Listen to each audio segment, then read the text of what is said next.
Chapter 1. Sweet rice cake with red bean soup. Yo ho ho ho yo ho ho ho.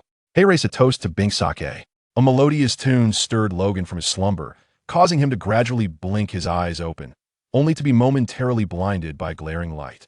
Ugh. Logan tilted his head, raising a hand to shield his face, striving to adjust to the brightness surrounding him. Moments later, he found himself staring vacantly at an entirely unfamiliar environment, his mind a blank slate. Logan-chan, you're finally awake. Suddenly, an exuberant voice rang in his ears, its volume so intense that it left Logan's ears ringing. Furrowing his brow, Logan turned to see a rather peculiar man gazing back at him. Logan silently assessed the man. With purple eyeshadow, red lipstick, a pink dress, an overwhelming scent of perfume, and an out-of-season snow-white fur scarf, this ensemble, coupled with the individual's gender, inevitably led Logan to associate him with a certain distinctive group. Upon noticing Logan's unwavering gaze, an extraordinary light ignited in the man's eyes. Inside, he was jubilant, his heart racing with fervor. Logan-chan is actually looking at me. He's looking at me. Behold, his eyes are fixed on my beautiful visage, such a fervent and audacious gaze. Could it be that he is finally willing to accept me?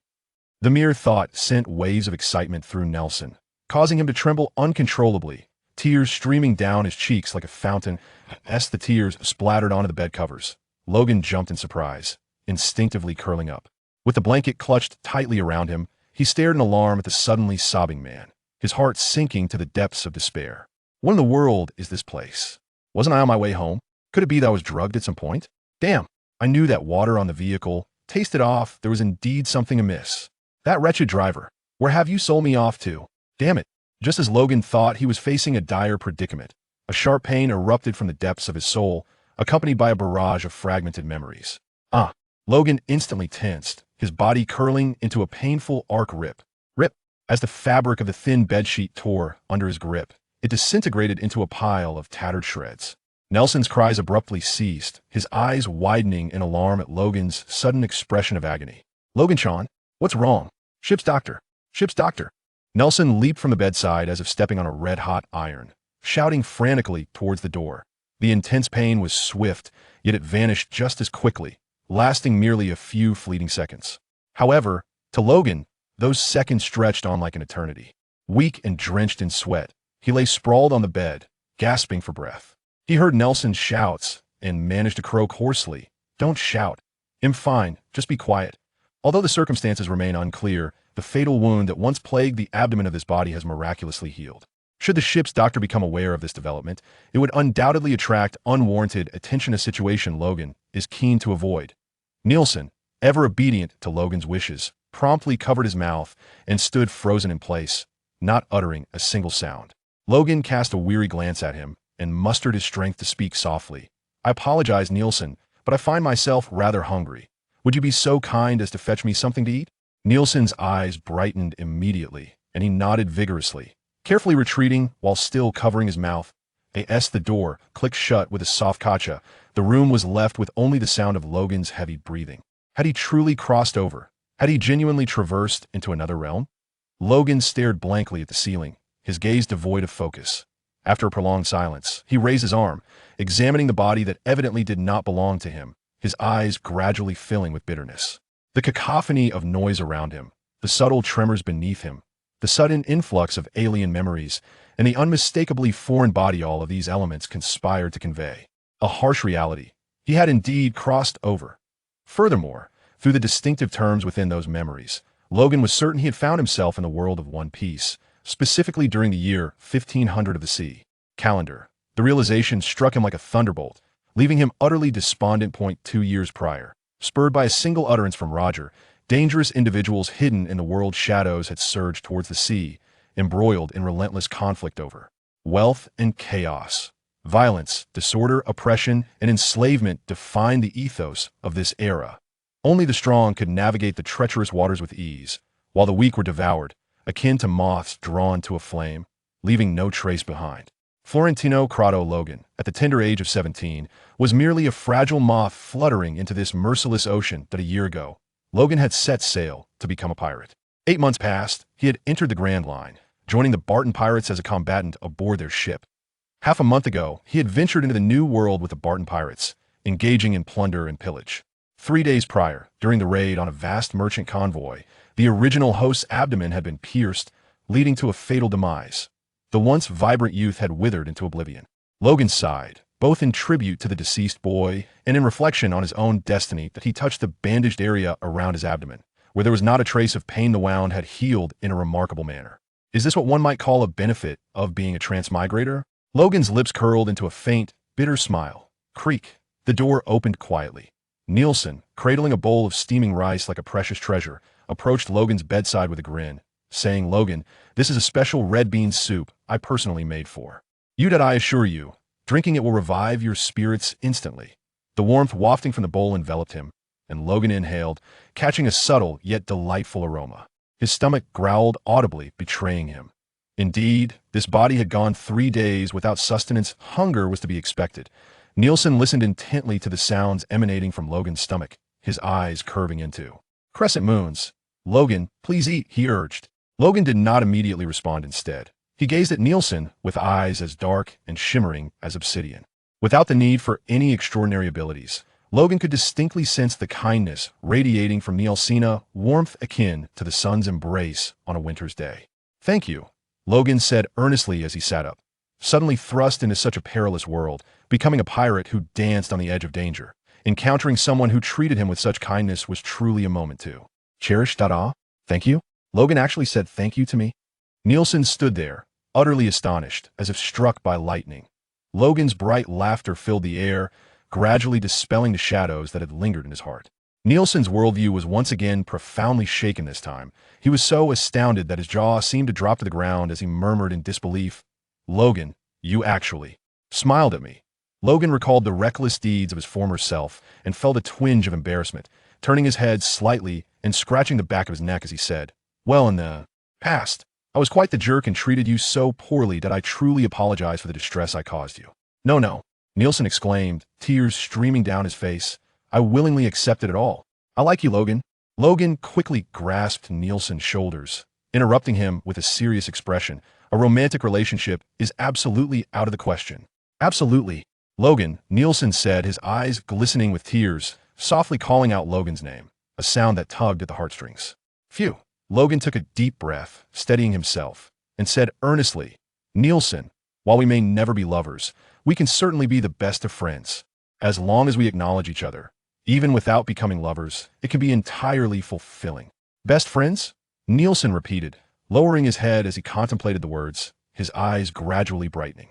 Soon, he lifted his head with a joyful expression and exclaimed, "Although I still wish to be Logan's lover, let's first become the best of friends." Logan extended his hand with a smile. "We shall be the best of friends forever." With a resounding clap, their hands clasped tightly, sealing a bond of infinite friendship. Gurgle. An untimely sound suddenly interrupted the moment. Nielsen withdrew his hand, frustrated as he slapped his forehead. "I forgot Logan is still hungry. It's all my fault." "Oh no, the red bean soup has gone cold." "Don't worry about the details. We're the best of friends," Logan replied, laughing heartily as he accepted the bowl from Nielsen. As he gazed at the delectable red bean soup with its perfect blend of red and white, Logan felt little expectation. After all, one could hardly expect a powerful pirate, consumed by the art of makeup, to possess remarkable culinary skills. "Never mind, this is a testament to my friendship with Nielsen. Even if it is a culinary disaster, I shall consume it all." With this resolve, Logan closed his eyes and scooped a generous spoonful of red bean soup into his mouth. What is this flavor?" Logan's eyes widened in astonishment as his mouth instinctively began to chew. The delightful soup, perfectly balanced in sweetness and richness, glided down his throat, accompanied by chunks of soft, chewy, glutinous rice cake. The indescribable deliciousness nearly melted his tongue away. Delicious. Exceedingly delicious. Surprisingly delightful. For some reason, as Logan continued to eat, a smile crept across his face. Moments later, he licked his lips, still savoring the taste. "Logan-chan, is it good?" Nielsen twisted his hands nervously, as anxious as a schoolboy awaiting exam results. Logan wiped his mouth and handed the bowl back to Nielsen, laughing heartily. "Another bowl, please." Chapter 2. Captain Barton of the pirate ship. "How wonderful." Nielsen was so ecstatic he could hardly contain himself. He seized the empty bowl and, unable to suppress the surging emotions within his chest, twisted his body into an shape and shouted as he rushed outside. The door burst open, leaving a human-shaped hole, and Nielsen leaped from the second floor, crashing directly into the crowd of revelers below. "Hey, what the hell are you doing?" Logan heard the disgruntled roars of the other pirates. How delightful. Logan laughed genuinely. The red bean soup was indeed exquisite. It contained a unique energy that coursed through his limbs, replenishing his strength. A warm sensation began to radiate from deep within his being. Yet more than the warmth in his body, Logan's heart felt even warmer. This moment, the unease, anger, and fear that clouded his mind dissipated, replaced by a bright and gentle light. All of this transformation stemmed from a humble bowl of red bean soup. This bowl of glutinous rice cake and red bean soup awakened a long-buried warmth within Logan's heart. Razanandi, Dr. Hilulik, the great warrior Karlgar, he remembered that this world harbors not only the nauseating darkness, but also individuals as warm as the sun. A smile blossomed on Logan's face as he glanced out the window, stretching his arms in a grand yawn. Well, since I am here, I might as well embrace it. After all, this is a world I once dreamed of experiencing at firsthand. Is quite splendid. Logan tossed aside the covers and quickly dressed. Speaking of which, this body is quite tall at merely 17. I stand at least 6'3". At this rate, I possess the potential to become a naval admiral. Yet, that is improbable after all. I have already been marked by the Navy. It might be wiser to pursue becoming the pirate king. Logan pondered contentedly before reaching for the sword resting on the table. The icy touch of the blade invigorated his spirit. The blade measures approximately 1 meter and 70 centimeters in length, featuring a straight shaft with a curved reverse edge at its tip. The scabbard, crafted from rare white shark skin, is adorned with a slender, smoky brown vine that wraps around the hilt, while the guard showcases exquisite ice floral patterns, intricately carved through the material. Truly magnificent. Logan's gaze was instantly captivated by this exquisite weapon. He murmured as he drew forth the pristine, ice-white blade, his eyes wandering over the light blue frost patterns etched upon its surface, reminiscent of delicate clouds. Despite its artistic perfection, the blade conveyed an impression of unyielding strength, akin to rock rather than fragile glass.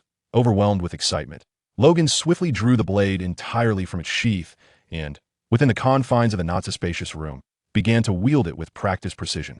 Guided by memory, the blade danced gracefully, frost emanating from its edge, and with each movement, flakes of frost drifted gently to the floor.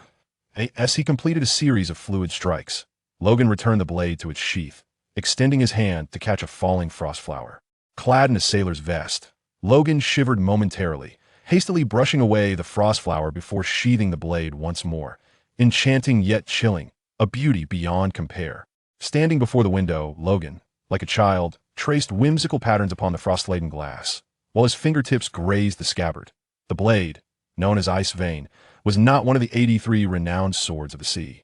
Instead, it was a parting gift from his father, said to be forged from the essence of cold iron found in the deep sea, possessing a hardness rivaling that of diamonds and an aura that penetrated the soul. It felt as if a supreme weapon forged from ice had reignited a long-lost flame within Logan. The boundless ocean, the world of dreams. With a sparkle in his eyes, Logan carefully secured the ice vein at his side and boldly pushed open the creaking door, striding out into the world. World, here I come. With the moon hanging low and stars twinkling, a gentle sea breeze caressed him, lifting his spirits. However, the raucous noise emanating from the lower deck soon cast a shadow over his good mood. "Cheers, bastard. That's my meat. Get lost, you want to die?"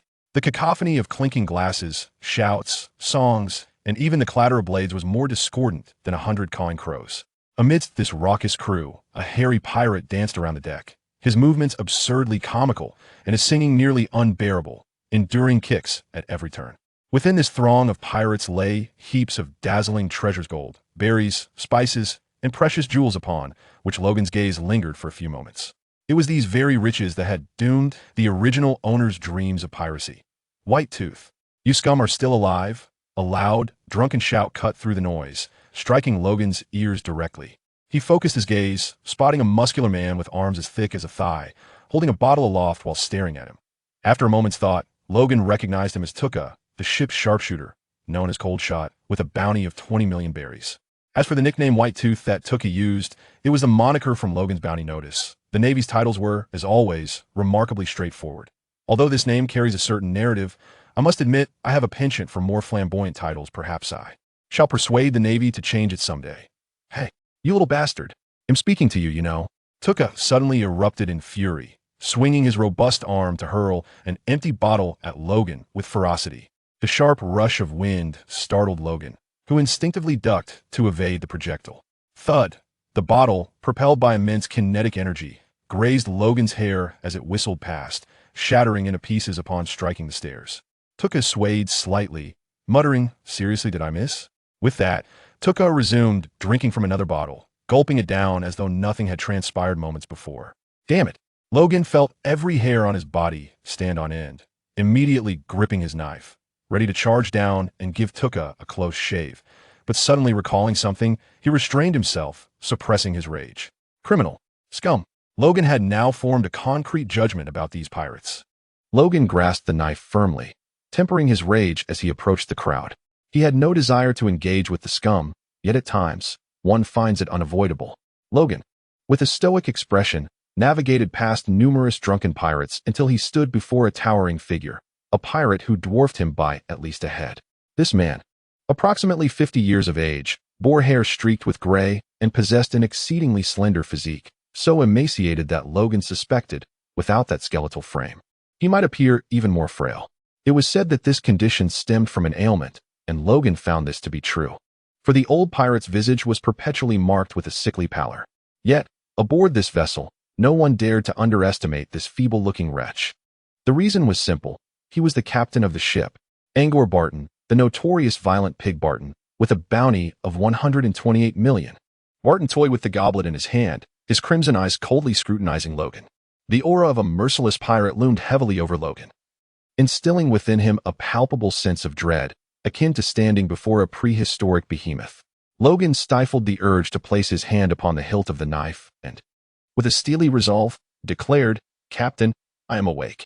Barton nodded, taking a sip of the vivid crimson liquid, and with a wry smile remarked, "What a pity." Logan gazed upon the crimson liquid staining Barton's sparse teeth, a chill coursing down his spine. It was blood, not mere wine, but the genuine essence of human life. This was an unequivocal cannibal. A tacit rule aboard the ship dictated that any pirate who remained unconscious for 3 days would face execution. This urgency was precisely why Logan sought out Barton upon regaining consciousness. Should he delay, he would undoubtedly find himself delivered to Barton's private kitchen.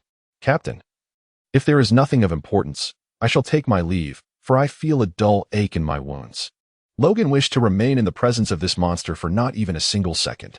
Barton cast a glance at him, leisurely lifting his gaze to the bright yellow moon, and coldly declared, "Endure it. The captain has something to announce." Logan's complexion turned pale as he silently retreated to a corner of the deck, leaning against the ship's railing. The bravado he had displayed moments earlier, proclaiming his ambition to become an admiral and the pirate king, had vanished entirely. Now, he was consumed by a singular desire to escape this ancient monstrosity. Confusion, rage, and fear flickered in Logan's complex gaze as Barton rose to ascend the platform beneath the main mast. What followed was a bizarre spectacle. Barton's gaunt head began to swell grotesquely, and needle-like strands of black hair sprouted at an alarming rate. His mouth split open, revealing 2 formidable fangs that jutted upwards, while a pair of crimson eyes radiated a savage aura. "Children!" Barton bellowed, and a wave of terror, unique to primordial beasts, swept across the deck. The inebriated pirates collectively shuddered, drenched in cold sweat, their senses sharper than any restorative elixir could provide, as Logan beheld the grotesque visage of the beast illuminated by moonlight. His heart raced uncontrollably, overwhelmed by an insatiable urge to flee. "Logan, how did you end up here?" Nelson suddenly emerged from nowhere, waving his hand in front of Logan's eyes. Chapter 3, I Must Escape. "And I, Nelson." Logan wiped the cold sweat from his brow, his voice trembling slightly at the end of his words. Observing this, Nelson promptly positioned himself in front of Logan, glaring furiously at Barton and muttering with palpable ire. "Damn Barton, does he not realize that Logan is a severely injured patient?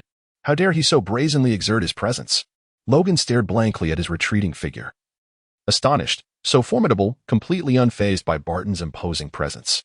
"Logan, you should return to your room. The ship's doctor insists that you need rest." Nelson suddenly turned around, gently placing a hand on Logan's shoulder as he advised. Logan felt a warmth in his heart.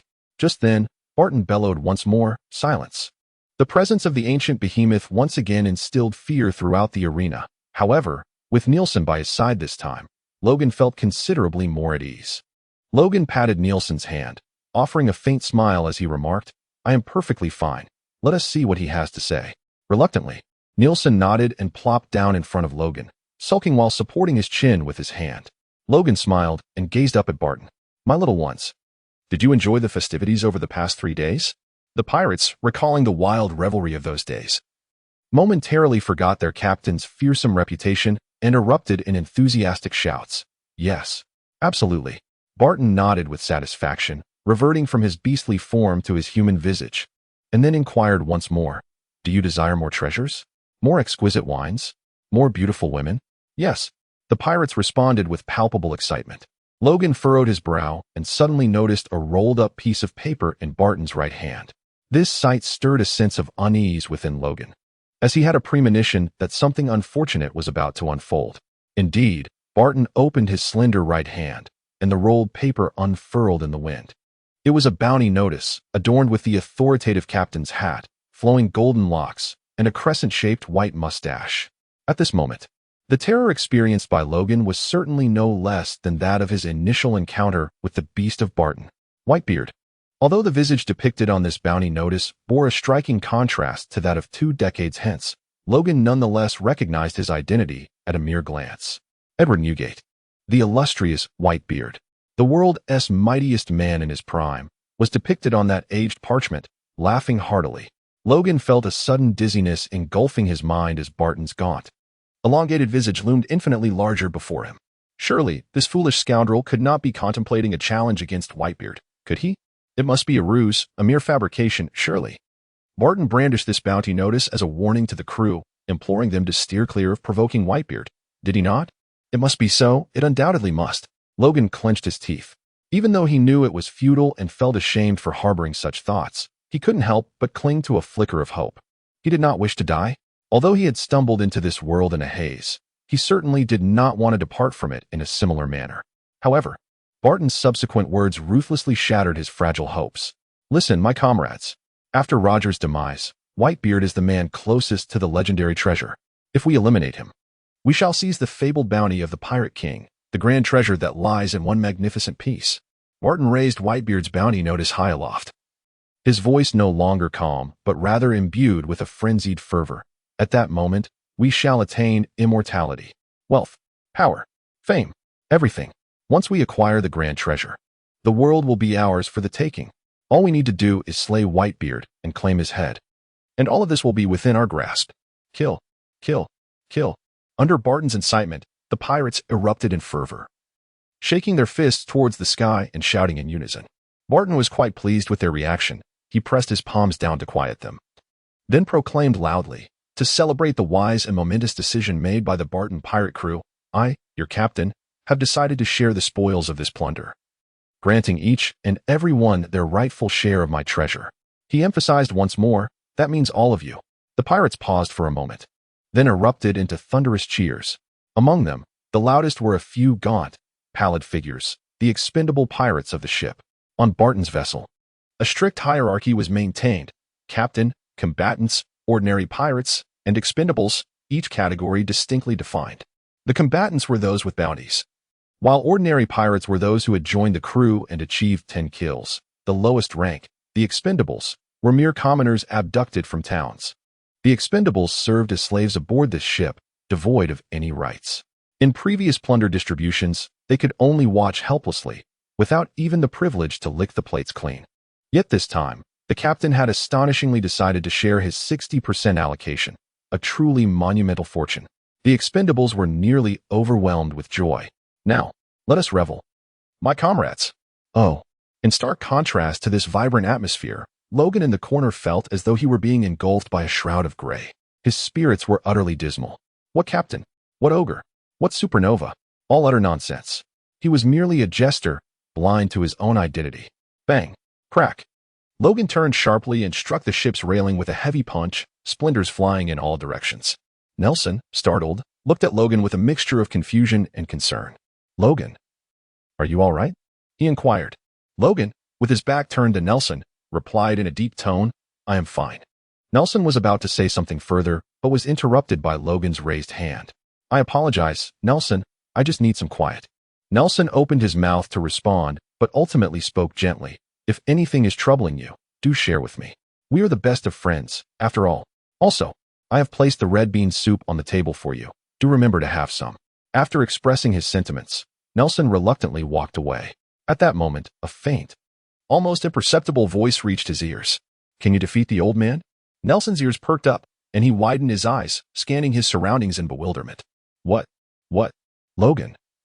Noticing Nelson's intense gaze, met his eyes with a piercing look. Logan articulated each word with precision. I ask, can we defeat Whitebeard? Nelson scratched his head, uncertainly responding, perhaps. Though the bounty on Whitebeard is alarmingly high, no one has ever witnessed him in action. He might just be a blustering fool. Incorrect. Logan's voice rang with unwavering certainty. That monster is absolutely, unequivocally beyond our capacity to conquer.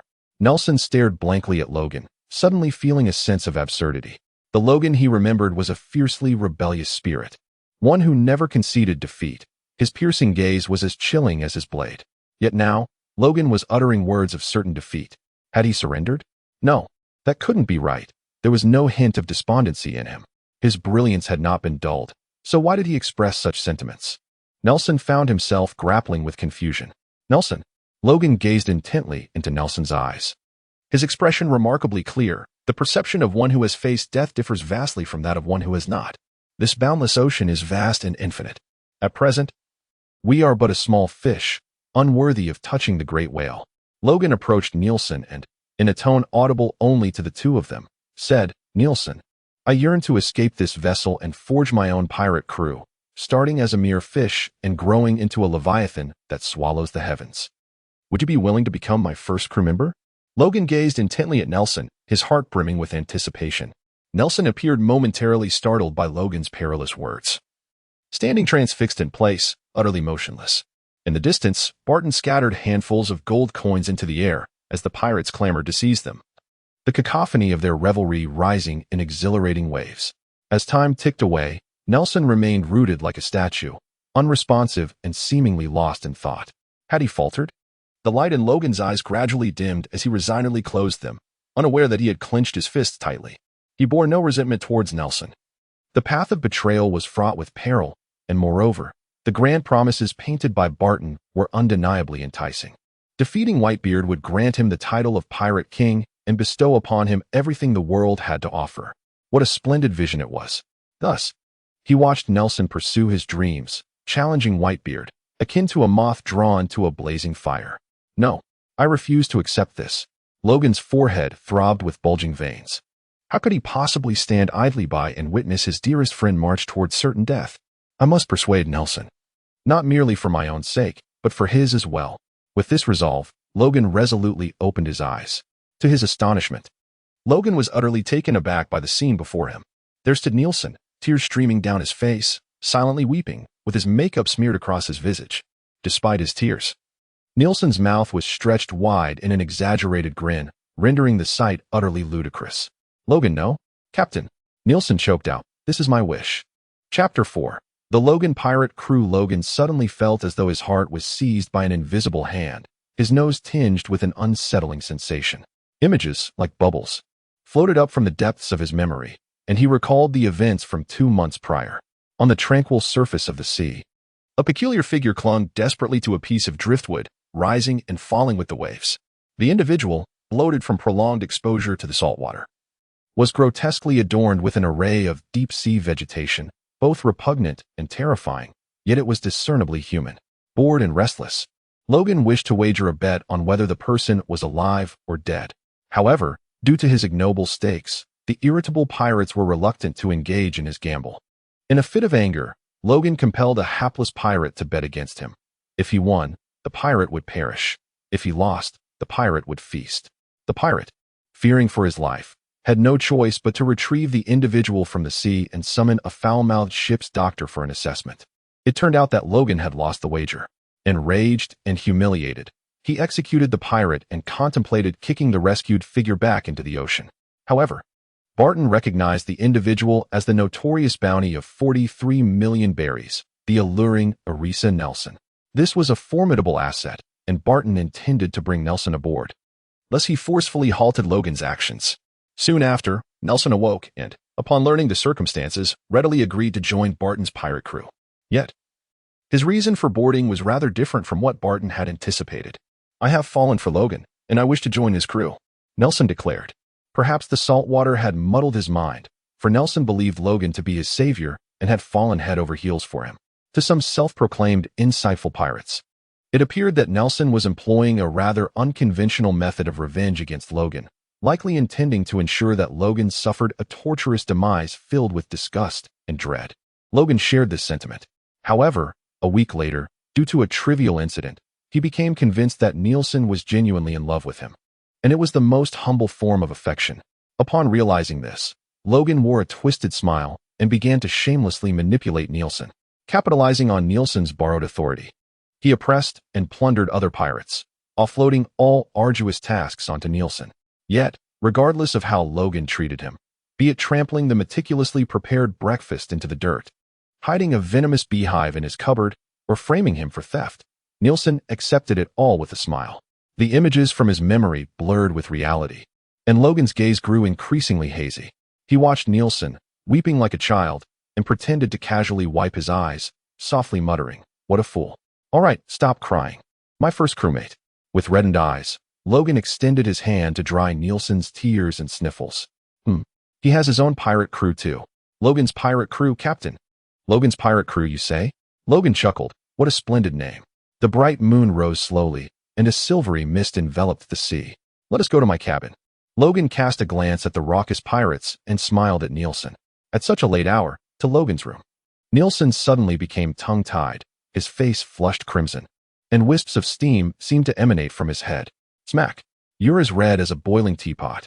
Logan sprang up and slapped his head, roaring with a dark expression, "Don't let your imagination run wild, you rascal." Oh dear. Nielsen covered his head with his hands, his eyes brimming with tears, gazing at Logan with a look of pitiful grievance, resembling a wronged little wife. Logan shuddered and swiftly delivered a sharp slap, exclaiming, "Feigning cuteness is disgraceful. Return to your room." Having said that, Logan ascended directly to the second-floor room. Meanwhile, Nielsen cautiously rubbed the spot where Logan had struck him, then, with a foolish grin, followed suit. Logan symbolically closed the dilapidated door and then seated himself opposite Nielsen. Before them, each had a bowl of steaming glutinous rice cake and red bean soup. As he ate, Nielsen inquired with a puzzled expression, "Logan, is it truly necessary to devise a plan? Could we not simply seize the small boat and flee?" Logan picked up the spoon and retorted, "What if we are discovered? Do you think you can defeat Burton? Or, how long do you believe you could endure under his command?" Nielsen, thoughtfully curling his scarf, replied, "I should be able to last approximately half an hour." Half an hour, you say? That duration is ample enough for other pirates to slay me 8 times over, Logan stated gravely. What we are about to undertake must remain concealed from others. Otherwise, amidst the vast ocean, we shall have no refuge. Nielsen nodded contemplatively. Logan reiterated, "Between life and death, there are no trifles. One must exercise utmost caution."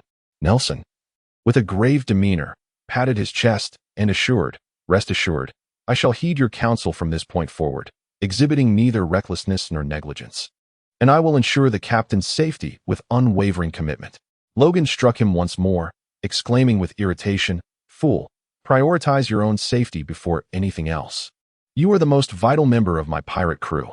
He chuckled heartily. "Now, let us cease this idle chatter."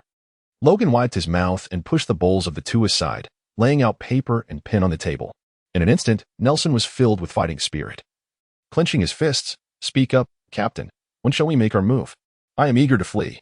Logan gazed out the window, listening to the clamor from the deck, then turned back and tapped the paper with a hint of resignation in his tone. Regrettably, despite the current chaos aboard and the diminished vigilance of the patrolling guards, Martin remains quite alert. He abstains from alcohol. Nelson clapped his hands, displaying a look of sudden realization that old fellow is a Zoan-type devil fruit user, with exceptionally keen senses. Escaping while he is sober poses a formidable challenge. Should we administer a sedative, or perhaps strike him down when he is distracted? No, stop. Halt. Upon witnessing Nielsen's escalating excitement, Logan hastily intervened to quell his perilous notions. A sedative? An ambush? Logan inquired with a furrowed brow. Do you truly believe Barton could fall victim to such a scheme? The sense of smell in a giant wild boar is 2,000 times that of an ordinary human. It is utterly implausible. Oh dear, what a predicament. Nielsen lamented, raking his fingers through his hair in frustration. He then rested his head on the table, muttering, "Those ancient species with acute olfactory senses are indeed the most troublesome." Logan remained silent, engrossed in his drawings on the paper. The atmosphere in the room grew heavy, as Barton's formidable presence loomed over both of them like an immovable mountain. "Captain, when shall we take action?" "Surely we must wait until your injuries have healed," Nelson interjected, breaking the stillness that enveloped them. Tonight, Logan was engrossed in his writing and painting, seemingly speaking casually. What do you mean?" Nielsen was taken aback, exclaiming, "Is your body truly capable of that? Such a large wound. Did you not just say it was impossible? The present is the present, and tonight is tonight." "They are not the same," Logan replied without lifting his head. "I am well aware of my body. It is fine. However, there is no however. I am the captain." Logan, with a commanding gesture, asserted the authority befitting his role as captain. "I understand, Captain," Nelson replied loudly. As a crew member, he held no right to contest the captain's decisions. His sole responsibility was to ensure the captain's safety and nothing more. "In truth, our prospects are quite promising." Logan smirked slightly, redirecting his focus to the paper before him, as he scribbled and mused. "Pigs are notably lethargic creatures, and the devil fruit possesses the power to alter the host's traits. Thus, Barton too exhibits a tendency for slumber." Nelson chimed in eagerly, reminiscent of an enthusiastic schoolboy. Logan gave him a thumbs up. "From my recollection, Barton invariably retired to bed before midnight, only to awaken after 10 the following morning. Do you think that holds true?"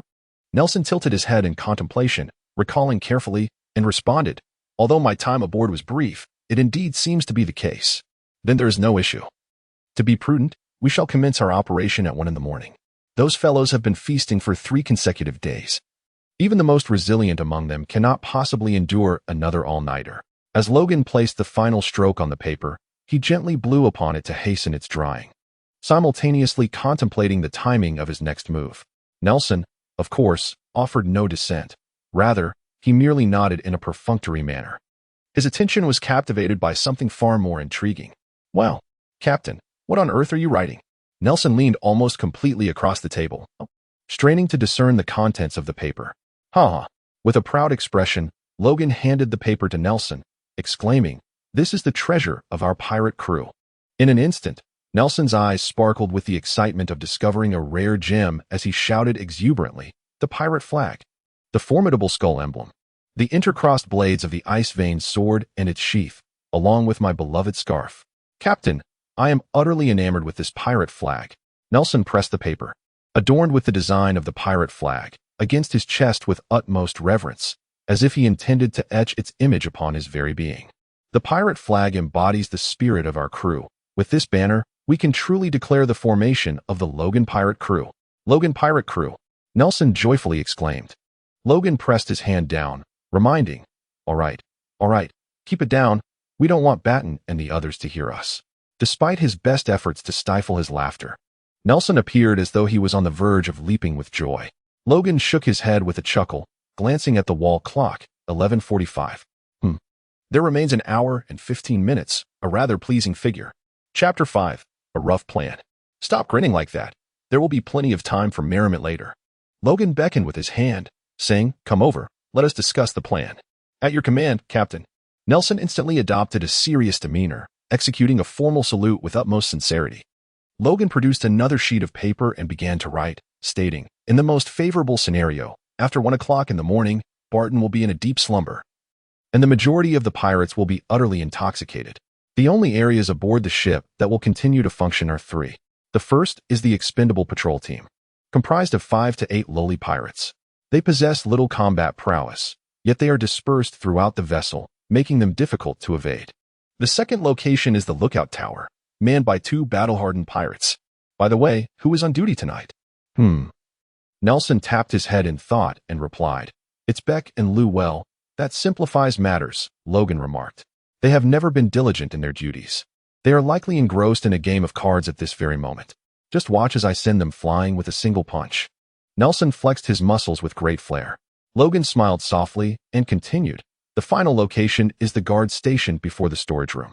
This chamber is the most crucial area on the ship, second only to Barton's quarters. Thus, there are always two individuals stationed at the entrance, even at this very moment. Humph, Nielsen scoffed.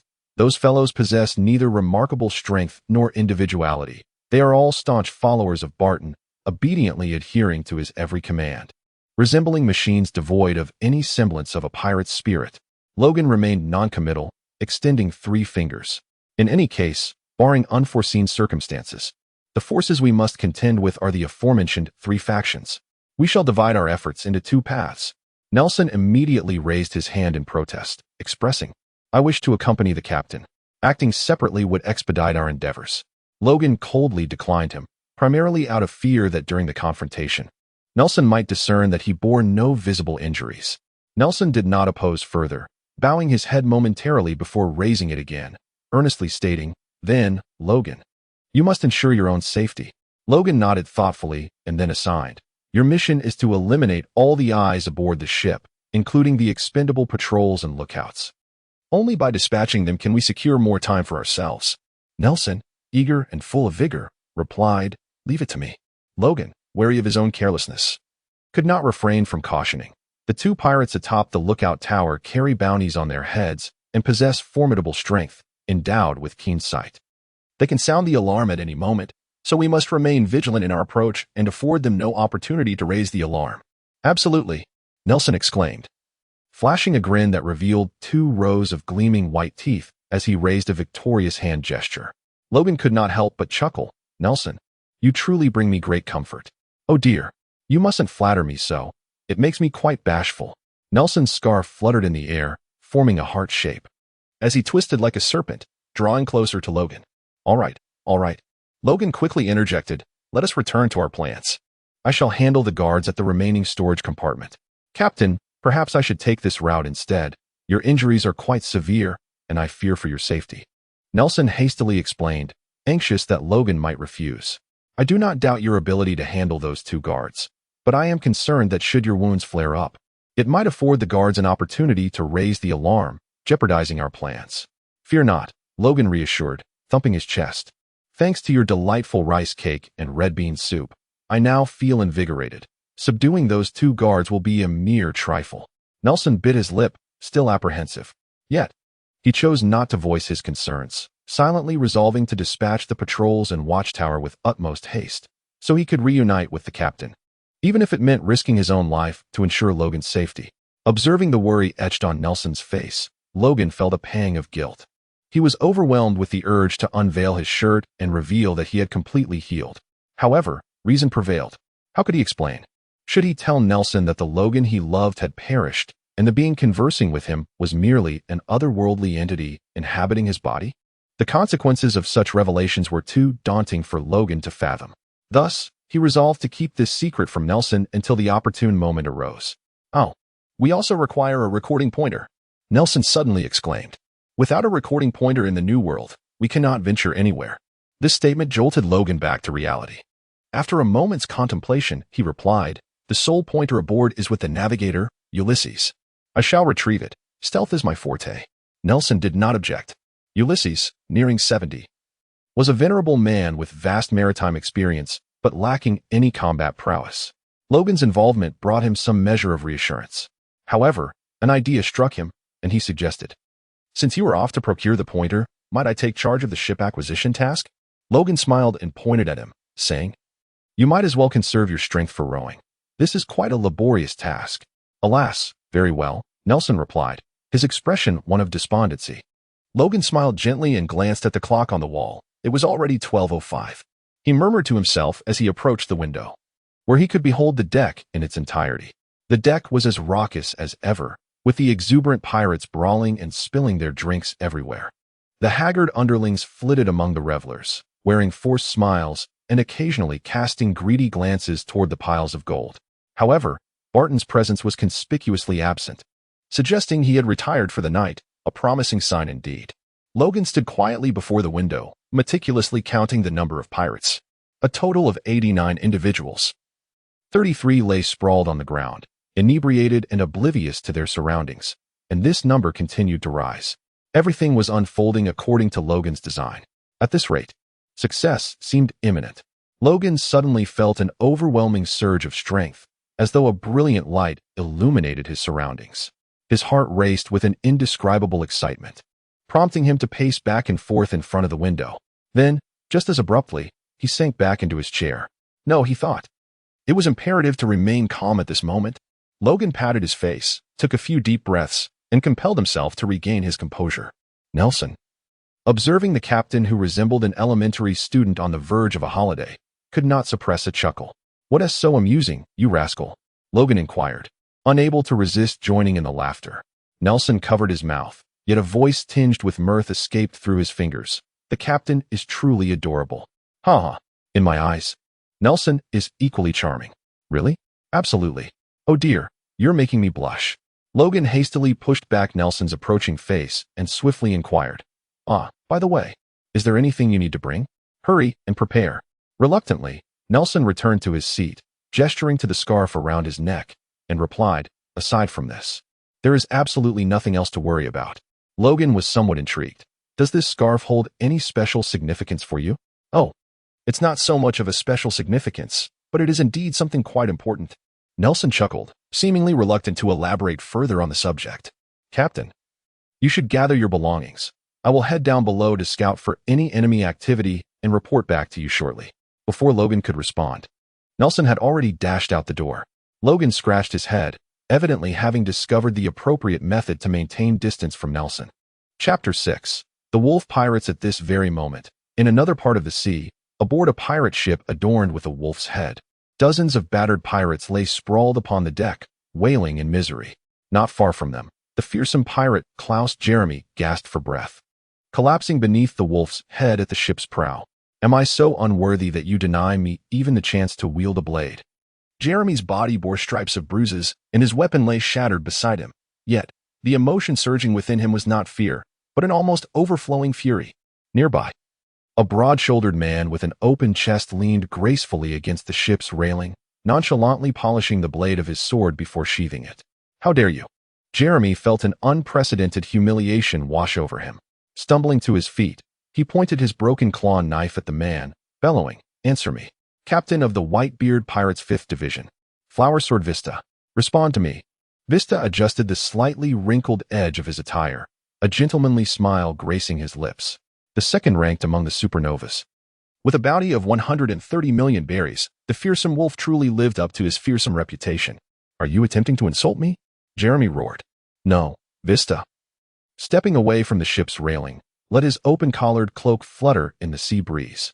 As he approached, he unexpectedly removed the white glove from his right hand and extended it toward Jeremy, beaming brightly, O brave newcomer of the sea, join my father's pirate crew.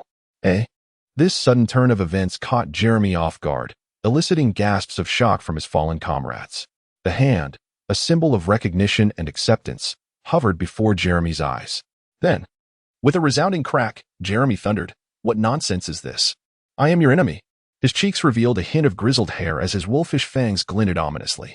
Vista, with a pained expression, blew gently on the red mark on the back of his hand and replied, I am serious. Jeremy fell silent, glaring at Vista for a moment, before his massive form suddenly toppled backward. Vista blinked, stepping before Jeremy and gazing down into his eyes. Are all members of the Whitebeard Pirates this arrogant? What? Vista scratched his head in confusion. An enemy that could be effortlessly dispatched. Yet he was making the effort to invite me into his crew. Was it because he perceived me as no threat? Suddenly, Vista burst into hearty laughter. What are you laughing at? My apologies. Vista wiped away a tear from the corner of his eye and pointed at the several bloodstains on his chest, saying, This is certainly not effortlessly dispatched.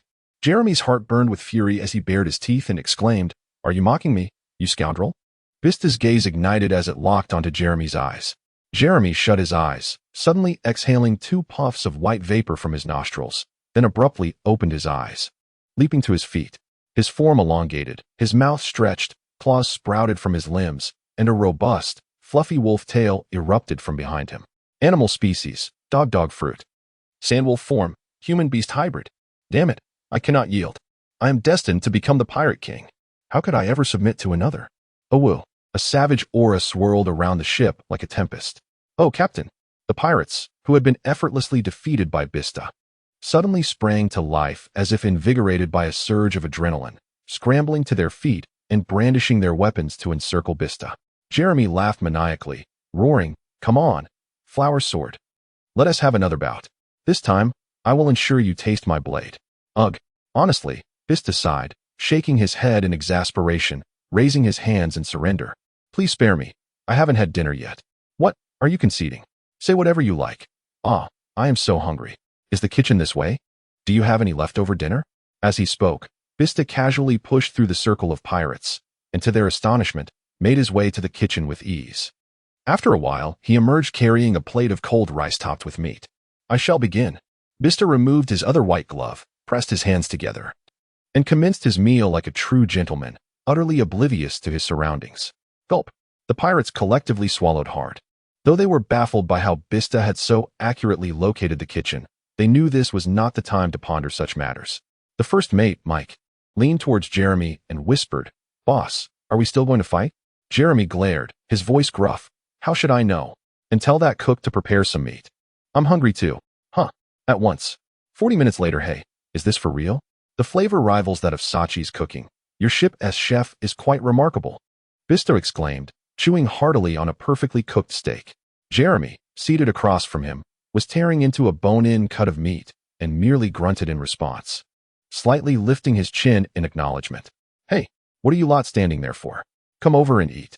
Jeremy admonished the pirates who were cowering at a distance, tearing off a large piece of meat. The pirates collectively shivered, nervously pushing Mike forward. "Be boss," Mike stammered, gripping his trembling knife, his expression grave as he gestured subtly towards Bista. "This guy is a dangerous adversary. How could you possibly dine with him? What if he were to attack you unexpectedly?" Jeremy snorted dismissively, retorting, "So what? It's mealtime, after all. I am not such a vile person." Bista, for his part, speared a piece of steak and rebutted with dissatisfaction. Jeremy cast a sidelong glance at him, then bellowed at his subordinates, "You worthless scoundrels, if you're not going to eat, then get lost." The pirates exchanged glances, unsure. Jeremy remained silent, devouring his meal as he extended 3 fingers towards them. The pirates jolted, quickly scattering in disarray. It was only when the last pirate vanished from Jeremy's sight, scuttling away, that his first finger slightly bent. Bista observed the scene with great interest and once more inquired, "Are you truly not going to join us?" Jeremy ignored him completely. "Very well." Bista seemed to relent, expressing his regret. "Then we must bid farewell at Fort Varden." Jeremy coldly replied, "Fort Varden is not a destination on my itinerary," wiping his mouth with a handkerchief. Bista donned his white gloves and placed his hands on the hilt of his sword, chuckling nonchalantly, "It will be." "You bastard." Jeremy's demeanor transformed instantly, his fierce gaze fixated on Bista. Bista drew his dual swords, their blades pointing downward, as the inky blackness swiftly engulfed the pristine white blades. Jeremy felt a shiver run down his spine, his eyes narrowing dangerously at the dark hue. It was this very power. He could sense that this black energy significantly augmented Bista's offensive and defensive capabilities. Otherwise, he would never have believed that his prize technique could barely pierce Bista's skin. Suddenly, a thought struck Jeremy, his eyes gleaming with avarice. "I can take you to Fort Varden, but you must teach me this formidable power." Bista paused for a moment, raising his swords with a smile. "The power of hockey, you mean?" Jeremy's heart raced as he committed the term hockey to memory, grinning widely. "So, what do you say? Will you agree?" To his surprise, Bista readily nodded. However, before Jeremy could fully process his astonishment, Bista swiftly reversed his sword and charged at him. In a hasty response, Jeremy was sent flying, crashing heavily against the mast. Damn it, was that a refusal? Jeremy shook his dazed head, revealing his fangs to Bista. The smile on Bista's lips widened, devoid of malice, as he remarked, "Getting hit is the quickest way to comprehend hockey. Your physique is already sufficient. I estimate that a few more hits will allow you to grasp it naturally." Jeremy regarded him with skepticism. Bista replied resolutely and stepped closer. "Ah, you bastard. That hurts." "Ah." The anguished howls filled the air with a palpable fury, sending tremors of fear through the pirates huddled in the ship's hold. Minutes later, Bista, with a refreshed demeanor, sheathed his twin blades, revealing a battered Jeremy at his feet. Delved deep into the experience, remained focused. The fierce wolf, sprawled on the deck, rolled its eyes and summoned every ounce of spirit to comprehend the power known as hockey that surged from within. Gradually, the furrowed brow relaxed, as if a unique strength genuinely flowed forth from the depths of its being. Captain, there are so many treasures. So many. My eyes are nearly blinded by the glint of gold. A booming voice of surprise erupted from the crow's nest, interrupting Jeremy's introspection. Damn it. Jeremy's rage ignited instantly, propelling him straight from the deck and crashing into the crow's nest. Captain, the young pirate paled in terror, collapsing onto the ground. Jeremy shot him a fierce glare, yearning to bellow. Do you have any idea how many blows I've endured? Yet, the words morphed into, where are the treasures?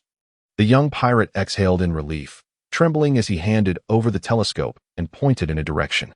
With a snatch, Jeremy seized the telescope, snorting derisively as he raised it to his eyes. Before him lay a grand ship, its prow adorned with the visage of a tusked wild boar. This detail was trivial. The true treasure was the mountains of gold piled upon the deck, resembling a flock of sheep waiting to be favored by a ravenous wolf. The ship ahead belongs to the Barton pirate crew, led by Captain Angor Barton, known as the Violent Boar, with a bounty of 128 million. He ranks just below you among the supernovas, the young pirate exclaimed, brimming with excitement. Jeremy grinned cruelly. Who cares who he is? Yetta, sound the battle horn. War is upon us. With that, he leapt directly from the crow's nest. The young pirate complied, puffing his cheeks to blow the horn. The howl of the horn pierced the night's silence, rousing the pirates from their hiding places, weapons drawn. Mista stroked his chin, musing. We provided the last round of drinks. Perhaps the old man is low on funds? Jeremy, overhearing, replied coldly, This is my quarry. Do not even think about it. Mista patted his twin blades. Of course, whoever seizes it first claims it. And with so many of you, do you fear my two hands? Jeremy huffed in irritation, dismissing him as he turned to address the assembled pirates. I see gold. Glorious, shimmering gold. Mountains of it. And guarding it are merely a bunch of drunken sheep. Unleash the fangs of the wolf. Seize all the gold. Slaughter every sheep. Grab, grab, grab. Kill, kill, kill. The pirates howled with ferocious delight, unable to suppress their insatiable urge to plunder. Chapter 7. The plan in motion. They are all asleep. Nielsen burst into Logan's room with exuberance, lowering his voice with excitement. Great. Logan, with a decisive slap on his thigh, proclaimed, Let us commence our action. Nelson glanced at his watch, somewhat perplexed, noting that it was still not yet 1 o'clock. No matter, Logan continued, donning a striking black and red cloak. Plans often deviate from expectations. We are in the midst of an escape, and thus the swifter, the better. Do not overthink it. Let us act with haste. Once I seize the vessel, I shall await you upon the sea beneath the storage hold. Let us see who arrives first. Aye, Captain, Nelson replied, his demeanor shifting from jovial to serious. We must be swift. Logan was the first to emerge, making his way directly to Yule's chamber. Nelson followed closely behind, racing towards the lookout tower with an almost ethereal swiftness. Yule, now 68 years of age, was meant to be enjoying the tranquility of his twilight years. However, he had been coerced and tempted by Barton onto the ship, becoming its sole navigator. The elderly man appeared to have succumbed to slumber early, as the room was enveloped in a profound silence. Logan skillfully used a piece of wire to unlock the door, stealthily entering to search for the singular recording pointer. After a thorough and exhaustive rummaging through the room, Logan's gaze settled upon Yule. Curiously, the old man had retained his clothing while sleeping. Yet Logan had little time to ponder this peculiarity. There was nothing in his hands, nothing on his feet, nothing around his neck, and nothing within the pockets of his attire. Logan gazed beneath the pillow. Logan tentatively tapped Yul's chest, yet there was still no response. However, the old man was in a light slumber, and shifting his pillow might very well awaken him. Logan gritted his teeth, his hand resting upon the hilt of the knife as he contemplated deeply. Very well. Logan reassured himself that it was merely an unarmed old man. Even if he were to awaken, what could it matter? I could easily silence him in an instant. Resolute in his decision, Logan readied one hand to cover the old man's mouth while the other delved beneath the pillow. Yet, an unforeseen turn of events unfolded. A bony hand suddenly emerged, seizing Logan's wrist with a grip so powerful that it sent a shiver of pain coursing through him. Logan was instantly filled with terror, cold sweat cascading down his brow. On the bed, Uar sat up slowly, his eyes gleaming with an intensity that starkly contrasted with his usual murky demeanor. Uar yawned and cast a scornful glance at Logan, exclaiming, You wretched little thief. Logan remained silent, his mind racing with thoughts, and he swiftly devised a response. Behold the blade. Logan let out a soft grunt before suddenly raising his leg to deliver a swift kick to Yule's arm.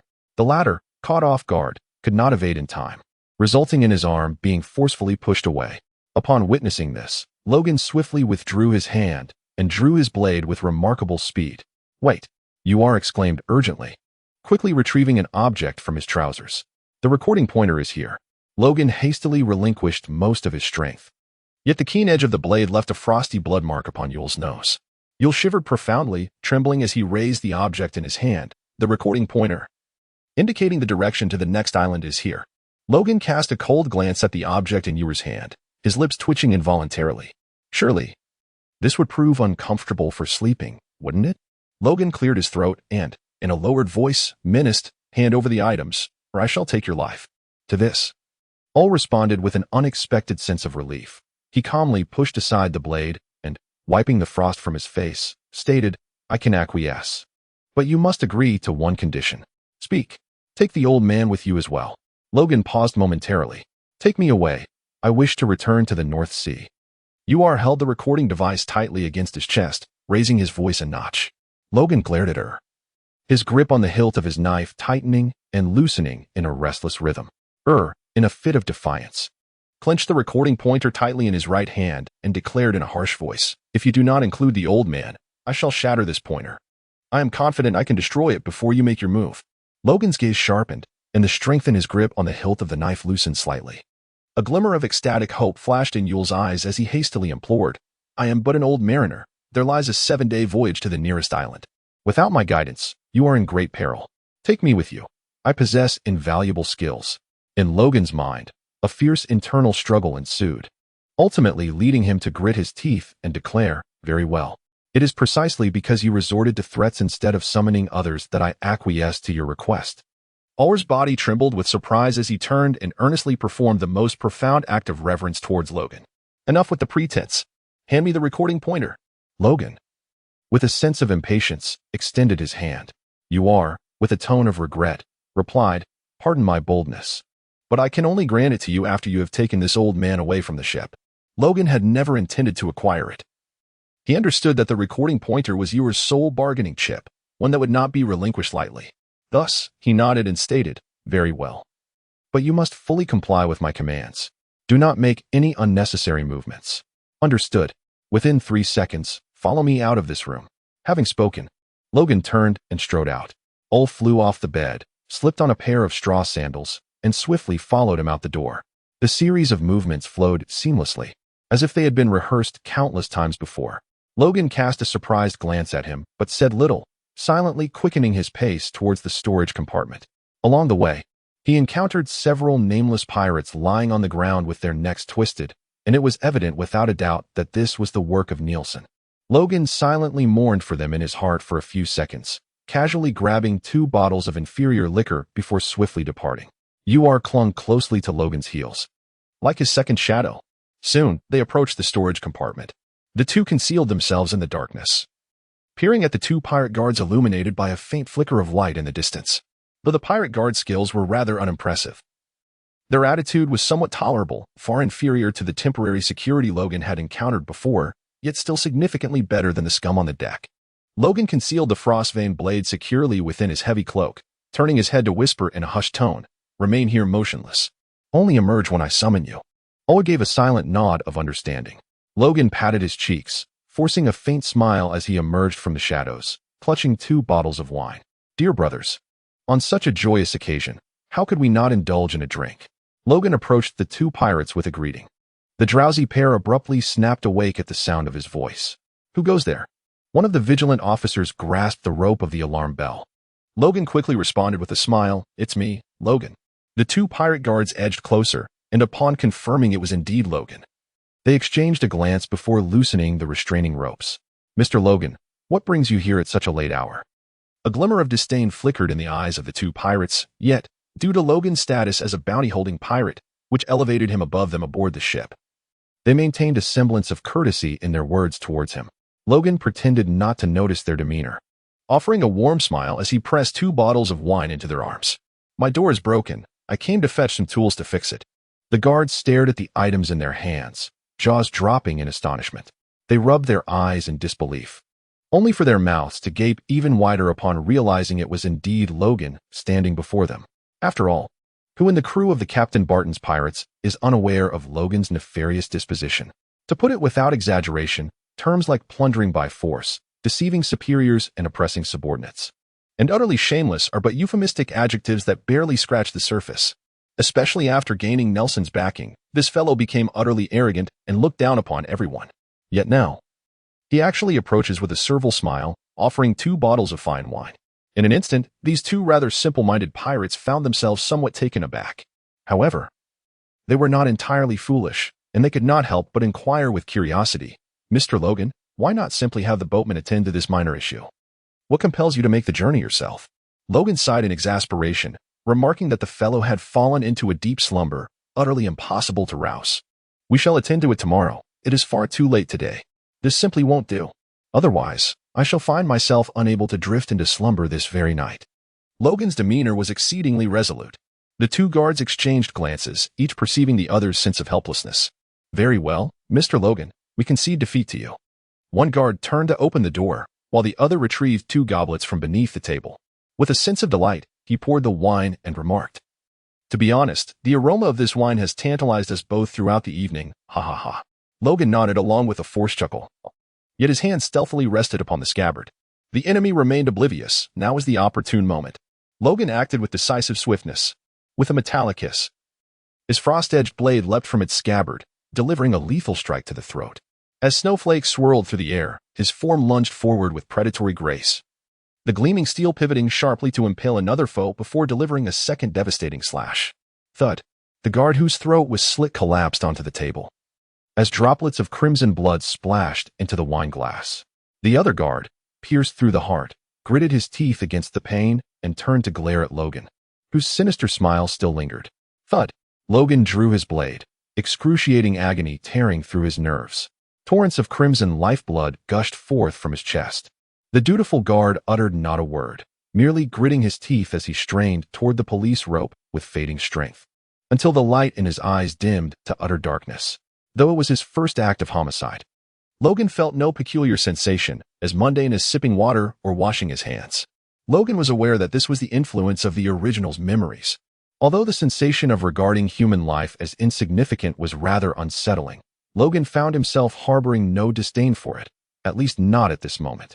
As he silently observed the second guard entirely devoid of vital signs, he flicked the droplets of blood from his blade, sheathed it, and then turned to exit. Passing by the table, Logan casually poured the drink laced with the blood of pirates over the 2 fallen marauders, treating it as a form of tribute. Chapter 8. The turn of events all remained obediently in the spot where Logan had instructed him to stay, his weathered visage as rigid and unyielding as bark. "They have departed." Logan waved his hand, and Uar promptly quickened his pace to follow. Logan led Uriel into the storage chamber, swiftly locating the area designated for the small vessels. Select the finest one, and then destroy the rest. Hurry. As Logan swiftly issued commands to Yule, he busily scavenged for supplies. The storage compartment, a vast repository for all the ship's provisions, dazzled Logan with its abundance of treasures. However, the limited capacity of the small vessel necessitated restraint. He opted to gather a substantial amount of jerky and limes, alongside a selection of commendably crafted knives and firearms. By the time Logan returned with his spoils, Yule had already accomplished the task assigned to him. Well done. With dawn approaching, Logan generously offered his praise, eliciting a faint smile upon Yule's weathered visage. Now, let us swiftly launch the small boat. The storage compartment of the Baton pirate crew was designed to connect directly to the sea, facilitating Logan's endeavors. After considerable effort, the 2 successfully set the small boat afloat upon the tranquil waters. In the inky darkness of the night, a silent little vessel appeared beside the grand ship, almost unnoticed. "Mr. Logan, I must fulfill my promise," Yule stated, producing a recording pointer from his pocket and extending it towards Logan. "I have no use for it. You are the navigator, so it belongs to you." Logan pushed the recording pointer back with one hand. Yule's lips moved slightly in response, but he refrained from further comment. Quietly fastening the recording pointer around his wrist and standing silently at his side, Logan wrapped his cloak around himself and cast a somewhat unexpected glance at him. "It seems you are aware that I am awaiting someone." All responded candidly. To make an escape, one must eliminate the eyes and ears aboard the vessel. "When I ventured to the storeroom, I noticed several bodies of cannon fodder on the deck, and that does not appear to be your doing. Thus, I dare to speculate that you have companions. Logan laughed heartily. You are quite astute, aren't you? I have merely lived a long life. Logan smiled faintly. Suddenly, boom, boom, boom. 3 resounding explosions erupted abruptly from beside him. Logan and his companions' bodies tensed suddenly. Shortly thereafter, a towering blaze erupted from the opposite side of the grand vessel. Logan could no longer contain himself and exclaimed, "What on earth?" It is well known that in this world, artillery fire rarely hits its target. Yet, the ship had just withstood 3 direct cannon strikes, indicating that the enemy was alarmingly close enough that shots could be fired at random and still find their mark. What does this imply? It signifies the absence of lookouts aboard the vessel. Logan abruptly swung his fist and whispered sharply to Uar, "Grip the oars. Be ready to flee at any moment." Uar rolled up his sleeves and seized the 2 large oars as if they were mere toys. This adept yet fervent motion instilled a sense of reassurance in Logan. He tightened his grasp around the ice-veined blade concealed within his cloak, his face betraying his mounting excitement. However, a minute passed, then 2, until the ship was ablaze with light and the sounds of fierce combat reverberated. Yet Nelson had yet to make an appearance. "Mr. Logan, if we do not escape soon, it will be too late. We must hurry," Uar urged. Clutching the oars with urgency, Logan gritted his teeth and said, "Just wait a little longer, a little longer. At least allow this old man to row the boat to a different location. Remaining here makes us far too vulnerable to detection." "No way," Logan asserted with resolute conviction. "I have made an agreement to meet him here. Urgently," Uar interjected. "If he sees you are not here, he will undoubtedly come searching for you. That fellow is not as clever as you think." Logan firmly rejected all of Uar's arguments. His teeth clenched in determination. Sighing deeply, Uar suddenly tossed aside the oars, picked up a steel knife from the boat, and lamented, "I have waited for you for an entire year. At this juncture, I am willing to embrace madness alongside you." Logan, no longer preoccupied with worry, inquired with a hint of suspicion, "Have you been waiting for me all along?" "Oh," shaking his head, replied, "I am merely awaiting someone who wishes to escape this vessel." Logan felt a sudden clarity, and with a contemplative expression, he inquired, "So, you were clothes to bed and conceal the recording pointer in that manner for today?" All nodded, then shook his head. "I, an old man, do not sleep at night." "Do not sleep?" Logan was truly taken aback. Because he was the sole navigator aboard the ship, he believed that anyone wishing to escape would inevitably seek him out. Clinging to such a naive yet absurd notion, this nearly 70-year-old man remarkably persevered for an entire year, even resorting to self-destructive methods. It is no wonder he appeared so lethargic during the day. It was not merely the ravages of age, but rather the consequence of prolonged sleep deprivation. How did he manage to endure? What kind of motivation compelled him to be so obstinate? Was he not afraid of exhausting himself to death? After the initial shock, a flurry of questions flooded Logan's mind. "Aren't you afraid?" He could not help but inquire. "What if no one defects? What if the defector does not come to you? What if the defector simply takes action against you?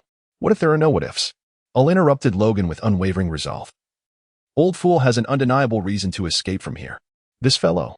Logan stared blankly at the elderly man with hair as white as snow, suddenly retrieving a piece of paper from his bosom and presenting it before him. Adorning the paper was an illustration of a skull flag, the icy blade of a dagger, its sheath, and a snow-white scarf. All looked at the design, utterly perplexed. This was the emblem of Logan's pirate crew. With a smile, Logan extended his hand and inquired, "Would you care to join me as the navigator aboard my ship?" All, taken aback for a moment, then shook his head, pointing at his disheveled white hair, and replied, "I have but a few years left in this world." Logan stepped forward and playfully patted the muscles on his arm, laughing heartily. "What are you saying? You are clearly still quite strong. Come on, all, board my ship." Logan extended his invitation with utmost sincerity. Uar, however, managed a wry smile and replied, "Mr. Logan, I am truly honored by your regard, yet I must decline. I am no longer young and have grown weary of the life filled with strife upon the seas. My only desire now is to return swiftly to the North Sea, to my homeland. It is of no consequence." Logan blinked, his smile unwavering. "I shall escort you back to the North Sea, but before we embark on that journey, I implore you to assume the role of navigator aboard my vessel." Uar looked astonished. "You intend to return me to the North Sea? Are you not exploring the New World?" Logan shrugged, remarking, "The New World is still far too perilous for me. Considering all factors, returning to the North Sea to develop seems to be the wisest choice, does it not?" A flicker of intrigue crossed Ull's mind as he exclaimed, "Mr. Logan, you hardly resemble the typical novice pirate of today. Would a fledgling pirate flee from the Barton pirate crew as I did? They are, after all, a prominent and thriving supernova crew. With a chuckle, Ol replied, indeed. That is true. So, would you care to join me aboard my ship? Logan extended his hand once more. It was an immense honor for the aged man. The young and the old clasped their hands tightly together. Boom, boom. Two deafening explosions resounded in Logan's ears. Immediately afterward, the blast shockwave hurled several wailing pirates into the air, and Logan watched helplessly as they plunged into the nearby sea. Splash, splash, splash. When these nearly drowned pirates caught sight of Logan on the small boat, tears welled up in their eyes. Lord Logan, did you come specifically to rescue us? We had truly mistaken you before. The pirates cried bitterly, flailing as they swam towards the small vessel. Logan was momentarily bewildered by their words. Observing the small boat laden with supplies and the captured navigator, it was hard to believe they were here to rescue anyone. The thought processes of these pirates were indeed peculiar. As Logan was lost in his thoughts, Yul nudged his shoulder and gestured with his knife. Logan pondered for a moment before nodding decisively. Strike, and do so swiftly. With Logan's affirmation, Ol's grip on the hilt of his blade tightened imperceptibly, his body crouching low, resembling an old leopard fixated on an unsuspecting antelope. Logan quietly grasped the hilt of his knife, revealing a warm smile to the drowning pirates. Brothers, come up quickly. The water is frigid. Their cries echoed, reminiscent of children searching for their fathers. Lord Logan, you are truly remarkable. The pirates wept like lost children. Suddenly, several of them managed to grasp the ship's railing almost simultaneously. Yet, what awaited them was not a father's warm embrace, but two cold, sharp blades. The sound of steel slicing through flesh echoed, followed by the sickening puncture of a blade piercing the heart, marking a bloody conclusion to these pirates' lives. Chapter 9. The flower blade bissed to Mr. Logan. We are on the verge of being discovered. You are, having dealt with the blood-stained deck, cautioned while surveying their surroundings with vigilance. Logan leaned against the cabin of the boat, a knife in his grasp, his thoughts adrift as he absently uttered a sound of acknowledgement. As time slipped away, his mind had long since wandered elsewhere. Bang, bang. Two stray bullets pierced the night, striking the small vessel. Yul's expression grew increasingly vigilant. Minutes passed, and the cacophony of fierce combat aboard the larger ship grew ever clearer. Logan seemed oblivious to it all. His mind was consumed with thoughts of Nelson. Why had he not yet arrived? They had successfully eliminated the lookout, accomplished their mission, and had clearly agreed to rendezvous at this very spot. They were on the verge of escape, yet something was amiss. What had transpired? Had he been discovered by Barton? Or had he encountered foes attacking Barton's pirate crew? What, indeed, had happened? Logan vigorously shook his head, attempting to force his thoughts away from these matters, yet he found it utterly impossible. Although he had only known Nelson for a mere few hours, the kindness, gentleness, and unreserved care he exhibited imparted a sense of goodwill from the world to Logan. Nelson was the first individual Logan encountered in this unfamiliar realm, and he was also the first radiant beam of sunlight.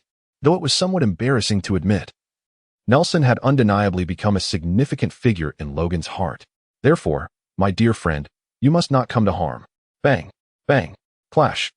A stray bullet was intercepted mid-flight by Yul's swift blade just before it could strike Logan. Logan, Yul turned sharply and commanded, as captain. You must maintain your composure at all times and in all places. Steady yourself, Captain. Yul delivered a powerful fist to Logan's chest, then grasped his shoulders. His weathered eyes ablaze with the fire of dusk. Logan felt a flicker of pain as Yuar's fiery gaze seared into him, rousing him from his slumber. Logan shuddered.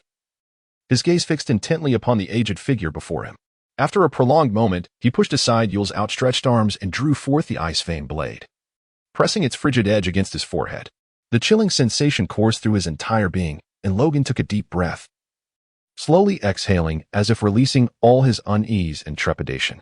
A faint smile curled at the corners of Yul's weathered lips as he turned his eyes towards the brightly illuminated vessel, eagerly offering, Captain, do share the name of my companion. I shall bring him back. Logan shook his head, declaring, I cannot allow this. It is far too perilous. Rather than wait passively for our doom, we must take the initiative. You once vowed to obey my commands unconditionally. Alas, the wind is so fierce that it threatens to impair my frail ears. Yul scratched his ear, appearing quite frail and decrepit. Yet, in an instant, this old man flashed a cunning smile, nimbly leaping over Logan and swiftly stepping onto the ship's railing. With a sudden burst of strength, he propelled himself onto the grand vessel. The small boat rocked violently, nearly capsizing, prompting Logan to hurriedly regain his balance. Logan regained his composure. Lifting his gaze to glare at Yule, his voice low yet forceful, "You have no notion of who he is. Return, old man." Yule stood upon the grand vessel, the sea breeze tousling his mane of white hair. "It must be Nielsen. I shall fetch him at once, Captain." With that remark, Yule turned and vanished from Logan's sight. Logan spat contemptuously. Old age breeds cunning. Just as his words faded, a tremendous splash echoed through the air, signaling yet another fortunate soul plummeting down. Logan took a deep breath, patted his face, and endeavored to make his smile appear less unappealing. A grin of pearly white mischief. Before Logan could utter a word, the individual who had fallen into the water let out a furious roar. Logan was momentarily taken aback, squinting intently for quite some time before finally recognizing the individual. Tuka. It was none other than the fearsome pirate who had hurled a bottle at him. It was hardly surprising that Logan struggled to identify him. The man's visage had been grotesquely disfigured. A horrifying scar traversed from his brow across his left eye, extending down to his jaw, with blood streaming down, marring his entire head and face. Similarly, a massive gash marred his chest, flesh grotesquely protruding, painting the sea a deep crimson. It was evident that these two wounds had been inflicted by a single, brutal strike. How utterly tragic. Logan rubbed the goosebumps that had emerged on his arms, a mischievous grin spreading across his face. "What an audacious little rascal. What brings you here?" Tuka glared at Logan with a blood-red eye, his large hands crashing against the surface of the water with a resounding slap. This fellow's prowess in the water was significantly superior to that of the previous few. Logan mused inwardly, yet verbally proclaimed, "I remain here to rescue my brothers. This is the only endeavor left for me, a gravely wounded soldier." Ha ha ha ha.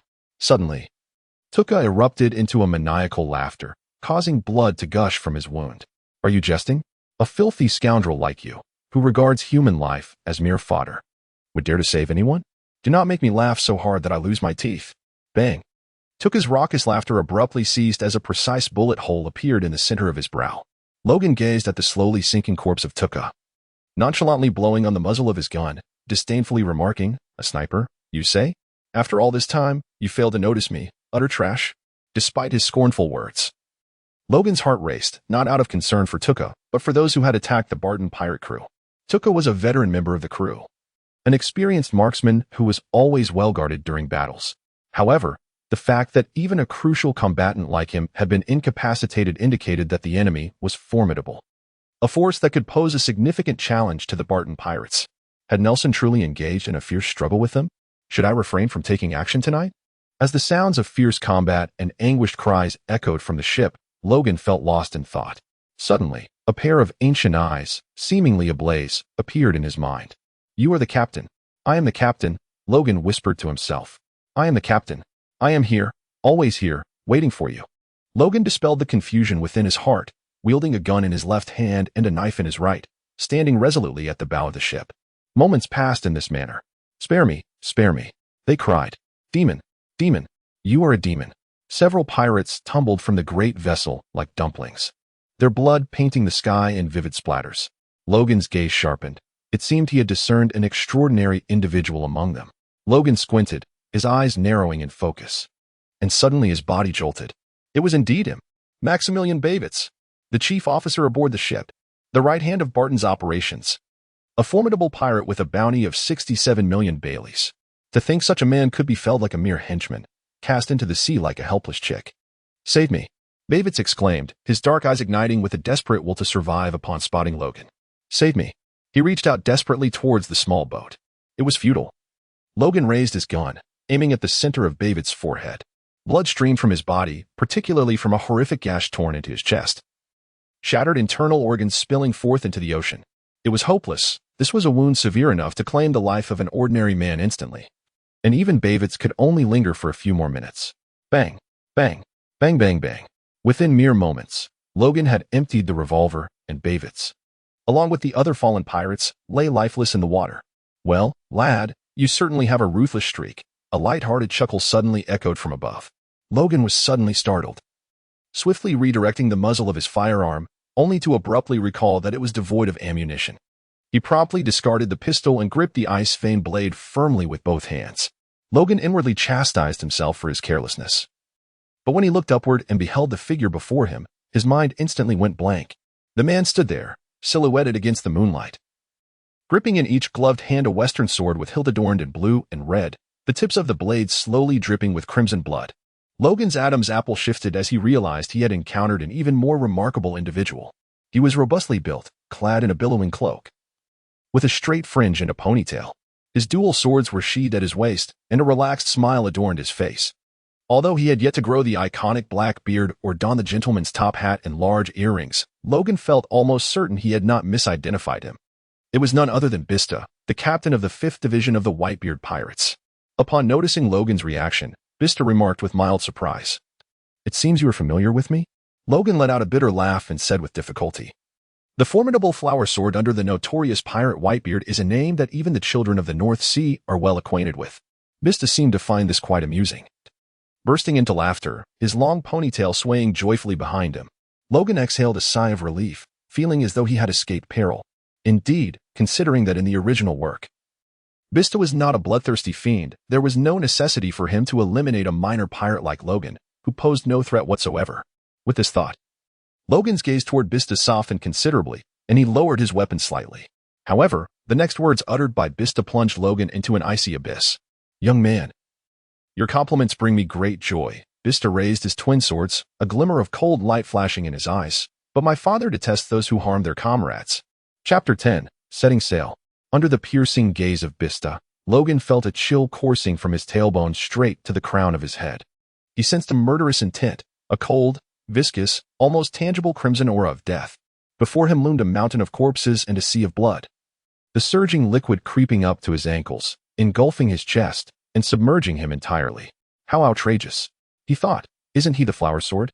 Why do I feel as though I am confronting a bloodthirsty butcher? Logan suddenly clenched his chest, gritting his teeth to overcome the sensation of palpitations, while his other hand instinctively raised the blade to shield himself. The sturdy edge of the knife provided some respite against the suffocating pressure that bore down upon him. Bista scoffed. "Is this the extent of your strength? No wonder you were so ruthless towards your companions." The tone dripped with condescension. Logan struggled to contain his emotions.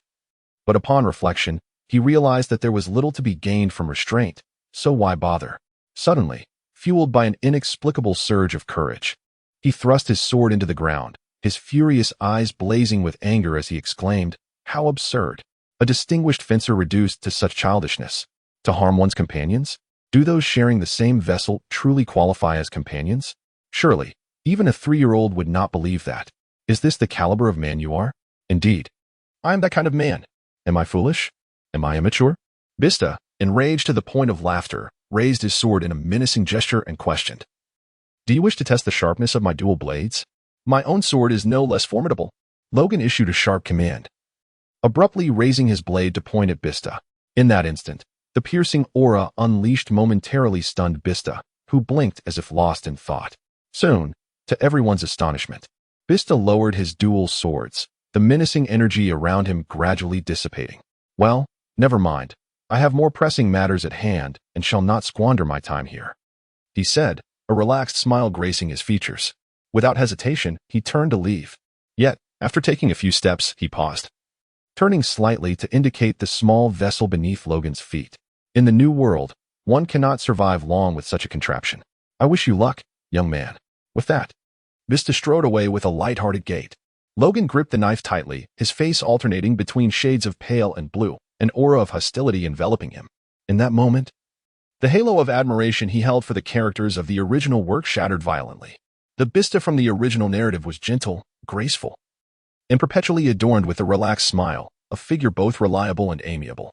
Yet, the Bista Logan encountered now was fierce, cruel, and self-willed, capable of taking a life without a flicker of hesitation. The belated pang of fear, faced with mortality, vividly reminded him that had it not been for the more pressing matter that the other had mentioned, he might very well be a cold corpse at this very moment. This terrifying thought rendered Logan momentarily paralyzed, his body trembling involuntarily with fear. After a considerable time, Logan sheathed the knife, releasing his grip on the hilt and forcefully patting his stiff cheeks. It suddenly dawned on him. This was the real world. And the personalities of those characters he once revered did not wholly apply to the flesh and blood individuals he was destined to encounter. Or rather, the benevolence exhibited by the original characters was reserved for those they deemed worthy, just like the Bista he had just met. Logan's initial impression had placed him in a category akin to a member of the Whitebeard pirates, leading him to perceive Bista as gentle and dependable. However, the truth was that Logan had no connection whatsoever to Bista. His gentleness and reliability bore no relevance to Logan. What he truly had to contend with were Bista's sharp twin swords. One must remain perpetually vigilant regarding the characters from the original work, discarding all preconceived notions and frivolous attitudes. This is not an anime. This is not an anime. This is not an anime. Logan gazed towards the direction in which Bista had departed, mentally admonishing himself. Yet, upon reflection, it struck him as rather amusing. He observed the ships ablaze in the distance, unable to suppress a twinge of schadenfreude. Just moments ago, Barton had proclaimed his intent to confront Whitebeard, and barely a night had passed before Whitebeard's son came to engage him. TSK, what a stroke of misfortune. While he chuckled to himself, an unsettling feeling suddenly washed over Logan. Oh no. He smote his thigh and exclaimed, could it be that Nelson has truly clashed with the Whitebeard pirates? As this thought took root, it spread through his mind like a rampant weed, igniting a sense of urgency within him. He forced himself to suppress his impatience, straining his ears to discern any sounds emanating from the grand ship, yearning to catch even the faintest echo of Nelson's voice. At that very moment, a sudden cacophony erupted, startling him. Logan's heart jolted, and he abruptly raised his gaze, only to behold the towering main mast of the ship, measuring over 10 meters in height and as thick as 3 men combined, abruptly severed in two. The black pirate flag plummeted into the sea, accompanied by splintered fragments of wood. The broken mast had collapsed the ship's cabin, and amidst the debris stood an immense wild boar, its form grievously mangled. One of its vicious tusks had been brutally torn asunder, and ragged strips of flesh clung to the corners of its mouth. A significant portion of its coarse back was missing, and dark crimson blood gushed forth like a torrent, staining the boar's body. The excruciating pain nearly drove Barton to the brink of madness as he frantically obliterated everything around him, his beast-like eyes glimmering with a savage, blood-red fury. Those 2 points of crimson in the darkness were visible even to Logan, who was still aboard the small boat. Logan's expression darkened as he gripped the hilt of his blade. He anticipated Batten's defeat, yet he was astounded by the swiftness and severity of it. The Whitebeard pirates. Truly fearsome. Nelson, I will count to 10. If you do not return, I shall seek you out. Logan resolutely declared to himself, recognizing that Nelson and Yule had placed their trust in him by boarding his vessel. He could not abandon them in pursuit of his own escape. Even if death awaited them, they would face it together. Logan's countenance bore a resolute expression as he slowly uttered a number. 10. Captain, we have returned. Suddenly, a familiar voice rang out from the ship, soft yet resonant with strength. Tears nearly brimmed in Logan's eyes. He quickly wiped them away, intently gazing at the approaching figures of Nielsen and Yule, who were sprinting from the grand vessel. They appeared unscathed, with no injuries to their faces or bodies. Aside from a slightly disheveled hairstyle, Nielsen and Yule had returned unscathed. Logan quickly bit down on his trembling lips to suppress any potentially embarrassing sounds that might escape. Thud! Thud! Nelson and Yule crashed onto the small boat, nearly causing it to capsize. Nelson exhibited no semblance of remorse. Instead, he clutched a small wooden box and grinned foolishly. Yule mirrored his joy, as if he had stumbled upon a magnificent treasure. Nelson, with his hands behind his back, feigned mystery and whispered, Captain, guess what? Enough. Logan interrupted. Showing no leniency, he pointed at the large oars on the boat and commanded, Get to rowing, now. Immediately. Huh. Logan delivered a swift kick to his posterior, exclaiming with fierce indignation, What on earth are you thinking? And as for you, old man, do you dare defy the captain's orders? Burr's expression stiffened, and with an acute sense of propriety, he rolled up his sleeves and turned to grasp a large oar. Nelson blinked, discreetly stowing away the small wooden box behind him, and obediently took hold of another oar. Logan nodded in satisfaction and proclaimed, Very well. I hereby announce that all members of the Logan pirate crew are assembled and prepared to set sail. Now, I shall issue my first command as captain.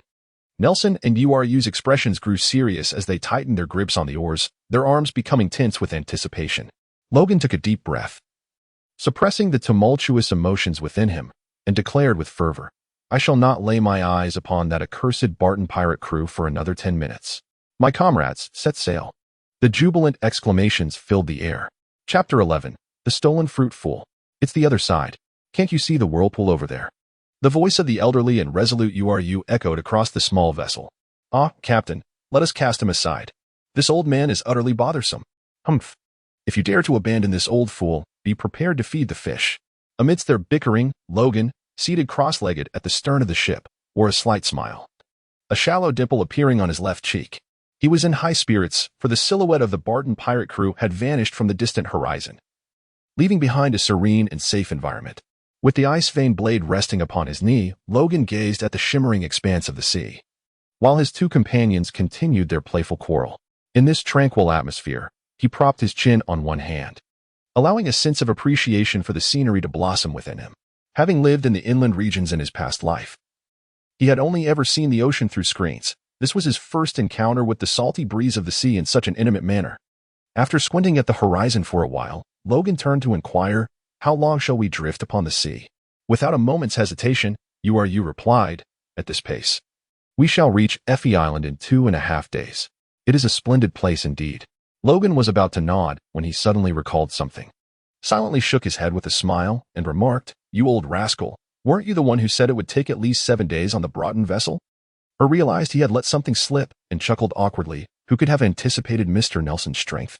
If it were left to this old man to row, even 7 days might not suffice. Nelson shot a fierce glare back at her before turning to Logan and saying, "This old fellow is indeed not to be trusted. Let us cast him overboard. Hey now, at least it was I who brought you down from the ship. How can you repay kindness with malice?" Nelson glared at him and huffed, "I care not. Who told you to intrude upon the world of Logan and me? The world of two?" Or detected an unusual nuance in that ambiguous phrase. He was aware of Nelson's pursuit of the captain, yet hadn't the captain always maintained a resolute refusal? No. If the captain could persuade Nelson to flee together, perhaps there were matters between them that this old man was unaware of. The more he pondered, the more unsettling thoughts arose, and his gaze toward Logan grew peculiar. "Hey now, what unsavory thoughts are you entertaining?" Logan beheld the blazing flames of the Bagua emanating from Uar's eyes, and an immediate chill coursed through him. "Halt!" Logan, with a stern expression, exclaimed. "Cast aside the sordid thoughts that dwell in your mind. My relationship with Nelson is utterly innocent." Nelson nodded vigorously, affirming, "Indeed, my bond with the captain is pristine." All glanced at Nelson, then at Logan, and suddenly bowed his head, unable to suppress the tremors of his shoulders. Logan, with a furrowed brow, gazed at Nelson, who appeared utterly bewildered and wore an expression of innocence, feeling a surge of frustration. "What on earth were you thinking?" Logan retorted sharply. "I haven't even asked you yet what you did after eliminating the lookout. Why did you deviate from the plan?" "Oh, how delightful. Logan has finally mustered the courage to inquire." Nelson thought gleefully, though he maintained an air of nonchalance on his face. "Ah, you mean that? Of course. It was because the Sandwolf pirate crew suddenly emerged, disrupting my meticulously laid plans." Logan was momentarily taken aback. The Supernova pirate crew? Wasn't it the Whitebeard pirates? Why was Bista associating with the Sandwolf? Nevertheless, Logan did not dwell on it for long, as it bore little relevance to him. Logan cast a glance at the scarf, which billowed in heart-shaped waves, and glared at the feigned calmness of Nelson. "Spare me." From the moment the cannon fire commenced to the actual outbreak of battle, at least 10 minutes elapsed, ample time for you to escape the ship. Speak frankly. What were you truly up to? Is it related to that box in your possession? Nelson's expression turned to one of shock. "But I performed so convincingly." You'll interjected. "With your acting skills, even the captain would be hard-pressed to believe you, let alone a 3-year-old. Just as Nelson was about to retort, Logan swiftly interjected. "All right. Enough of the bickering. Nelson's performance isn't as poor as you claim." "Humph." Nelson haughtily lifted his chin, turning his nostrils towards Yule. Yule, unfazed, began humming an ancient ballad of the North Sea, adding as he hummed, "I found him in the captain's quarters." This crafty lad managed to sneak in while Barton was engaged in battle with the fierce wolf, stealing a prized treasure from the captain. "What? He went to find Barton?" Logan called out in alarm, his heart racing with a mix of fear and anger. He anxiously approached Nelson, scrutinizing him from every angle to ensure he was truly unscathed before exhaling a sigh of relief. Nelson, bewildered, allowed Logan's examination without protest. "You truly frightened me," Logan exclaimed, gripping Nelson's shoulder earnestly. "Remember, no treasure is worth your life. Without you, how could I possibly survive in this harsh sea?" Nelson felt a warmth spread through him, his eyes glistening with tears as he gazed at Logan. All paused his rowing, looked up at the sky, cleared his throat, and said, "Captain, you should take a look at what Nelson has brought back for you. It will surely astonish you." Nelson, rarely in agreement with Ulr, excitedly retrieved a small wooden box from his pocket, playfully declaring, Captain, can you guess what this is? Logan replied without hesitation, the devil fruit. Nelson, taken aback, exclaimed, how did you know? Were you still awake when Barton took the items that day? Logan smiled silently. Joking aside, based on his years of experience, the small wooden box, so meticulously sealed, could either contain a treasure map or a devil fruit. However, a treasure map would hold little significance for him at present. If it truly were a treasure map, Nelson and you would not be so elated. Only something that could swiftly enhance the abilities of their captain would elicit such excitement. Thus, Logan confidently asserted that the contents of the small wooden box were indeed a devil fruit. Logan let out a hearty laugh as he seized the wooden box from Nelson's hands, casually inquiring, do you know what kind of fruit this is? Both Nelson and Yul shook their heads in unison. With a tone that was both mysterious and awestruck, Yul remarked, I have heard that each devil fruit is a hidden treasure of the sea. The one who consumes it transforms into a landlubber while simultaneously acquiring extraordinary powers. Having lived for so many years, I have only encountered such a tangible devil fruit once. Coincidentally, it is my first time as well, ha ha ha. As Logan spoke, he opened the wooden box and retrieved its contents. The devil fruit, approximately the size of a fist, was a deep blackish purple, adorned with red spiral vine patterns, and bore the overall shape of an outstretched right hand. Yul, stroking his beard, marveled, what a truly extraordinary fruit. Logan scrutinized for a moment before inquiring. This devil fruit was seized from a merchant vessel a couple of days ago, correct? Did Barton mention what kind of fruit it is? He did not. I suspect the old fellow is also unaware. Logan speculated, this appears to be a devil fruit of the Superman variety. However, I am uncertain whether it pertains to superhuman physique, extraordinary abilities, or perhaps even the creation category. If it bestows a formidable power, that would be splendid. Yet should fortune favor me poorly and I draw a feeble ability, it would undoubtedly be a regrettable outcome. Logan wore a conflicted expression, hesitating over whether or not to partake. Nelson patted his chest confidently, declaring, no matter what it is, I shall safeguard the captain with utmost diligence. Logan gazed at Nielsen's current state and suddenly resolved to take action. As the captain, how could he perpetually rely on the protection of his crew? Regardless of their abilities, even if they were deemed worthless, he would still find a way to make the most of them. Logan leaned over the edge of the ship, cleansing the devil fruit with care. Rising to his feet, he cast a resolute glance at Nelson and Yul, then tilted his head back and swallowed the entire fruit in one swift motion. A glimmer of anticipation sparked in Yul's eyes. How was it? Logan suppressed the nausea churning in his stomach and forced a smile, saying, it tastes delightful, a flavor beyond earthly delights. I shall ensure you savor it in its entirety next time. Yul shook his head, stroking his grizzled beard and chuckling heartily. Nelson shot him an exasperated glance, equally eager, inquiring, Captain, what power do you possess? As the queasiness began to subside, Logan closed his eyes to attune himself to the newfound sensation. The devil fruit is an extraordinary entity. Upon consumption, the user instantly perceives the nature of the fruit they have ingested. Thus, Logan swiftly discerned the emergence of a unique power within him. He endeavored to reach out to it, to comprehend and embrace it. After a considerable pause, Logan opened his eyes, displaying a peculiar expression. Nelson, now even more intrigued, pressed on, what ability do you have? Is it far superior to Barton's? Logan remained silent, deliberately passing by Yul with an air of mystery. He suddenly touched the latter's body with his finger before smiling and making his way to the bow of the ship. Turning around, he toyed with the log pointer in his hand and jested, it's hard to say whether he surpasses Barton, but he certainly embodies the essence of a pirate. Nelson blinked in confusion, while Yul, astonished, touched his empty wrist and exclaimed, Captain, how did the log pointer end up with you?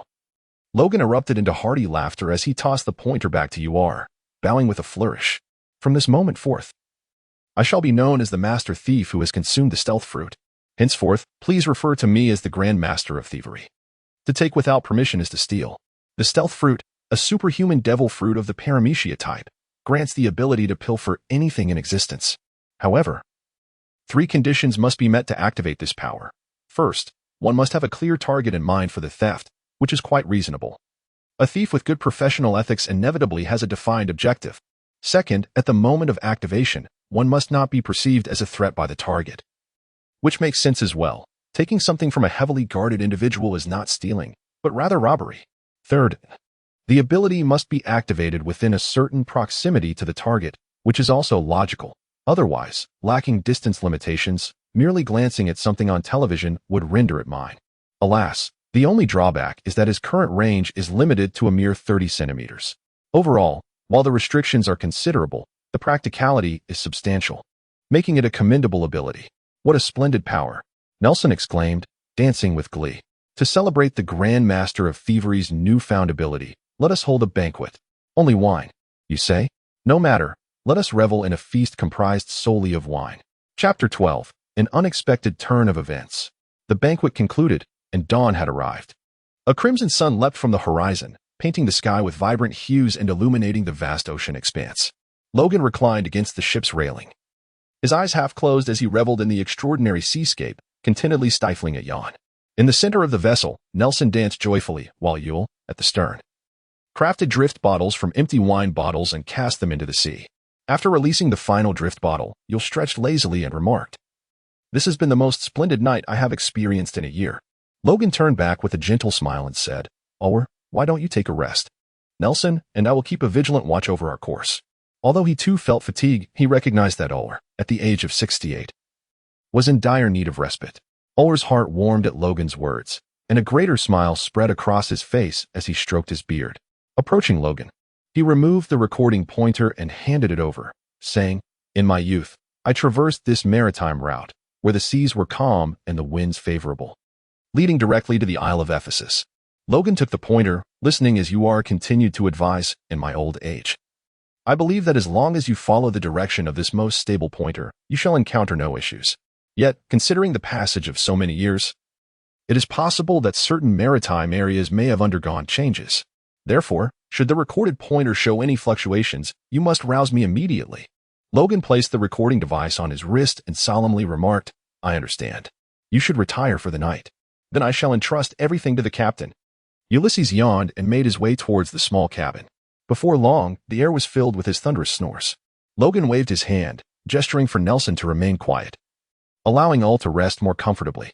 Although Nelson was reluctant, he obediently fell silent, leaning over the other side of the ship's railing and gazing intently at Logan. Before long, he cast aside his displeasure, breaking into a broad, foolish grin. Logan cast a sidelong glance at him, adjusting into a more comfortable position as he closed his eyes and inquired, "After toiling all night, are you not weary?" At this, Nelson chuckled, flexing his arms to showcase his impressive biceps, and proclaimed loudly, "Do not underestimate the new breed of humanity." New breed of humanity? Logan's heart stirred as a sudden thought crossed his mind. He opened his eyes and inquired, "Are you familiar with the kingdom of Makabaka? I've heard that the inhabitants there are quite similar to Nelson." Nelson was momentarily taken aback, but then, with a swift motion of his left fist striking his right hand, he exclaimed in realization, "You must be referring to the Peach Island kingdom of Makabaka."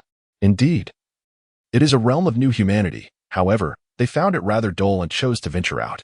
Logan let out a soft exclamation, then closed his eyes once more, smiling as he remarked, "No wonder the red bean soup you made with rice cakes is so delightful." Nelson, brimming with excitement, replied, "I can prepare an array of vibrant and delectable dishes, all for you in the future." Logan's eyelids fluttered slightly, and he smacked his lips, a satisfied smile curling at the corners of his mouth, as if he had already savored the delicacies that Nelson spoke of. Noticing Logan's growing drowsiness, Nelson promptly volunteered, "While I keep an eye on the boat, why don't you take a short rest, Logan?" Logan did not hesitate. He directly handed the recording pointer to Nelson and, after reiterating the instructions entrusted to him, laid his arms behind his head and fell asleep in his clothes on the deck. Soon, Logan entered a state of half-sleep, half-wakefulness. Just yesterday, he had been an ordinary university student, but within the span of a single night, he had encountered experiences that most people could only dream of throughout their lifetimes. Had he maintained a constant tension in his mind, he might not have felt so fatigued. However, after indulging in a lavish feast the previous night, his mental strings had relaxed, and drowsiness washed over him like a tide. The small boat, emanating a scent of wood, glided gently with the waves of the sea, and immersed in this environment, Logan felt as though he were cradled in a lullaby, quickly succumbing to a deep slumber. Nelson, observing Logan's serene face, leapt up with excitement, performing a cautious ballet dance. From now on, I'll be able to spend every day with Logan. How delightful." Nelson cheerfully tucked the recording pointer into his pocket and began to frolic on the deck. "Oh, let me surprise Logan." With anticipation bubbling within him, Nelson moved to the back of the boat, shooed away a resting seagull, and seized 2 wooden oars. All right, off we go to Effie Island. With great enthusiasm, Nielsen swung the oars, envisioning the astonished expression on Logan's face upon waking. In Nielsen's capable hands, the oars danced swiftly, and the small boat surged forward like an arrow released from a bow, racing towards the dawn. In the liminal space between dreams and consciousness, Logan felt as though he had been plunged into a vast vat of cold water, his entire being drenched and uncomfortable. Logan believed he was merely dreaming. Thus he paid it little mind, even harboring a curiosity to see how the dream would unfold. However, at that moment, a sudden itch emerged on his abdomen. Logan quickly reached down to scratch it, but before his fingers could make contact with his skin, they encountered something peculiar. The sensation was slippery and chilling, reminiscent of jelly.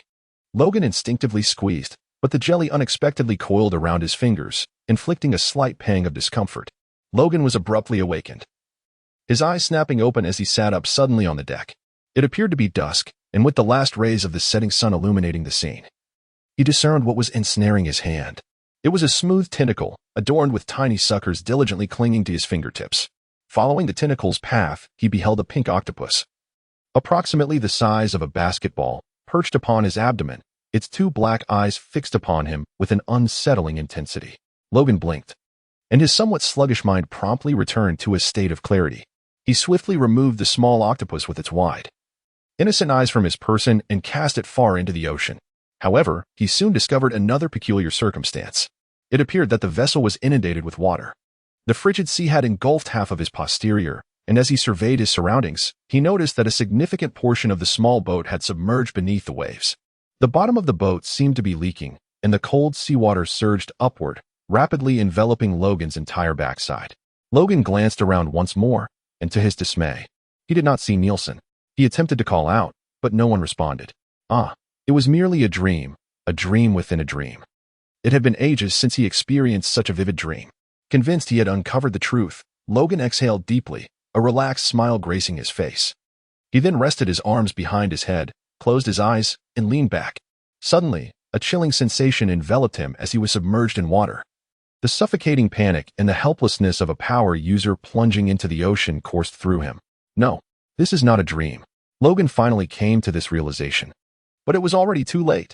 Logan opened his eyes wide underwater, desperately attempting to escape this dire predicament.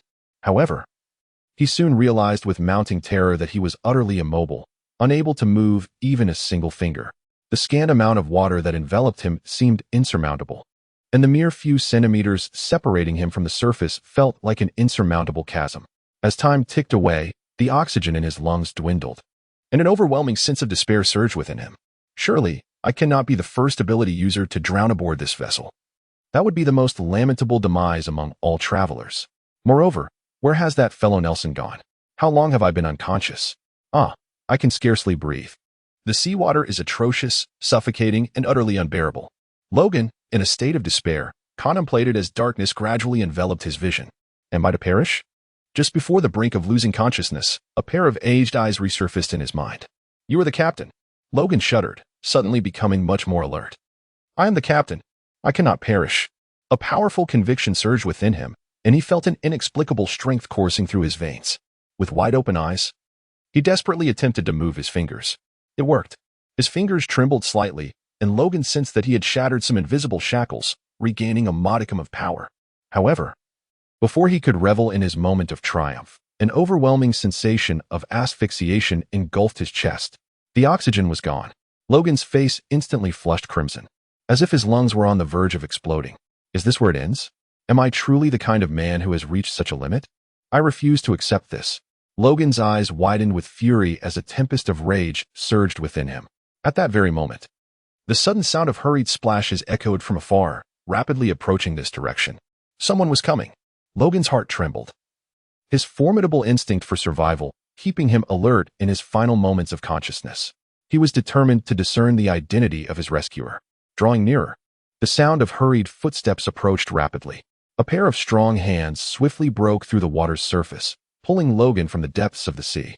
The familiar sight of a white scarf and the distinctive scent of perfume surrounded him. Bathed in the waning light of dusk, Logan was finally able to discern the face of the person who held him. It was Nelson. At that moment, Nelson was drenched, his clothes appearing somewhat disheveled. Logan steadied himself, laboriously raising his finger to point at Nelson. Just as he was about to speak, he instead expelled several mouthfuls of briny seawater. "Oh, Logan. I am so sorry, truly sorry. It is all my fault," he lamented, tears streaming down his face as he beheld Logan's feeble condition, weeping inconsolably. Logan's sword-like eyebrows shot up as he disregarded his physical discomfort and forcefully pushed Nelson aside, rising to his feet. At that moment, the water level had risen to Logan's calves, and an overwhelming sense of weakness surged through his body, nearly causing him to stumble and collapse. Upon witnessing this, Nelson immediately moved to assist him, only to be harshly swatted away by Logan's hand. "Do not concern yourself with me. The boat is leaking. Hurry and patch it up," Logan urged, urgently shoving the motionless Nelson. Quickly, Nelson, tears streaming down his face, nodded in acknowledgement, turned, and grabbed the tools for repair. Bending down into the sea to swiftly mend the hole in the boat's bottom, Logan retrieved 2 empty wooden barrels, suppressing his weakness as he slowly moved to the edge of the ship. While pressing against the hull, he swung his arms to scoop the seawater out of the vessel. Chapter 13. The Sea King. At this moment, it was not too late. The accumulated water aboard had not yet reached the perilous threshold of sinking. A few minutes more of delay would have meant they would plunge into the depths of the ocean, becoming sustenance for the fish. Fortunately, Nielsen worked with remarkable efficiency, sealing the gaping hole in the ship's bottom within mere seconds. Logan stood in astonishment at this terrifying speed, so much so that he did not even notice the 2 empty barrels slipping from his grasp due to inertia. As Nielsen drove in the final nail, he straightened up from the water, wiped the droplets from his face, and hastily discarded his tools before sprinting towards Logan. He truly ran, the formidable resistance of the seawater seemingly posing no hindrance to his legs. In the blink of an eye, Nielsen stood before Logan. Without waiting for any reaction from Logan, he hoisted him onto his shoulder and, with a powerful leap, ascended to the top of the cabin. "Nielsen, what are you doing?" Logan exclaimed, momentarily disoriented by the sudden change in elevation from the ship's edge to the cabin's top. "Logan, brace yourself," Nielsen said nonsensically, pressing Logan's shoulders down to sit him on the cabin floor. He then swiftly removed the scarf from around his neck and wrapped it around Logan, securing him to the cabin. After executing this dazzling sequence of actions, Nielsen turned and leapt back into the water, leaving Logan bewildered amidst the sea breeze. The material of Nielsen's scarf was unknown, but it was remarkably flexible and tightened the more Logan struggled. Just as he considered exerting more effort, he recalled that this scarf was a cherished possession of Nielsen's. With a smile, he ceased his struggles and settled into a more comfortable position, opting to lie down. He was not concerned that Nielsen would harm him. Rather, he was simply curious about Nielsen's intentions. Nielsen did not keep him waiting long, swiftly revealing his purpose. He dove into the ocean, swimming beneath the ship to the bow. There, he maintained an extraordinary balance on the surface of the water, as if standing upon solid ground. Then, rolling up his sleeves, he firmly grasped the ship's prow, his muscular arms bulging, and the veins on his thick neck prominently visible. Logan swallowed hard, a realization dawning upon him regarding Nelson's intentions. In the next moment, as if to validate his suspicions, the small vessel began to sway, and in an instant, it surged forward, breaking free from the constraints of the ocean, piercing through the surface of the water, and leaping towards the twilight sky. Logan's eyes widened, and he momentarily felt breathless. Goodness, was such exaggeration truly necessary? The small vessel tilted skyward, and the tranquil waters suddenly surged forth like a roaring waterfall towards Nelson's direction. With a thunderous roar, a deluge of seawater, along with the cargo aboard, plunged into the depths of the ocean, creating a magnificent froth of white waves. Logan inhaled sharply, feeling the stinging sensation on his face from the powerful gust of wind that surged in that fleeting moment, as if his very scalp were on the verge of detaching from his forehead. Yet, before he could catch his breath, the small boat suddenly plummeted downwards. With a resounding crash, the seawater erupted in a spray. Logan retched a couple of times, the sensation akin to a roller coaster ride, leaving him resolutely unwilling to endure such an experience again. Lying still like a lifeless corpse for a while, he eventually perceived the sky returning to a semblance of normalcy. A sudden commotion beneath him drew his attention. The furious Yule, clutching the bump on his head, stormed out of the cabin, ready to demand an explanation. However, upon encountering the stark emptiness of the deck before him, Yule was momentarily taken aback. He staggered to the center of the deck, spinning in circles to survey the area. and in bewilderment exclaimed, "Am I dreaming? Or is this reality?" Logan's lips twitched slightly. He thought to himself, "I truly wish this were but a dream. Hey, old man, hurry down and lend a hand." A vague voice suddenly echoed from the distant sea. Uar looked in the direction of the sound, astonished. There, he beheld Nelson. With Logan's knife clenched in his mouth, a large wooden crate cradled in his left hand, and a barrel of wine in his right. All while balancing a pack of jerky atop his head, straining to swim towards the boat. Uar was taken aback, a flicker of amusement rising within him. Yet he managed to suppress his laughter and inquired, "What on earth is happening?" Nelson hastily gestured in a particular direction. No time for questions. "Quickly, your recording device has fallen into the sea. Over there. Dive in and retrieve it." Uar's expression shifted instantly, without a moment to spare. He shed his clothing and leapt from the small boat, plunging into the water in the direction indicated by Nelson. Nelson tossed all the items onto the vessel. And upon noticing that Logan was still bound, he smacked his forehead, eager to board the ship. Logan urgently urged, "Do not concern yourself with me. First, assist you in locating the record pointer." Nelson grasped the ship's railing with both hands, hesitatingly gazing at Logan. Seeing this, Logan smiled and said, "I am perfectly fine." "Go ahead." Nelson nodded, turned, and swam away, but after a short distance, he returned, floating on the surface, scratching his head and stealing glances at his precious scarf. Ultimately, it seemed as if Nelson had made a tremendous decision as he addressed Logan. "Logan, if you truly feel uncomfortable, just tear it off." Logan was momentarily taken aback, only to soon feel a warm current emanating from his heart, flowing through his limbs and bones. Although he was unaware of the true significance that this white scarf held for Nelson, he was certain that it was of immense value to him. Yet, for Logan's sake, Nelson had first unhesitatingly used his cherished possession as a rope, and now, merely to ensure Logan's comfort, he could utter words about breaking it. Such a bond of friendship could not be deemed insignificant. Logan hesitated, his lips parting as a myriad of words hovered on the tip of his tongue. Yet only two gentle syllables escaped. "Go." Nelson cast a final glance at the scarf, then turned away resolutely, plunging swiftly into the depths below. As the last wave settled, the surface of the sea gradually regained its tranquility. In the vast expanse of the ocean, only Logan remained above the water's surface. Logan exhaled deeply after this brief respite. The discomfort and weakness he had experienced from being submerged in the sea had completely dissipated. With the crisis behind him, Logan finally found the opportunity to reflect on certain matters. Foremost among these was his greatest perplexity. What had truly transpired, and why had the ship sunk? He dismissed the possibility of an enemy attack, as there were no injuries on Nelson's body, nor any signs of a struggle nearby. Thus, was it most likely a collision with the reef? Yet, had not Yule asserted that this route was quite safe? No, that could not be right.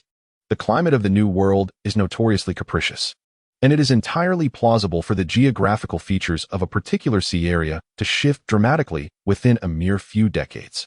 After all, this is the New World. Just as Logan believed he had uncovered the truth, his gaze was suddenly drawn to a colossal shadow lurking beneath the surface of the water. The small boat beneath Logan appeared diminutive in the face of that shadow, akin to an ant beneath the foot of an elephant. A sea king. A bead of cold sweat instantly trickled down Logan's forehead. Chapter 14. Star Dragonfish. Damn it, this creature must exceed 100 meters in length. Where on earth did it emerge from? Has it been lurking beneath the surface all along? Logan, with a pallid complexion, held his breath, striving to restrain his movements. Fearful of attracting the attention of the Leviathan lurking beneath the waves, he absolutely could not afford to be discovered. Otherwise, it would spell doom for both ship and crew. The ocean, after all, was the domain of this maritime sovereign. In the presence of such a formidable creature, Logan could only passively pray that it would merely pass by and swiftly depart. However, seconds turned into a full minute, and Logan's face grew crimson with anxiety. Yet the deep-sea monster showed no inclination to leave or to attack. Even the vast shadow cast upon the surface of the water remained eerily tranquil. Just as Logan grappled with his confusion, a sudden sound of breaking water erupted from the other side of the sea. Logan was suddenly jolted. Quickly holding his breath and fixating intently on the sea creature, remaining utterly still until he realized that the creature was not disturbed. Only then did he exhale with a slight sense of relief and turn his gaze toward the other side of the sea.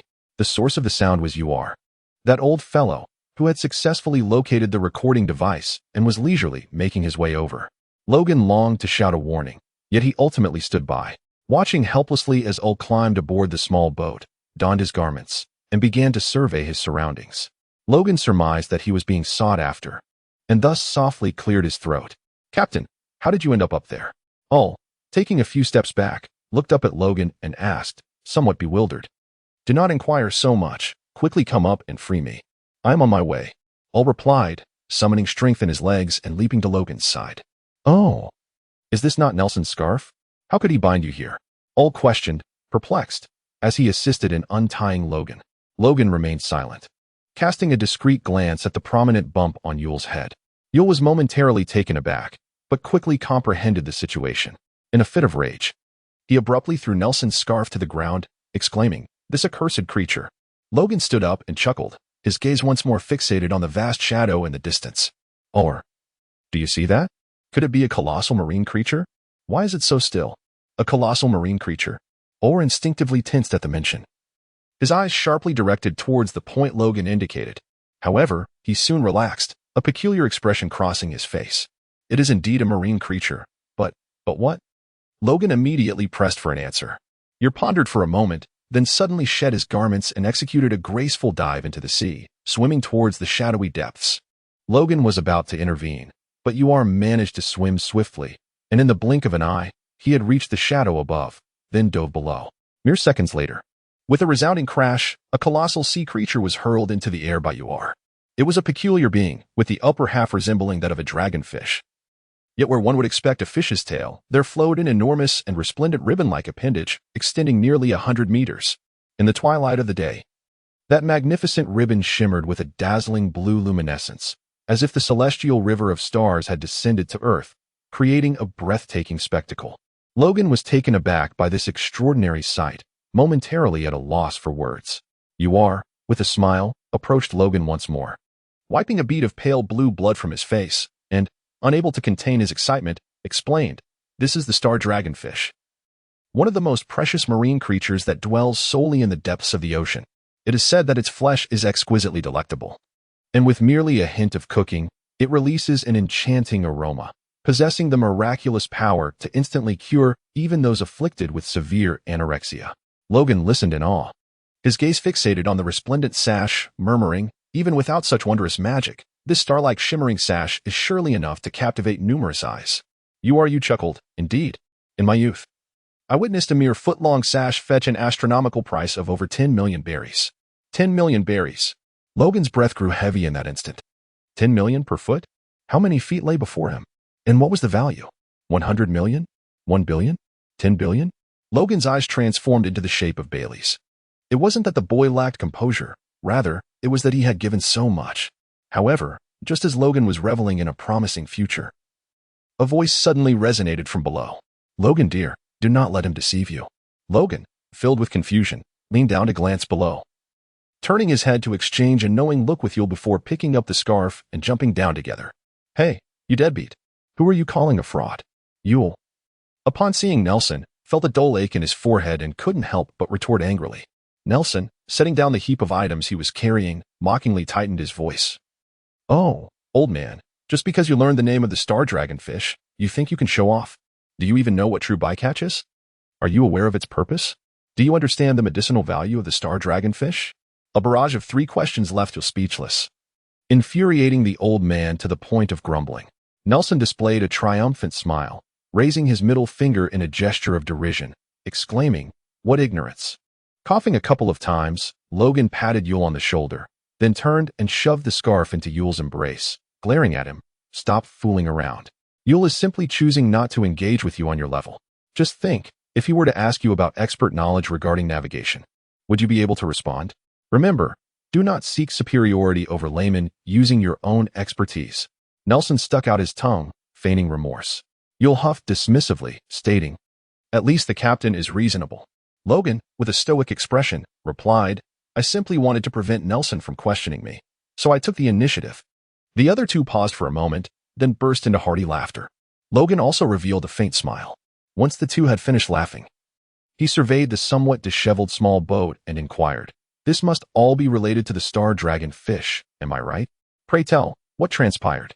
Nelson, filled with remorse, lowered his head to gaze at his shoelaces and replied softly, About half an hour ago, I inadvertently spotted the star dragon fish and pursued it. In the process of hunting it, I accidentally punctured the bottom of the boat. The subsequent events, as you know, unfolded from there. I knew it was your doing. Ewer exclaimed, delivering a playful punch to Nelson's chest. You owe me an apology. Apologize? Not a chance. Nelson shot him a sidelong glance before turning to Logan, excitedly pointing at the star dragon fish bobbing on the surface of the sea nearby. The flesh of the star dragon fish not only tantalizes the taste buds, but more importantly, it possesses remarkable medicinal properties that can swiftly heal wounds. Once consumed, your injuries will mend in no time. Logan was profoundly moved and immediately embraced Nielsen with a warm hug. Uar raised his head, squinting his eyes as he touched the large bump on his forehead, seemingly feeling less pain than before. Humph, in consideration of the captain, I shall reluctantly forgive you.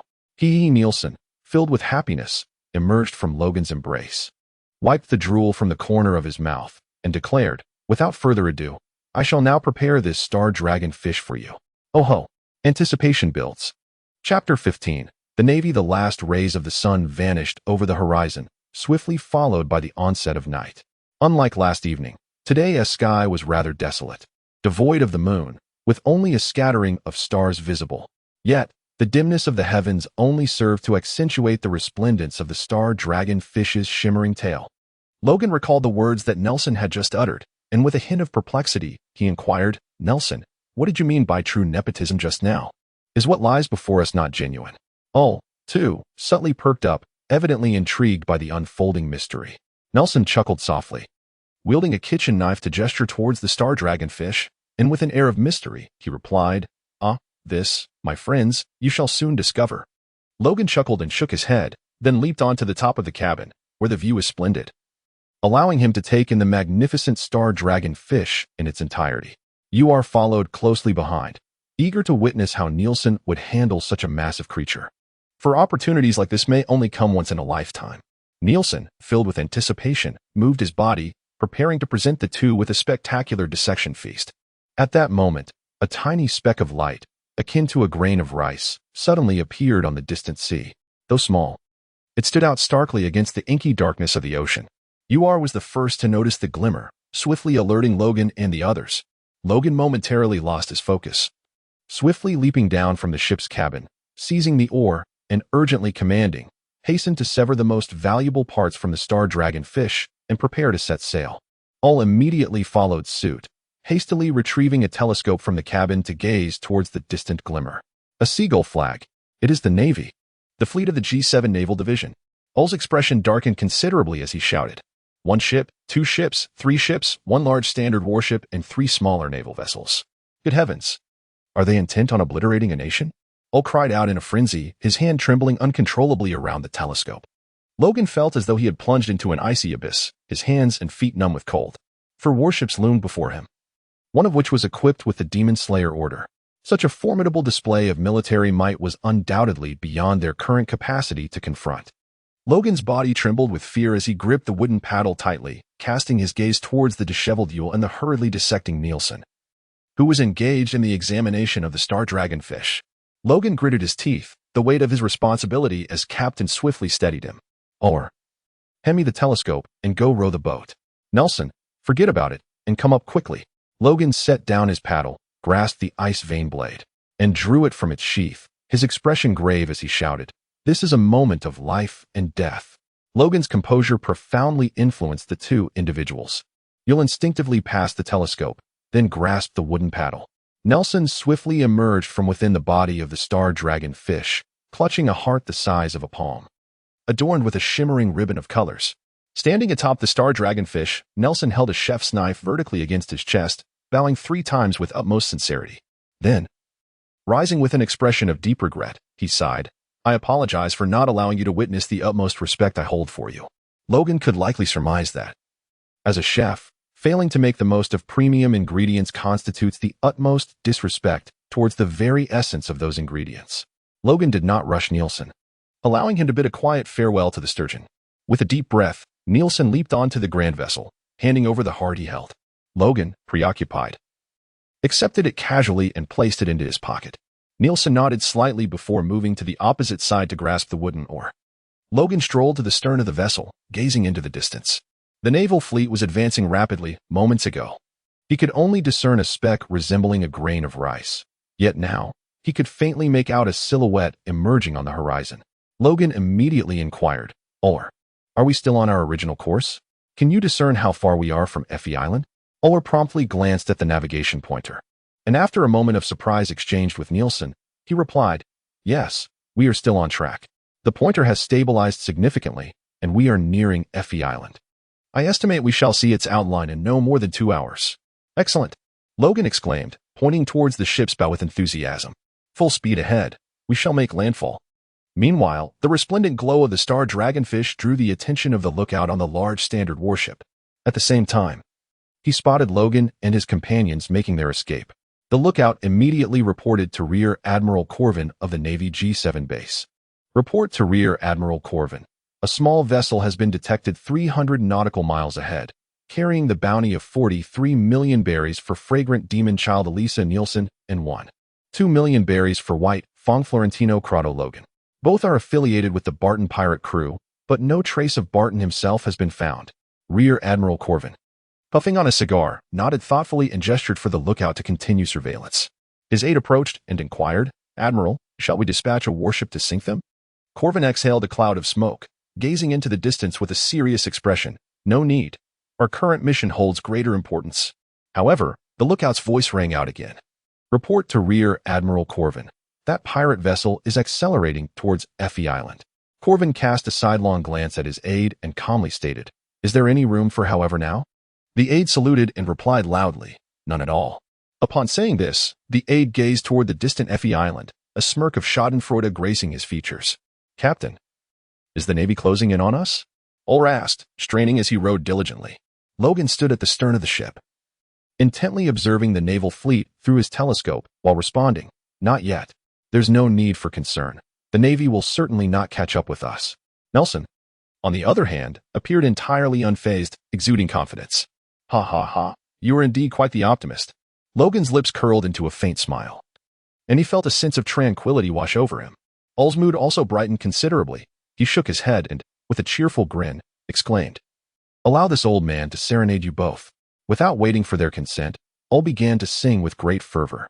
Our instruments like compasses are merely the source of stagnation. Let us navigate boldly under the blazing sun." Indeed, Ull possessed a remarkable gift for singing, and the depth of experience that age bestowed upon him imbued his voice with a captivating resonance. Logan and Nielsen could not help but softly hum along. Beneath the cloak of night, the small vessel surged forward, embraced by the melody. Over an hour later, as Logan remained transfixed by the naval fleet, Yule's song abruptly ceased, replaced by a startled cry of alarm. Logan, without turning back, inquired, "What is it?" You are, in a flurry, hastily cast aside the wooden paddle and rushed to Logan's side, raising his arms in urgency, exclaiming, "The recording needle has suddenly malfunctioned." Logan was taken aback, swiftly lowering the telescope to gaze at the recording needle on Ull's wrist.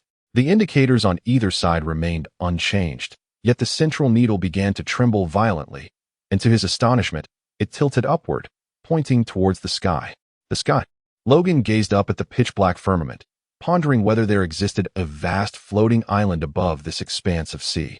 In an instant, it seemed as though the pointer's record had been seized by this ethereal isle.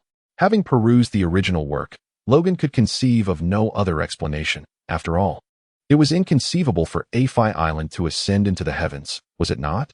Logan shook his head and shared his conjecture with her. To his surprise, responded with skepticism, questioning, "Sky islands? Aren't those merely figments of fairy tales? Do floating islands truly exist in this world?"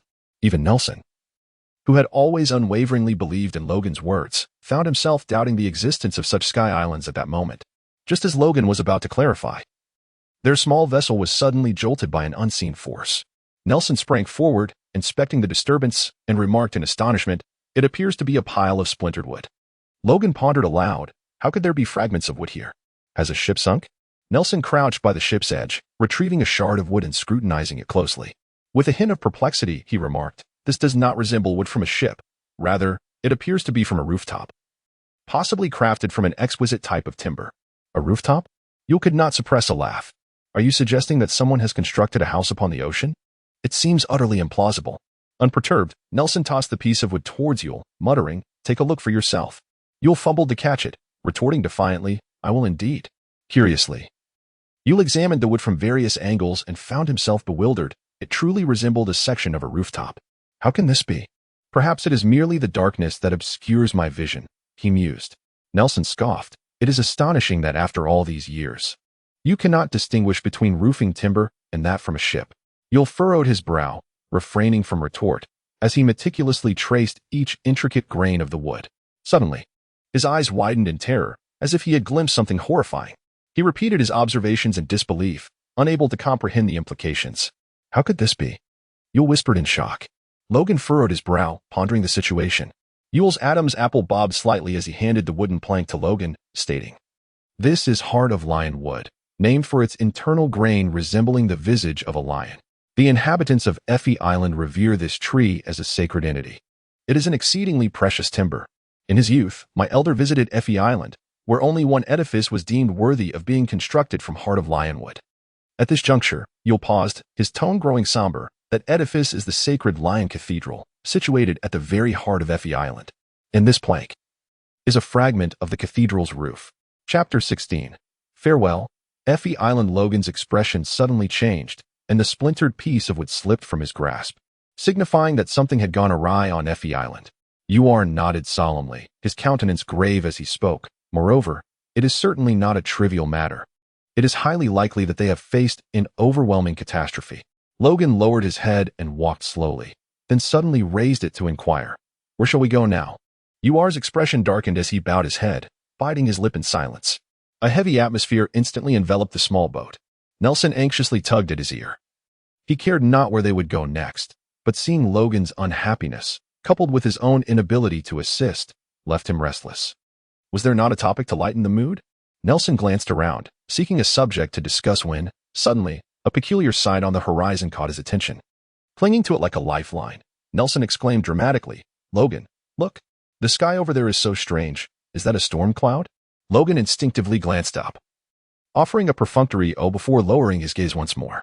Yet, suddenly, it felt as though a string had been plucked in his mind, prompting him to abruptly lift his head towards the patch of sky that bore a different hue. No, that was not the sky. It was an island. Logan hurriedly dashed to the ship's cabin, standing on tiptoe with wide eyes fixed upon the expanse of the inky sky.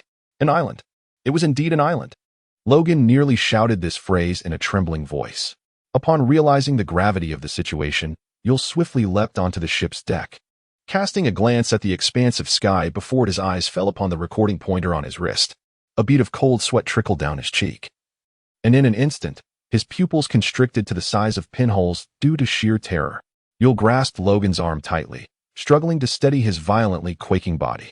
His gaze remained fixated on the colossal behemoth obscured by the shroud of night, an overwhelming sense of absurdity and dizziness crashing against his mind, causing the seasoned mariner to tremble uncontrollably, unable to articulate a single word. Logan, with a complex expression, gently patted old Yule's back before turning to Nielsen and commanding, "Fetch some water." Oh, Nielsen promptly brought a cup of water and, at Logan's gesture, fed it to Yule. How ridiculous, at such an age still requiring assistance. Nielsen, with a look of disdain, flicked away the droplets of water that had splashed onto his hands and positioned himself beside Logan. Yule, unperturbed by Nielsen's remarks, released his grip on Logan and staggered forward, pointing at the immense island that loomed in the sky, his pallid face conveying his awe as he uttered, "That island is Effie Island, a realm that reveres the culture of the lion, a land of prosperity and abundance." Logan, with a heart full of sorrow, gently closed his eyes. The moment he discerned that the expanse of sky was, in fact, an island, his intuition confirmed his fears. Conversely, it was Nielsen, the first to notice the anomaly, who seemed somewhat bewildered by the situation. With astonishment, he inquired of Yule, "Is Effie Island truly a floating isle?" "Indeed not," Yule replied, turning around with a melancholic expression.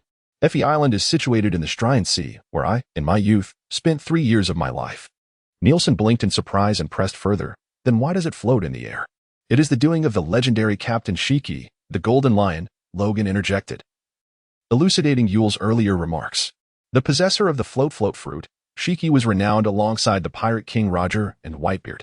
He once cornered Roger during the Battle of White Wall and wreaked havoc at Marine headquarters on the very day of Roger's execution. Logan gazed into the vast sky and murmured, "Aside from him, I truly cannot fathom anyone capable of lifting an entire island." All's steps faltered, his face paling in shock as he exclaimed, "It is he. I recall now, 2 months ago, the Navy reissued his bounty. That fiend has returned to the seas." Logan's reaction to Yule was somewhat peculiar, appearing excessively agitated. Had he encountered the Golden Lion before? However, before he could pose the question, Yule candidly revealed the truth. Wiping the beads of sweat from his brow, he forced a pained smile and confessed, "I fear you may find it laughable. But it was approximately 20 years ago that I, in the company of the captain of that era, beheld the Golden Lion on a certain island. At that time, my captain was a formidable man, suppressing a nation in the North Sea. With a mere strike, the Golden Lion pierced his heart, and we, his subordinates, were so overwhelmed by the lion's imposing presence that we fell to our knees, trembling uncontrollably.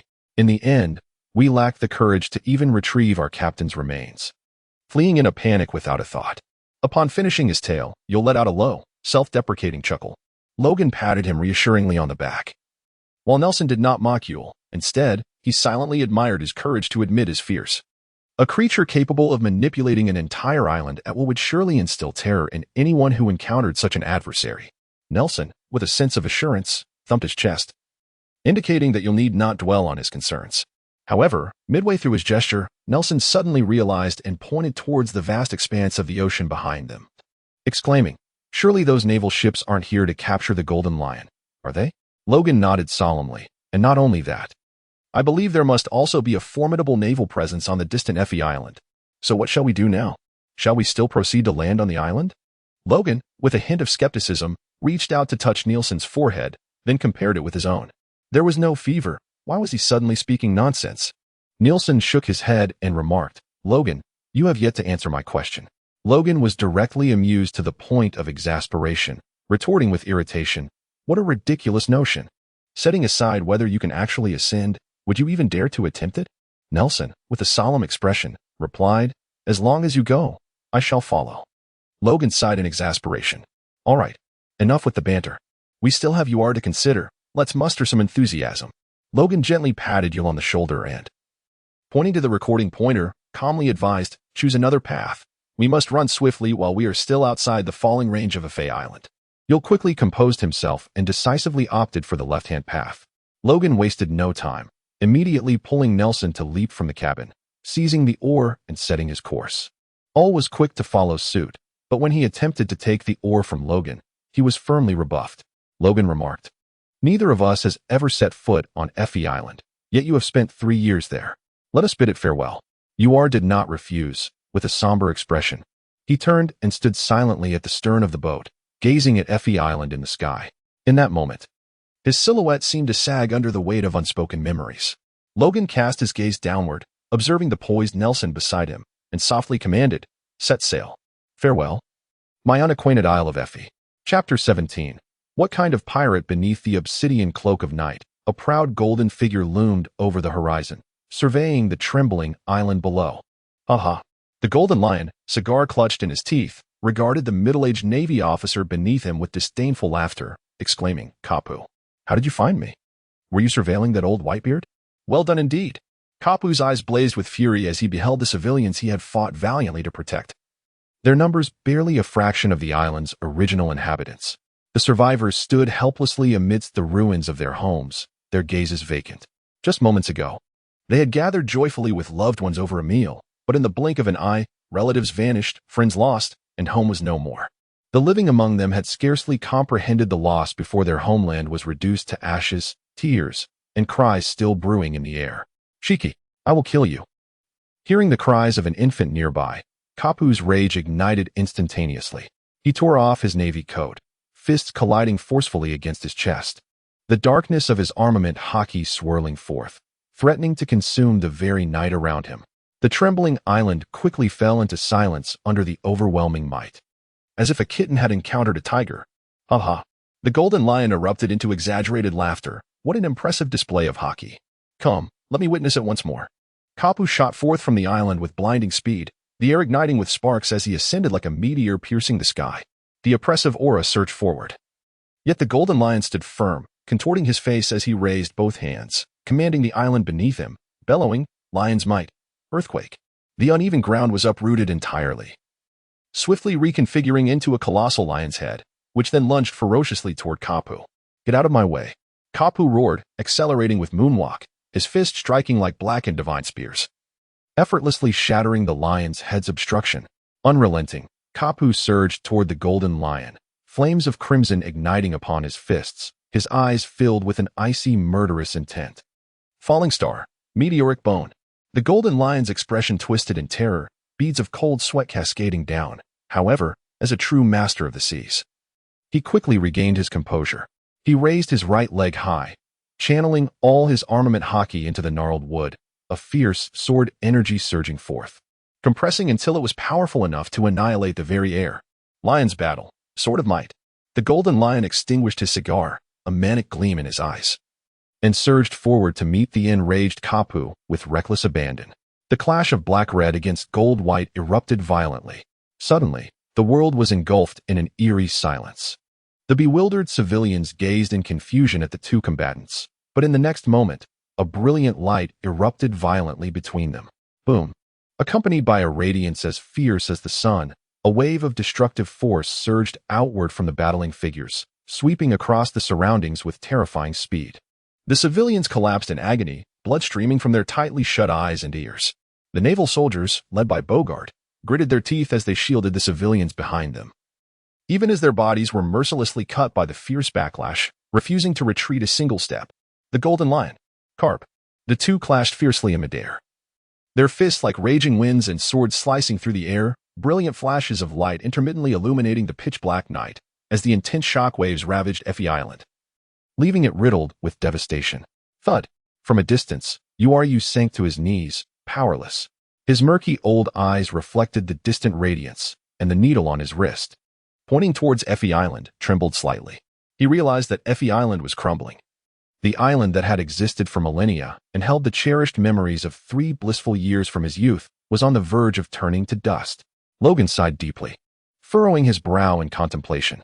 If even Uru felt this way, one could only imagine the sentiments of the generations who have inhabited the island of Effie. To witness the land that cradles their ancestors being reduced to dust, all while feeling utterly powerless, such a sensation must indeed be one of profound despair. Nelson, biting his lip, gazed toward the direction of Effie Island and, with a complex expression, inquired of Logan, "What kind of pirate do you aspire to become, Logan?" Uru's ears perked up, as if also awaiting Logan's response. Logan gently touched his ear. As the captain, shouldn't he utter some grandiose declarations, such as aspiring to become the pirate king or ruling the world? After all, only captains with lofty dreams can truly inspire their crew's enthusiasm. However, after a moment of contemplation, Logan resolved to speak candidly. "If given the choice, I would rather not become a pirate." Huh? Logan shrugged at the two individuals, who bore expressions of astonishment, and remarked, "What is so admirable about being a pirate? One is perpetually hunted by the Navy, despised by the common folk, and mistrusted even among fellow pirates. There is scarcely a more wretched profession. Yet, I find myself ensnared in this predicament, for I am already marked with a bounty. The notion of groveling before the Navy, beseeching them for mercy to rescind my bounty, is utterly beyond me. Well, if I must articulate the type of pirate I aspire to be, I confess I am rather indolent. I wish to neither provoke the Navy nor incite other pirates. My sole desire is to embark on tranquil and joyous adventures across the seas with my cherished friends. A commoner as pirate, perhaps?" Uru interjected with a furrowed brow. No. Logan corrected him. "It is a sovereign pirate I envision." Uru suddenly turned his head, gazing at Logan in astonishment. "A pirate emperor?" Logan nodded, explaining with a measured tone, "In this chaotic world, tranquility is a rare commodity. When one seeks peace, others are often intent on disrupting it. What can one do but take action to restore silence? Only when they are quiet can we joyfully embark on our adventures across the sea. My dream, perhaps, is to become the sovereign emperor of the seas, establishing laws and regulations for my subjects, guiding them to live in adherence to civility and order. Ultimately, I await the arrival of a destined liberator who shall free the world. At that time, I shall retreat into the embrace of the ocean." At this juncture, Logan paused, casting a distant gaze towards the ongoing battle, and solemnly stated, I hope that by the time I retire, such tragic events as those witnessed today on Effie Island will no longer occur.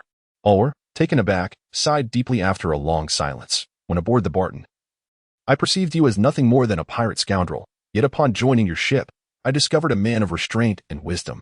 Now, however, I find you to be even more audacious than Barton himself. Captain, I truly cannot fathom your depths. Of course not. Can Logan allow you such insight?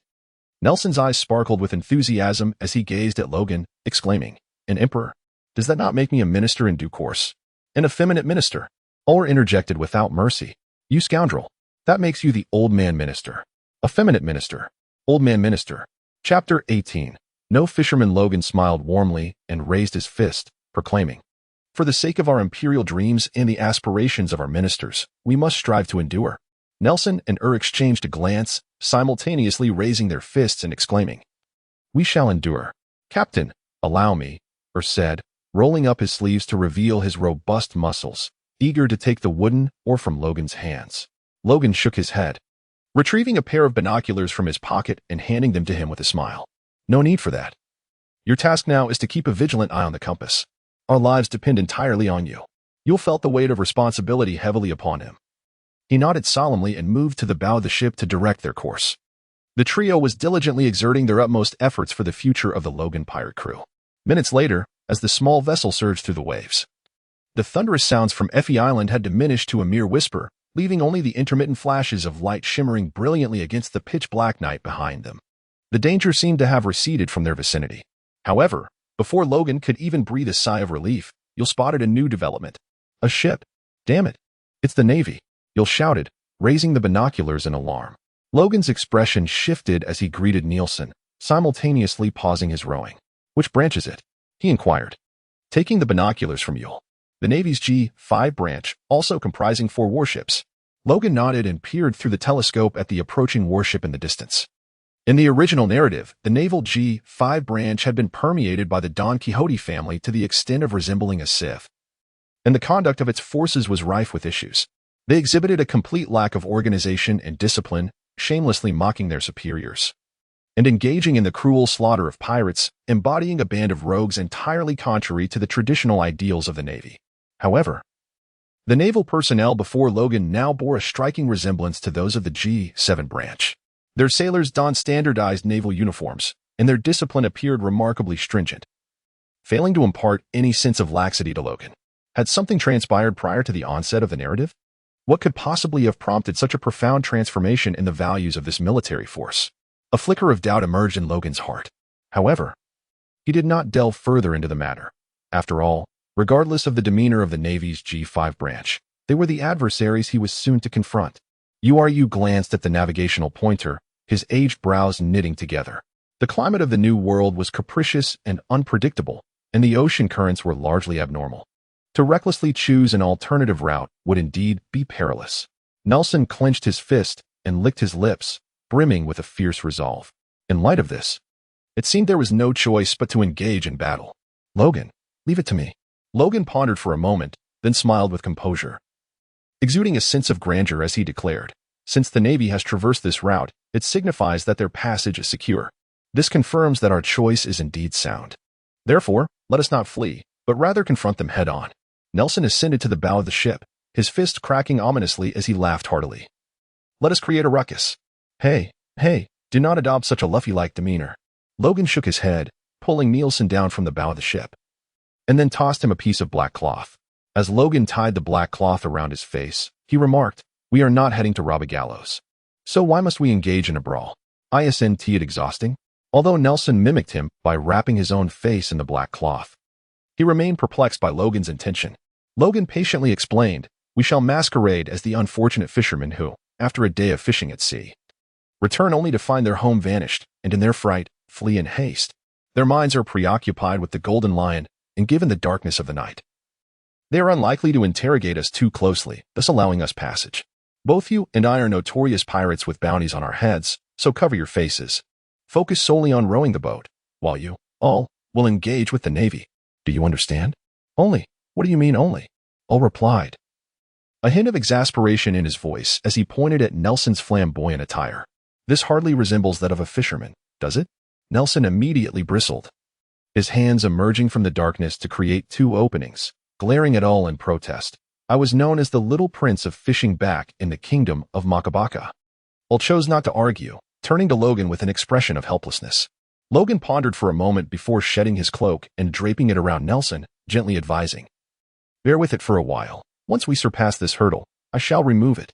Nelson clutched the collar of the cloak tightly, shaking his head fervently like a rattling drum, exclaiming, "No rush, no rush. I could wear Logan's attire for a lifetime." All, with a slight grimace, muttered under his breath, "What a lack of ambition." Logan clapped his hands and advised Aldeo, "Adapt and respond. Remember, we are fishermen." Aldeo, with a resolute thump of his chest, assured him, "Rest assured, I have not lived this long without wisdom." "All right, set sail." Logan and Nielsen paddled their boat with a sense of urgency, while All swiftly removed his shirt, tucking the recording device into his trousers. Meanwhile, the Navy had also detected Logan's presence. "Report to Rear Admiral Litong. We have spotted a small boat approaching directly from the direction of Effie Island. The situation on board remains unclear, but it appears there are no more than 5 individuals. Due to the darkness, the lookout could not discern the features of Logan and his companions. In fact, if it were not for the glow of the star dragonfish, the G7 branch's naval lookout would not have been able to make out their faces at all." Rear Admiral Litong furrowed his brow, muttering to himself, "Survivors? Lieutenant, ensure they are brought on board the warship. Their safety must be guaranteed." "Aye, sir."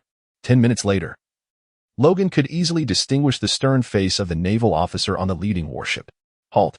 came a commanding shout from the ship, prompting Logan and Nielsen to feign a state of panic and drop their paddles. The small boat gently collided with the warship and came to a standstill. As all gazed up at the 4 iron behemoths looming overhead, an unusual sense of nervousness enveloped him. He clenched his fists tightly, inwardly chastising, "The captain's life has been entrusted to you, old man. Get a grip." Taking a few deep breaths, just as All was about to speak, a beam of light suddenly descended from the warship, illuminating the small boat in its entirety, followed by the lowering of a rope ladder. Logan felt a sudden jolt of surprise. A complete farce. The only item aboard their vessel that had any connection to fishing was a solitary fishing rod, and he could hardly believe that such a mere implement could outwit the shrewd naval officers. Logan's thoughts raced as he subtly shifted his stance, placing the ice-veined blade beneath his foot, poised to act in case the situation turned dire. Ural, though startled, maintained his composure, drawing upon decades of experience. The elderly man, his hair as white as snow, contorted his face into a tapestry of wrinkles and raised his hands in a desperate plea, exclaiming, "Noble Navy officer, we are merely fishermen from Effie Island. We mean no harm." Ural's words echoed across the surface of the sea, yet the warship offered no response. Unable to resist, Ural glanced back at Logan, who shook his head, signaling him to remain calm. "Make way." A commanding shout suddenly resonated from above, followed by a naval officer, equipped with a specially crafted firearm, leaping from the ship. The small boat rocked violently, nearly sending Logan and his companions tumbling into the sea. "Ah, my apologies," the naval lieutenant exclaimed, hurriedly bowing in regret as grains of rice cascaded from his mouth like a rain shower. He appeared rather dim-witted. Ural managed a faint smile and quickly interjected, "It's quite all right, esteemed Navy officer. We truly mean no harm. We had just returned from fishing and intended to rest at home, but the entirety of Effie Island has been lifted into the sky, leaving nothing in the ocean. We are genuinely terrified." As he spoke, Ural's eyes glistened with unshed tears, his voice tinged with fear, sorrow, and a tremor of lingering shock. Logan, recognizing the skillful performance, silently vowed to reward Ural with a small token of appreciation. The naval officer, taken in by Ural's masterful act, offered reassurance. "Rest assured, Elder. We the Navy are here to rescue Effie Island. We believe you are no wrongdoer. However, why are those 2 covering their heads?" Ural's carefully crafted emotions faltered momentarily as his mind raced for an explanation. Before he could respond, Logan interjected, "Sir, we are afflicted with a contagious illness and cover our faces to prevent transmission." Upon hearing this, the naval officer sighed, "Alas, to be sick yet still laboring. Such is the plight for the sake of one's family." After uttering this, Logan himself was momentarily taken aback, quickly glancing towards the direction of Effie Island before lowering his head in silence. The naval officer's eyes welled with tears as he stepped forward, gripping Logan's shoulder tightly.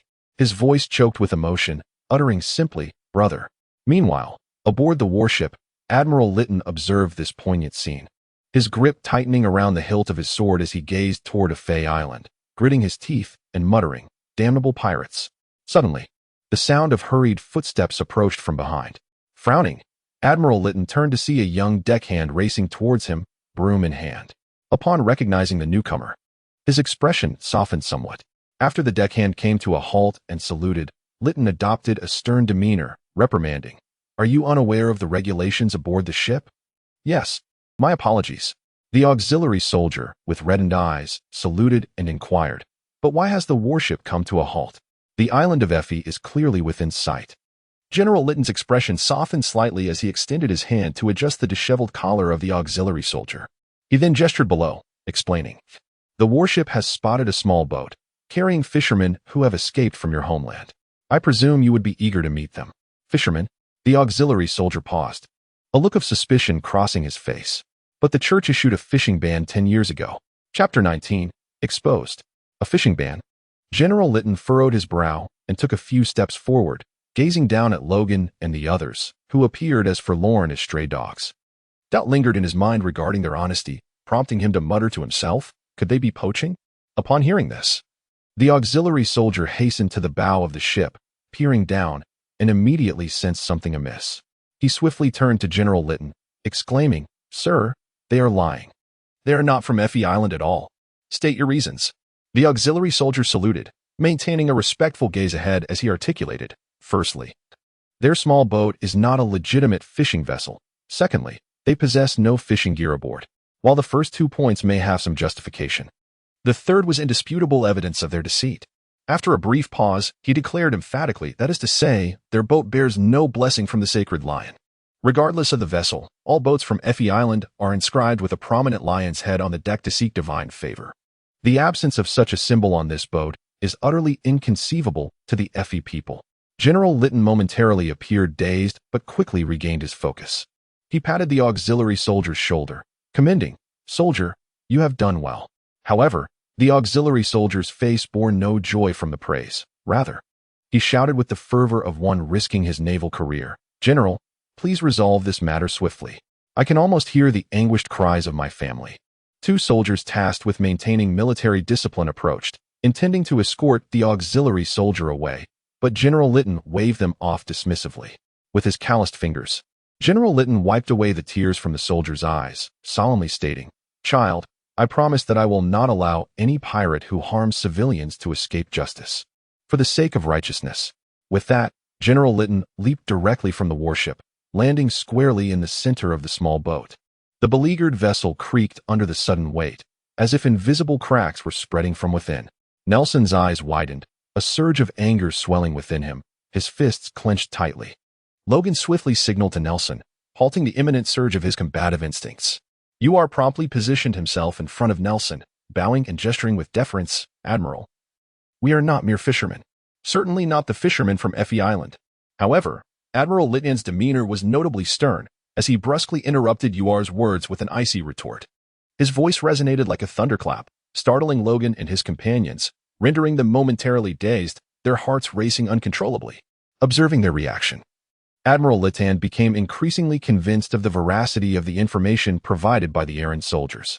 How audacious of these pirates to deceive the Navy, especially as he noted the 2 pieces of cloth covering Logan and Nelson's faces, akin to a farcical attempt at concealment. Lytton felt a surge of indignation and mockery. Drawing his blade with a swift motion, its edge glimmering menacingly, he sneered, "State your names, pirates." The bumbling aide, whose hand had rested on Logan's shoulder, paused in surprise.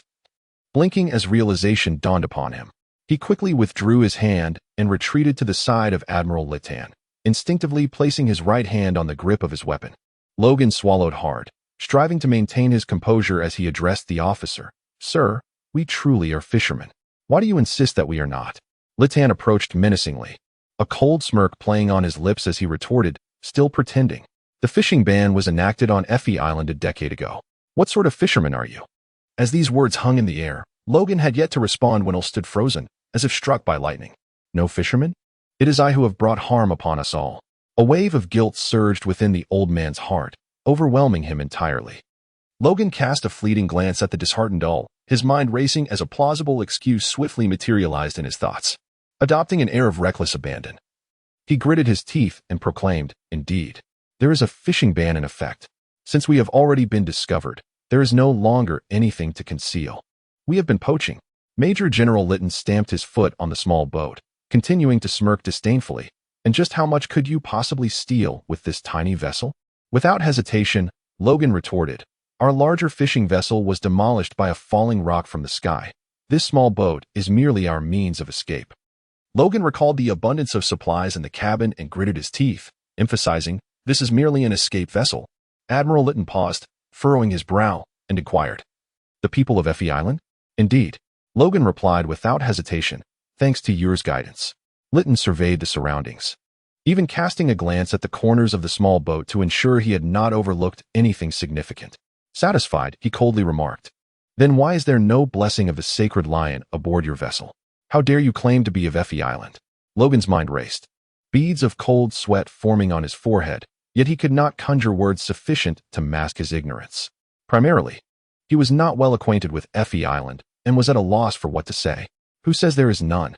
Suddenly, a hoarse, elderly voice echoed from behind, drawing the gazes of those on the ship. It was the wiry old Ur, approaching with a resolute expression. "Old man, the captain is desperately striving to save us." How can you stand there in confusion? Ur cast a determined glance at Logan, who understood the unspoken message. "Leave the next steps to the old man, Captain." Logan exhaled a sigh of relief, his expression gradually settling into a calm demeanor. He placed his trust in URU, as well as in his crew.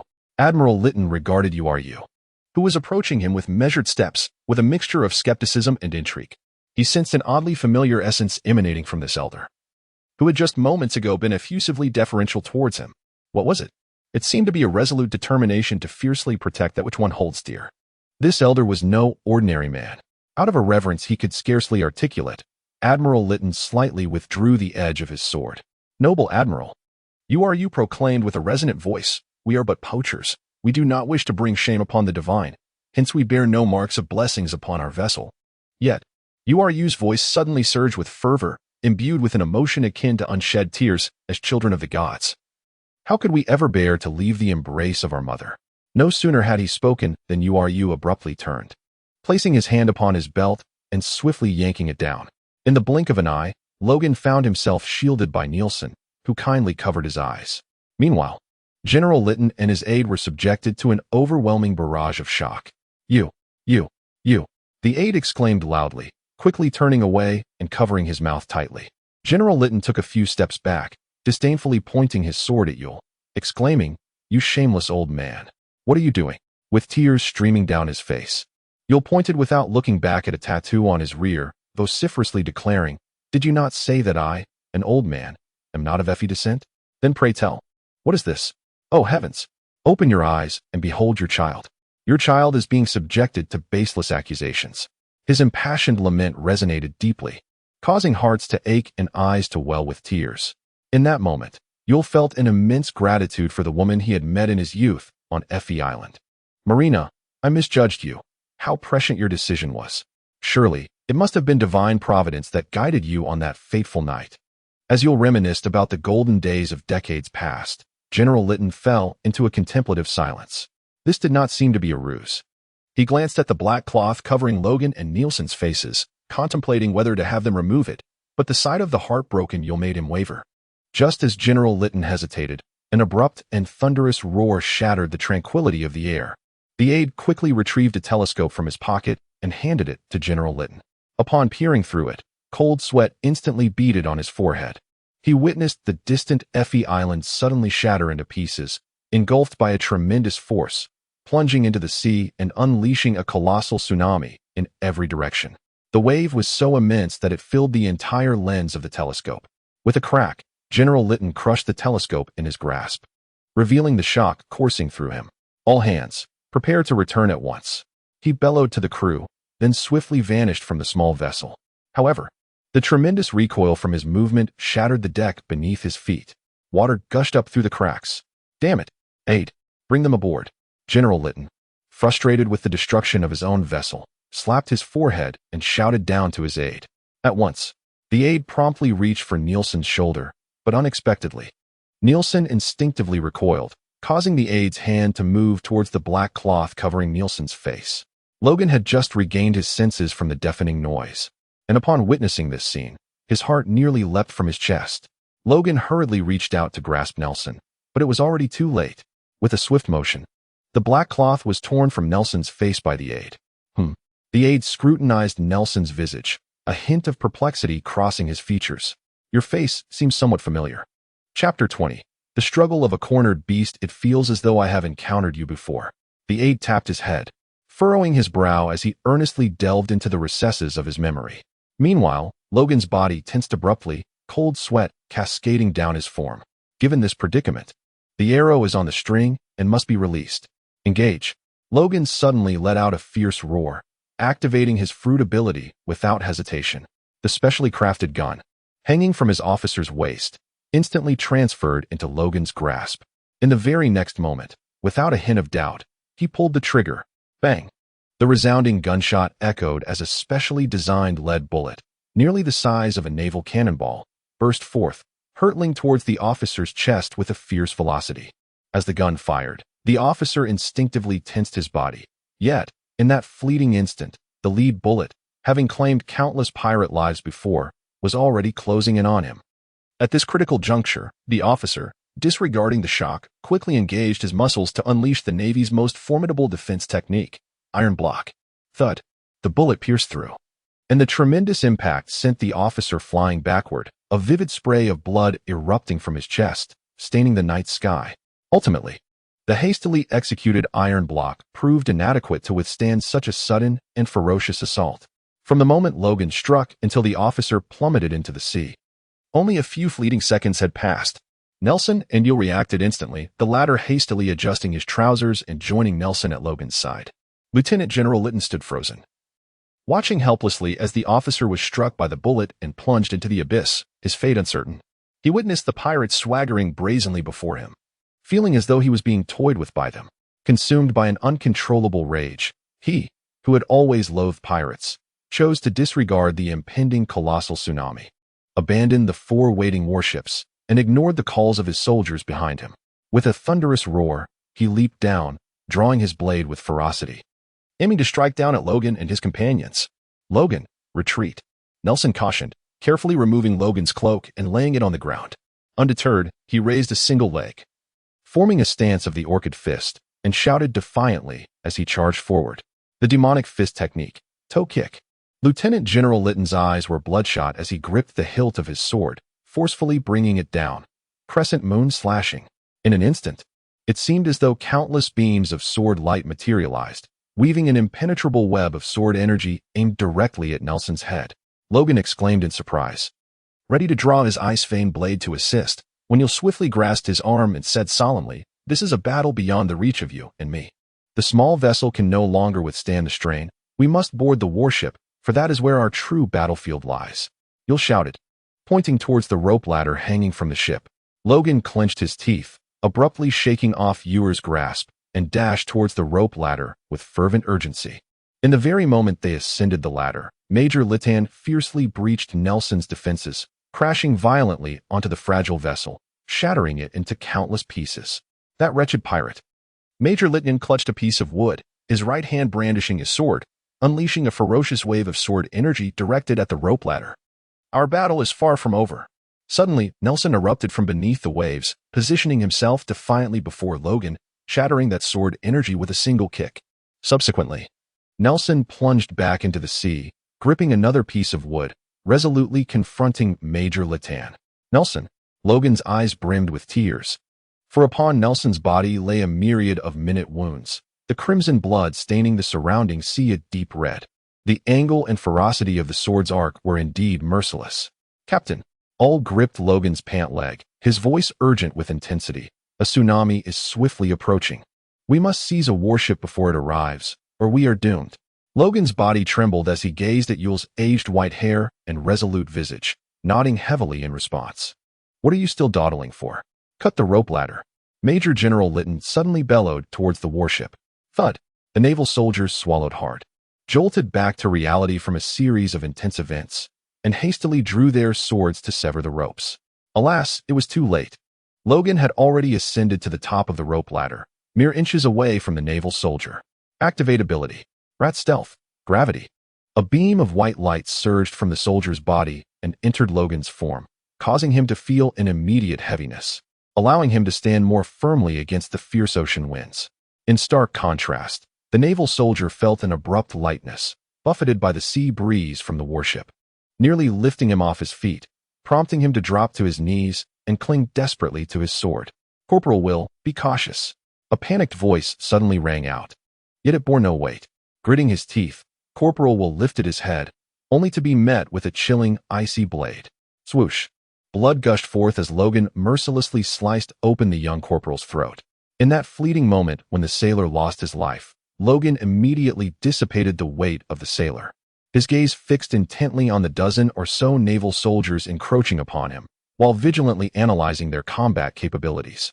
Although the warship beneath his feet could accommodate between 800 to 1,000 personnel at full capacity, he knew that the G5 branch comprised only 300 individuals across 6 vessels, meaning the ship likely harbored no more than 50 men. Given that a major general was personally leading the charge, it was certain that both brigadier and colonel-level officers remained stationed at the naval branch. Logan's gaze darted anxiously, and at last, he spotted a burly figure amidst the crowd, his face adorned with a bushy beard and wielding a massive shield. It was the captain. This naval officer stood composed at the rear, skillfully directing his soldiers to encircle Logan. A captain of such caliber, one who could command a ship across the seas, indeed presents a formidable challenge. I recall a forum member mentioning that officers of his rank are typically associated with pirates of 1,000,000-strong caliber. How utterly terrifying. Logan smacked his lips, discarded the officer's firearm, and gripped the ice vein blade tightly with both hands. The fruit ability had become increasingly difficult to wield, and at this moment, the Marines aboard the warship were on high alert against him. It was a precarious situation to ambush anyone. The only viable option now was to engage in close combat. Ul licked his lips and brandished the sword he had retrieved from Will's lifeless body. A wave of fervent anticipation blossoming across his weathered, wrinkled face. This old man seemed to be ablaze with youthful vigor. Mantivus. Ul suddenly interposed his body in front of Logan and uttered a term that resembled a place name. What? Logan stepped to the left, remaining vigilant of the Navy while inquiring. Ul appeared to smile faintly, explaining, Mantivus, my homeland, is a truly beautiful place. Captain, should I fall today, please remember to return to my hometown on my behalf. Logan was momentarily taken aback. Upon regaining his composure, he playfully nudged Yule's shoulder and jested. What nonsense are you spouting? You still intend to serve as my minister, you old rascal. Yule's lips twitched slightly. Indeed, there were certain advantages to aging. As the tumultuous echoes of a tsunami reverberated ominously in his ears, reminiscent of a landslide. And as his somewhat clouded gaze beheld the formidable array of weapons brandished by the Navy before him, the unique sensitivity to mortality that accompanies old age whispered to him, dire straits lay ahead. Those scoundrel pirates. The captain, armed with a shield, was incensed by the carefree banter of 2 pirates aboard the warship, and with a forceful slam of his shield onto the deck, he bellowed, attack. In an instant, the encirclement formed by the 20-odd sailors constricted dramatically. Logan said, do your utmost to capture their attention, so that I may unleash my power. Ul nodded and immediately charged forward with a mighty roar. Logan followed closely, and the melee commenced. Within the encirclement of the Navy, Logan and Ul were positioned like opposing horns, momentarily resembling a spiked porcupine, rendering the Navy unable to find a foothold. Indeed, 2 sailors, completely consumed by their enmity towards Ul, fell victim to Logan's opportunistic strikes, swiftly succumbing to their fate. The captain, commanding the Navy soldiers from the periphery, possessed a keen eye and quickly discerned the unfolding situation. He bellowed a warning. That young pirate, White Fang, with a bounty of 1.2 million berries, is a devil fruit user. Exercise caution. As soon as the words left his lips, the entire Navy turned their attention to Logan with heightened vigilance. Damn it! Logan spat vehemently onto the deck. He had been exceedingly cautious while wielding his abilities, believing he had remained concealed, only to find himself discovered. In the ensuing battle, the additional scrutiny from the Navy intensified the pressure on Logan. Time ticked away, and the sound of the approaching tsunami grew ever closer, akin to a mountain collapsing. A wave of despair surged within Logan. At this rate, even if he managed to seize a warship, escape would remain elusive. How could it be that a distinguished traveler such as myself cannot survive even 3 days in this world? The more Logan contemplated, the more pessimistic he became, causing his grip on the knife to weaken slightly. Humph. Suddenly, a muffled groan echoed from behind him. Logan hastily turned to see Yul standing protectively behind him, 2 gaping wounds stained with blood marring his chest. Yul gritted his teeth and shook his head, his aged eyes ablaze with an intense fire. This familiar flame sent a shiver through Logan's body. Damn it, this is all my fault. Madness. If death is inevitable, then I shall take a few sailors down with me. Logan, with a fierce determination surging within him, unleashed a formidable power, causing the Navy to retreat in disarray. Humph. Even a cornered beast fights back. Lieutenant Shield snorted disdainfully, yet remained vigilant, fixating his gaze upon Logan. Suddenly, he sensed an unsettling change in the atmosphere. What was that sound? The deafening roar of the tsunami, akin to a mountain collapsing, had vanished. The lieutenant hastily lifted his gaze, only to be confronted by a terrifying sight that left this battle-hardened warrior of the New World momentarily paralyzed, trembling uncontrollably. Chapter 21. The tsunami recedes clang. The shield in the lieutenant's grasp slipped from his control, crashing against the deck with a resounding echo. The Navy soldiers, engaged in combat, were distracted by the peculiar noise generated by their superior and instinctively turned to look. A perfect opportunity. Logan and Ulmer seamlessly launched their assault in unison, swiftly dispatching 2 Marines and, in the blink of an eye, breaking through the naval encirclement. Leaning against the ship's railing, Logan panted lightly, his mind taut as he fixed his gaze on the Navy before him. Indeed, the naval forces from all corners of the world were no match for those of the New World. Beneath the same rank, the disparity in combat prowess was staggering. After the fierce battle just fought, Logan was thoroughly convinced of this truth. But why did these Marines wear expressions of sheer terror? Logan suddenly sensed something amiss with the Marines. They appeared to have encountered something terrifying, to the extent that their hands, clutching their weapons, trembled violently. At that moment, Yul unexpectedly nudged his shoulder with an expression of disbelief, urging him to look back. Logan, filled with doubt, swiftly turned his head for a fleeting glance. And in that instant, he was rendered utterly speechless. Within the vast expanse of the night, a colossal tsunami loomed like a blue behemoth bridging the heavens and the earth. Its menacing posture seemed poised to devour all life in its path, while its deafening roar threatened to obliterate any obstacles encountered along the way. Yet, in but a heartbeat, the rampaging beast was subdued, reduced to a pitiful whimper, akin to a fawn ensnared in a cruel trap. The tsunami struggled valiantly, yet could only ripple the waters around it, utterly powerless to alter its confined fate. A raucous laughter erupted abruptly, resonating across the boundless sea and sky. This voice belonged to. Logan's expression suddenly shifted, instinctively pulling Yul back a step.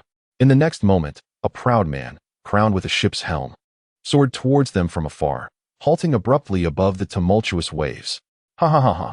Carp, enjoy the parting gift I bestow upon you. The golden lion laughed maniacally, unperturbed even by the wounds marring his visage. Lion's domain. He bellowed, raising his hands as an immense force transformed millions of tons of seawater into towering lion heads. Each several meters high, the lion heads roared skyward, surging forth with the colossal tsunami towards the island of Effie. Yul's aged visage trembled, deeply shaken by the cataclysmic power unleashed by the golden lion. The sailors, too, stood in a daze, their eyes fixated on the immense wave rushing towards the location of the naval hero, Admiral Carp. Such a terrifying force, akin to a natural disaster. Could Admiral Carp truly survive this onslaught? A wave of doubt washed over the hearts of the sailors. Logan gazed gravely in the direction from which the tsunami had receded. Yet he found no joy in his heart, for the golden lion was approaching. A flash of gold streaked across his vision, and in an instant, the golden lion stood abruptly upon the deck. Navy, do you underestimate me, sending merely this handful of men? The golden lion bellowed furiously, his eyes ablaze with wrath. The sailors were utterly petrified by the golden lion's ferocious aura and the cataclysmic power he had just displayed. At his words, they instinctively retreated, their formation descending into chaos. The naval lieutenant clenched his teeth, picked up a shield from the ground, and stepped forward to protect his men, forcing himself to speak despite the tremor in his voice. Pirate, demon, for the sake of justice, enough.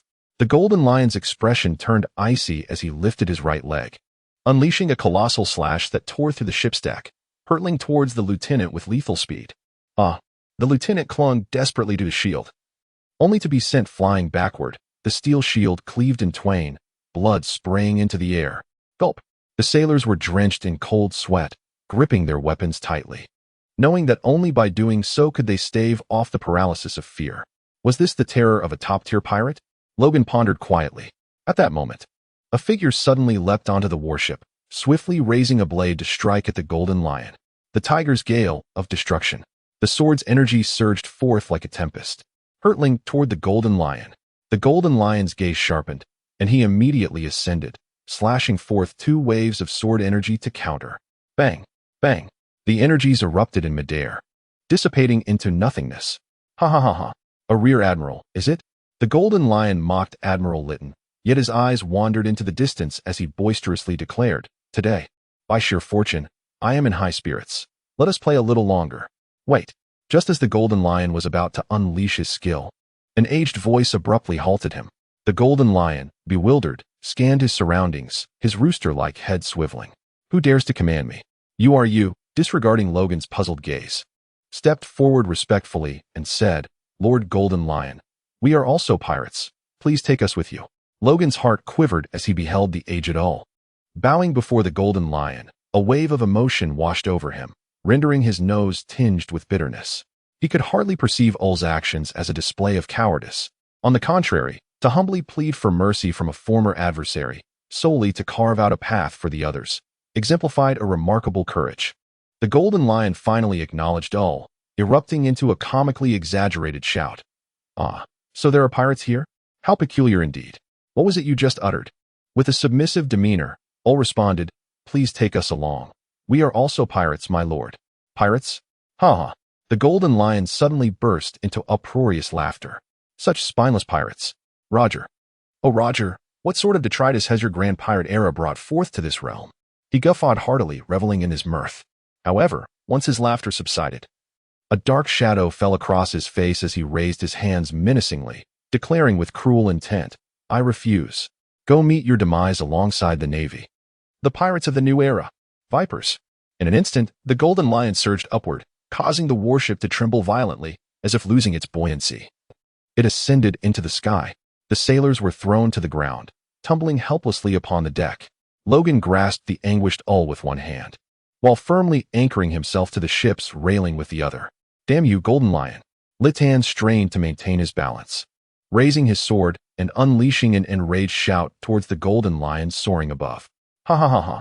The Golden Lion extended his right hand, his fingers dancing. And in that instant, the warship began to move swiftly through the air, its target set on 3 other vessels upon the sea. "How dare you?" Lytton trembled, his eyes wide with fury. The Golden Lion laughed maniacally, as if he were a child toying with ants. "Be careful." Logan's pupils constricted sharply as he clutched UR tightly, bowing his head in a desperate embrace. In the next instant, the warship loomed like a colossal scythe wielded by the hand of death, sweeping down upon the 3 vessels upon the sea. Boom, boom, boom. With 3 resounding explosions, the 3 warships were instantly rendered inoperative, shattered into countless fragments. Hundreds of sailors perished on the spot, while the survivors plummeted into the ocean, grievously injured. The warship, under the command of the Golden Lion, was left in a state of utter ruin, having been transformed into a grotesque sphere through relentless, suicidal collisions. Logan stared blankly at the fallen yawl atop him, his mind buzzing with confusion. He could only recall a moment when a metallic shard seemed to fly in his direction, followed by a fleeting shadow before his eyes. "Yawl." Logan trembled as he caressed Ull's back, yet his touch was met with a slick and smooth sensation. Logan trembled as he raised his hands, drenched in crimson blood. The captain, though weary, was unharmed. Yawl struggled to lift his eyelids, a blood-stained smile creeping across his lips. "Yawl, Yawl, Yawl." Logan sat in a daze, feeling as though the entire world was drifting away from him. He remained there, cradling UR's lifeless body, while his mind was shrouded in a fog of emptiness. "Damn it!" A sudden, fierce shout pierced the silence. Major General Lytton, shedding his haki, forced himself out of the deck despite the excruciating pain coursing through his body. He looked around, witnessing the devastation, broken ship hulls, and the blood of fallen soldiers. A surge of intense fury filled his chest. "Golden Lion, I will see you dead," Major General Lytton roared, propelling himself into the air with a powerful leap, his blade aimed at the Golden Lion. "You seek death, Viper." The Golden Lion's face twisted in a savage snarl as he flipped his palm, causing the warship to surge upward and crash violently against Lytton's back, only to then flip and plummet rapidly toward the sea. Chapter 22. Pain. The violent tremors of the warship jolted Logan awake. The heart of the star dragonfish. A sudden realization struck him. He recalled the heart nestled within his coat. Nelson had mentioned he could staunch the bleeding, that it could save a life. Where was the coat? It seemed Nelson had placed it in the small boat, but the boat was shattered, drifting upon the waves. Logan's eyes gradually focused and grew resolute as he murmured while tightly embracing Yule. With a fierce determination, he broke through the intense wind pressure generated by the plummeting warship, gritting his teeth and summoning every ounce of strength to roll away from the vessel, plunging directly into the tumultuous sea. "Nelson, you must come to my rescue." Thud. Boom. At the moment Logan hit the water, the warship crashed down with a thunderous force. The immense impact shattered the ship into fragments, unleashing surging waves upon the ocean. Logan was swept away by the waves. As he was on the verge of being engulfed by the sea, he swiftly tore his clothing, binding his hand to Yule's. In the next moment, the water surged over their heads, an overwhelming sense of helplessness enveloping him as Logan and Yule descended into the depths. Yet, there was no trace of fear or hesitation in Logan's eyes, for he firmly believed that Nelson would undoubtedly come to his rescue. Indeed, within mere seconds, a familiar and dependable figure broke through the surface of the water, swiftly swimming towards Logan and Yule. It was none other than Nelson. To Logan's further astonishment, he clutched Logan's cloak in his hand. Glub. Logan lay on the wooden plank that Nielsen had procured, coughing up mouthfuls of seawater. However, he could not afford to dwell on his weakness. He urgently pointed at the great coat and exclaimed, "Quickly, retrieve the heart of the star dragon fish." Nielsen hesitated for a moment before quickly responding. The heart of the star dragon fish cannot be consumed raw, especially not at sea. For doing so would emit an aroma that is an irresistible and lethal temptation to marine creatures. They would be provoked to attack. Logan was momentarily taken aback. Yet upon noticing the increasingly pallid visage of URU and the nearly imperceptible rhythm of his breath, he spoke in a grave tone. "There is no time for hesitation. Quickly, present it." Nelson clenched his teeth, hastily retrieving the heart of the star dragonfish from the depths of his cloak and offering it to Logan's lips. Logan shook his head and hurriedly supported the unconscious Yule, urgently exclaiming, "Feed him. He sustained grave injuries while saving me. Quickly, give it to him." After a moment of hesitation, Nelson swiftly tore off the starry ribbon and stuffed the entire heart into Yule's mouth. As Yule swallowed the heart, Logan exhaled deeply, feeling a wave of relief wash over him. Nelson reassured him, "Do not worry, Logan. The heart of the starry dragonfish is an exceptionally potent ingredient indeed. A medicinal marvel. Even if the old fellow clings to but a breath, it can restore him." Logan nodded, a faint smile gracing his face. "Nelson, you must be exhausted as well. You haven't had a moment's rest since the day before yesterday." At this moment, Logan noticed a hint of fatigue etched upon Nielsen's face and raised his hand to tenderly wipe the bloodstains from his body. Just as Nielsen was about to speak, a boisterous laughter suddenly erupted from above. "Ha ha ha. The young pirates of the new era are quite resilient, aren't they?" Logan and another person were suddenly startled. Swiftly turning towards the source of the sound, there stood the Golden Lion upon a fragment of a warship, with the unconscious Lieutenant General Lytton beneath his feet. Observing this, Nelson unhesitatingly turned, removing the scarf from around his neck, and bound the weakened Logan and the unconscious Ulysses together on a plank. "Stop!" Logan, sensing a change, urgently shouted. "Nelson, I command you, in the name of the captain, to cease at once." Nelson remained silent, resolutely tightening the bindings around the struggling Logan and Ulysses. Then, summoning all his strength, he gave them a powerful shove. "Nelson, I fear not death. If we must perish, let us do so together." "Nelson." Logan struggled desperately, veins bulging on his forehead, yet Nelson's bindings were unyielding. The wooden plank continued to drift further away, quickly disappearing several hundred meters into the distance. "Nelson, release me at once. I am the captain." How can a captain ever flee from his post? Logan was engulfed in desperation, struggling wildly. Acutely aware that if he let Nelson escape this time, he would irretrievably lose him, his first ray of sunshine. Nelson exhaled slowly, a radiant smile gracing his face. Logan, you must live well. You are destined to become the emperor of the seas. Haha, not quite a man nor a woman. Pirate, you have done remarkably well. The Golden Lion praised with a hearty laugh.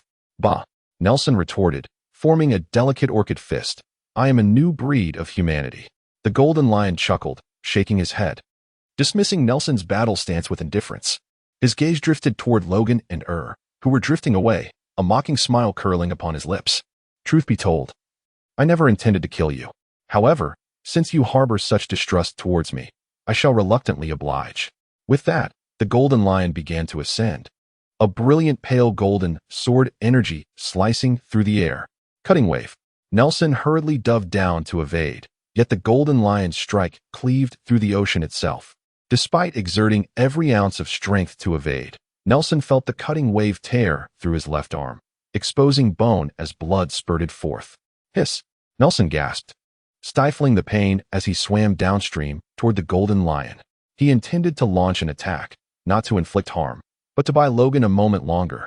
The Golden Lion sneered. Under the observation of his kin Bunchika Haki, Nelson was utterly exposed. Transgender fist technique. Magnificent whirl. Nelson erupted from the water. Hands clasped overhead as his body spun rapidly like a spiraling drill, sending sprays of water in every direction, a sight of sheer elegance. The Golden Lion's face twisted into a cruel smile, his left leg swiftly enveloped in a dark hue of haki, and then he plunged toward the dazzling spiral's center. Bang! With a sickening squelch, after mere seconds of confrontation, Nelson's chest was pierced by the blade. The Golden Lion lifted his left leg, hoisting Nelson's body high, blood spraying forth, each drop splattering upon the Golden Lion's face. Aha! He laughed maniacally, as if reveling in the beauty of slaughter. In the distance, Logan watched helplessly as Nelson was skewered by the Golden Lion's sword. In that instant, it felt as if his heart had been struck by a hammer, a gripping pain tearing through him. Golden Lion, damn your ancestors! Logan roared in a frenzy, as if striving to extract the last vestige of strength from his body. The sound of tearing fabric echoed as Nelson's scarf was pulled apart, revealing minute fissures. Beneath the Golden Lion's gaze, Nelson slowly lifted his head, his eyes obscured by blood, and directed his gaze towards Logan. The new human struggled to part his lips, showcasing 8 blood-stained teeth, and with a radiant smile declared, Logan, press forward. Do not look back, move ahead. The Golden Lion twitched his ears, a sneer curling at the corners of his mouth, and then, as if discarding refuse, he flung Nelson aside. Nelson's body drifted in the sea breeze like a withered leaf, and Logan's frenzied struggles faltered, as if a string in his mind had snapped. Golden Lion, I will slay you. Logan let out a ferocious roar, causing the tumultuous sea to momentarily hold its breath, and the howling winds bowed in submission, enveloping the world in an eerie silence. The Golden Lion was taken aback, his cigar falling from his lips in shock. In the next instant, a formidable aura erupted from Logan's being, infused with overwhelming fury, surging toward the Golden Lion like a tidal wave of wrath. The Golden Lion, in disbelief, murmured in astonishment. Is this the intensity of Conqueror's haki really just awakened? How can this be? He is merely a fledgling pirate of the new era. Before he could fully comprehend the situation, the powerful haki came crashing upon him with the ferocity of a tempest. Ah! The Golden Lion cried out in pain, feeling as though his mind had been struck by an unseen force, a cold sweat trickling down his forehead. He staggered in the air, nearly losing his balance. The ferocious haki was as swift in its departure as it was in its arrival. Stumbling onto a fragment of a warship, the Golden Lion rubbed his temples. Gazing at the distant Logan, who had succumbed to unconsciousness, his eyes rolled back. With a grim expression, he mused, to achieve such mastery upon awakening. This lad's potential in Conqueror's haki will undoubtedly rival that of Roger. After a moment of hesitation, he muttered to himself, should I capture him or not? If I do, he will harbor a deep-seated hatred towards me for slaying his comrade, undoubtedly seeking to oppose me at every turn. Yet, to let him go would be a grave mistake. Ah, what a dilemma. Just as the Golden Lion wavered in his decision, an even more terrifying voice approached with alarming speed. Shiki, I shall take your head today. The Golden Lion looked up sharply to see Carp, enveloped in an impenetrable shroud of haki, descending from above with astonishing speed. With each step, the very air around him seemed to lament, straining under the weight of his immense power. "Damn it!" the Golden Lion exclaimed, soaring into the sky with newfound resolve. Racing towards Logan.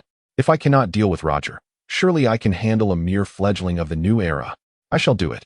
Chapter 23. The old man's return home, however, just as the Golden Lion resolved to seize Logan, a massive shadow emerged suddenly from the depths of the sea, swiftly enveloping Logan and Uru, propelling them several nautical miles away in an instant. A school of fish. The Golden Lion gaped in disbelief, his outstretched hand flailing in the wind. How could such a vast school of fish appear here? Is this boy some kind of sea king? His thoughts raced, his face contorting in a snarl. He was determined to fly over and capture Logan, but Carp was rapidly closing in on him. Curse it! Such a colossal tsunami, powerful enough to effortlessly obliterate an entire city, has surprisingly taken so little time to manifest. The strength of this old man is not much inferior to that of rocks in his prime. The countenance of the Golden Lion darkened, as if it could drip with water. "Damn it! I cannot afford to linger with Carp any longer. Otherwise, the true elite forces of the Navy will surely arrive, making it difficult for me to escape. After all, I have already acquired what I desired, and there is no need to expose myself to further peril." Contemplating this, the Golden Lion touched the contents of his pocket. "I am a man destined to rule the seas from the skies. How can I allow myself to be ensnared here?" The Golden Lion cast a deep glance in the direction where Logan had departed, then resolutely soared into the heavens, utilizing his utmost speed to ascend. "Golden Lion, I shall certainly twist your dog head off today," Carp roared, his eyes ablaze, as he ignited a tangible, dark flame of hockey upon his body. Accelerating with the moonwalk, he abruptly stomped upon the void, creating a terrifying sonic boom that erupted into a vortex several meters wide upon the sea. Carp ascended like a meteor, pursuing the Golden Lion, and remarkably, his speed was not remotely inferior to the latter's full-powered flight. The Golden Lion glanced back, cold sweat beading on his forehead. "This monster. Carp, are you not going to save those civilians and sailors? I certainly did not kill them all. If I allow you to escape today, it would be the greatest irresponsibility towards them. Ha! If you continue to chase me, they will be devoured by fish. Give it up, Carp. You will never catch up to me. You will exhaust yourself." Carp remained silent, silently accelerating beneath him, almost transforming into a streak of black light. The Golden Lion spat in disdain, squeezing every ounce of his power, propelling himself forward once more, becoming a golden streak of light, swiftly distancing himself from Carp. "Ha! When we meet again, I shall surely present you with a surprise, Carp." Blood trickled from the corner of the Golden Lion's mouth, his frenzied laughter slicing through the howling winds, forcefully embedding itself into Carp's ears. Crack! Carp bit down hard, watching helplessly as the Golden Lion brazenly made his escape, his eyes nearly bleeding with fury. Yet, there was nothing he could do. He remained human, unable to surpass the power of the devil fruit. With his rage boiling and nowhere to vent, he involuntarily spat out a mouthful of blood. Carp plummeted towards the ocean below, his hair rapidly losing its luster, turning gray, as if he had aged a decade in that instant. Just moments ago, he had witnessed the survivors on Effie Island being engulfed by the tsunami, and even his subordinate Bogart had been swept into the sea, his fate unknown. And this naval hero could only focus on preserving himself amidst the chaos of the tsunami, unable to save even a single soul. After withstanding the tumultuous tsunami, Carp gazed around, only to be met with the vast, desolate sea devoid of any human presence. In that fleeting moment, his chest swelled with fury. The instigator lay right before him, yet he had allowed him to escape. A profound sense of shame, anger, and helplessness engulfed this naval hero, stripping him of all defenses as he plunged directly into the sea. In the distance, a formidable naval fleet sped towards him, with Admiral Sengoku and Vice Admiral Tsuru standing at the bow, their faces etched with anxiety as they looked towards the direction of Effie Island. A day prior, they had received intelligence regarding the Golden Lion from a surveillance ship affiliated with Whitebeard. In a bid to restore the formidable reputation of the underwater prison, Marine Fleet Admiral Steelbone Kong had even bypassed the world government's protocol, forcibly extracting the Vice Admiral of the flying pirate crew from the 6th level of Impel Down as bait, disseminating rumors, and amassing all available elite forces from the New World to ambush the Golden Lion on a deserted island, preparing for his capture. However, he had not anticipated that the Golden Lion would not be deceived but rather brazenly make his way to the distant Effie Island. Fortunately, Karp was stationed nearby at the G3 branch of the Navy. He immediately took covert action, intending to evacuate the populace swiftly and then apprehend the Golden Lion while awaiting Sengoku's arrival with the fleet. Yet, a full day and night had elapsed without any word from Karp, leaving Sengoku in a state of acute anxiety. Vice Admiral Tharu glanced at the incessantly calling liaison officer and sighed, stating, "The permanent pointer to Effie Island has gone awry. Effie Island has been destroyed. Prepare for a search and rescue operation." Sengoku, furious, clenched his fist and struck the ship's railing, gritting his teeth as he exclaimed, "Damn that Golden Lion." Tharu peered into the inky abyss ahead and remarked, "If only Borsellino were here, his light fruit could have facilitated a swift response." For now, they could only place their faith in Karp. Time passed, though its measure was lost on Uru, who was jolted awake by an excruciating pain emanating from his abdomen. Trembling, he opened his eyes to the horrifying sight of dozens of sharp-toothed fish ravenously tearing at his belly. Uru gasped in terror and instinctively reached out to fend them off. But the sight of his own hand nearly sent him into a faint. His arm was similarly covered in the vicious fish, and the flesh of his palm had vanished, exposing stark white bone. The agony surged through him as if it had just registered. Uru thrashed and cried out in panic, inadvertently pushing Logan off the plank. Quick to react, Uru swiftly used his fish-infested leg to retrieve Logan, desperately trying to drive away the fish that clung to him. Yet, the ferocious sharp-toothed fish were countless. Everywhere he looked, a dark mass swarmed, and as he managed to repel one group, another lunged at him with wild abandon. At the end, you could only lie atop Logan, shielding him beneath his body, while desperately kicking his legs to propel the makeshift plank in a determined direction. The excruciating pain and tearing sensation radiating from his back relentlessly assaulted his nerves, yet you gritted his teeth in silence. Time seemed to stretch infinitely until, at long last, amidst the dark, swirling school of fish, he glimpsed a glimmer of light. By this moment, both his back and thighs had succumbed to complete numbness. However, you remained unfazed. He gazed at the distant flicker, trembling as he removed Logan's clothing, securing him firmly to the plank. With great difficulty, he extracted a recording pointer and a long-chain pocket watch from his trousers, and with unsteady hands, he hung them around Logan's neck. "Captain, take me home," you silently prayed, summoning the last vestiges of his strength to push Logan out from the throng of fish. Boom! The surrounding fish erupted into a frenzy, surging towards you in a chaotic rush. Even as death's embrace loomed, you continued to fixate on the direction in which Logan had drifted away. Chapter 24. The might of conquerors. The waves surged, and the moon waxed and waned. On this deep, moonlit night, a desolate beach cradled a battered piece of wood and a swollen figure. It seemed even fate could not bear to let Nelson and you sacrifice themselves in vain. Logan had finally reached the shore safely. Time passed in an indistinct haze until Logan slowly regained consciousness, his swollen eyes resembling narrow slits, staring vacantly at the sky. He could not discern whether it was the moaning wind of the beach that roused him, the pinch of a crab on his face, or the nightmare that had startled him from his slumber. Was it a dream? He pondered. Nelson had been pierced by a knife, blood flowing incessantly, his lifeless body drifting into the sea like a withered leaf. A sudden pang pierced Logan's chest, and tears cascaded down his cheeks uncontrollably. It was not a dream. Not a dream. Nelson was truly gone. It was all my fault. My own frailty compelled him to confront such terrifying foes alone. Had I not rescued him from the vessel of Barton, perhaps he would still be alive and well today. Logan was ensnared by a profound shadow of sorrow and guilt that clutched his heart, rendering him nearly breathless. Yet, just as he was on the brink of being overwhelmed by this terrifying darkness, a pair of resolute, aged eyes suddenly emerged from the depths of his mind. "You are the captain." A voice, frail yet commanding, resonated like thunder, echoing fiercely within his consciousness. A flicker of light returned to Logan's dull, lifeless eyes as he suddenly recalled that all was sent away alongside him by Nielsen. Oh. Logan struggled to rise, casting his gaze in search of Ur's figure. Yet, on the desolate beach and the boundless sea, there was not a trace of the old man to be found. A profound sense of loss enveloped him, as if he had been forsaken by the entire world, plunging into an endless abyss. Logan sank to his knees, collapsing onto the beach, curled up like a despondent shrimp.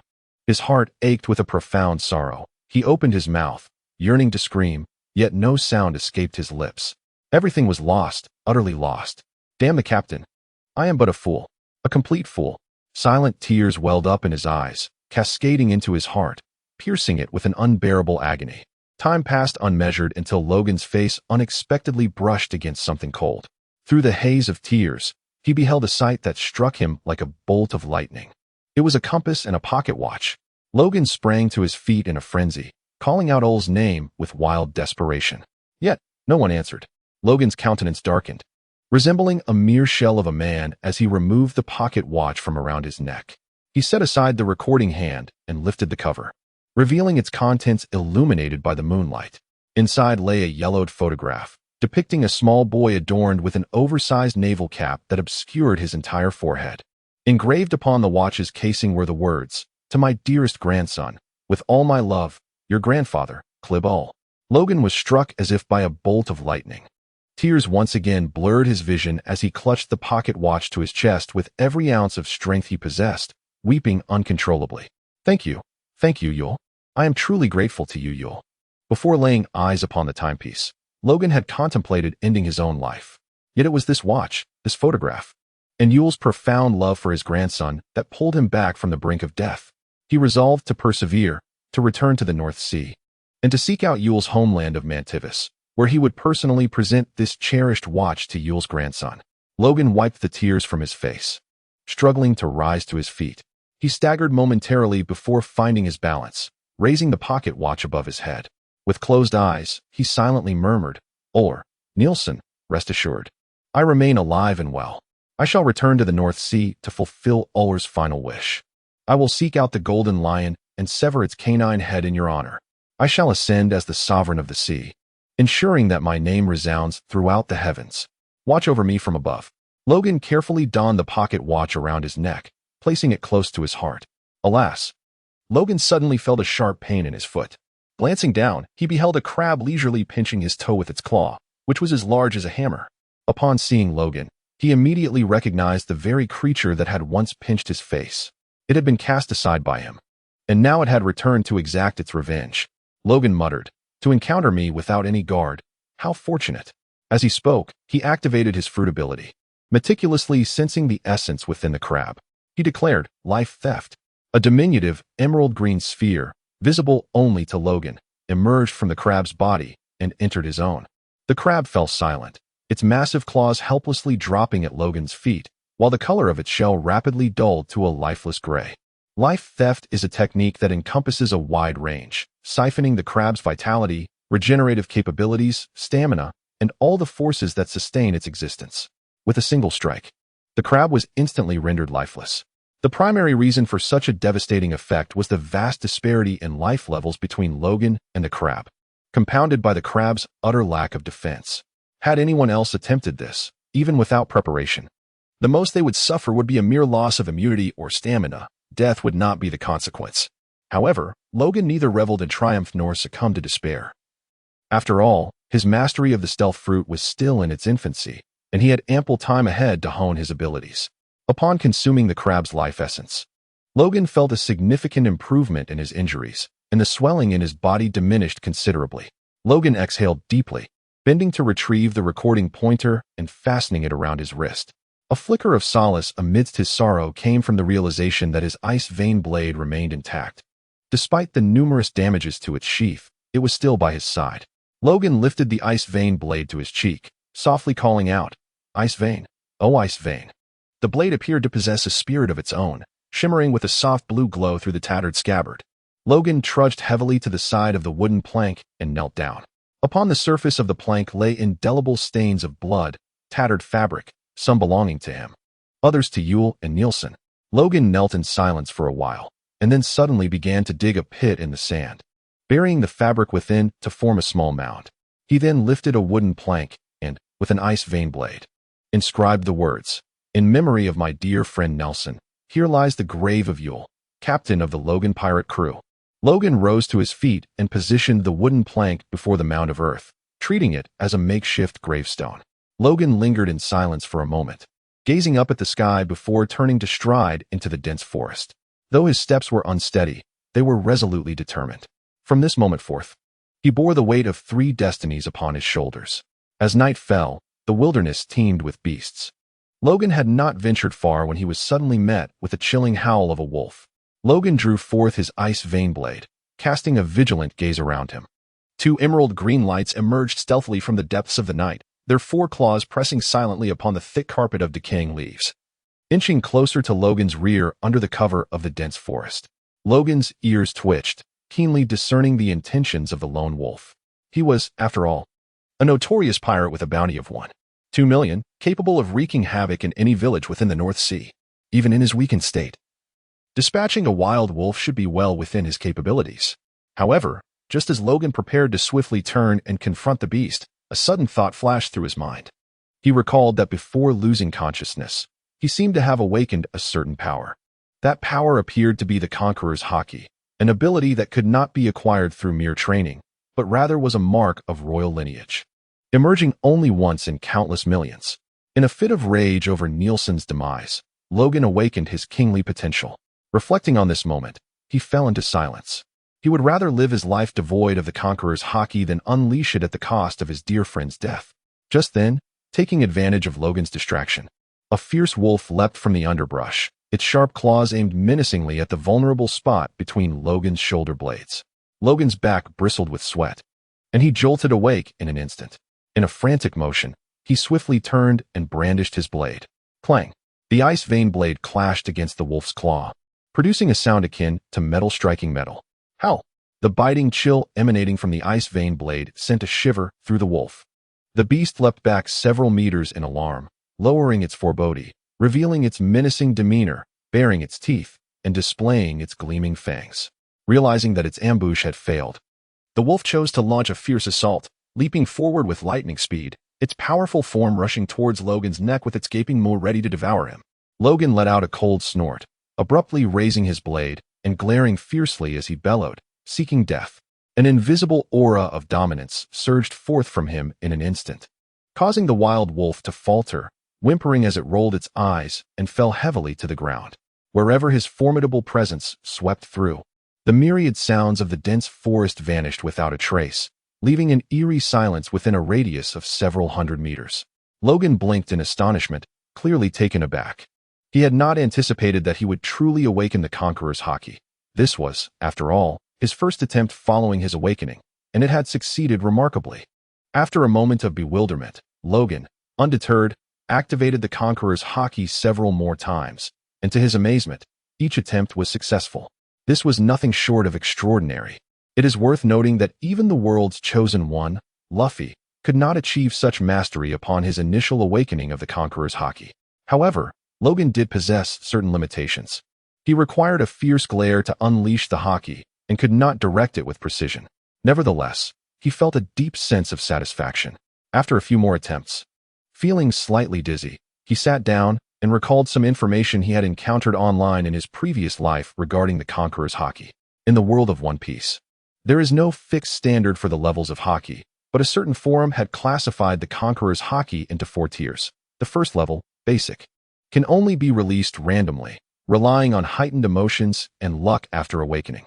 The second level, Advanced, allows one to consciously and selectively release Haki and filter those who can withstand its pressure. The third level, Peak, is characterized by an effortless and potent aura of a ruler, enabling the use of advanced combat techniques entwined with Conqueror's Haki in battle.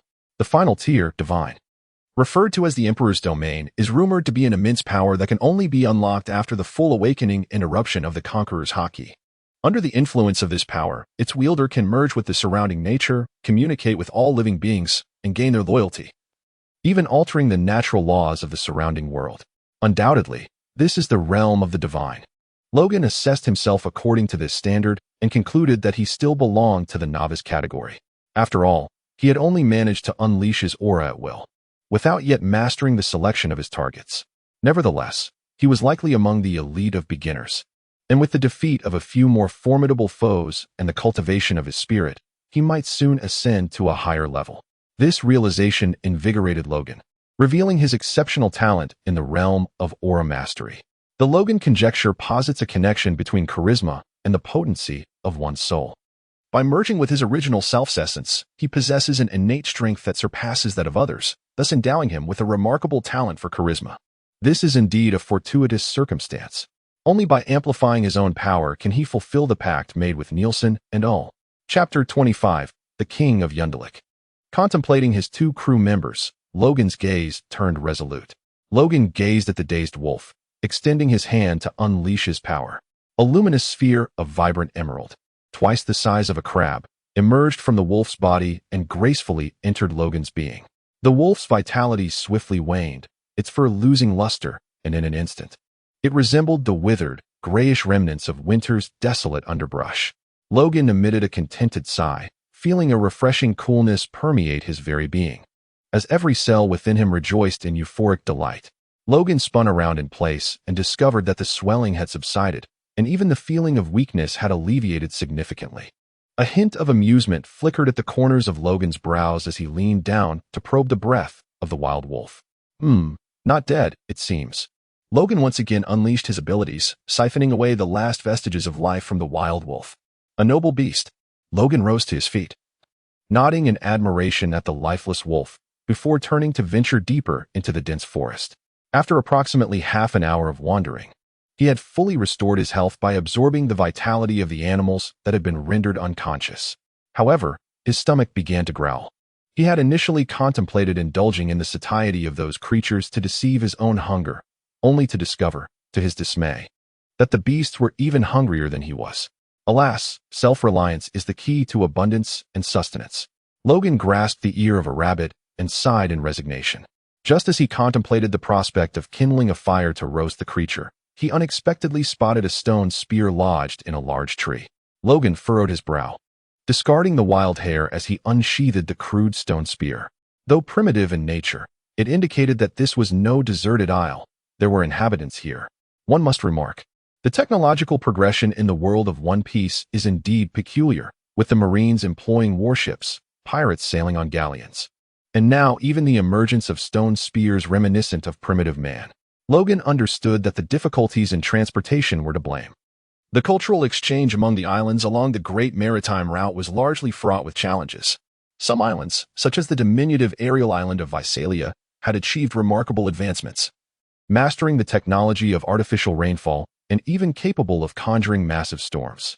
Conversely, there were islands that had languished in stagnation for thousands, or even tens of thousands, of years, retaining their primordial state, much like the prehistoric dinosaurs of the Little Garden and the semi-primitive, semi-agricultural lifestyle of Nine Serpent Island. To achieve prosperity, one must first pave the way. Logan sighed as he waved his stone spear a few times before casting it to the ground. He had lost the desire to kindle a fire for roasting the rabbit, for revealing his position in the absence of knowledge about his enemies was perilous. He was grateful for the wisdom imparted by the laws of the dark forest, which had enlightened him to this truth. Logan pondered for a moment, grasping the icy blade with caution as he cautiously peered towards the direction from which the stone spear had been hurled. He realized that rather than remaining in a state of anxiety, allowing the savage to discover his presence, it would be far more prudent to take the initiative and strike unexpectedly. Logan perked up his ears, cautiously investigating for over an hour until he finally discerned a clue. As he traversed a narrow river gorge, he keenly observed signs of recent deforestation within a thicket of bushes. Approaching the area, he indeed uncovered a concealed path. Logan took a deep breath, fully alert as he cautiously navigated along the narrow path beside the dense thicket. After approximately 10 minutes of careful exploration, he stumbled upon the first male corpse. The man lay at the base of a large tree, clutching a stone crossbow in his hand, with blood seeping from his orifices, suggesting he had fallen from the tree and met his demise. The deceased appeared to be in his 40s or 50s, his emaciated frame adorned with peculiar golden patterns on his darkened face, and he was clad in a light garment made of leaves, unmistakably a savage. Had he been attacked by members of another tribe? Logan speculated. However, after straining his ears to listen intently for a moment, he discerned no sounds of combat emanating from ahead. Driven by curiosity, he pressed onward. In less than 10 minutes, Logan stumbled upon several corpses of primitive individuals, some clutching stone crossbows, others wielding stone axes, and yet others grasping stone spears. Without exception, their bodies appeared emaciated, a clear testament to malnutrition. and they all seemed to bear the marks of advanced age, with even the youngest among them exhibiting wrinkles and strands of white hair. Logan gazed upon them, scratching the back of his head. With such a low birth rate and their frail appearance, could it be that this tribe had already faced annihilation? Nevertheless, having arrived at this juncture, he felt compelled to uncover the truth. Moreover, should there be adversaries present, it would serve as an opportune moment to test the potency of his abilities. Logan took a deep breath to invigorate himself and cautiously proceeded into the encroaching darkness ahead. After a few minutes, the path unexpectedly narrowed, flanked by ancient trees that cast a dense shade, with rampant vines entwining and obscuring the trail. However, upon closer inspection, one could discern that the ground had transformed from a dirt path into a cobblestone way. Logan, filled with perplexity, took a few steps forward, suddenly sensing a viscous substance beneath his feet, as if he had stepped into some sort of liquid.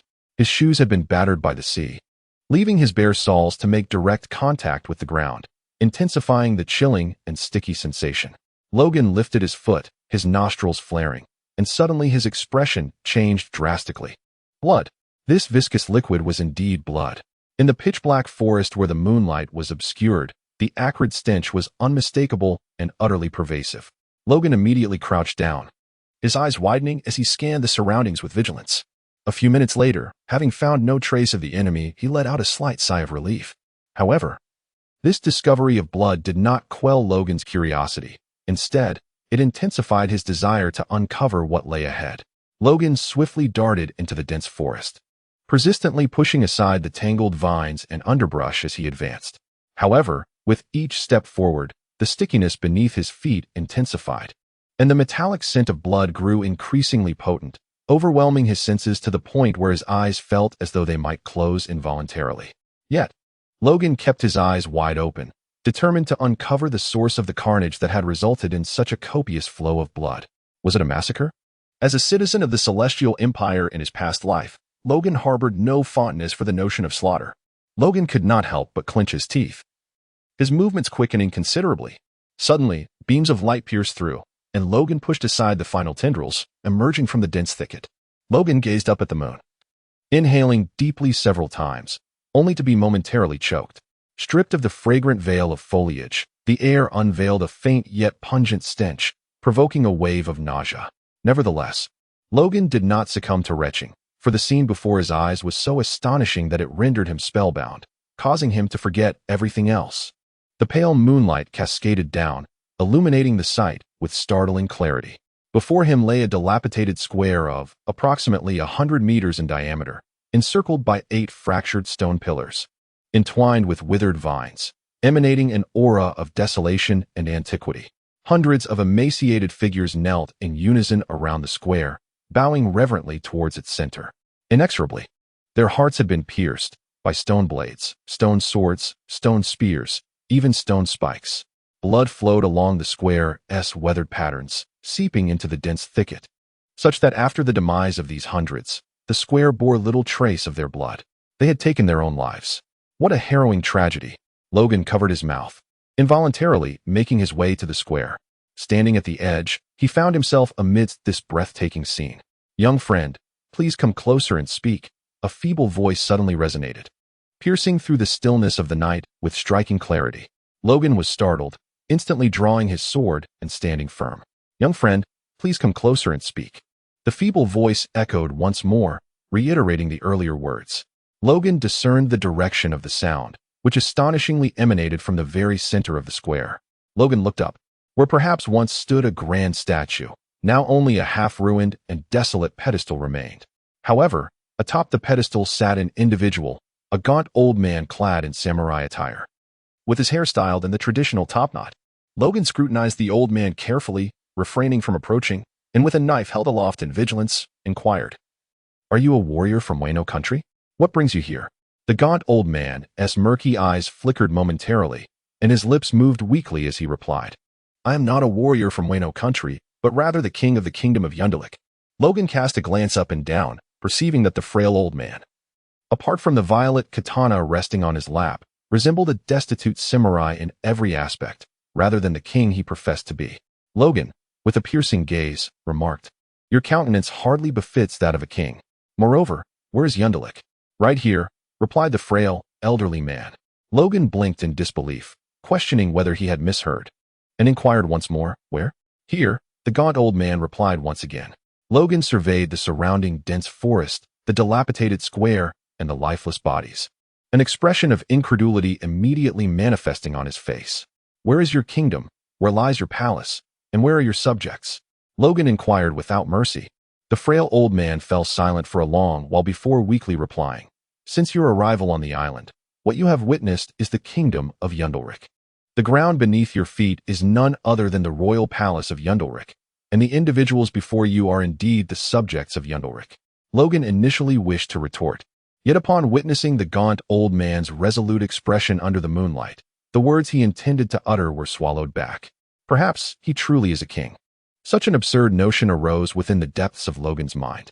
Logan hastily shook his head, dispelling the thought, and then pointed at the corpses of the individuals scattered across the square, questioning, "You claim to be the king. Then what is the meaning of this? As you can see, the kingdom of Yundelrick is on the brink of destruction." A faint yet sorrowful tone permeated the frail old man's voice, lending an air of chill to the silvery moonlight. Logan fell into silence. The answer he sought eluded him.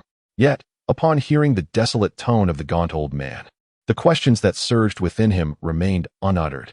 He found himself at a loss for words, his grip on the knife unwavering as he remained vigilant, concealing his speechlessness. "Do not be anxious, young friend," the old man intoned, his voice frail yet resonant. "My injuries have rendered me immobile. I am but a flickering candle in the wind. Please, step closer, so that I may speak with greater ease." The old man's voice grew even weaker, but Logan still harbored doubts. The sight of hundreds committing suicide had been undeniably harrowing, sending chills down his spine. What if this old man was a sinister wielder of some bizarre, demonic fruitability, seeking to drag him down in his final moments? With this thought in mind, Logan's wariness intensified. The gaunt old man sighed. "If you are unwilling to approach, then do not. However, I implore you to grant me one request. In exchange, I can offer you this magnificent blade, Kaminari, one of the 21 masterpieces." Logan cast a glance and remarked, "Once you are deceased, that blade will belong to me." Chapter 26, The Old King's Monologue. The atmosphere in the arena fell abruptly silent. Logan cleared his throat and scratched the back of his head, saying, "Speak your mind. If it is within my means, I shall consider it." The old king's eyes sparkled with sincerity as he earnestly replied, "Please assist me in laying these individuals to rest." "Lay to rest?" Logan, taken aback, pointed towards the hundreds who had knelt in the square, their lives extinguished. He swallowed hard. "All of them?" The former king's murky eyes shimmered with a glimmer of tears as he hoarsely uttered, "They have endured too much suffering. I cannot bear to let their bodies lie exposed in the wilderness." This was a duty that should have been fulfilled by him, the king. Yet he found himself powerless despite his intentions. His frail voice, laden with sorrow, echoed through the square, imbued with an indescribable weight of profound grief and melancholy.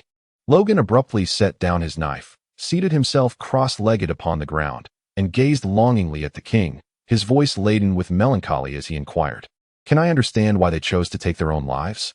Though phrased as a question, his tone conveyed an unwavering resolve to uncover the truth. The king's parched lips quivered as he hesitated, two streams of murky, aged tears cascading down his cheeks. Logan gazed intently at him. The king sighed deeply, lamenting, "Their hearts have perished. The kingdom of Gundrick is a realm reborn from ruins. For centuries ago, the ancient Gundrick was consumed by the flames of war, losing all its history and culture, leaving only a small princess and a few thousand citizens to languish on the scorched earth." With tears in his eyes, the king recounted, "In the 2 centuries that followed, our forebears toiled through thorns and brambles, rebuilding their homeland upon the desolate remnants of blood and tears, gradually restoring the essence of the kingdom. Yet, 200 years ago, the world government unilaterally assailed the nascent kingdom of Gundrick, ruthlessly ravaging cities and mercilessly slaughtering the royal family and its people. In a single night, the fledgling Gundrick was nearly obliterated.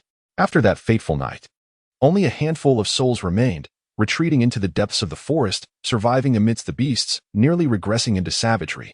The king, consumed by sorrowful memories, choked back tears. Overwhelmed by grief, Logan furrowed his brow as he observed a particular figure.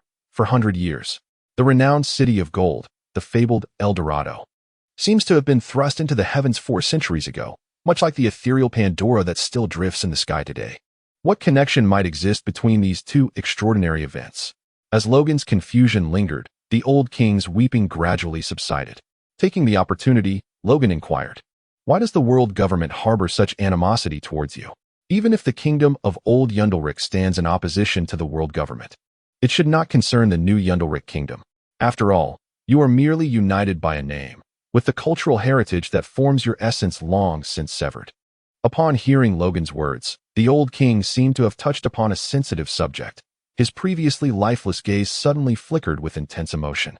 He exerted himself to emphatically declare, "There has always been but one Yundelric." Coughing violently, the old king was overwhelmed by his fervor, expelling a mouthful of blood. Logan, realizing his error, hastily offered his apologies. The old king coughed for quite a while, his voice growing increasingly faint. "Although we cannot fathom the true nature of ancient kingdoms, a promise passed down through generations binds us closely to our ancestors." Logan felt a stir in his heart and inquired, "What agreement?" The old king remained silent for a moment, wrestling with his thoughts, and finally, with a wry smile, he said, "Enough. Enough. The kingdom is on the brink of collapse. What value does the agreement hold now? Allow me to reveal it to you." Logan listened intently. The old king, with a solemn demeanor, intoned, "O King Yundelik, remain steadfast in this place, awaiting our return. To endure is both a promise and a curse." The old king painfully closed his eyes, and two murky tears cascaded down his weathered cheeks. Logan hesitantly inquired, "Waiting for whom, Joy Boy?" The old king shook his head, weeping as he replied, "It is our ancestor, the venerable Yundelric, from countless years past." Logan was utterly astonished. "Ancestors? Are they still alive?" The old king, with his clouded, tear-filled eyes, rasped in response, "I do not know, yet the covenant passed down through centuries dictates thus." Logan remained silent. The tides of time have transformed the world, and the fate of countries has shifted dramatically.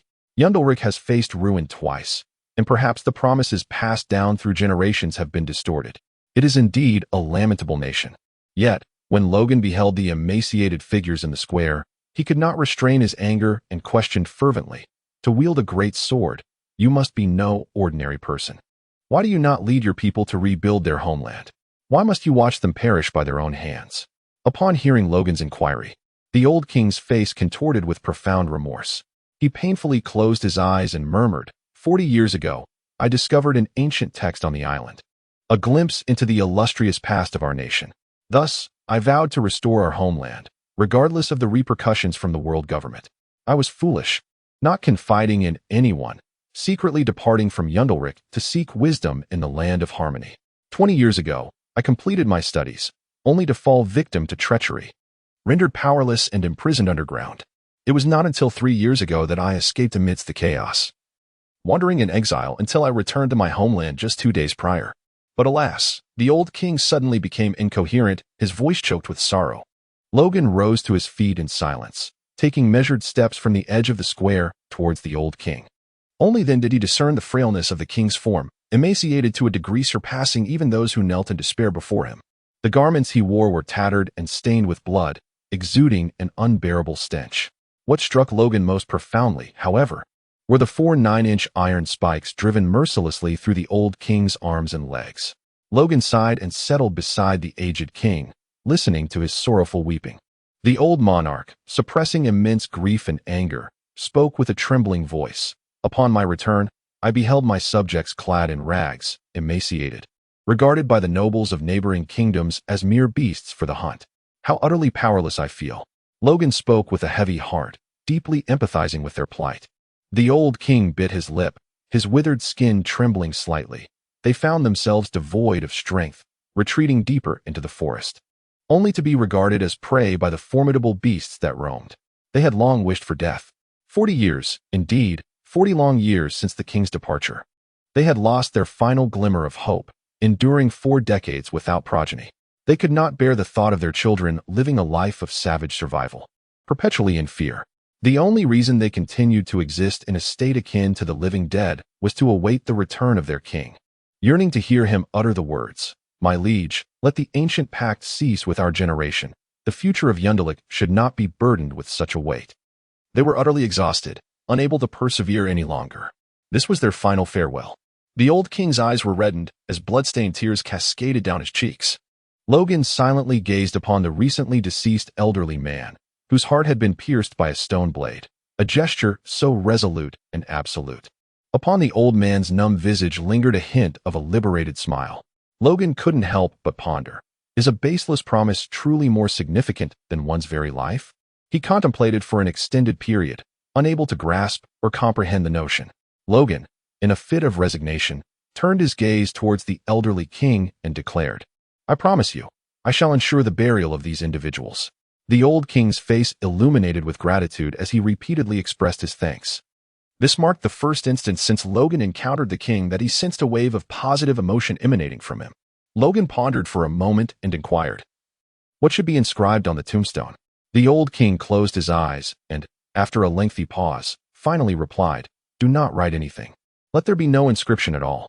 Logan remained silent, simply nodding in response. "By the way, do you wish to be buried as well?" "No," the old king declared resolutely.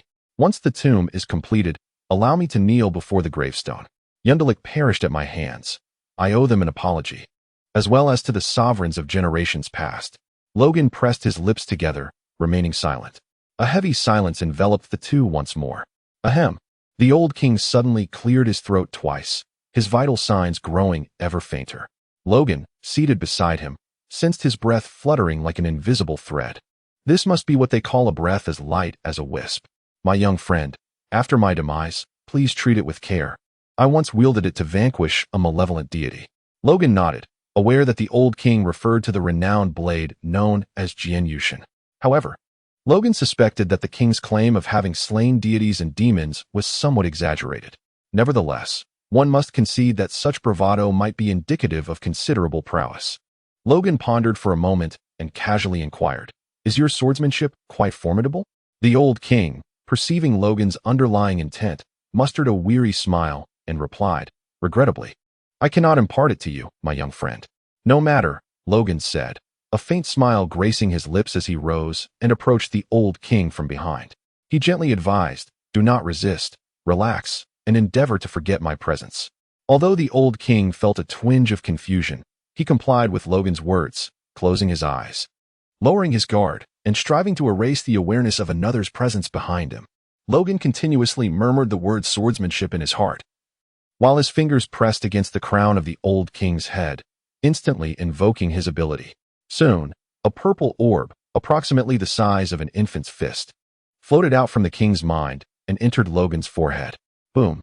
A torrent of knowledge regarding swordsmanship surged into Logan's consciousness, encompassing techniques of the single sword style, the dual sword style, and the triple sword style, with a significant portion dedicated to the intricacies of the dual sword style.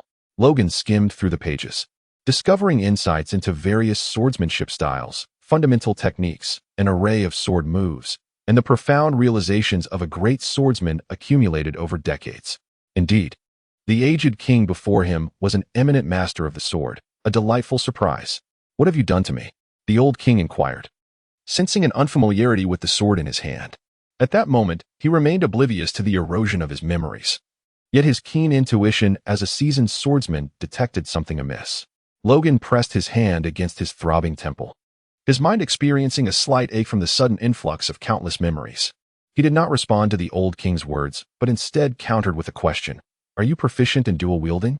The old king replied, "Young friend, you have keen insight. However, one of my swords has been broken and cannot be presented to you." Logan patted the icy blade and remarked, "I too possess a fine knife." The old king, in admiration, responded, "Its chill is piercing. Indeed, it is a remarkable weapon." Logan smiled and inquired further, "Are you adept at displaying dominance? How about the flowing cherry?" The old king replied, "I possess a modest understanding." Chapter 27. The Realm of the Sword Master. Logan cradled his aching forehead with both hands, sensing the presence of the old king at Versailles. Within that vast expanse of darkness lay an abundance of knowledge regarding the three-color hockey.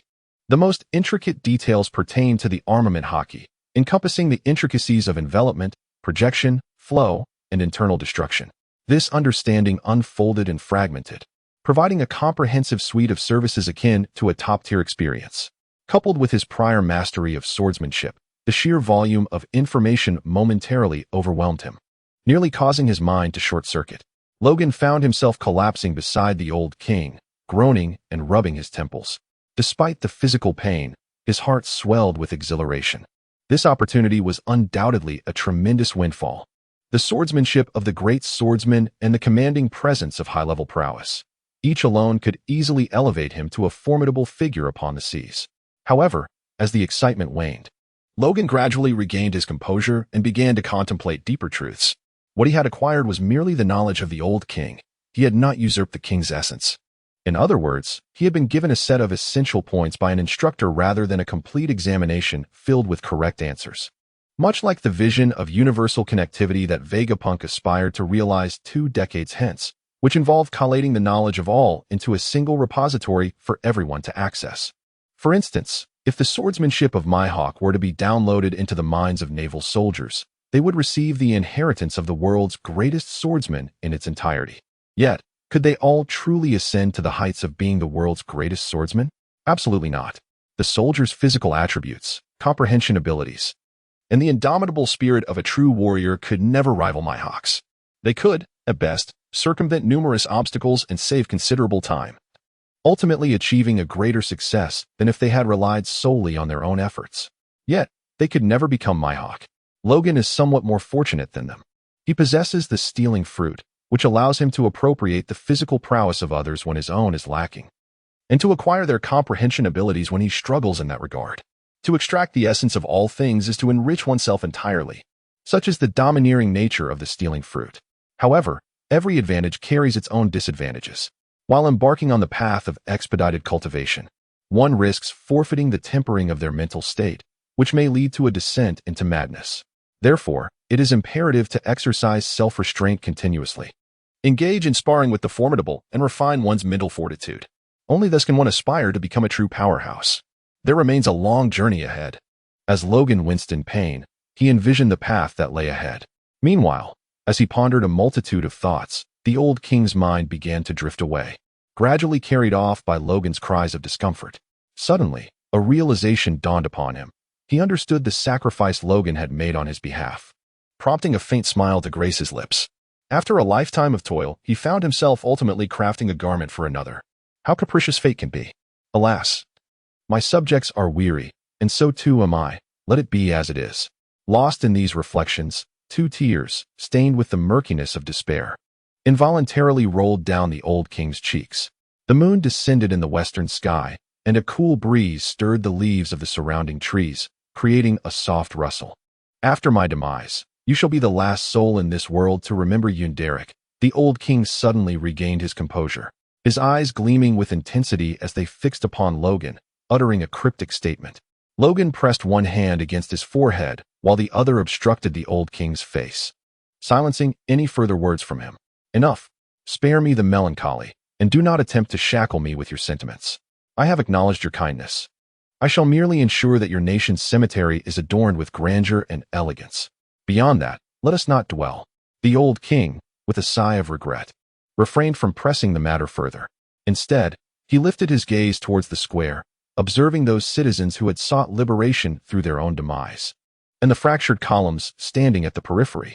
In a hushed tone, he murmured, Yundalik is a nation that venerates the sun. Let us engrave a sun upon the tombstone. Logan nodded in agreement. After a moment, he spoke softly. Could you tell me who your captor is? Perhaps one day I might remember and seek vengeance on your behalf. There was no response. Logan withdrew his hand from his forehead and looked up. The old king had fallen silent, departing with his eyes closed. Logan lowered his hands and knelt before the old king, bowing his head in reverence. It was only fitting to accept the old king's swordsmanship and dagger as a tribute. After rising, Logan gazed quietly at the old king's lifeless form, refraining from hastily seizing the blade known as Jin Yushun. Instead, he resumed his place beside the old king. As he looked towards the square ahead, his thoughts became somewhat tumultuous. Before long, the sun emerged, casting its first rays upon the old king's visage. Yet, although dawn had arrived, some souls remained forever trapped in the darkness of the night that had passed. As dawn broke, Logan found himself seated amidst the vibrant sounds of the forest, where the echoes of beast roars reverberated in succession. The rich scent of blood had drawn these famished creatures from their hiding places. The growls grew increasingly near, as a multitude of wild animals converged towards the clearing. Poised to indulge in a sumptuous feast, Logan waited in quiet anticipation until the first claw emerged from the dense thicket, heralding the arrival of the first vulture soaring above the square. You desire to feast upon them. I yearn to indulge in you. Is there anything amiss with that notion? Logan pressed his lips together, a swirling halo of blue and purple conqueror's haki emanating from him, sweeping in all directions. Having inherited the legacy of the old king, Logan's presence has been significantly elevated. At this moment, his conqueror's haki stands on the threshold of a higher realm, no longer requiring a fierce glare to unleash its power. The cacophony of beastly roars came to an abrupt halt, replaced by the incessant thuds of bodies hitting the ground. Logan rose and ventured into the dense forest, dedicating an hour to gathering all the stun beasts, which he then piled into a small mountain. Regrettably, they were all relatively small creatures. The true sovereigns of the forest did not make their appearance. Logan felt no deep sense of regret. After all, even if the forest overlords had descended upon him together, it was uncertain whether he could withstand their might. At this moment, their absence was fortuitous. He meticulously categorized the beasts piled high, selecting the most delectable ones to skin and bleed, kindling a fire to roast them. The inedible remains were discarded far away, adhering to a path of sustainable development. Lacking salt and spices, the roasted fare lacked flavor. Nonetheless, hunger prevailed, and Logan paid little heed to such trivialities. His appetite remained modest. A mere half of a wild boar sufficed to sate him. After a satisfying belch, he reclined comfortably by the stream, casually picking his teeth, when suddenly, he heard a rustling sound behind him. Turning around, he found himself locked in a gaze with a magnificent tiger, towering over 2 meters. The tiger, appearing almost human-like in its bewilderment, gingerly pawed at its head before closing its eyes tightly, feigning a state of unconsciousness. Logan's lips twitched twice as he appraised the fierce tiger before him. Ah, it is a female, devoid of the attributes he desired. Logan turned his head and gestured to depart. The tiger, its ears twitching, cautiously opened one eye and tentatively extended a paw. Upon realizing that Logan remained still, it leaped up joyfully, letting out a low growl before sprinting into the depths of the dense forest. For the next half hour, the creatures Logan had deemed edible but spared from abandonment gradually awakened, hastily fleeing for their lives. Only a wild dog, baring its teeth, lunged at Logan, who swiftly skinned it and submerged the carcass in the brook, preparing it as sustenance for the night.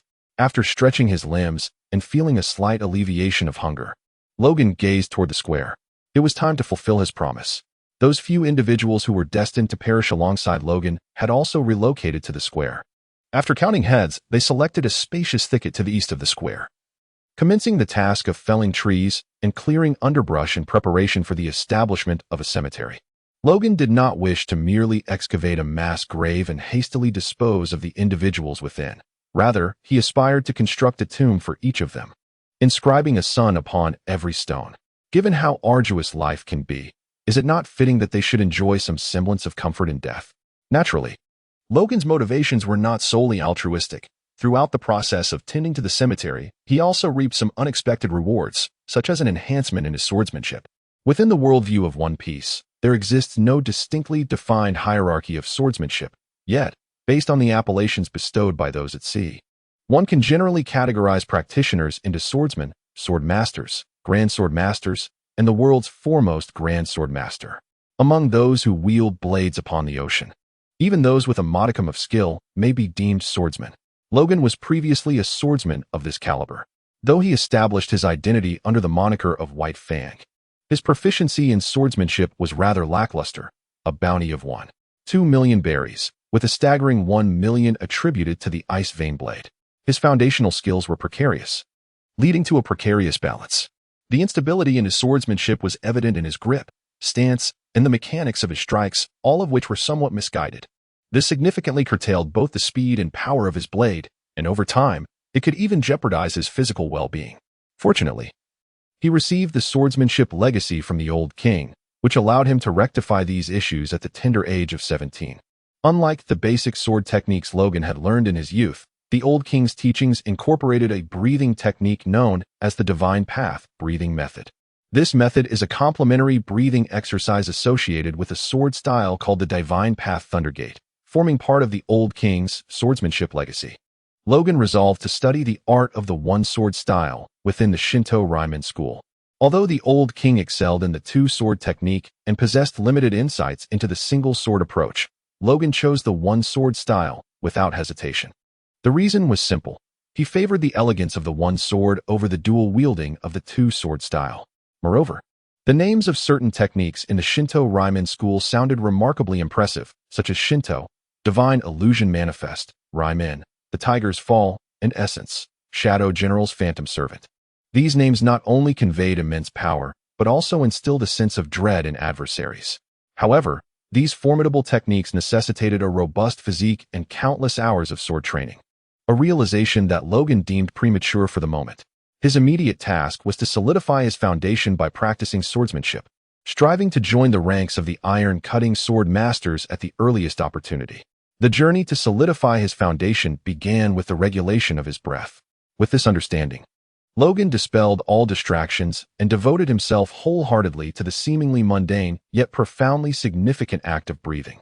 The Shinto breathing method is a specialized technique that stimulates the flow of vital energy within the body, refining every corner of one's physical being. This unique breathing practice not only strengthens the body but also calms the mind, enhancing concentration during combat, a truly invaluable method. Nevertheless, it is notoriously challenging to master.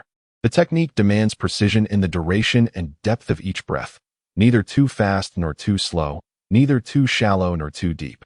In essence, the rhythm of each breath must be impeccably timed, akin to the unwavering tick of a clock's second hand. Fortunately, with the old king's insights into breathing, it was as if Logan were guided across a river, resulting in remarkably efficient training. Within a mere half hour, Logan had made significant progress. His breathing became prolonged and harmonious, his gaze clear and bright, and his stance grounded and upright. The most evident manifestation of his improvement was observed in his efficiency at chopping wood. At first, it took 4 or 5 strikes to land 2 in the same spot, requiring numerous blows to fell a tree. Yet gradually, the number of strikes landing in the same incision increased, and the cacophony of sound transformed into a harmonious rhythm. Enveloped in the crisp, rhythmic thuds, Logan lost himself in the experience, as if he had entered a realm that was both elusive and extraordinary. All external sounds faded away, leaving only the blade in his hand and the tree before him. Thud, thud. It was as if the very tree was breathing, a lifeline pulsating vibrantly. Magnified before Logan's eyes with stunning clarity, Logan swung his sword with precision, and the great tree fell in response, its severed surface smooth and even, exuding wisps of chilling air. The breath of all things resonated within the realm of iron and steel. At this moment, Logan had undoubtedly ascended to the ranks of sword masters. Logan seized the opportunity, swiftly clearing all the towering trees, shrubs, and even 2 colossal boulders from the cemetery, thereby thoroughly solidifying the realm of iron severance. Logan emerged from the realm of enlightenment, gazing at the blade in his hand and the fallen tree before him, a radiant smile illuminating his face. Within a mere half-day, he had transcended from a swordsman to a master of the sword, proving that the old king's martial prowess was indeed as formidable as it was rumored to be. Logan let out an exclamation, suddenly realizing that twilight had descended and a profound hunger stirred within him. Chapter 28, The 4 Noble Sons. Undeniably, dog meat is delectable, however, it leaves one wanting. The entire wild dog, as large as a half-calf, vanished into his belly, yet it failed to create even the slightest ripple of satisfaction. Logan caressed his rumbling belly, feeling a mix of helplessness and delight. He never anticipated that within merely half a day's time, his appetite would experience such astonishing growth, an increase that could be deemed no less than tenfold compared to midday. However, a greater consumption of food signified a heightened energy expenditure by his cells, thus accelerating the enhancement of his physical strength. The ability to eat, in a sense, could be regarded as a fortunate dilemma. Nevertheless, thoughts aside, the pressing matter of his hunger still required resolution. Logan licked his lips and strode boldly into the twilight forest. The hunt had commenced. Found it. A golden-haired youth, adorned in splendid attire, triumphantly raised a water-stained leaf above his head, exclaiming with delight.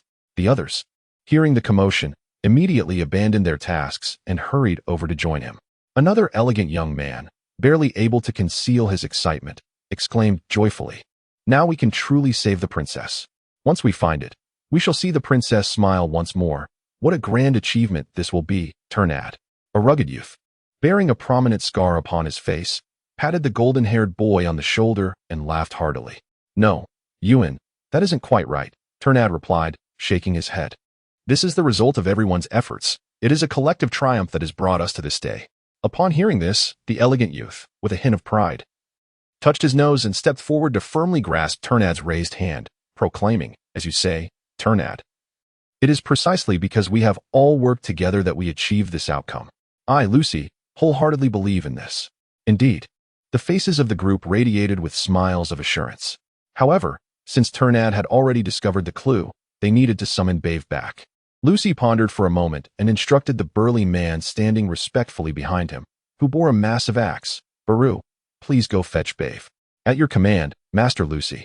Baru replied, his expression impassive as he bowed his head before lumbering away with heavy, deliberate steps.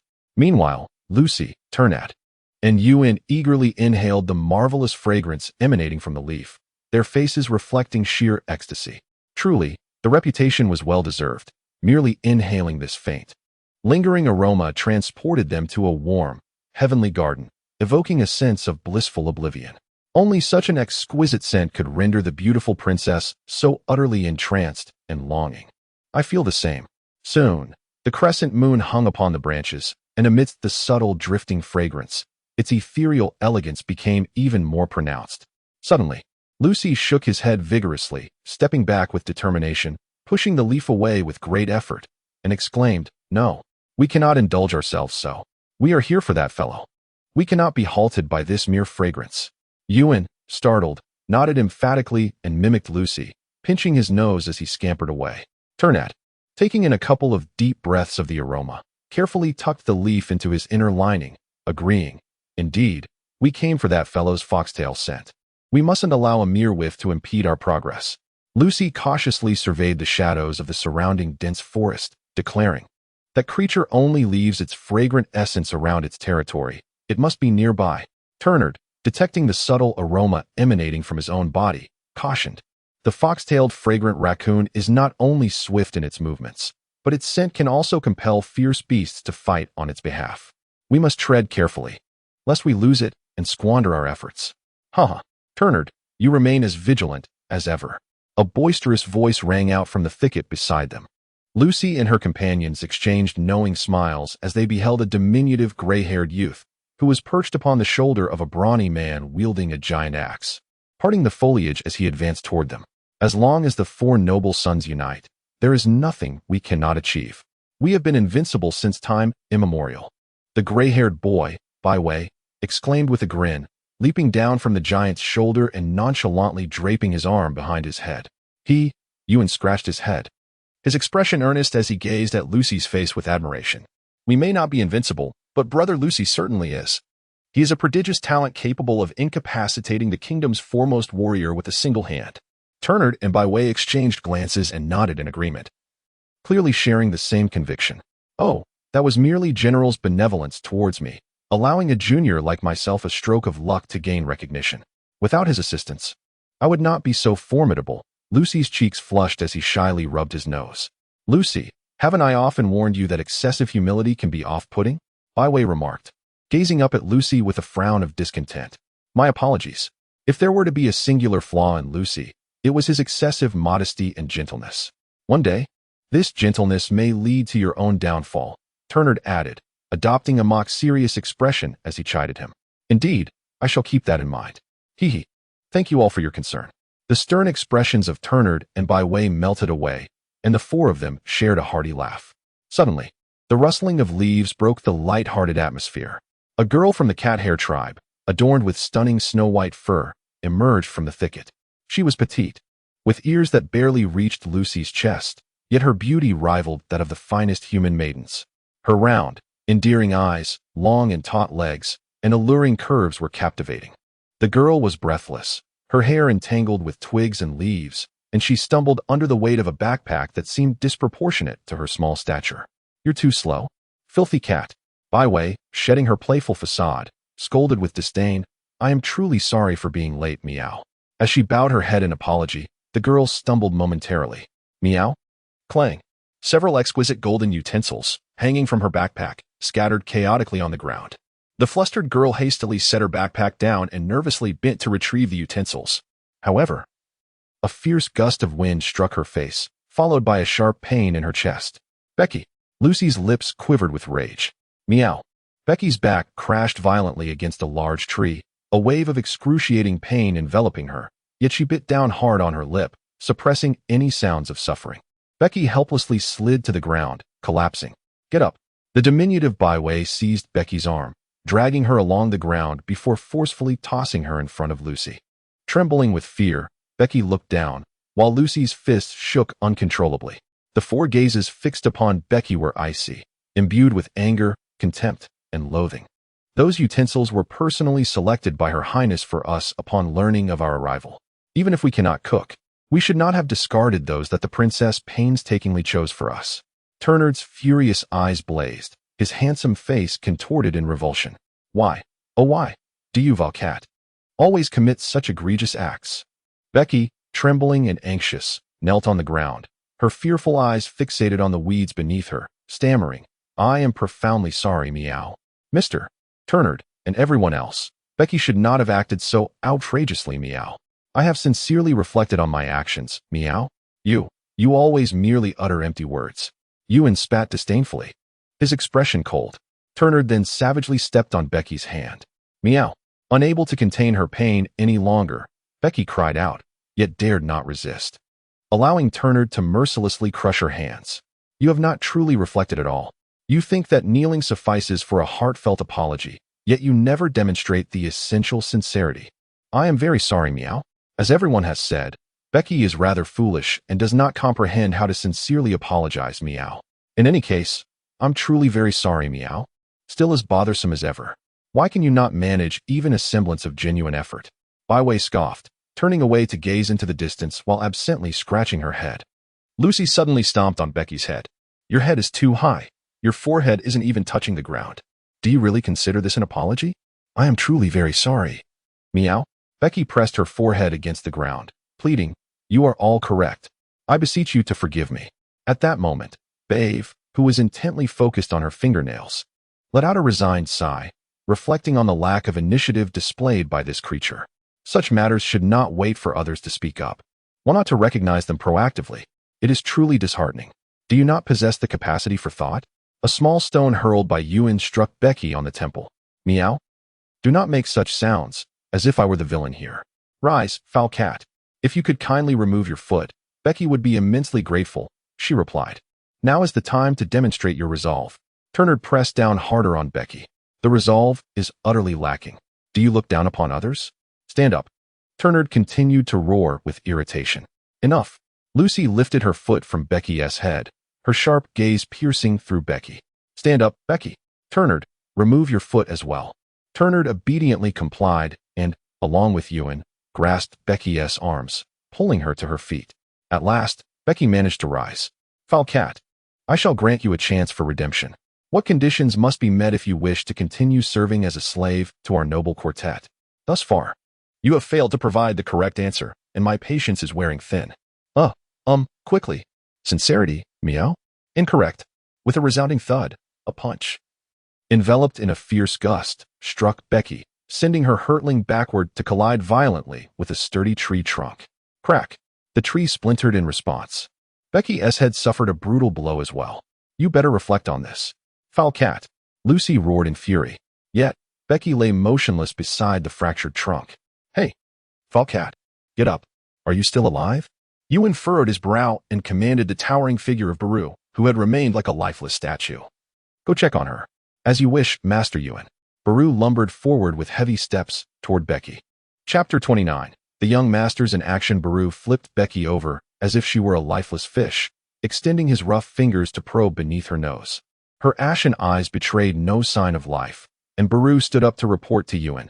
Master Ewan, Becky is not dead. She has merely fainted. What a feeble creature. Ewan spat forcefully onto the ground, then rubbed his foot against the earth repeatedly. Suddenly, a thought struck him, and he cast a malevolent glance at Baru. Brother Lucy, it appears that the slave you brought along is rather indifferent towards us. Lucy flexed his wrists, gazing at Baru with a look of resigned helplessness, sighing. It is all due to Father's excessive kindness. It has led this fellow to somewhat misjudge his own standing. Truth be told, I had no intention of bringing him along, but alas, Father insisted on his company. You know, I have no immunity to Father's wishes. Turner chuckled heartily, approvingly exclaiming. Lucy is a devoted son. Shoo, quiet down. Byway suddenly gestured for silence, then swiftly crouched low to the ground, pressing his ear to the earth. A faint tremor resonated through the ground, reaching Byway's ears. This was a special skill passed down through their family. Perhaps a divine compensation for the short stature of the male lineage. Regardless of its origin, the skill proved invaluable at that moment. Byway closed his eyes, his mind rapidly analyzing the myriad of chaotic information received. He organized and categorized it meticulously. The beast tide was peculiar. Why had it suddenly dispersed and diminished in number? Yet it seemed to converge towards a single direction, albeit with a scant number. 1,000 meters, 900 meters. Byway exclaimed as he sprang to his feet. There are 800 meters left. Prepare yourselves. The fox-tailed fragrant raccoon is approaching. Excellent. Lucy rejoiced, swiftly kicking the unconscious Becky aside, retrieving a straight-edged broadsword from his large backpack, his face alight with excitement. We need not seek it out. It has come to us. Turner followed suit, drawing a katana while inquiring, how large is the beast tide? It's not truly a beast tide. At most it will not exceed 30 creatures. That fellow is likely still juvenile. As he spoke, Bowie knocked an arrow and swiftly ascended to the treetops for a vantage point. Ewan donned iron gauntlets, a bloodthirsty grin gracing his lips as he boisterously proclaimed, Brother Lucy, a mere few dozen beasts are no match for me. I can handle them all by myself. Ha ha ha. Lucy laughed heartily, shaking his head while pointing at the straightforward Ewan, advising, just ensure not to harm the fox-tailed fragrant raccoon. The princess requires it alive. With that, Lucy turned to Baru, coldly commanding, You are not to interfere. Step aside. As you command, young Master Lucy. Baru obediently retreated to a distance, left like a cold, lifeless stone in the darkness. Before long, Byway readied his bow, whispering, They are coming. The three below the tree formed a triangular formation, their fighting spirit ignited. Ewan focused on the trembling leaves ahead, eagerly rubbing his hands together. You all stay back. I alone am sufficient. Turner laughed and chided, Look at this foolish boy. He wishes to monopolize the glory and win the princess's favor. Lucy pressed her lips together, her full attention gripping the hilt of her great sword. Here it comes. Ewan whispered sharply, gathering strength in his fists as he propelled himself fiercely towards the thicket. Bang! A dull thud resonated as his powerful fist struck the head of a black wolf with immense force. It is often said that wolves possess heads of bronze and limbs of iron, yet under Ewan's steel fist, the hardest of wolf skulls crumbled like tofu. The creature unable to emit even a whimper before meeting its demise. But this was merely the first. Another black wolf, like a shadow, lunged at Ewan, sinking its teeth into his arm.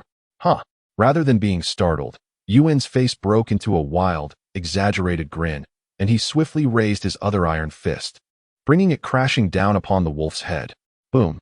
The steel fist pierced straight through the wolf's skull, erupting a shower of crimson mist.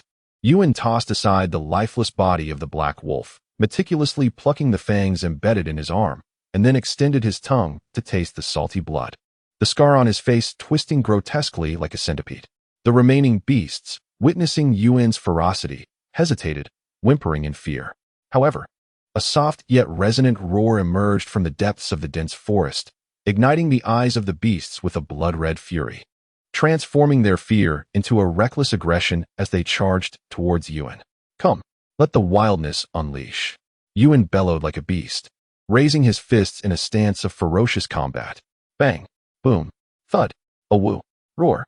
The air filled with the cacophony of growls and wails, blood splattering everywhere. The beasts fell like feeble mice, mercilessly slaughtered by Ewan's might. Behind him, Tennard leaned on his great sword, propping his chin in amusement as he observed the scene unfold, remarking, Tell me, why does this fox-tailed fragrant raccoon so recklessly disregard its own life? Knowing full well our strength, yet still seeking its own demise. After all, it is a beast. Naturally, it would attempt to drive us away upon sensing its territory invaded, especially considering it relies on a multitude of beasts at its command, its intellect proving to be somewhat dimmer than that of other creatures. Bavy, concealed among the foliage. Wore a cold smile as he murmured. Lucy hoisted her great sword onto her shoulder, gazing towards the dense forest behind the battlefield, proclaiming, "Baby, keep a vigilant watch on the fox-tailed fragrant raccoon. When the beasts are nearly vanquished, it will undoubtedly attempt to flee, and we must not let it escape. Fear not. My arrow is ever poised to pursue it," Baby assured, glancing at Lucy, who hesitated before finally advising, "Do not harm it." Rest assured, Baby replied, flipping upside down and playfully shaking his bow and arrow at Lucy, adding with a grin, "My arrows are specially designed. Once launched, they transform into nets, ensuring the little fragrant raccoon remains unharmed." Lucy exhaled in relief, her smile brightening as she nodded. "Thank you. He. As Baiwei scratched his head in amusement, he suddenly sensed something amiss. Lucy and Turnad, puzzled, inquired, "What is it?" Baiwei's expression turned grave as he extended his finger towards a certain spot. The duo followed his gaze, their faces paling in unison. Beneath the shattered tree trunk, the unconscious Beiki was nowhere to be found. "That wretched cat," Baiwei, agitated, raked his fingers through his hair and, suppressing his fury, growled, "I shall retrieve her. No need. You keep your eyes on the fox-tailed raccoon." Turnad replied coldly, drawing his katana and striding towards the direction Beiki had fled. His voice, chilling as ice, echoed, "I will handle this. This time, I will ensure her eyes are blinded and her ears severed." Baiwei clambered atop the tree trunk, his frustration boiling over as he roared. Lucy nodded in agreement, gently affirming, "It is indeed our indulgence that has spoiled Beiki. It is high time she received some discipline. Fortunately, we have never allowed her to overindulge in food or rest. She won't stray too far. Return swiftly. I can hardly contain my urge to teach her a proper lesson." Turnad acknowledged with a nod before vanishing into the shadowy depths of the forest. Logan felt a sense of helplessness. 2 full hours had elapsed. Yet his only reward was a lifeless, plump rabbit hanging from his shoulder. Logan, somewhat disheartened, playfully flicked the rabbit's forehead, only for his stomach to audibly protest once more. The rabbit trembled, its small eyes eagerly gazing at the profile of Logan's face. Logan dared not to gaze upon it. Just a moment longer.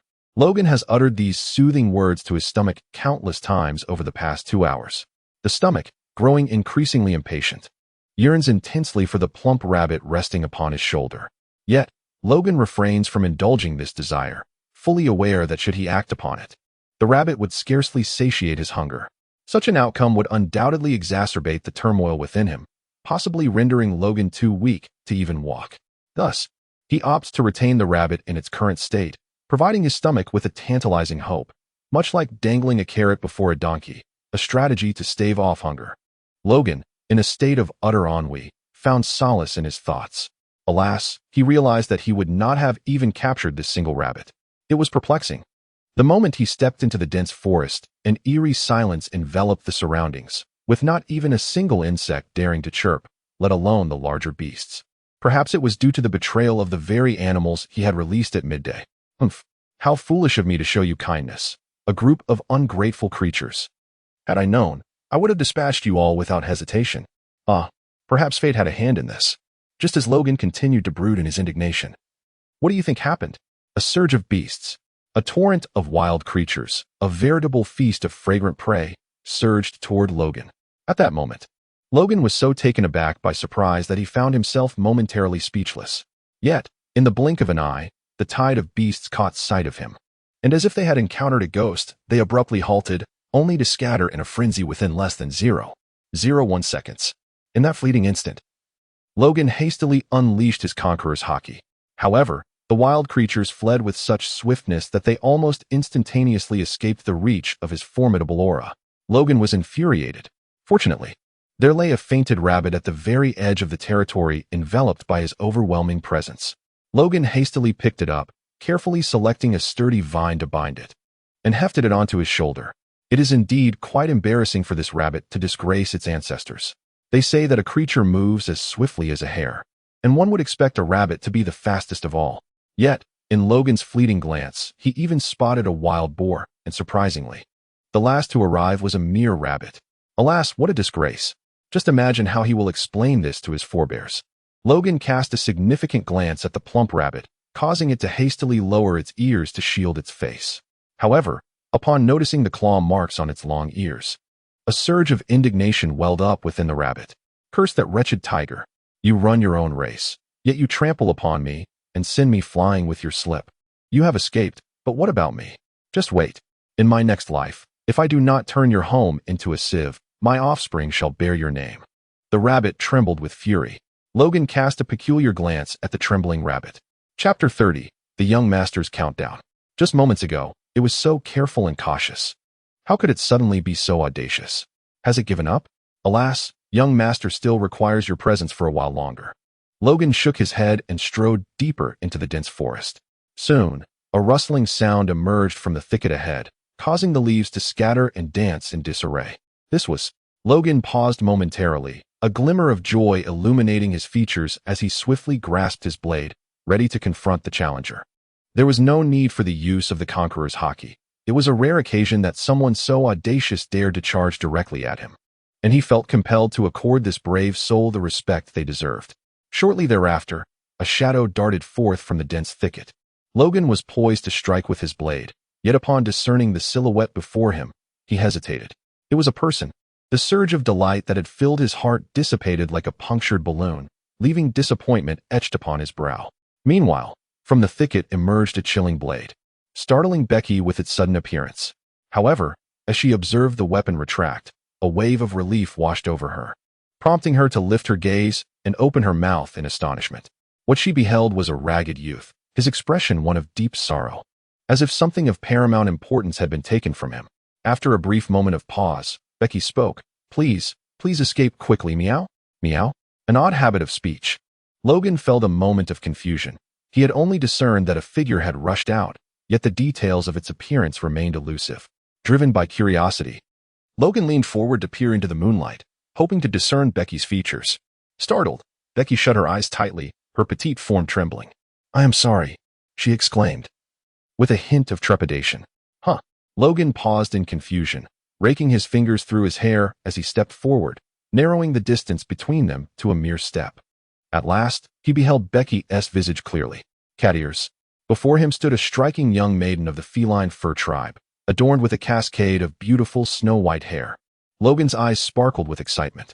It is widely known that the world of One Piece is home to a myriad of extraordinary races, including giants, dwarfs, long-armed, and long-legged folk, among countless others. However, Logan's anticipation centers around only two races: the merfolk residing beneath the ocean depths and the fur tribe that soars above the clouds. Particularly entrancing are the beauties of the fur tribe, who often indulge in playful antics and can transform into majestic moon lions, their graceful forms captivating beyond measure. Of course, Logan does not harbor any particular obsession. He simply appreciates beauty with an attitude of freedom akin to that of myriad beings competing against the frost of heaven. Becky, unable to perceive Logan's movements, cautiously opened her eyes just a crack and beheld the peculiar sight of the tattered youth, his eyes gleaming as they fixated on her. Startled, she quickly shut her eyes again and cautiously shifted her position, timidly repeating, My lord, please, do escape swiftly. Is this a timid little creature? Logan wiped the corners of his mouth and tidied up his tattered clothing, inquiring earnestly, Pray tell, is someone pursuing you from behind? Upon hearing Logan's question, Becky opened her eyes and glanced back, her anxiety easing slightly. Yes, a fearsome beast has emerged, she exclaimed.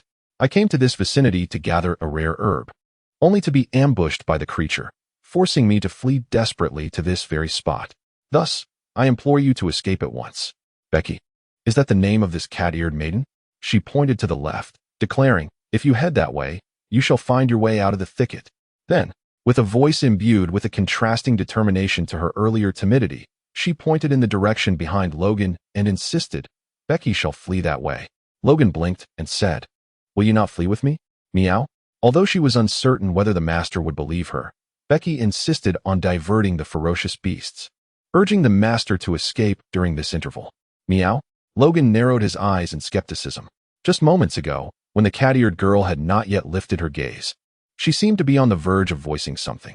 Becky, brimming with pride, patted her chest confidently and declared, It's nothing, meow.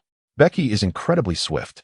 As you can see, although I sustained minor injuries from a beastly attack, I am far more robust than I appear, meow. There is no need for concern, so please, Esteemed one, hasten towards that direction, meow. I shall lead the way. With that, Becky took off in a sprint. However, as she dashed past Logan, he called out to her. I wish to ask you a question. Well, what is it, meow? We must escape quickly. Logan circled around Becky, stroking his chin as he gazed at the trembling silhouette of the young girl. At first, when you appeared before me, I could tell that you intended to help me. Am I correct? Becky abruptly halted her movements, her round eyes widening in astonishment as she stammered. Why, you're overthinking things, meow. Logan waved a finger in front of Becky, confidently asserting, you are lying. Becky, I am terribly sorry. Suddenly, Becky turned around and fell to her knees, bowing profoundly. In truth, there were individuals pursuing Becky, intent on taking her life. The approaching humans possessed formidable strength. It is possible that the esteemed individual may also become ensnared in this peril. Therefore, I implore you to flee from this place at once. Logan paused momentarily. The child named Becky, despite being ensnared in a perilous situation herself, persistently urged me to flee, while simultaneously choosing to venture deeper into the forest to buy me precious time. Moreover, she repressed her instinctive cry for help, fabricating a story about a fierce beast pursuing her. Typically, when one's life hangs in the balance, one would instinctively seek assistance from others, even if it were from a seemingly unreliable youth. Yet, this individual embodies an extraordinary kindness. Logan's gaze softened as he reached out to assist Becky in rising. However, in the process, Logan inadvertently brushed against Becky's arm, causing her to gasp sharply. Logan's mind was consumed with thoughts as he disregarded Becca's pleading gaze. Carefully rolling up her sleeve, his eyes were instantly fixated on the delicate arm of the young girl. The once pristine white hair was stained crimson with blood. In certain areas, it had darkened, forming clotted scabs, while in others, the blood flowed freely, seeping outward. Not a single inch of her alabaster arm was unscathed. Becca tightly shut her eyes, her body trembling uncontrollably. The rabbit dangling from Logan's shoulder suddenly emitted a piercing cry, its small eyes wide with terror as they fixated on the injury adorning Becky's arm. This torment was worse than death for the poor creature. Logan silently released Becky's sleeve, his expression darkening with a pallor akin to iron. It became evident that the tremors were not born of cowardice, but rather the relentless agony and terror that gripped him, fear of a brutal beating at the slightest provocation.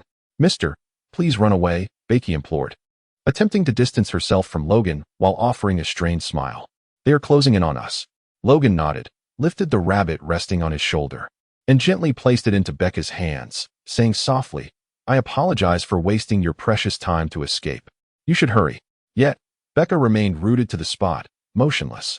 Logan believed this was her first encounter with human kindness, momentarily taken aback and rendered speechless. Gathering her composure, she spoke with an effort to infuse warmth and gentleness into her tone. Do not worry. This is my humble apology, and I assure you, rabbit is quite delectable. The rabbit trembled as if shaken through a sieve. No, that's not it, meow, Becky replied, her voice laced with deep conflict. Bebaki does not consume animals with fur, meow. The rabbit's small eyes sparkled with an unprecedented brilliance. Ah, I see. I must have forgotten, Logan admitted, scratching her head as she recalled that the original text indeed mentioned that the fur tribe abstained from eating creatures with fur. Then please return it to me. Logan took the rabbit from Becky's hands and effortlessly placed it upon his shoulder. After all, one must not allow anything to go to waste, must they? The light in the rabbit's eyes swiftly dimmed, akin to dying embers. The rabbit had overthought the matter. No, regardless, I must express my gratitude, my lord. Becky bowed at a 90-degree angle towards him. No need for that. You should hasten to safety. Indeed, my lord, I implore you to flee as well. Very well. Observing Logan's nod, Becky exhaled in relief and swiftly turned to vanish into the shadows. True to her reputation, Becky was remarkably swift. In the blink of an eye, she had disappeared without a trace, moving as silently as a whisper. She certainly possessed the makings of an assassin. Logan leaned against a massive rock, pondering. The rabbit, struggling, cast a wary glance at Logan's leisurely demeanor, a flicker of doubt stirring within. Wasn't it said that one must flee? Could it be that hunger had rendered it incapable of moving? If so, was it truly the end, and would the esteemed rabbit meet its demise? Logan sensed a peculiar movement upon his shoulder. He lifted the rabbit and tossed it before him, cradling his chin as he regarded it. The rabbit lay perfectly still, feigning death. Why does it not move? A faint smile graced the corners of Logan's mouth as he playfully prodded the rabbit's belly with his big toe. Remain still. The esteemed Lord Rabbit has passed away. Logan gently caressed the soft belly of the rabbit, observing its playful antics, and couldn't help but chuckle softly. It was delightful that the creatures in the world of One Piece generally possessed high intelligence, as they could comprehend human speech. This brought Logan a considerable amount of joy. Time slipped away as he continued to play with the rabbit's little toes, and after about 10 minutes, a series of rustling sounds echoed from afar. Logan's feet moved incessantly, yet a hint of coldness lingered in his gaze. The rabbit, suddenly shivering, wished to open its eyes and ascertain the situation, but dared not do so. The underbrush was parted, revealing a handsome, golden-haired youth emerging from within. "Ah, you have finally arrived. I was beginning to feel weary." A somewhat frivolous voice rang out unexpectedly, prompting Turner to immediately grasp the hilt of his knife, his sharp gaze scanning for the source of the sound. Then he beheld Logan, disheveled and barefoot. A savage? Turner's sunlit countenance abruptly twisted into disdain, his grip on the knife loosening as he assumed an air of superiority. "Savage, I have no time to hunt you down now. Begone. Hunt. Savage." Logan pondered over these two words, his expression suddenly darkening. Chapter 31. The Young Master S. Passed. "Are you deaf?" Logan kicked the rabbit aside, sneering. "Didn't you hear that I am waiting for you?" Turnad's countenance turned icy as he drew his sword and pointed it menacingly at Logan, saying, "How dare a mere savage speak to me in such a manner? You are courting death." Before the word death could fully escape his lips, Turnad exerted force beneath him, raising his blade to deliver a fierce strike towards Logan, wielding a thunderous momentum, as if intent on cleaving him in two. The speed of this blow was astonishing, the gleaming white blade reflecting the pale moonlight, resembling a streak of pure white silk. Logan remained unmoved, seemingly rendered speechless by fear. After all, a wild man is still a wild man. The disdain in Turnad's eyes intensified, and he tightened his grip on the knife. The sharp blade sliced through the air, emitting a chilling, ear-piercing shriek. The rabbit, which had been kicked aside, turned pale at the sight, hastily covering its eyes with its ears, unable to bear witness to the impending gruesome scene. As the blade hurtled closer, mere inches from Logan's head, the previously motionless Logan suddenly sprang into action. Logan raised his left hand with a swift motion, his index and middle fingers extending like lightning, and with a firm grip. He astonishingly pinched the gleaming white sword between them. In an instant, the sword, exuding an aura capable of cleaving the very earth beneath it, came to a halt, ensnared effortlessly by Logan's fingers. This stark juxtaposition of extreme motion and utter stillness rendered the air seemingly stagnant. At that moment, Logan quietly uttered to himself, "Theft of stone skin." Indeed, in that fleeting instant, he had appropriated the formidable hardness of the massive boulder behind him. Upon closer inspection, one would notice a peculiar gray-black sheen enveloping his entire form. Turnard's expression froze, his eyes widening in disbelief, overwhelmed by an intense shock. "Impossible. This cannot be." Turnard gritted his teeth, attempting to cleave Logan's fingers apart, yet they remained immovable, as if forged from steel. Logan regarded the struggling Turnard with a chilling gaze, a hint of disdain curling at the corners of his mouth. From the very moment Turnard made his move, Logan discerned that he was but an empty vessel, all show and no substance. Despite the fearsome display, the flaws were glaringly apparent. Such insight stemmed from the keen perception of a grand swordsman. The legacy of the old king encompassed not merely swordsmanship and enlightenment, but also decades of battle experience and the sharp eye of a formidable warrior. "Scoundrel!" Upon witnessing the hint of scorn on Logan's lips, Turnard's fury ignited, his face contorting into a grotesque mask of rage. "Scoundrel! Release me at once!" Turnard bellowed with all his might. Thankfully, with Logan present, the birds in the adjacent thicket fled, for otherwise, his roar would have startled numerous creatures into flight. "Very well. I shall release you." Logan, with impatience, scratched his ear, and as he spread his fingers apart, Turnad stumbled backward, propelled by the overwhelming force of inertia. Logan's gaze sharpened, and with a swift turn of his foot, the ice-veined blade emerged like a dragon, striking with a thunderous swiftness that left no time for evasion. The cast a slash. A crimson line of blood slowly manifested, stretching from Tennard's shoulder to his waist, and then the blood erupted forth. "Ah!" Tennard collapsed, his anguished wails echoing through the dense forest. Logan waved his hand, returning the stone skin to the boulder, and then leisurely approached Turnard. He crouched down, plugging his ears, and remarked, "Cease your wailing, as if I have wronged you in any way. Who are you truly?" Turnard demanded, pressing his arm tightly against the gushing wound. His gaze filled with intense loathing. Logan fell silent for a moment, then rose to his feet, pressing his filthy soles against Turnard's face, grinding them as he spoke. "Is your mind not functioning properly? After all this, you still dare to glare at me?" Turnard stared in disbelief at the dark foot that mercilessly trampled upon his visage, his mind momentarily blank. It was only when a revolting stench invaded his nostrils that he realized the horrifying truth. This man was indeed using his foot to demean him. The sense of humiliation was overwhelming, an unbearable weight pressing upon his conscience. Turnard felt as if a string in his mind had snapped. Uffed.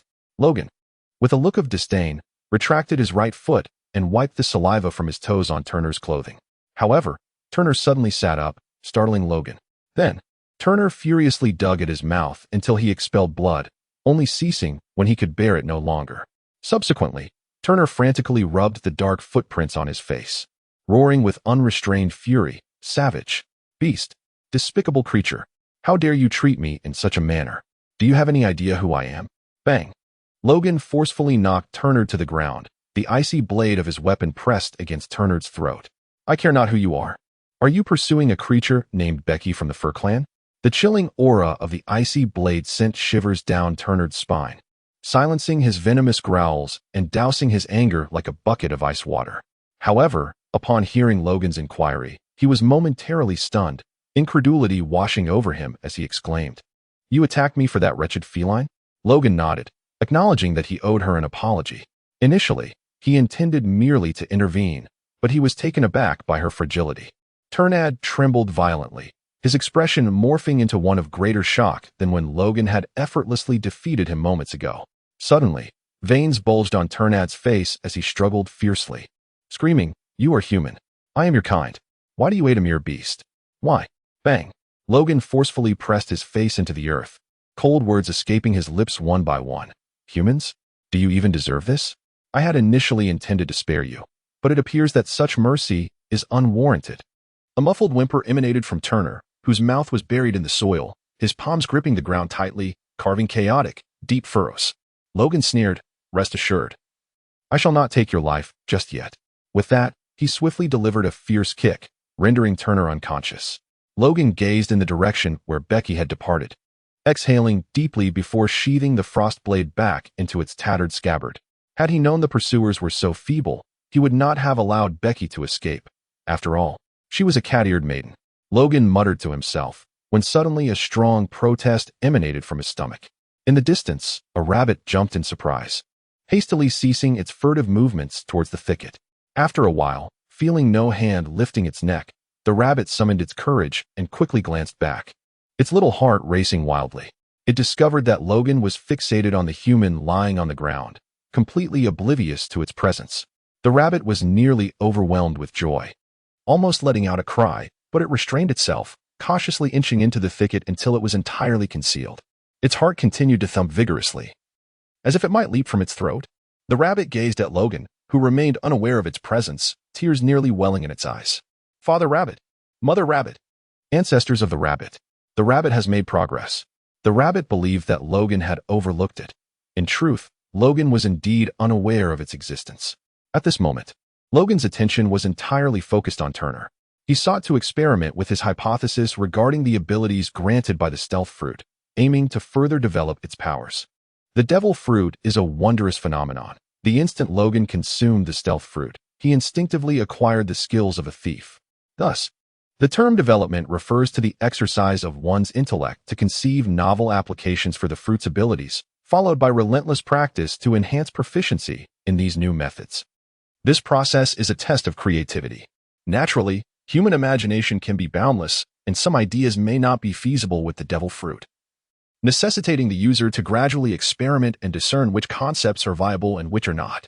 As for the development process of the stealth fruit, it is rather straightforward. It involves persistently stealing various items while adhering to three fundamental principles: the principle of target satisfaction, the principle of unguardedness, and the principle of distance. Treasures, weapons, skills, memories, and even lifespans. Everything that can be stolen should be attempted.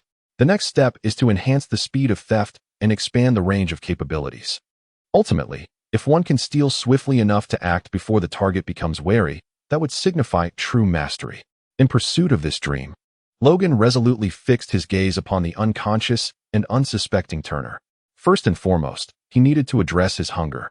Logan directed his gaze towards Turner's abdomen, silently invoking a sense of satiety. He extended his hand and activated his ability, Gluttony. After a brief pause of approximately 2 seconds, a small orb of gray light emerged from Turner's belly, gently drifting into Logan's palm. Logan waved his hand, and a luminous orb vanished into his abdomen, instantly silencing his stomach and bestowing upon him a fleeting sense of fullness. However, this sensation was merely an illusion, offering no real sustenance to Logan's body. Thus, he resorted to the art of energy theft. A small, colorful orb of light floated from Turner's being, which Logan promptly consumed. In an instant, he felt invigorated, his body brimming with vitality. With renewed energy, Logan circled the unconscious Turner twice before abruptly extending his palm to unleash his power once more. The fabricated experience unfolded, and after approximately 3 seconds, a large, golden-edged humanoid orb of light was extracted from Turner's entire form. Logan controlled a luminous figure that floated beside him, his gaze constantly shifting between the ethereal being and Turner. In his eyes, Turner was distinctly Turner, and the light figure remained just that, a figure. However, had there been others present, they would have found it perplexing that Turner stood next to Logan, while the space where Turner should have been lay eerily vacant. An experience of void, a divine skill that usurped the essence of existence. Alas, what a pity! Logan waved his hand, and the luminous orb representing Turner's presence merged into Turner's body. The experience of void undoubtedly possesses the potential to yield remarkable results in battle. Alas, it cannot be applied to oneself. Everything in existence is born from desire. Every cause begets an effect. The devil fruit is a manifestation of humanity's aspiration to transcend the limitations of the human body and escape the shackles of impotence.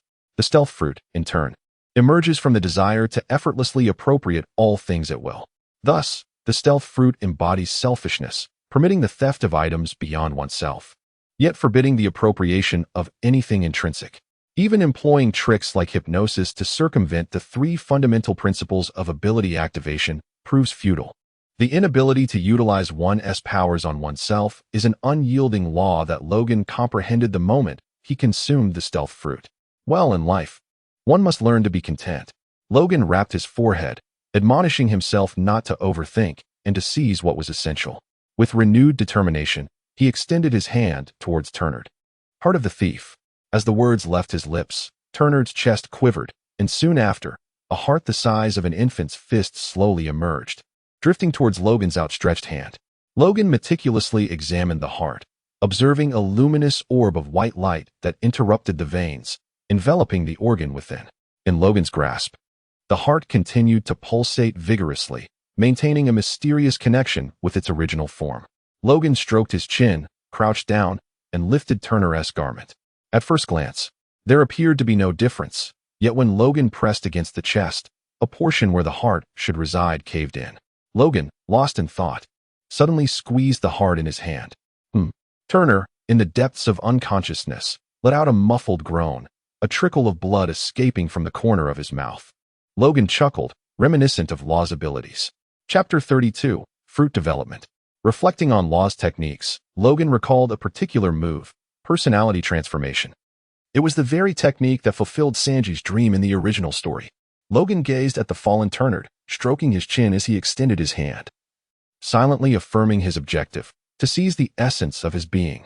After a brief pause of approximately 3 seconds, a pink orb of light surged forth from Turner's chest, drifting into Logan's grasp. Whom shall I exchange this with? There is no one else around. In that moment, Logan finally recalled the rabbit, yet upon turning his head, there was no trace of the creature to be found. Logan rubbed his eyes and hurriedly followed the trail left by the rabbit. However, he could only find a severed vine amidst a thicket, accompanied by a cluster of disordered paw prints. Beyond that point, he was at a loss as to where to pursue further. Logan was heartbroken. My dear bunny. Yet, given the circumstances, no amount of sorrow could alter the situation. With a heavy heart, Logan trudged back to Tenard's side. He waved his hand, returning the pink orb he held. Tenard remained in a deep slumber. Logan has now turned his attention to his soul. This inspiration stems from Big Mom in the original work. Such is the advantage of being a traveler. One can comprehend the techniques of all characters featured in the original narrative and draw upon them to develop one's own abilities. In the world of One Piece, the existence of souls is undeniable, as evidenced by Brook's return from the afterlife and Big Mom's soul fruit. The homies created by Big Mom further illustrate the intricate relationship between a being's soul, memories, and lifespan. If it were indeed possible to steal lifespans, it would signify that Logan could fulfill one of humanity's ultimate dreams, immortality. This notion was irresistibly alluring, igniting a fervor within Logan as he eagerly extended his hand, silently chanting, "Steal the soul." 1 second, 2 seconds, 3 seconds, 10 seconds. A full minute passed, yet there was no response from Tenard's body. Logan furrowed his brow, sensing the soul within Turnad and establishing a connection with it. Yet, why could he not extract it? It was not a matter of impossibility, in Logan's perception. The ability to steal the essence of the fruit entwined itself around Turnad's soul like a delicate thread. If it could ensnare, then it surely could be taken. But what was the reason behind this inability? Upon careful scrutiny and intense concentration, Logan finally discerned the crux of the issue. Unlike the previously obtained items, which seemed weightless, Turnad's soul felt as heavy as a mountain. No matter how forcefully Logan tried, the soul remained impervious. The strength of the thread utterly insufficient to draw it from Turnad's being. Realizing this, Logan relaxed his brow. The potency of the thread's strength was intricately linked to Logan's desires, mental fortitude, physical prowess, and proficiency with the fruit. At this moment, he was still too weak, lacking the power to seize a soul. Thus, if the soul could not be moved, what of mere memories or lifespan? Let action follow thought. Logan silently recited the incantation of memory theft as tendrils of essence emerged from his hand, infiltrating Turnad's being and swiftly ensnaring an object within. Logan tugged, and he was able to pull it. Logan's heart swelled with joy as he swiftly tugged at the threads of thievery. In less than 3 seconds, a luminous orb of white light emerged from Turnad's mind. Logan gently touched it, and the orb of light immediately flowed into his mind like a stream of data through his fingertips. Indeed, it contained merely a month's worth of memories, those from Turner's 4th year, scant in substance apart from a few recollections of the maids. Logan waved his hand, returning the memories to their rightful place. A 4-year-old child engages in such frivolity. Logan wished to shield his mind, as pristine as white parchment, from such pollutants. That said, if memories can be restored, perhaps longevity could be as well. Logan caressed his chin, his eyes gleaming with a flicker of brilliance. He silently intoned the incantation of lifespan theft, then extended his hand. Threads of thievery unfurled, ensnaring Tenard's vitality. Yet, the unwavering weight of Logan remained unyielding. Not even a single moment could he pilfer away. Logan retracted the threads of his ability, letting out a sigh of regret. I am too weak. At this moment, the moon hung high in the sky, its silvery light cascading over the earth like a flowing stream. Logan's gaze suddenly caught sight of something, and his expression sharpened. A shadow. It seemed that Moria possessed a formidable technique that absorbed the shadows of others to enhance his own power. What was it called? Ah, yes. The shadow assembling technique. Logan gazed intently at the shadow of Turnard, pondering whether it was the result of the shadow fruit's ability or if all shadows possessed such effects. Regardless, he resolved to experiment. With determination, Logan extended his hand toward the shadow cast by Turnard under the moonlight, silently invoking, "Steal." Shadow. 1 second, 2 seconds, 3 seconds. Time flowed slowly, and beads of sweat began to form on Logan's brow. The shadow beneath the moonlight remained still. However, he did not relent. Rather, a flicker of joy surged within him, for he could distinctly sense that his tendrils of theft had ensnared Turnard's shadow, and the power contained therein was capable of disturbing its weight. At last, through Logan's relentless endeavor, the shadow's right hand began to tremble, rising from the ground like paper caught in the wind. Logan's expression brightened, his gaze unwaveringly fixed upon the shadow. Yet, an unexpected occurrence unfolded. The corner of the shadow, burdened beyond its capacity, emitted a sharp, tearing sound, severing itself from Turnard's shadow. Immediately thereafter, the shadow of his right hand transformed into a pitch-black orb and shot into Logan's grasp, while Tennard let out a muffled groan, sinking deeper into unconsciousness. Had I truly managed to sever it? Despite exerting all my strength, I could only claim a single hand. How utterly inadequate I feel. Logan gazed at the dark orb, silently floating in his hand, his lips twitching slightly. According to Moria's technique, the shadow represented the second soul of its master, embodying their character and combat prowess. Could this hand be the manifestation of Ternad's fighting ability? With this thought, Logan infused the dark orb into his body. Instantly, he felt a surge in his strength, particularly in his right hand. It was not a significant increase, yet the enhancement was distinctly perceivable. To confirm this, Logan strode toward a tree, thick enough for 3 adults to encircle. He took a deep breath, closed his eyes, and positioned his legs naturally apart at shoulder width. Clenching his right fist, he drew it back to gather momentum. His legs tensed, his waist tightened, and his right arm coiled with energy. The entirety of his strength converged into his right fist. In the next moment, Logan opened his eyes, a glint of determination flashing within them, and unleashed his full force. Boom. Crack. A thunderous sound erupted as the robust trunk was cleaved in two. The section that bore the brunt of Logan's punch shattered into a vast expanse of wood shavings. Logan took several steps back, distancing himself from the swirling dust, a knowing smile curving at the corners of his lips. The convergence of shadows was truly a remarkable skill. The mere shadow of a single hand could achieve such enhancement. If there were 1,000 shadows, the annihilation of an island would not be an unattainable ambition. Just as Logan reveled in his triumph, an overwhelming sense of nausea abruptly surged from the depths of his heart. Logan's expression darkened. He understood that this was the twisted nature cultivated over the years by Ternad, a privileged young nobleman accustomed to a life of luxury. Logan waved his hand, extracting the shadowy orb from within himself. The moment the orb detached, a wave of relief washed over him. Gazing at the shadow in his palm, Logan silently contemplated his character before activating his ability. There was no response.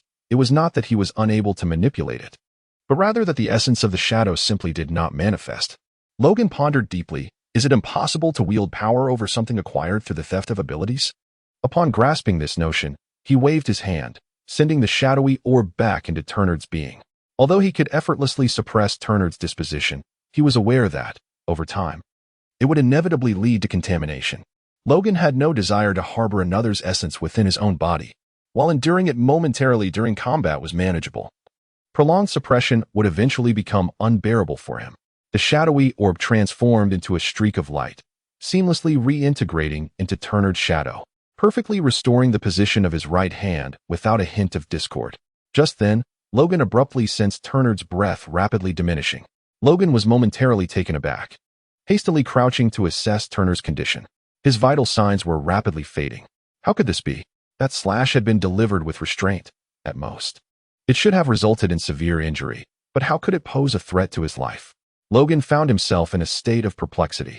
However, he had completely forgotten that after incapacitating Ternard, he first siphoned away his sense of satiety, then drained a significant portion of his bodily energy, and subsequently subjected him to numerous experiments with fruit abilities.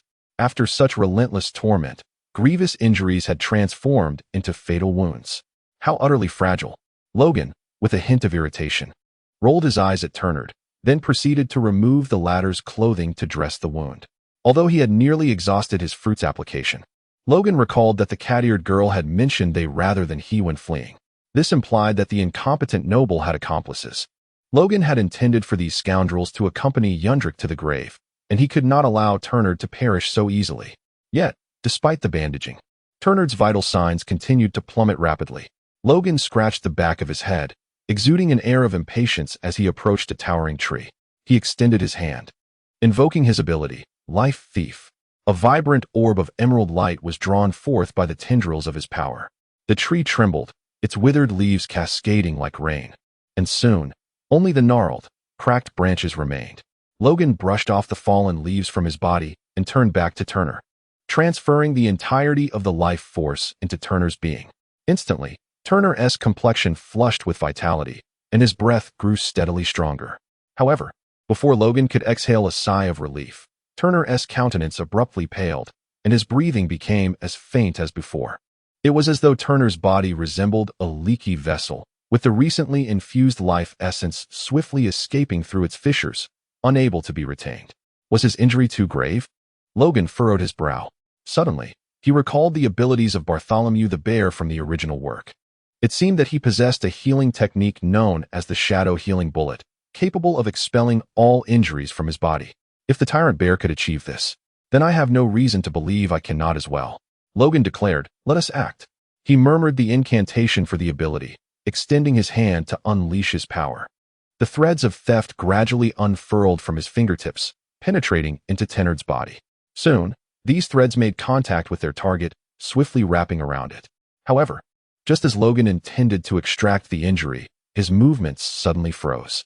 In that fleeting moment, thoughts of Nelson and Yule flooded his mind. If only I had conceived of this technique back then, perhaps you would still be alive. Logan's spirits began to wane, his mind in disarray. As the thread of theft in his hand gradually dissipated, Logan found himself ensnared in a web of reminiscence and remorse. Suddenly, the image of aged eyes emerged in his mind, as if whispering something profound. A shiver coursed through him, and a hint of a smile graced his lips. He clutched the pocket watch tightly against his chest and said with a reassuring tone, "Rest assured, your captain is not a fragile soul." Taking a deep breath, Logan retracted his thoughts, grounding himself in reality. He extended his hand once more, activating the power of his fruit. Threads of crimson light danced as they extracted a mass of blood-red energy from Tenard's body. Instantly, Tenard's injury stabilized, halting just before the threshold of death. Logan hurled the orb of light infused with his injuries towards the massive boulder behind him, which immediately resonated with the sound of cracking fissures. Within mere seconds, a profound gash manifested upon the stone's surface, resembling a deep incision made by a blade. Logan nodded thoughtfully, reaching out to lift the cloth that bound Turner's wound. Indeed, the scar beneath had considerably faded, the bleeding had ceased, and the edges had even begun to form a scab. Although the injury had not fully healed, it was sufficient. Chapter 33, Interrogation. Logan sought out another tree, drawing forth some vitality to bestow upon Turnard. At this moment, Turnard appeared to be fully revived, his complexion visibly rosy, his breathing gradually steadying. Even his eyelashes fluttered gently, betraying the unmistakable signs of awakening. Logan stroked his chin, refraining from delivering another blow to Turnard. Instead, he activated his ability to extract the young nobleman's heart, holding it in his hand. Turnard did not keep Logan waiting long, as he soon opened his eyes. Still dazed from his recent unconsciousness, Turnard momentarily forgot his dire predicament, but the chilling ground beneath him swiftly reminded him of the events that had transpired. The beloved youngest son of the Duke of his kingdom, the king's most esteemed nephew, the object of affection for countless young maidens across several nations. One of the 4 esteemed sons of nobility, Ryder Turnard, had been defeated by a mere savage. Furthermore, he had endured the most humiliating treatment at the hands of this barbarian. Turnard's expression twisted into a grotesque snarl, a profound hatred seeping from his eyes as he struggled to rise. He gazed at the tattered youth standing not far away, his mouth opening in an attempt to unleash a furious roar. However, an overwhelming wave of pain suddenly engulfed him, causing Turnard to collapse helplessly, clutching desperately at his chest. Logan plugged his ears and released his grip on Turnard's heart, saying, "Stop wailing. Waking you up was not intended to create noise pollution." As the pain subsided, Turnard, drenched in sweat, clutched at the area of his chest, only to suddenly sense something amiss. A portion seemed to be concaved. "Have you noticed?" Logan teased, brandishing Turnard's heart before his eyes, smiling as he continued, "Young little rascal, your heart is right here." Turnard glanced at his chest, and then at the pulsating heart in Logan's hand. Terror, an indescribable horror gripped Turnard's psyche. He screamed in fright as a powerful wave of dizziness engulfed him, nearly causing him to faint instantly. Night, the dense forest, the heart-stealing demon. Turnard recalled an ancient fairy tale, and in that moment, his pupils contracted and his limbs stiffened.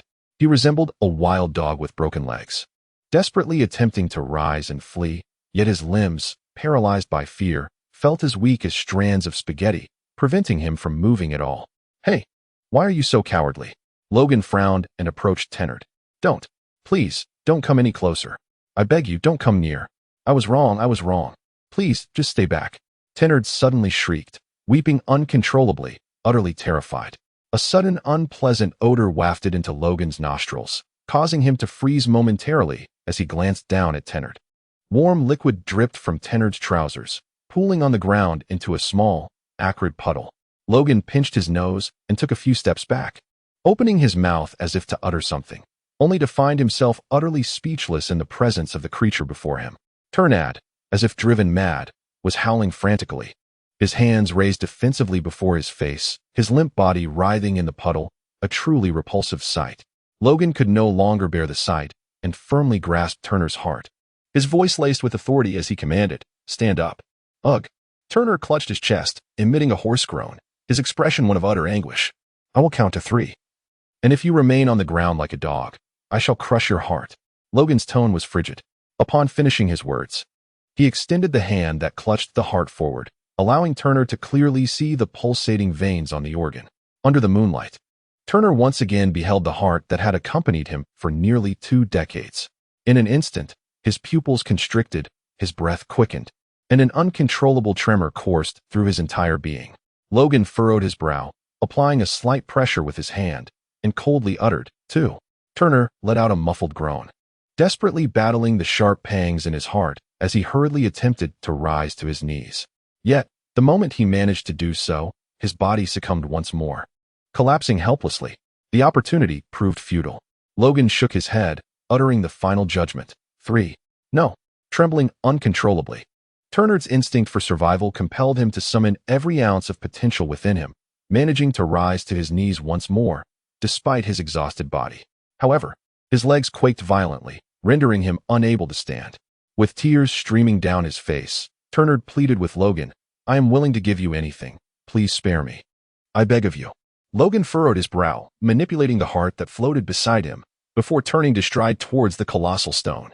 Logan leaned against the massive boulder and beckoned to Turner with a gesture, urging him to come over, for the air on that side had already been tainted by his presence. Turner, filled with exuberant joy, eagerly complied, scrambling and tumbling until he found himself at Logan's feet. Logan furrowed his brow and leapt onto the massive rock, gazing down from his elevated perch at the kneeling Turner. Indeed, the air above was markedly fresher. Turner cautiously stole a glance at the heart suspended above his head, his eyes brimming with terror. Logan gestured with his hand, cradling the heart as he spoke in a tone that was neither too soft nor too loud. "From now on, I shall pose the questions, and you shall provide the answers. Should you dare to utter even a slight falsehood or conceal the truth, you are well aware of the consequences." Yes, absolutely." Turner hastily nodded, displaying a humility surpassing that of the most subservient of characters from any historical drama. "Excellent." Logan stroked his chin and inquired, "What is the name of this island?" Although he was aware that this was the kingdom of Unblemished, he remained oblivious to the name of the island itself. Moreover, according to the late king's account, the kingdom of Unblemished had perished over 2 centuries ago, leaving him uncertain whether other realms possessed any records of its existence. Logan wished to ascertain the perceptions of other nations regarding the kingdom of Gundrick. Upon confronting Logan's initial inquiry, Turner was seized by a profound trepidation. The name of the island? How could he possibly know? Was this not an unnamed isle? Although certain nobles privately referred to it as a hunting ground, and the indigenous people as mere beasts, Turner dared not utter such words. After all, the figure looming above him was likely the very specter of those savages. Poor child. Still ensnared in the shadows of fairy tales, Turner was drenched in sweat, his lips quivering and his complexion ashen. Logan whispered regretfully, "Do you not know?" The sound of his murmur struck Turner's ears like the scythe of death, causing him to hastily prostrate himself upon the ground. Suddenly, a flash of insight surged through his mind. He recalled having seen wild men, once hunted, bowing to the sun, mumbling something incomprehensible. What was it? Turner abruptly lifted his head, a spark of elation illuminating his features as he exclaimed, "Gundrick." "Yes, it is indeed Gundrick." Logan nodded and casually inquired, "Is this a record that has been passed down in your country?" "No," Turner replied with a sigh of relief. "It is what the island's indigenous inhabitants speak of." Logan let out a sound of realization and posed a second question. "How many of you have come this time?" Turner responded, 4, well, 5, no, 6. Logan spoke coldly. "How many exactly?" Turner, startled, shivered slightly and cautiously stole a glance at Logan, asking with utmost care, "Does that foul cat count?" Logan glared and commanded, "Address her as Lady Becky." Indeed, although Turnad was reluctant 1,000 times over, He obediently complied under Logan's intimidating presence, stating, including Lady Becky, "There are 7 individuals in total. What are their identities? We have 4 noble sons and 3 slaves." 4 noble sons?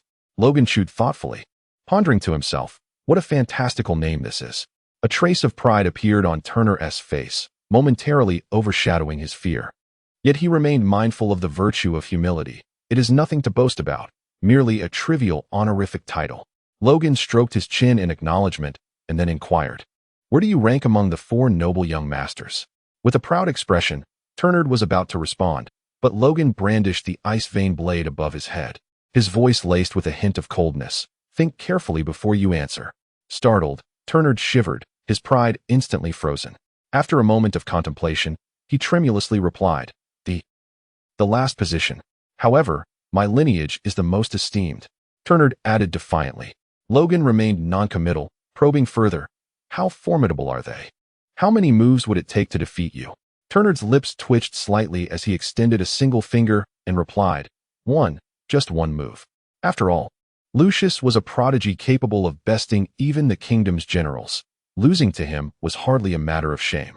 Turner silently reassured himself. Logan narrowed his eyes, a flicker of intrigue igniting within him, and he pressed further. "Is he a swordsman?" "Indeed," came the reply. "Has he entered the realm of iron cutting? Can he execute the soaring slash?" "No, not at all. Such feats are only achievable by legendary sword masters." Trembling slightly, Turnad responded, beads of cold sweat trickling down his brow. Upon hearing Turnad's words, an odd expression crossed Logan's face. At 20 years of age, lacking the ability to cut iron or perform soaring slashes, what kind of genius is that? Logan contemplated a possibility, slightly widening his eyes as he inquired, "Has he perhaps grasped a certain form of dominance? The armament hockey, the observation hockey, or even the conqueror's hockey?" Logan wore an expression of eager anticipation, only to find Turner looking utterly bewildered. "What is hockey? Is it truly formidable?" For a fleeting moment, Logan even felt as if he were no longer in the New World. Shouldn't everyone in the New World be familiar with hockey? From which obscure corner of the New World did this fellow emerge? Logan suddenly developed a keen interest in Turner's nation. "What is the name of your country? How large is it, and what is its population?" Turner's soiled face lit up with a hint of pride as he raised his voice slightly to respond. "It is the Kingdom of Joshi. Our nation boasts a substantial population of 20,000, making it the largest kingdom among the neighboring countries." Logan felt an overwhelming sense of embarrassment. With a population of 20,000, one could easily surmise that it surpasses the combined total of several villages from previous generations. As for the term great nation, it indeed aligns amusingly with the definition held by a certain island nation regarding great powers. Logan scratched his head and inquired, "Does your country possess any unique specialties or local products? Perhaps a thriving handicraft industry or abundant gold and silver mines? Would particularly large fish caught in your waters qualify?" Logan felt somewhat disheartened. After all, this insignificant little nation, inferior even to the kingdom of Magnet, could hardly be expected to produce any true talents. It was merely a case of raising a dwarf among giants, at best comparable to someone of Brother Chong's caliber. Logan let out a sigh and leaped down from the colossal rock. Turner's heart instinctively followed, hovering alongside Logan. Logan brushed off the dust from his clothes, approached Turner from behind, and said, "Close your eyes, lower your defenses, and forget my presence." Although Turner was uncertain of Logan's intentions, he complied obediently. Logan nodded, silently contemplating fear. The thief had not made an appearance. Logan furrowed his brow and lifted a foot to deliver a forceful kick to Turner's back. With a resounding thud, Turner collided with a massive boulder, his forehead instantly gushing with blood. Logan spoke coldly, "I shall say this one final time. Lower your guard." "Yes, yes." Turner, enduring the pain, struggled to rise, his eyes tightly shut. In his mind, he envisioned his father standing behind him, and gradually, he indeed let down his defenses. Logan extended his hand and uttered a firm command. The brave fear nothing. A tendril of stealth pierced forth, extracting a crimson orb from within Turner's being. The orb quivered, as if in trepidation, trembling and howling in its anguish. This was, indeed, the embodiment of Turner's fear. Logan waved his hand, dispersing the orb of fear, and commanded Turner, "Stand up." Chapter 34. "You there, lead the way." Turner hesitated, his lips quivering, rooted to the spot. He longed to express that his legs were weak and he could not rise, yet he lacked the courage to utter the words.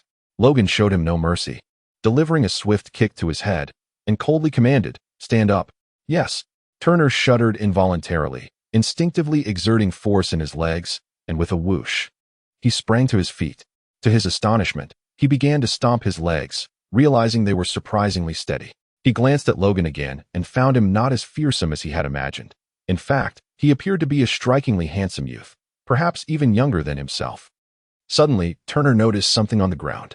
Rubbing his eyes, he confirmed it was indeed what he suspected, and his eyes widened in disbelief, his mouth agape, his tongue nearly spilling out. Pointing at Logan's shadow, Turner exclaimed in utter shock, "A shadow? You have a shadow? You're not a ghost." Logan rolled his eyes and retorted with irritation, "You are the ghost. Your entire family is comprised of phantoms." Turnad took a few steps back, trembling as he pointed at the heart floating beside Logan, stammering, "Well, what is happening? I am a wielder of the devil fruit. This is my power." Logan patiently elucidated, for he possessed a remarkable tolerance towards those on the brink of death. "Evil, is the power bestowed by the devil fruit truly a gift from the infernal? If so, does that render you still human?" Turnard's Adam's apple bobbed nervously as he cautiously retreated until his back pressed firmly against a grand tree, granting him a modicum of reassurance. "Look at your cowardly demeanor." Logan curled his lip and strode ahead, dismissively uttering, "Nonsense." Turnard exhaled deeply, feeling an immediate sense of relief enveloping his body. "It is a person, indeed, a person. Hey, come here." Turnard's previously relaxed demeanor was instantly replaced with urgency as he hurriedly jogged towards Logan's direction. "Pick it up." Logan pointed to the knife and sheath that had fallen to the ground, and Turnard promptly responded by picking up the blade, instinctively securing it at his waist. Logan gazed at his movements with keen interest and casually inquired, "That knife appears quite impressive. What is its name?" Turner, seemingly touched by the question regarding his pride, slightly lifted his head, his chin rising with an air of haughty elegance. "It is a renowned blade, the Crescent Moon Sword, one of the esteemed 50 works of Re-Cat, a cherished heirloom of the Ryder family." Logan circled around Turnard, stroking his chin, contemplating, unfamiliar with the concept of dominance, oblivious to the devil fruit, yet well-versed in swordsmen and blades. Is it a nation that venerates the way of the sword while remaining confined in its narrow perspective? Logan appeared contemplative. Turnard felt a chill run down his spine under Logan's penetrating gaze, a sensation that rendered him utterly uneasy. He lowered his head to evade Logan's scrutiny, only to suddenly catch sight of the resplendent scabbard of the crescent moonblade. In that fleeting moment, a revelation dawned upon him, and a bitter smile tugged at the corners of his mouth. "Is this for it? Very well. For the sake of preserving the lineage of my family, I shall embrace the role of a wayward descendant." Turner took a deep breath, steeling his resolve. "If you desire it, I shall bestow it upon you," he declared, reluctantly unfastening the crescent moon from his waist and presenting it to Logan with great reluctance. Logan blinked and gently pushed the katana back. Turnad gazed at Logan in astonishment. "It seems you have misunderstood my intentions," Logan remarked. "You are a swordsman, are you not? How could a swordsman relinquish his weapon?" "Oh, I see." Turnad hurriedly secured the crescent moon katana back at his waist. When he raised his gaze to meet Logan's eyes once more, a hint of gratitude flickered within them. Perhaps this is what one might refer to as Stockholm Syndrome. Logan cast a glance into the distance, raising his hand to grasp Turnard's heart, commanding, "Now, lead me to your companions." Turnard fell into a brief silence upon hearing these words, as the intentions of the youth before him were unmistakable. Undoubtedly, he wished to eliminate my comrades. This raises a pressing question. Can Lucy and the others contend with the youth? Turnard pondered, likely not. Setting aside the youth's extraordinary swordsmanship that could effortlessly vanquish him, there was that peculiar, demonic-like ability that Lucy and the others could certainly not withstand. If I were to guide him to Lucy and the others, would I not become a traitor? Logan observed Turnard's hesitation. However, this time he refrained from resorting to force. Instead, he gently coaxed, "Hey, you are a noble, aren't you? A lofty noble." Turnard stiffly nodded in acknowledgement.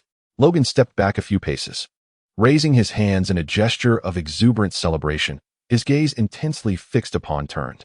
"Oh, young noble," he proclaimed, "ponder your future. You shall possess a status above the multitude, wealth within your grasp, and throngs of admirers surrounding you. In the days to come, wherever you tread, there will be cheers and cries of adulation, with countless envious and reverent eyes gazing upon you. You will become the pride of your lineage, centuries hence. Your descendants will point to your portrait and declare, "Behold, the great one who led our family to its zenith. He basked in opulence during his lifetime, and even in death. He is cherished and celebrated by countless souls for his remarkable deeds. Young man, your future shines with unparalleled brilliance." Logan stepped forward, his fervent hands resting on Turnard's shoulders, his tone laced with seduction, akin to the serpent that enticed Eve to taste the forbidden fruit. Yet, Turnard remained blissfully unaware of the temptation laid before him. Instead, he envisioned himself standing atop the Capitol, surrounded by throngs of admirers. Gradually, an insatiable glimmer ignited in Turnard's eyes as he swallowed repeatedly, eagerly affirming, "Yes, I possess a future radiant beyond measure." Logan cleared his throat, lowered his hands, and a wicked smile, reminiscent of a successful schemer, crept upon his lips. He then raised his hand and tightened his grip slightly on Turnard's heart. Turnard let out a muffled groan, a bead of cold sweat forming on his brow. "Now, young man, it is time to return to reality." Logan pointed at the heart in his hand and questioned, "Would you truly be willing to sacrifice your precious life for the sake of a few insignificant friends encountered in your youth? Would you allow your name to be inscribed in the most inconspicuous part of the family tree, leaving future generations to ponder in confusion, 'Who is this?' No, I refuse." Turner, veins protruding from his forehead and a fierce expression upon his face, growled in response. "Well, it seems you have already mastered the art of interrupting." Logan gently patted Turnard's shoulder, imparting a weighty message. "No one knows you betrayed us today. Remember, you encountered an unbeatable beast, and you were the only one who escaped."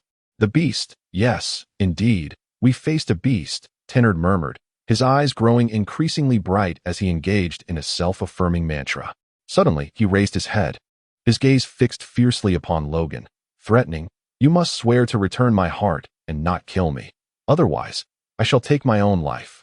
Turnard gripped his knife tightly, as if the mere utterance of a negative response from Logan would compel him to take drastic action. Yet, Logan astutely perceived the buried fragility within Turnard's eyes.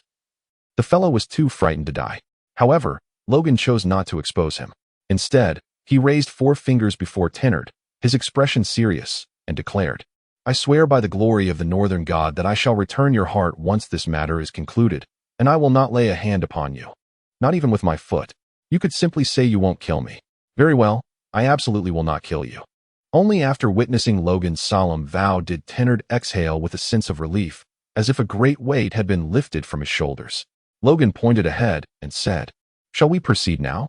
"Excellent. Follow me." Turnard took a deep breath, parted the underbrush, and ventured into the depths of the dense forest, his steps imbued with an unmistakable sense of eagerness. A faint, cold smirk curled at the corners of Logan's lips. In truth, he could easily eliminate Turnard right then and there, subsequently tracing the path that Turnard had taken to hunt down his accomplices, dispatching them one by one. Yet, such an act would be far too lenient for those scoundrels. What satisfaction could be derived from allowing them to perish by one another's hands? Contemplating this, Logan set forth in the direction where Turnard had advanced. In the dense forest, Turnard occasionally glanced back. Each time he caught sight of his own heart weaving through the thick, rugged branches, a wave of trepidation washed over him. At last, Turnard could no longer endure the chilling sensation that gripped him. He halted, and in a tone laced with desperation, beseeched Logan, "Might you return my heart to me? It is far too perilous to leave it so exposed." Logan lowered his finger from his nose, and with a mere thought, he grasped his heart in that very hand. He spoke to it, reassuringly, "Rest assured, I shall be vigilant." Meanwhile, the veins on Turnard's forehead throbbed with intensity, and an abyss of resentment surged from the depths of his eyes. Logan raised his eyes slightly and murmured, "Do you have any objections?" "None." Turnard quickly turned away, concealing his anger from Logan. However, his footsteps grew increasingly forceful, seemingly an outlet for his pent-up emotions. Logan suddenly inquired, "What is the purpose of your visit to the island this time?" Logan initially believed they were on a hunting expedition, but upon further reflection, he sensed something amiss. It seemed improbable that merely 6 or 7 individuals would embark on such a quest. Turnard hesitated momentarily. To be candid, he was reluctant to reveal the truth to Logan. But the thought of the repercussions of deceit sent a shiver down his spine. Thus, with great reluctance, he responded, We are tasked with capturing a fox-tailed aromatic raccoon for the princess. A fox-tailed aromatic raccoon? Logan inquired, perplexed. It is an exceedingly rare and precious beast, known for its fragrance that can soothe the deepest wounds of the soul, evoking a sensation akin to being in paradise. Moreover, its aroma lingers, timeless and ever fresh. As if reminiscing about the scent of the fox-tailed aromatic raccoon, Turnad closed his eyes in rapture, lost in thought. Upon hearing Turnad's description, Logan too felt a hint of a delightful, refreshing aroma lingering at the tip of his nose. As he inhaled, he quickly discerned that the fragrance emanated from Turnad himself. Logan abruptly jolted Turner from his reverie with a swift kick, commanding without hesitation, "You possess that fragrance, do you not? Present it to me." Turner, filled with indignation yet unable to voice his frustration, managed to utter a single word through clenched teeth. "Yes," with a sense of reluctance. He retrieved the well-preserved leaf from his lining and handed it to Logan. Logan glanced at the leaf, inhaling its fragrance, and inquired with curiosity, "How can this ordinary leaf emit such a scent?" "Indeed, it has been touched by a drop of the essence from a foxtail-scented raccoon." "Essence?" "Yes, well, it's its saliva." "Oh." In a display of double standards, where he maintained a fastidiousness towards other objects yet was lenient towards himself, Logan immediately cast the leaf onto the ground, wiping his hands with disdain. Turner promptly rushed over to retrieve the leaf, gently blowing on the small wound it bore, and swiftly tucked it away within his lining. Logan curled his lip and urged, "Do not dawdle, lead the way. The fox-tailed fragrant weasel is quite rare, isn't it? Have you located one?" As they traversed the dense forest, Logan inquired with a sense of ennui. Tindard, brimming with pride, replied, "Of course. Although that creature is exceedingly elusive and its scent attracts numerous ferocious beasts, we are, after all, members of the noble class."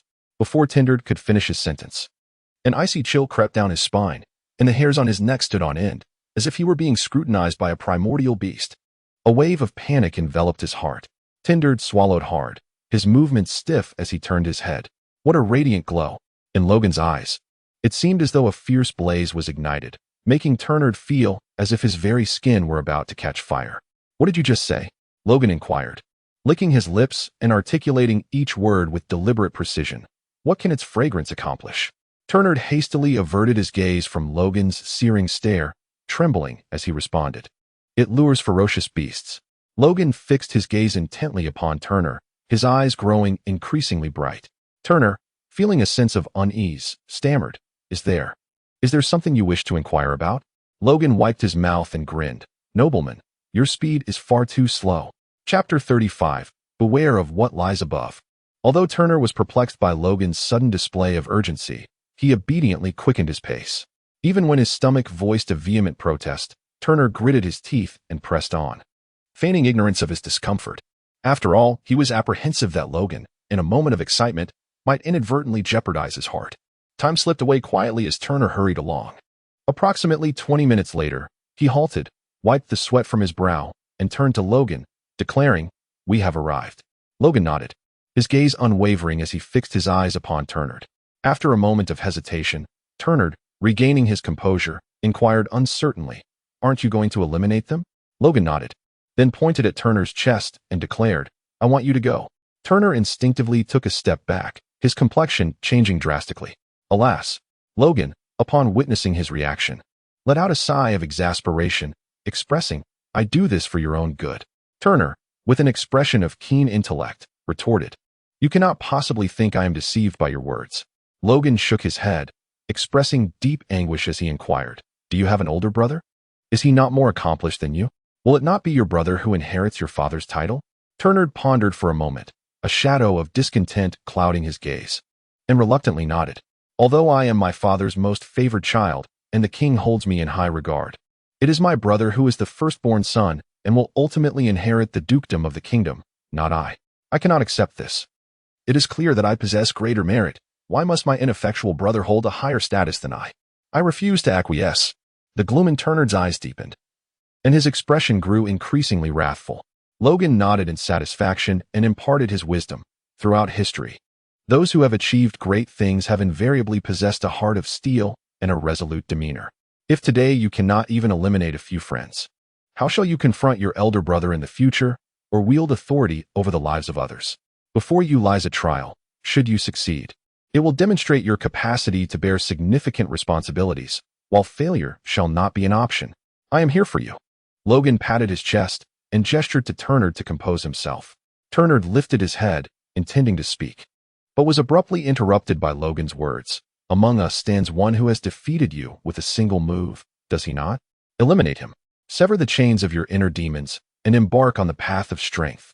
You are the strongest. I have made my resolve. Inspired by Logan's fervor, Turner grasped the hilt of his great sword with unwavering determination. Logan wore a look of contentment.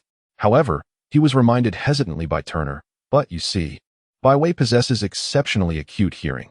He may have already detected our presence. Logan's expression froze upon his face, but he quickly devised a strategy. He waved his hand at Turner and said, "It's all right. Simply regard me as the wild man you have captured. I can even assist you in your endeavors." Turner gestured towards the knife at Logan's waist and remarked, "This tattered attire can be overlooked, but the savages of this island would never wield such a weapon." "Is that so?"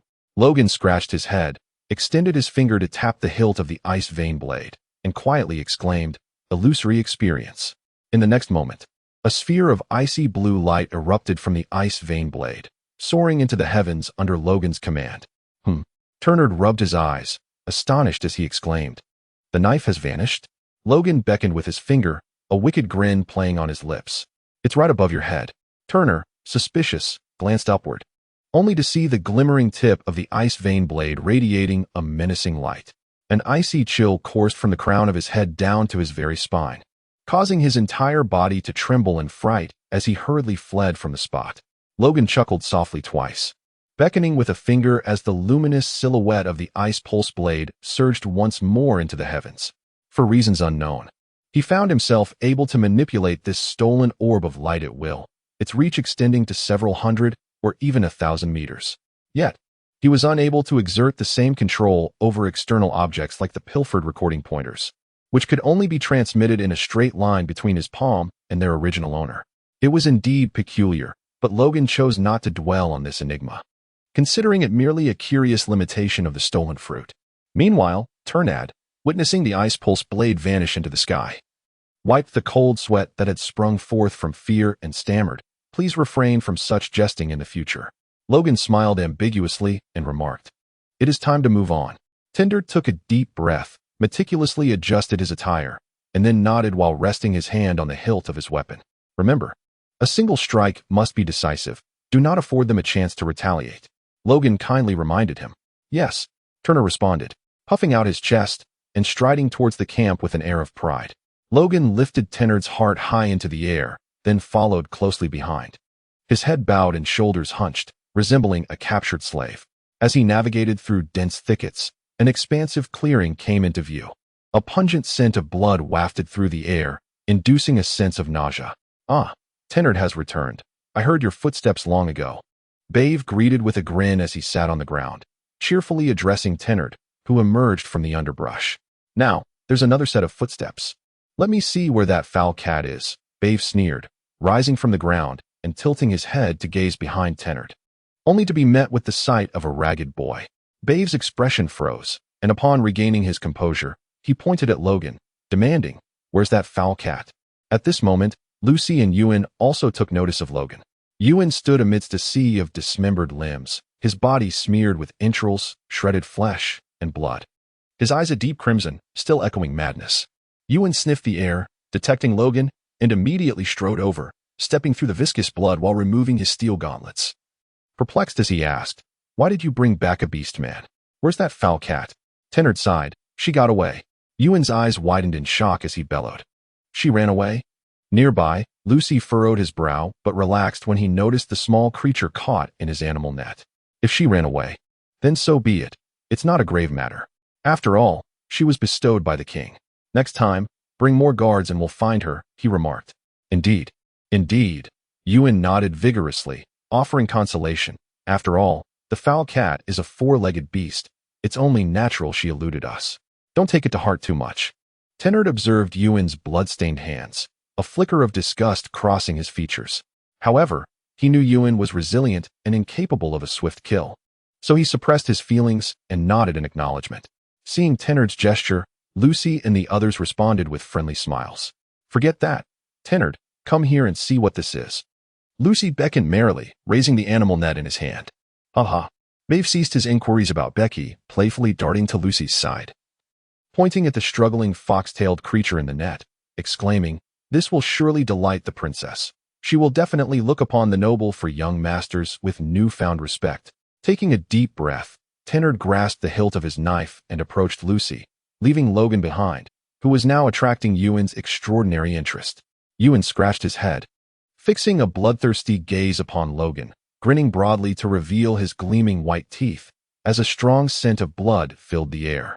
Logan furrowed his brow and took a step back. He chuckled, observing that the tender flesh before him was indeed more appealing than the brutish creatures he had encountered previously. However, he wondered how many blows it could withstand. In recent years, the beasts he hunted had aged considerably, and the last one he faced had been unable to endure even a single strike, reducing it to mere fragments. As he spoke, Ewan cracked his knuckles, producing a chilling sound, then donned his iron gauntlets once more, licking the blood from their surface with a sinister expression and declaring, "Come forth, young beast. Let the wildness commence." Logan straightened his posture, lifted his gaze, and let out a cold laugh, exclaiming, "Earthly disdain." A swirling mass of earthy yellow light emanated from the ground beneath Ewan's right foot. Suddenly, there was a resounding boom. The earth beneath Ewan's right foot became alarmingly soft, causing his foot to sink deep into it, while his entire body lost balance and began to tilt to the right. In that fleeting moment as Ewan was about to fall, before the dust could even stir, Logan lunged forward, drawing his blade from its sheath and raising it high above his head, delivering a powerful downward strike. This was the one-sword style, Void Slash. Amidst the whistling air, an imperceptible flash of the blade darted by. With a sharp sound, Ewan's left arm was severed from his body, the severed end displaying a striking contrast of red and white, as smooth as a mirror. The instant his severed arm hit the ground, a massive burst of blood erupted from his waist, staining his entire form in a vivid crimson hue. In the brief span of mere seconds, from the moment he sank to the ground to sustaining grave injury, Ewan had not even had the time to feel pain. Logan approached Ewan with a cold demeanor, placing his foot firmly upon Ewan's right arm, before plunging the icy blade directly into his mouth. The agony was excruciating as the oral cavity was torn apart and the tongue severed, sending a wave of torment surging through Ewan's nerves. Simultaneously, the pain from his left arm and waist surged into his consciousness, the cacophony of intense suffering igniting his senses in an instant. Ewan's veins bulged with strain as he struggled desperately, his eyes bursting with anguish, shedding tears of blood. Logan remained unfazed, gently rotating the blade as he coldly remarked, "In your next life, may you cultivate some virtue in your words." With that, he suddenly exerted force, and the sharp, icy tip of the knife pierced through Ewan's brain as effortlessly as slicing through tofu. A gasp escaped Ewan's lips, his body convulsed violently, eyes bulging, gradually losing their luster. Logan drew forth the frost blade, deftly shaking off the impurities that clung to it, before gesturing with his hand to send the earthy golden orb back. The Earth's repulsion technique, in an instant, siphoned the solidity of the ground, rendering the once unyielding earth as supple as water, ensnaring his adversaries with this newfound prowess. In its inaugural application, the results were quite commendable. Logan stroked his chin, a faint smile gracing his lips. Logan glanced over at Turner and the others, who appeared entirely captivated by the allure of the fox-tailed incense weasel, completely oblivious to the happenings on this side. Ahem. Logan cleared his throat twice, finally capturing Lucy's attention. Ewan, Lucy's words lingered on the tip of his tongue as he beheld the wretched, lifeless form of Ewan. With a thud, the foxtail incense stick slipped feebly from his grasp, and Lucy stared in disbelief at Ewan's corpse. Witnessing this grim scene, Logan shouted, "Turnard, what are you waiting for?" Turnard jolted to attention, swiftly brandishing the crescent blade and viciously aimed for Lucy's neck. Lucy felt the hairs on his neck stand on end, his body instinctively recoiling to the side. Swoosh! A line of crimson traced through the air as Turnard severed a substantial piece of flesh from Lucy's shoulder. At that moment, Lucy could no longer afford to concern himself with Ewan. He hastily distanced himself from Turnard to retrieve the great sword leaning against a nearby tree. Turnard, unwilling to allow him access to a weapon, bellowed and lunged forward with his blade. Byway, utterly bewildered, watched the chase unfold between the two, completely ignorant of the underlying turmoil. Confused young lad, do you require my guidance? A voice, reminiscent of a demon's whisper, suddenly echoed from behind, causing Byway to tense up, beads of cold sweat forming on his forehead. Flee. Though unsure of the chaos surrounding him, the instinct to escape surged forth. Byway immediately acted, dropping to the ground and slithering like a serpent into the depths of the dense forest. Logan extended his hand, momentarily astonished. Yet he quickly regained his composure and pursued the creature.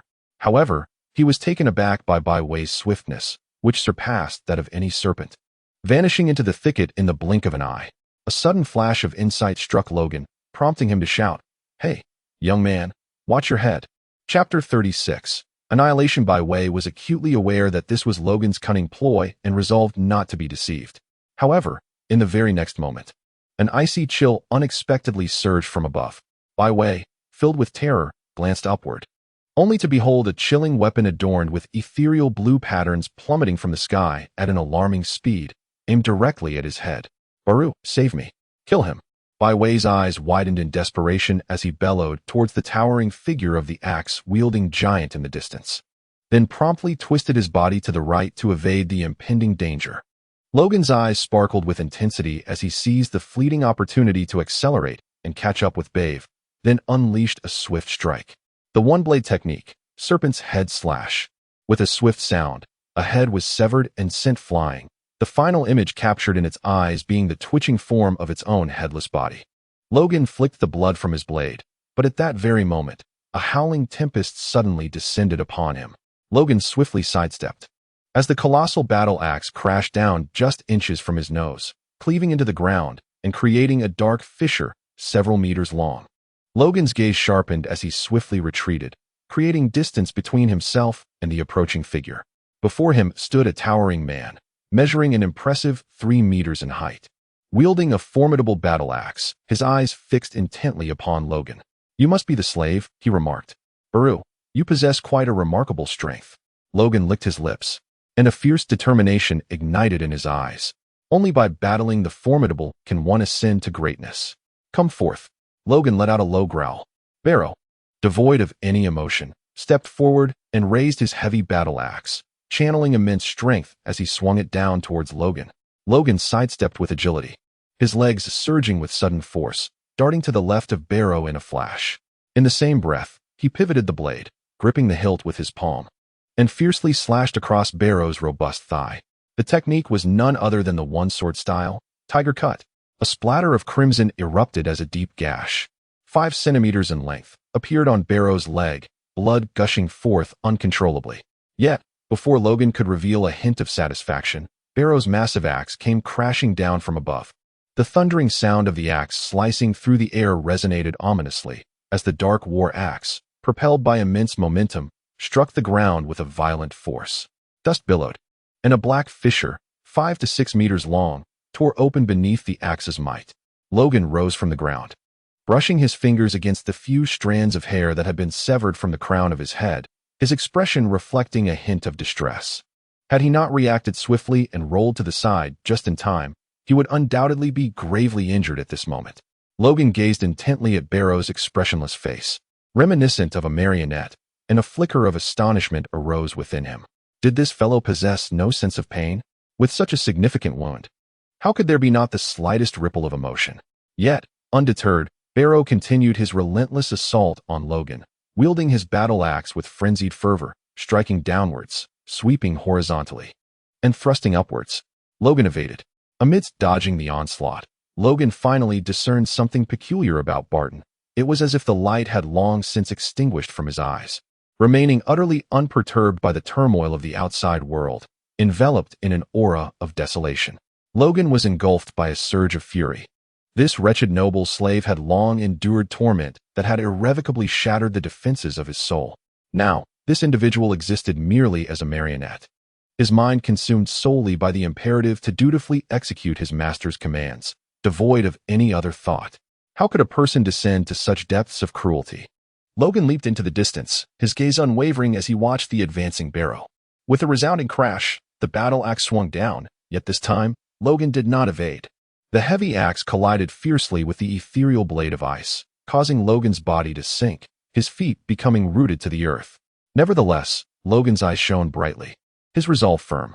Meeting Barrow's dim gaze, he gripped the hilt of his sword, anchoring himself with his feet, aligning his waist with his shoulders, and his elbows with his wrists, allowing his body to move with fluidity. With a deft flick of his sword, blade rebound. The weighty axe was deflected, causing Barrow to stagger slightly. Seizing the opportunity, Logan sprang upward, planting his feet against Barrow's chest, and with a reverse grip on his blade, he swept it across. One sword style, dragon's tail. The sharp, icy blade sliced through Barrow's throat, blood gushing forth as his massive form crashed heavily to the ground. In the throes of death, a glimmer of color appeared in Barrow's eyes. He released his battle axe, gazing skyward, gradually falling silent. Barrow was dead. His lifeless eyes stared at the resplendent stars above, a faint smile gracing his lips, leaving one to wonder what thoughts occupied his mind in those final moments. Logan knelt down to gently close his eyes, murmuring, "Safe travels." After completing this solemn task, he leaned against a nearby tree, striving to calm the turmoil within him wrought by Baru's fierce assault, while observing the desperate chase between Tennard and Lucy not far off. In the blink of an eye, Byway and Baru had been effortlessly dispatched by Logan, inciting a profound anger in Lucy, mingled with a flicker of fear. Although Logan remained rooted by the tree, seemingly indifferent to aiding Tennard against her, Lucy could not restrain herself from shouting at him amidst her evasion of Tennard's onslaught. "Hey, regardless of what benefits Tennard has promised you, I will offer double, no, tenfold. Just stand there and do not move." Logan scratched his chin and nodded thoughtfully. Lucy exhaled in relief and began to exert herself fiercely to break through towards the position of the great sword. Turner, on the other hand, clenched his teeth tightly, striking at Lucy with relentless blows, yet each time she adeptly evaded his attacks, leaving him increasingly agitated. Logan's initially somber mood was somewhat alleviated by their antics, reminiscent of a cat-and-mouse game. "Hey, Turnard, strike him. To the right. Oh dear, aim higher. Turnard, how could you be so foolish?" Logan exhibited none of the noble virtues associated with silent observation. Upon witnessing Turner's various ineptitudes, he could not restrain himself from exclamations of dismay, sighs of frustration, and vehement curses. Turner, with a face ashen with fury, struggled to ignore Logan's incessant remarks, yet his composure was far from resilient. Before Turner could utter 3 words, the semblance of strategy in his previously methodical fighting style had unraveled entirely. Seizing this opportunity, Lucy, enduring excruciating pain in his shoulder, rolled onto the ground and finally grasped the mighty sword. With the weapon in hand, Lucy felt as though he had consumed a potent elixir of resolve. He steadied himself, brushed aside the disheveled strands of hair obscuring his vision, and regarded Turner with a frigid stare. In stark contrast, Turner's countenance was as ghastly as if he had ingested a fly. Confronted by Lucy's icy gaze, his grip on the sword trembled, veins protruding from his forehead. Lucy erupted in fury, shouting, "Lyd Turner, this is nothing short of blatant treachery. What is your motive? The princess's favor, perhaps?" Turner's complexion drained of color, and he instinctively cast a glance at Logan, muttering bitterly, "I was coerced." "Absurd." Lucy, in a fit of rage, laughed scornfully, raising his voice several decibels. "You are the exalted son of a duke. Who would dare to coerce you? Don't you dare suggest it was him." Lucy pointed accusingly at Logan, seething with indignation. "I am not a fool. That guy is your hired muscle. Isn't. You had him lurking on the island, deliberately letting that foul cat escape, and once we captured the fox-tailed raccoon, you intended to bring him forth, catching us unawares to eliminate us and claim the raccoon for yourself, all to win the princess's favor. Am I correct?" Though phrased as a question, the conviction in his tone was unmistakable. Turner stood there, his gaze vacant, utterly at a loss for words. Logan's gaze towards Lucy shifted. This fellow, reduced to a mere swordsman, ought to be penning scripts instead. Lucy let out a cold chuckle, and upon witnessing Turnad's speechless demeanor, she became ever more convinced that her words were indeed the truth. Despicable wretch. Lucy seethed with fury, raising her mighty sword to deliver a horizontal strike at Turnad. Turnad's expression changed dramatically as he hastily raised his blade in defense. The clash of metal resonated through the air, and in an instant, Turnad was sent flying by Lucy's wrath, his body crashing violently against the trunk of a tree.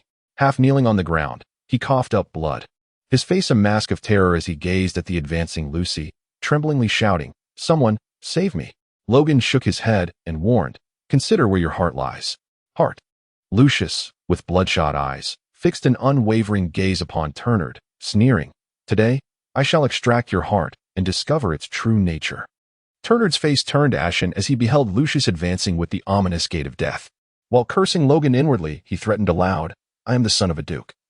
Should you slay me, your life shall be forfeit as well." Lucius merely chuckled coldly, showing no inclination to relent. "There are many ferocious beasts on this island. Wouldn't you agree?" He stood before Turnard, looking down upon him, a knowing smile playing upon his lips. "You." Turnard's pupils constricted in terror. In the next instant, a massive sword, wielded with dreadful force, plunged down, piercing Turnard's chest and pinning him to the tree trunk. A searing pain surged through him, and Turnard's visage twisted in agony, blood spilling from the corners of his mouth as his body trembled violently. Yet, the anticipated death did not arrive. A realization struck him like a jolt of electricity. "Ah, my heart is not within me." At that moment, Logan shouted from a distance, "Act now, you fool." Before Lucius could react, Turnard, with steely resolve, ignored the excruciating pain in his chest and swung his blade fiercely at Lucius's neck. The blade sliced through flesh, blood gushing forth. "You." Lucius, incredulous, clasped the gaping wound on his neck and fell backward, rigid. He could not comprehend why Turnard still moved. His heart should have been pierced.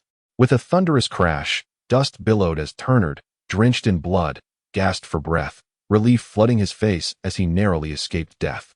Logan clapped his hands and chuckled, "Well done." Turndead seethed with anger over Logan's inaction, yet dared not express it. He forced a pained smile, gesturing toward the massive sword that impaled him, pleading, "I beg you, save me." "Of course," Logan replied languidly, approaching Turndead with a casual wave of his hand, causing a heart to descend from the heavens. With a smile, Logan declared, "But before that, I must fulfill my promise." As he spoke, he commanded the heart to soar toward Turndead's body. "No, please, no." Turndead's expression shifted dramatically as he hastily discarded his katana, trembling as he attempted to withdraw the massive sword. However, it was too late. The heart returned to Turndead's chest, only to be pierced instantly by the sword that ran through him. Turndead's body stiffened abruptly, the spark of life in his eyes fading rapidly. Turndead was dead. Thus, the four noble scions were all extinguished. Chapter 37. Will you join me? Logan disengaged from the illusory experience of the ice vein blade and surveyed his surroundings, noting 5 lifeless bodies. However, Tennard mentioned that a total of 7 individuals had arrived. Excluding Becky, where could the remaining slave be? Logan contemplated for a moment and concluded that the individual ought to remain aboard to oversee the vessel. Nevertheless, this was of little consequence. Logan stroked his chin, his gaze sweeping across the surroundings until it settled in a particular direction, a faint smile curling at the corners of his eyes. Logan approached and gently lifted the fennec fox, a broad smile illuminating his face. "This is what truly matters," he exclaimed. "To be candid, this little creature is rather adorable. Its coat is a pristine white, devoid of any blemish, resembling a miniature kitten, yet it is adorned with a fluffy tail reminiscent of a fox."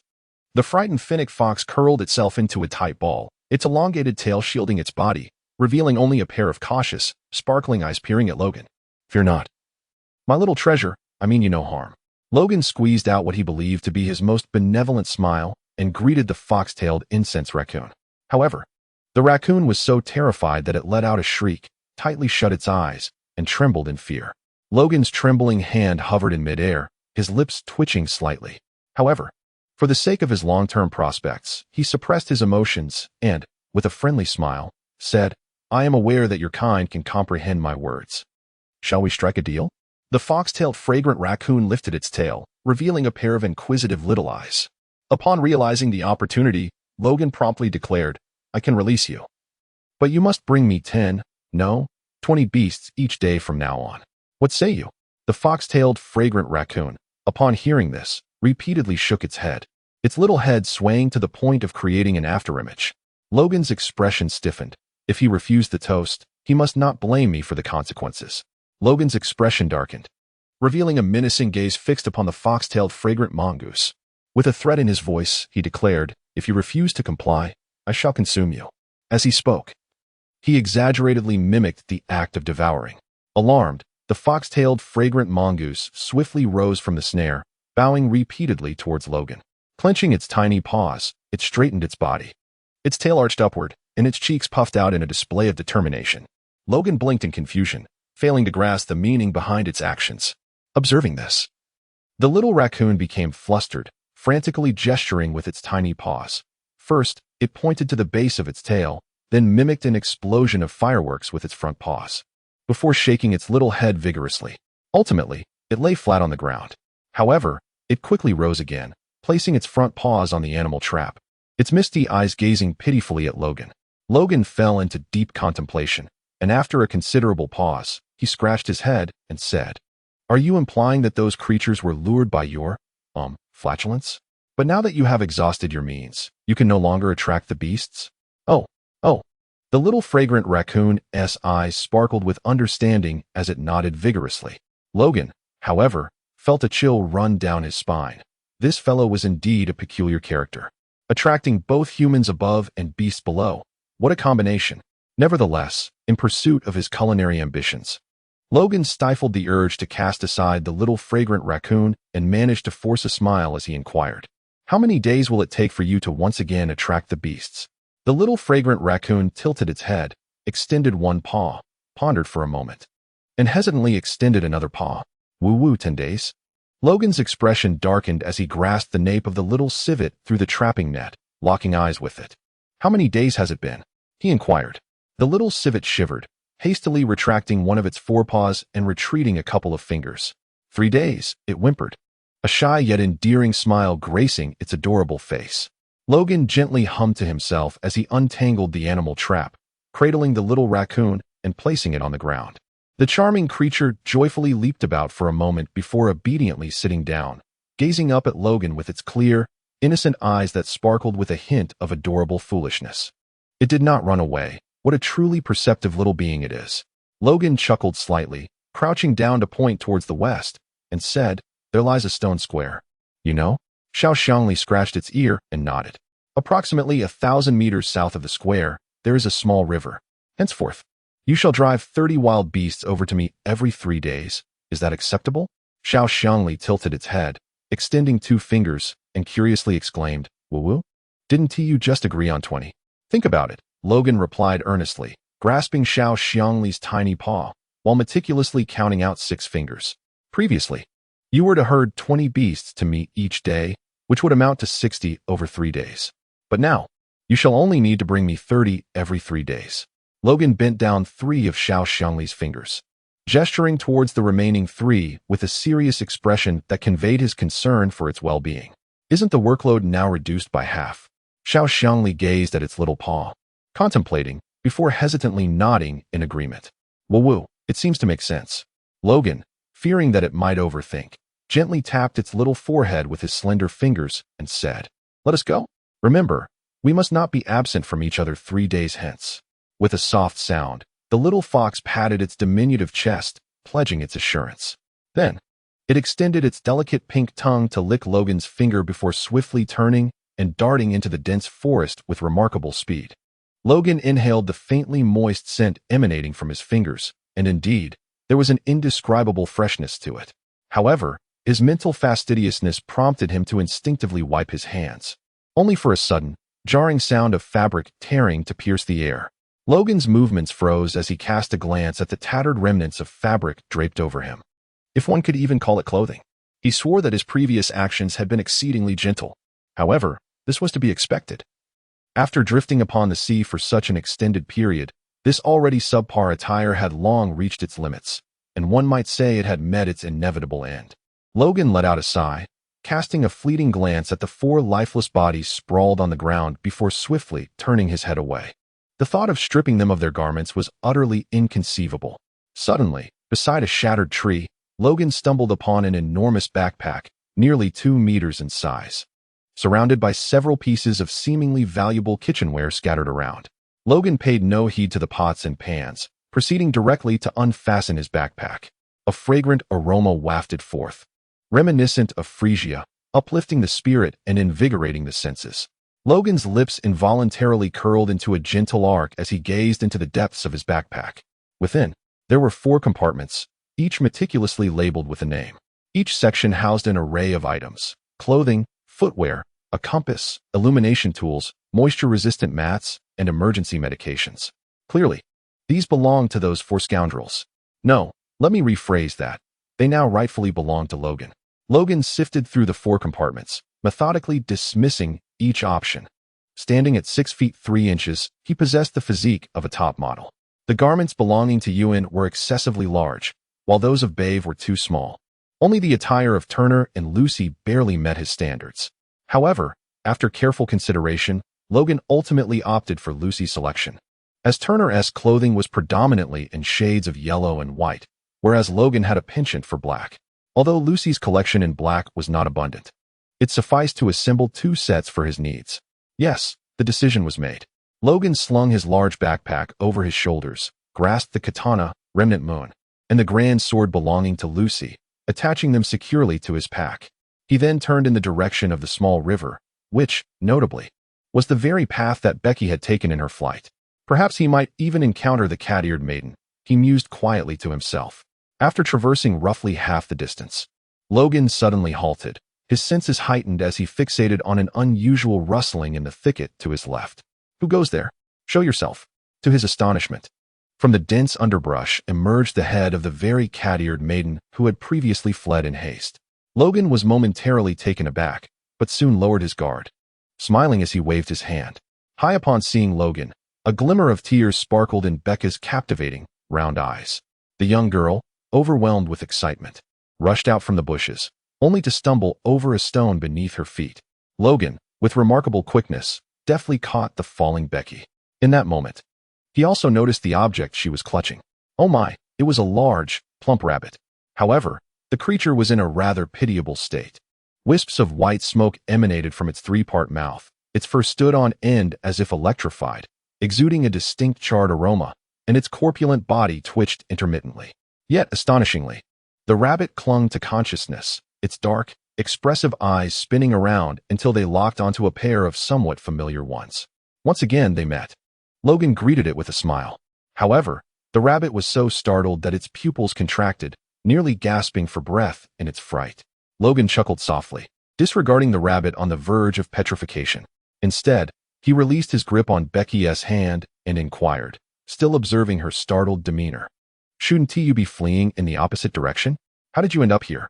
Upon hearing his words, Becky immediately raised the rabbit above her head and, looking up at Logan with fervor, exclaimed, I accidentally caught the grown-up rabbit while running away, and I was worried that the grown-up might be implicated.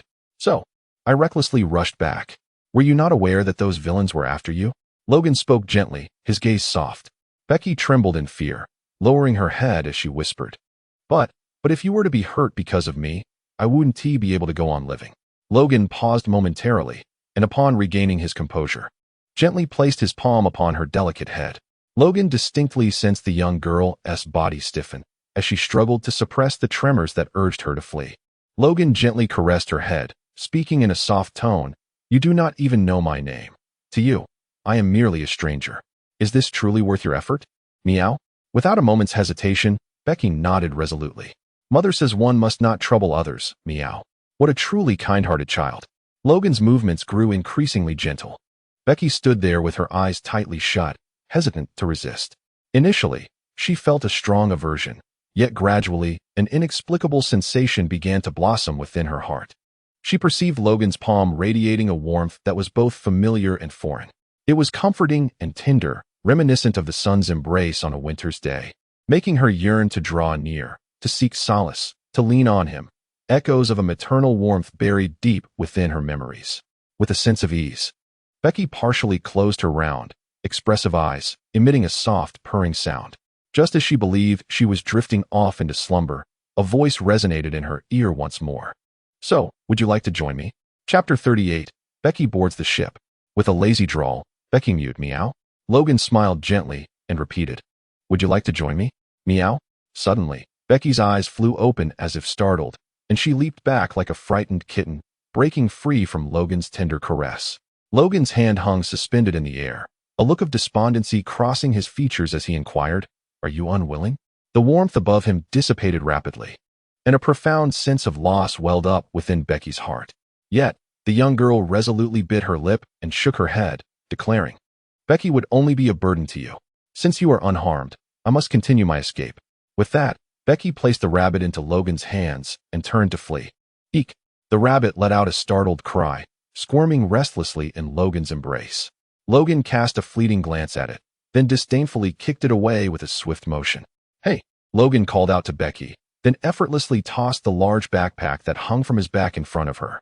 As Becky turned around, her eyes were immediately drawn to the enormous backpack, towering over her by several heads. "Meow, meow, meow," Becky gasped, her eyes widening in astonishment as she pointed at the backpack with trembling fingers, struggling to articulate her thoughts. What is this, meow?"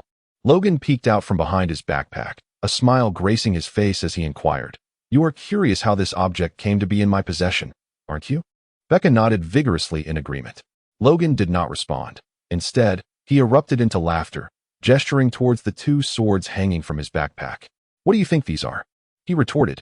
Following Logan's, Becky's gaze was met with two weapons that frequently haunted her nightmares, resembling instruments of terror. "Meow?" Becky instinctively recoiled in fear, raising her arms defensively before her, her round pupils trembling with unease. The smile on Logan's face froze, momentarily rendering him speechless. However, he quickly regained his composure. The girl before him had just escaped from the depths of hell, and here he was, presenting her with the terrifying instruments of torment from that very place, even inviting her to admire them as if they were treasures. How utterly despicable of me. Logan bit his lip, made a resolute decision, and boldly stepped forward to unfasten the two deadly weapons from his backpack, gripping them firmly in his hands. Becky watched closely. In front of Becky, Logan unleashed his skill, severance of intensity. With his right hand brandishing a dagger and his left hand wielding a sword, he forcefully brought them together in midair. Crack! Crack! The sharp, distinct sounds of shattering resonated through the air, as if issuing a command, followed by a chorus of subtle, almost imperceptible fractures echoing continuously. Logan gently flicked his wrist, and the shattered blades, resembling a fragile spider's web, instantly transformed into a myriad of fragments, leaving only the hilts clutched in his grasp. Logan unhesitatingly cast the hilt of the knife into the pile of debris, then swiftly approached Becky, gently yet firmly lowering her arms. He pointed to the heap of fragments and declared with unwavering authority, "The nightmare has come to an end." Has the nightmare truly ended? Becky stared blankly at the shattered instruments of torment, repeatedly echoing Logan's words. The chilling iron chains, the damp dungeon, the putrid, decaying food, all filled with malicious and mocking gazes, left her in constant dread of the impending beatings. Is it genuinely, unequivocally over? The destroyed implements gradually became blurred in her vision, as if shrouded in mist. Are these tears? No, Becky cannot cry. Her mother once said that a suffering child, once they shed tears, can never again find joy. The cat-eared girl bit her lip fiercely, mustering all her strength to hold back the tears. Yet, despite her efforts, tears brimmed in her eyes and ultimately fell. An overwhelming and inexplicable emotion surfacing from the most concealed corners of her heart. She could not comprehend this feeling. All she knew was that she longed to weep freely. Wah! Meow, meow, meow, wah, meow. Logan gently embraced her, holding her tightly against his chest as the young girl wept uncontrollably. It was better to let the tears flow. Logan gently caressed the girl's head, embracing the torrent of emotions that poured forth from her. After an indeterminate amount of time, the sobbing in his arms gradually subsided, transforming into intermittent sniffles. Logan gently patted the girl's back, chuckling softly, "My feet are about to go numb." Meow, as the words left his lips. The girl sprang to the side as if jolted by an electric shock. Her pristine white cat ears were tinged with a delicate shade of cherry blossom pink, while her small hands fidgeted nervously with the hem of her clothing. Her round, expressive eyes remained fixated on the leaves scattered on the ground, as though those tiny leaf surfaces held the secrets of the universe within them. Logan remained silent with a smile. "Yes, I apologize, meow. Becky was exceedingly rude, meow." In the midst of the silence, Becky suddenly knelt and bowed her head, earnestly apologizing to Logan. Logan paused for a moment, and upon regaining his composure, he hastily assisted Becky to her feet. As he brushed away the blades of grass clinging to her, he spoke with utmost seriousness. Becky, you are now free. You need not bow to anyone ever again. Do you understand? Yes, I understand, Becky replied, slightly startled by Logan's stern demeanor, yet she obediently nodded. At that moment, a gentle smile graced Logan's face as he softly instructed, close your eyes. Meow? Becky complied and shut her eyes, though she quizzically twitched her cat ears. Let go of all your apprehensions. I shall not bring you harm. Logan whispered softly, meow? Becky nodded, envisioning Logan as her mother, whom she had deeply concealed in her heart, a tender smile involuntarily gracing her lips, evoking a sense of poignant nostalgia. Logan silently chanted an incantation, the tendrils of energy extending from his fingertips and penetrating Becky's body, swiftly extracting a dark crimson orb. The moment the orb detached from her, Becky felt an immediate alleviation of her pain, as if she had shed an enormous burden from her heart. She could finally open her eyes.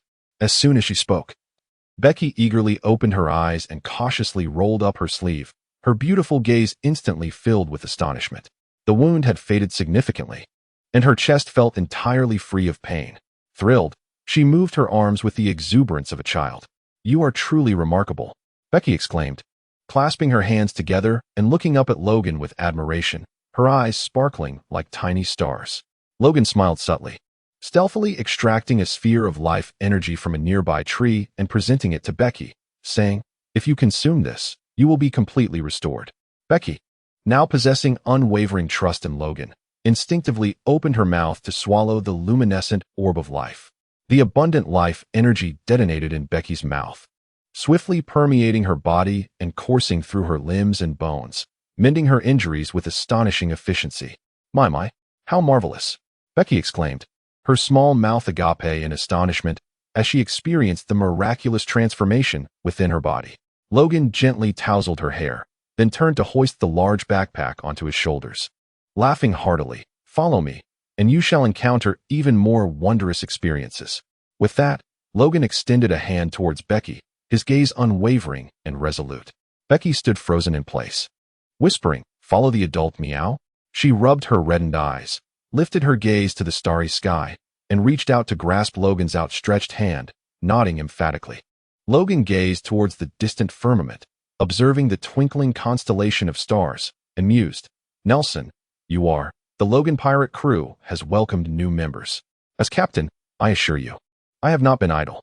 A smile danced at the corners of Logan's eyes as he lowered his head to gently wipe away the tears from Becky's cheeks. Please refrain from calling me sir. My name is Florentino Crotto Logan, 17 years of age, and I am the captain of the Logan Pirates, aspiring to become the emperor of the seas. Becky replied earnestly, I am Becky, 12 years old, and my dream is to sail across the vast ocean. Captain, I look forward to your guidance. Since you enjoy saying meow so much, may I call you Meowki from now on? Logan gently stroked her head and inquired with a smile. Meowchi, is it? Becky repeated the name a few times, a faint blush gracing her cheeks. I feel a tad embarrassed, meow. But the captain may call me whatever he wishes, meow. Then I shall henceforth call you Meowchi, Logan replied tenderly. Furthermore, you may address me as brother. Brother meow. Becky exclaimed, joyfully bouncing like a kitten that had indulged in catnip. But to think that my brother is a pirate captain, how splendid, meow. From now on, Becky shall be a pirate too, meow. I am so happy, meow. Sparkling with admiration, her beautiful eyes shone brightly once more. Logan let out a bitter laugh, remarking on the futility of his situation. What is there to be proud of? The pirate crew has dwindled to just myself, and I am devoid of a ship. Upon noticing Logan's despondent demeanor, Becky hastily interjected, I know of a place where a ship awaits. Is it the vessel you arrived on? Logan inquired. Indeed it is. Becky affirmed with fervent nods, her arms spreading wide in an exaggerated gesture. With palpable excitement, she exclaimed, the ship, known as the Hilbies, is grand and resplendent, boasting warm beds, soothing waters, and an abundance of delectable treats. Logan inquired, is there but one person left to guard the ship? Meow. It's a very wicked old bald man, meow. When Becky uttered the phrase, old bald man, her puffed-up expression was utterly charming. Logan chuckled and gently tapped Becky's small head. Lead the way. Becky, momentarily taken aback, soon responded with crescent-shaped eyes, meow. As they journeyed towards the Hilbies, Logan subtly inquired about Becky's past. When she was merely 2 years old, her mother took her away from Zoe Island. At the age of 5, they encountered a slaver ship, and her mother tragically lost her life on the spot. Becky, too, fell victim to the clutches of the slavers and was sold to the kingdom of Josie, where she became a rare beast slave in the royal palace.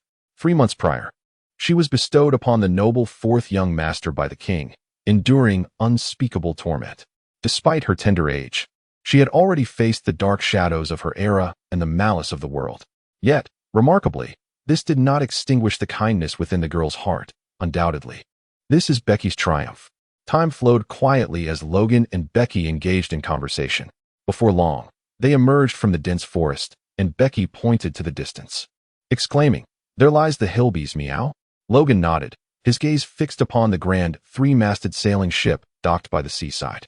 Even in the depths of night, the vessel radiated with brilliant lights, exuding an air of opulence and elegance. Measuring over 50 meters in length, its golden and white hues intertwined, outlining a backdrop of splendor and grandeur. On either side of the ship, 5 gunports were visible, while at the bow stood a heroic statue wielding a sharp sword, beneath which lay the ship's forward cannon. What a magnificent ship it is, Logan thought, his heart stirred with intrigue. Meowki, charge ahead.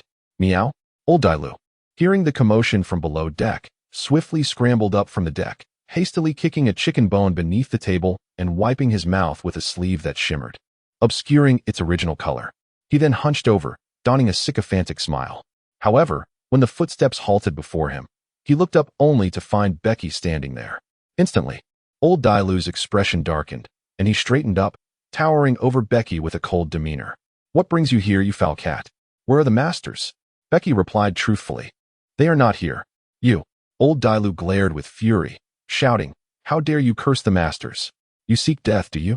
With that, Dailu raised his hand high, preparing to strike Becky. Yet, with a resounding crash, a tremendous force propelled him backward, and his frail body collided with 7 or 8 dining tables before ultimately slamming against the ship's railing, collapsing onto the deck like a broken ragdoll. Blood streamed down from his forehead, a pitiful sight indeed. Chapter 39. The construction of the cemetery. Logan retracted his foot and said to the bewildered Becky, "When dealing with such individuals, do not waste your breath. Take action immediately." "Meow?" Becky stuck out her delicate pink tongue. "You scoundrel! Who on earth are you?" A voice filled with both anger and fear suddenly echoed. Logan gazed over and beheld old Dailu struggling to rise, his weathered, wrinkled visage contorted in agony, as he emitted a series of faint, pitiful groans. Logan stroked his chin and mused, quite sturdy indeed. With that, he dragged Becky before old Dailu, delivering a swift kick that sent him sprawling to the ground, looming over him with a condescending gaze. Old Dailu spat out a mouthful of blood, pointing a trembling finger at Logan and bellowing with a facade of bravado, "You scoundrel! Do you have any idea who I am?" Logan pressed his foot upon the chest of his adversary, coldly remarking, "Just an old dog." Old Dailu gasped in pain, his eyes filled with terror. He realized that this wild-looking youth before him was indeed capable of taking his life. Desperately, old Dailu forced a grotesque smile, clinging to Logan's leg and pleading, "Spare me. I have done nothing. It was they who compelled me." A chilling smile crept across Logan's face as he gradually increased the pressure of his foot. The excruciating pain and suffocating pressure caused old Dailu to roll his eyes back in despair. "Please, spare me." "Brother, wait." Becky suddenly intervened, grasping Logan's arm. Logan was momentarily taken aback, a hint of gravity entering his gaze as he looked at Becky. Has his heart softened? Such a sentiment would not serve well for a pirate. Unaware of Logan's internal musings, Becky pointed at old Dailu and exclaimed, "Brother, this vessel possesses a complex operating system. I am rather foolish and cannot navigate the ship, hence I believe he still holds some value. Yes, I am of use. Please do not kill me." Old Dailu managed to nod vigorously, his voice strained.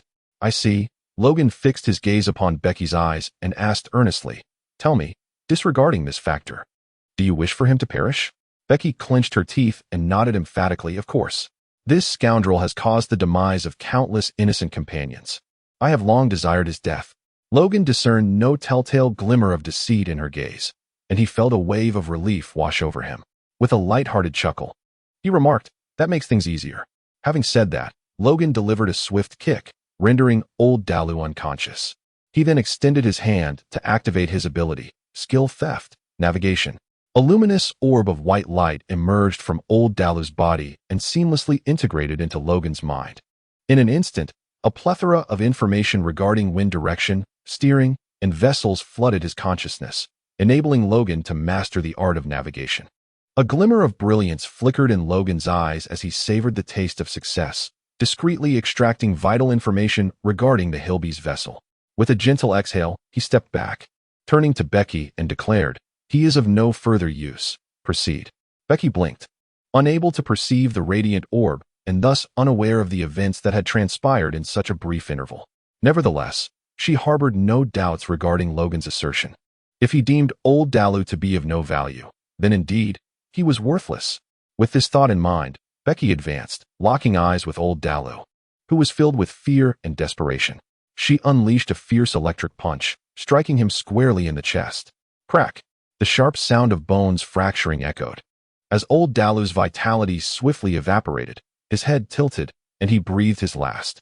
Logan marveled at Becky's swift and decisive actions, a sentiment intertwined with a hint of surprise. Unbeknownst to him, during her time in the palace as a rare beast, Becky had frequently been thrust into combat. Yet, despite his astonishment, Logan refrained from inquiring further, recognizing that such revelations were perhaps best left untouched, as they ultimately served a positive purpose. "Brother," Becky murmured, lowering her small head as she stood before Logan, revealing her fierce side. This display brought her joy from accomplishing the task Logan had entrusted to her, yet it also stirred a subtle sense of unease within her. Logan smiled gently, caressing her little head, and softly said, "Go take a warm bath, and then enjoy a restful sleep. Tomorrow will bring a new day." With tears welling in her eyes, Becky nodded earnestly and then turned on her heels, dashing away like the wind. Logan scratched the back of his head, somewhat perplexed. However, he did not dwell on it for long. He bent down and tossed old Dalu into the sea before finding a spacious lounge chair to recline in comfortably. After a short while, the sound of footsteps approached. Logan lifted his gaze to behold Becky, resplendent in a pink bathrobe, standing playfully before him. Her cat-like autumn eyes shimmered with light, and her small face flushed with a rosy hue, exuding an irresistible charm. Logan was momentarily astonished. This little one had developed quite impressively, particularly with those long, slender legs. How remarkable! Becky, feeling the weight of Logan's gaze, had her ears flush with embarrassment as she shyly remarked, "Becky only has one outfit.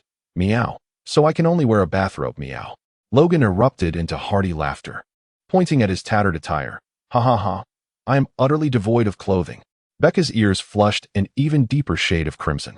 "Very well, it's time for bed. I shall take a bath and retire as well." "All right, meow," Becca responded, instinctively making her way towards the slave quarters below deck. Logan gently grasped her, smiling as he said, "From now on, you shall reside in the room on the second floor."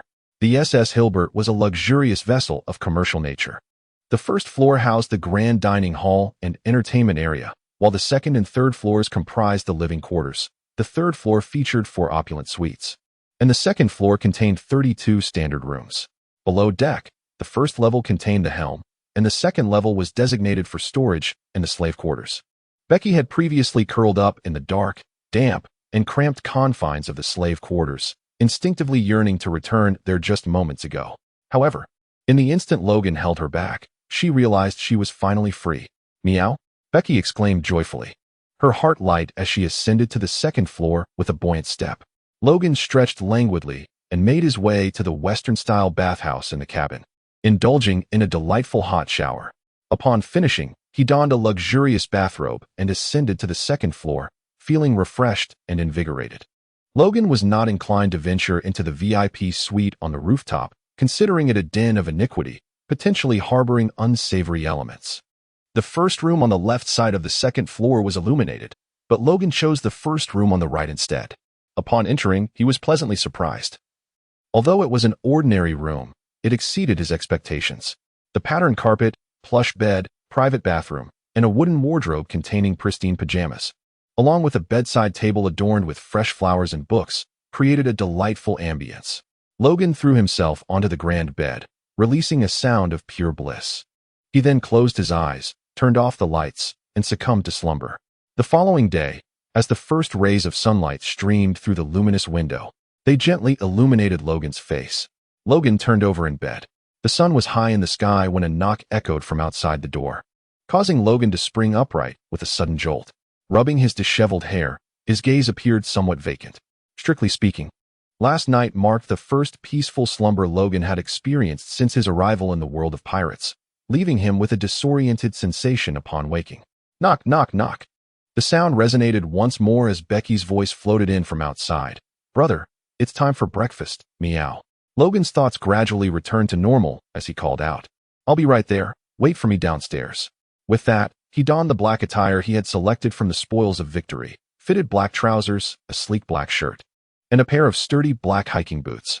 He swiftly freshened up, opened the door, and descended the stairs. Becky was diligently arranging the plates. This little one had somehow managed to find another outfit. She wore a white tank top that complemented her figure and a pair of black drawstring shorts that accentuated her long legs, exuding an adorable yet alluring charm. Logan took a seat across from Becky and casually pinched a piece of fish, popping it into his mouth. The exquisite flavor and delightful texture exploded in his mouth, juices bursting forth. Logan's eyes lit up as he exclaimed, "Delicious. I had no idea you possessed such culinary skills." Becky, feeling a bit bashful, scratched her ear and shyly replied, "This is a lesson from my mother. However, I must admit, I am rather clumsy. I can only manage fish while all other ingredients turn into a complete mess." Logan waved his hand dismissively while simultaneously devouring his meal with great enthusiasm, his mouth full as he mumbled indistinctly, "I have no complaints. I simply adore fish." Observing Logan's joyous feasting, Becky's eyes sparkled like two crescent moons. Before long, the delightful dining experience came to an end. After Logan finished washing the dishes, he retrieved 2 shovels from the ship's storage and called out to Becky, "Come, I shall take you to a special place." Becky looked up with a playful innocence and asked, "Where are we going, meow?" "You'll find out when we arrive." Logan leaped from the vessel and strode toward the dense forest, with Becky hastily trailing behind him. After traversing for over an hour, Logan finally returned to the verdant stone plaza of Yundrik. Logan showcased his formidable presence yesterday, and the reverberations of his might still linger, deterring any beast from venturing within 100 meters of this place. Becky stood in shock, gazing at the lifeless bodies scattered across the square. Unable to restrain herself from tugging at Logan's sleeve as she inquired, were they the inhabitants of this place? What transpired here? Suicide, Logan replied gravely. They chose to conclude the suffering imposed upon them by the world in this manner. Becky's teeth clenched as she cast a sorrowful and sympathetic glance at the fallen. Logan cast a glance at Becky, gently stroking her head, and said solemnly, "They do not require sympathy. They are warriors. Even if their methods, which I may not endorse, are in defiance of the world, they remain warriors, deserving of our respect." Becky bit her lower lip and nodded in agreement. Logan gestured towards the eastern side of the square, where a vast expanse of forest lay, which he had cleared the previous afternoon. "I had accepted the favor of their king, promising to grant them a peaceful resting place." Becky had also joined. Excellent. Subsequently, Logan and Becky spent over half an hour removing all the trees and boulders he had felled the day before, leaving behind a wide, clean, and level ground. During this endeavor, Logan realized that his strength had significantly increased. He effortlessly lifted several thousand pounds of timber without feeling fatigued. This revelation invigorated him, filling him with renewed hopes for the path of becoming stronger in the future. Wiping the sweat from her brow, Becky turned to Logan and inquired, "Brother, what shall we do next?" Logan tossed him a shovel and said, "Dig the graves, a total of 164. 1/2 for each." "All right, meow." Chapter 40. The completion of the cemetery. Logan and Becky exhibited exceptional efficiency, having completed the excavation of all the graves before the sun reached its zenith. Logan counted carefully, 164, neither more nor less. Satisfied, he nodded and approached the row of graves, positioning himself in the middle before plunging his first shovel into the earth. Becky, perplexed, inquired, "Brother, why are you digging yet another grave? Whose is it?" "It belongs to the king," Logan replied, as he continued to toss the soil aside with each shovelful. "He feels indebted to his subjects, wishing for his corpse to be left exposed in the wilderness, allowing beasts to devour him, as a perpetual act of penance before his people. Yet, I believe it is far better for a person to find peace in the ground." Becky pondered this thoughtfully and nodded. "I agree, brother. A king capable of repenting for his subjects cannot be all that wicked." A faint smile graced Logan's face. Before long, an ordinary grave, indistinguishable from the others, was excavated. Logan cast the shovel to the ground and declared, Let's have our meal first. We shall return to the rest in the afternoon. All right. Becky mimicked Logan's actions, tossing her shovel aside with delight, and joyfully trotted along the path they had come. Logan sat at the dining table, one hand gripping chopsticks and the other a spoon, his eyes gleaming as he gazed eagerly towards the kitchen. A delightful aroma had been wafting from that direction for the past 10 minutes, rendering Logan unable to concentrate on anything other than the anticipation of the meal to come. At last, the adorable Becky appeared, adorned in an apron and a Johnny Chef's hat, cradling a large pot of stewed beef in her arms. The enticing fragrance enveloped the room. With a smile, Becky served Logan, who was clearly unable to contain his excitement, a generous bowl brimming with the succulent stew. Logan's eyes sparkled as he gazed intently at the food before him. The air was suffused with the intricate aroma of braised beef, a harmonious blend of meat, vegetables, and an array of spices. Logan closed his eyes, revealing a blissful smile. Ah, this aroma. Becky smiled and said, "First, savor the soup." Logan nodded emphatically, then took a deep breath and swallowed before gently scooping a spoonful of soup. As it spread across his palate, he was enveloped by the rich, savory essence of the congealed meat and vegetables. Delicious. Logan's eyes sparkled with delight as he dropped his spoon and eagerly scooped the bowl, savoring each mouthful. Becky, wearing a blissful and proud smile, continually refilled Logan's bowl. It was perfectly fine to finish everything. There was more in the kitchen, after all. When the bowl was empty, Logan contentedly set it down, letting out a satisfied burp, feeling a warm sense of comfort envelop him. Why, then, did Miyauki insist that all dishes, apart from the fish, were a complete disaster, when her braised beef was undeniably exquisite? As Logan picked his teeth, he playfully teased Becky, who was enjoying her meal. Becky stuck out her tongue and remarked, "This is fish meat, only it has a pair of horns." Logan nodded in agreement, recalling that the flavor of sea creatures does not hinge on their species, but rather on the shape of their heads. This made perfect sense. Once Becky finished her meal, Logan meticulously cleaned all the utensils and glanced at the large clock hanging in the dining area. It is now time for our afternoon break. We shall reconvene at 2:30. All right, meow. The two of them ascended the stairs to their respective rooms for a nap. Promptly at 2:30, they appeared on the deck. At Logan's command, they proceeded to the Bluestone Square in Yundelik.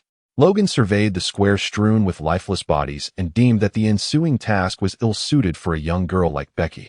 With purpose, he wielded the ice vein blade to carve out a rectangular block of blue stone, measuring 100 centimeters in length, 60 centimeters in width, and 8 centimeters in thickness, to serve as a gravestone.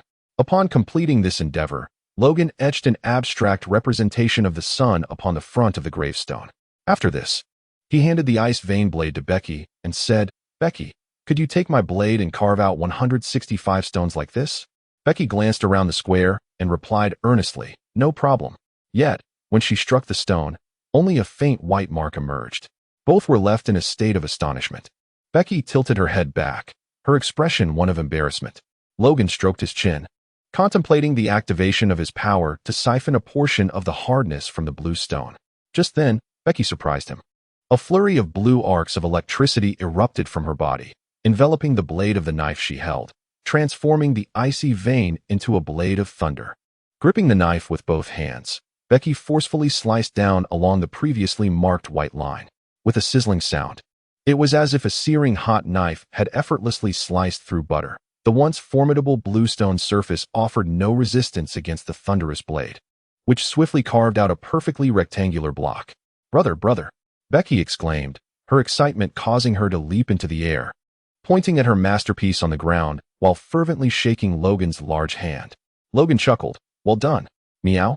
Receiving Logan's praise, Becky joyfully exclaimed. Then, clutching her sword, she dashed across the bluestone square like a gust of wind.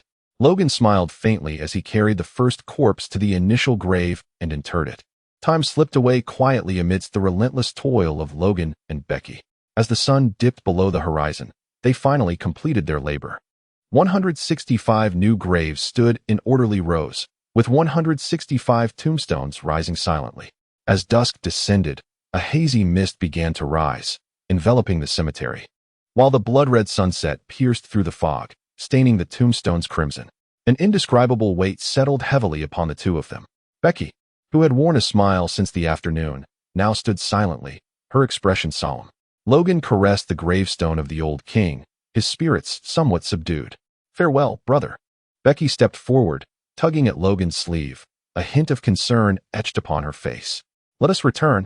I find myself a bit hungry. Logan cast a final glance at the cemetery, clasping Becca's hand as they vanished into the dense thicket. The dinner consisted of fried fish, a creature with a slender, supple body enveloped in a hard, scaly exterior, adorned with long whiskers. Initially, it displayed a striking blue hue upon being caught, but transformed into a vibrant red once fried. This uniquely shaped fish, under Becca's exceptional culinary skills, was transformed into an exquisite dish of unparalleled flavor, complemented by a specially crafted tartar sauce that was simply divine. After finishing his meal, Logan felt as if the heavy emotions he had carried from the cemetery had been entirely lifted, leaving him in an exquisite mood. Once he had tidied up the dining table, he reclined on a lounge chair, savoring the cool sea breeze, and contentedly sighed. This is life. Beside him, Becky rolled over on her own lounge chair, propping herself up to gaze at the shimmering sea, her eyes seemingly filled with starlight. To Becky, this was paradise. It felt as though she were in a dream. Logan chuckled heartily, extending his hand to gently stroke Becca's little head. Becca, feeling the warmth of his touch, blissfully squinted her eyes and nuzzled against his palm. She relished the sensation of Logan's caress, which radiated a comforting warmth that enveloped her in a sense of security. Brother, will they come? Becca suddenly inquired, her question seemingly out of the blue. Logan was momentarily taken aback, but he quickly realized that the they referred to by Becky meant the pursuing soldiers from the Josie Kingdom. Logan felt the slight trembling of the girl beneath his palm, and his heart sank. It seemed that this child still harbored a sense of unease. Logan sat up, firmly grasping Becky's hand, and declared with conviction, Miyauki, this is not a fragile dream. It is a tangible reality. You are free, forever free. No one can ever confine you again. Should they dare approach, we shall fight. Bring on the foes, we shall vanquish them. Tears shimmered in Becky's beautiful eyes. Of course, achieving such a feat requires substantial enhancement of our abilities.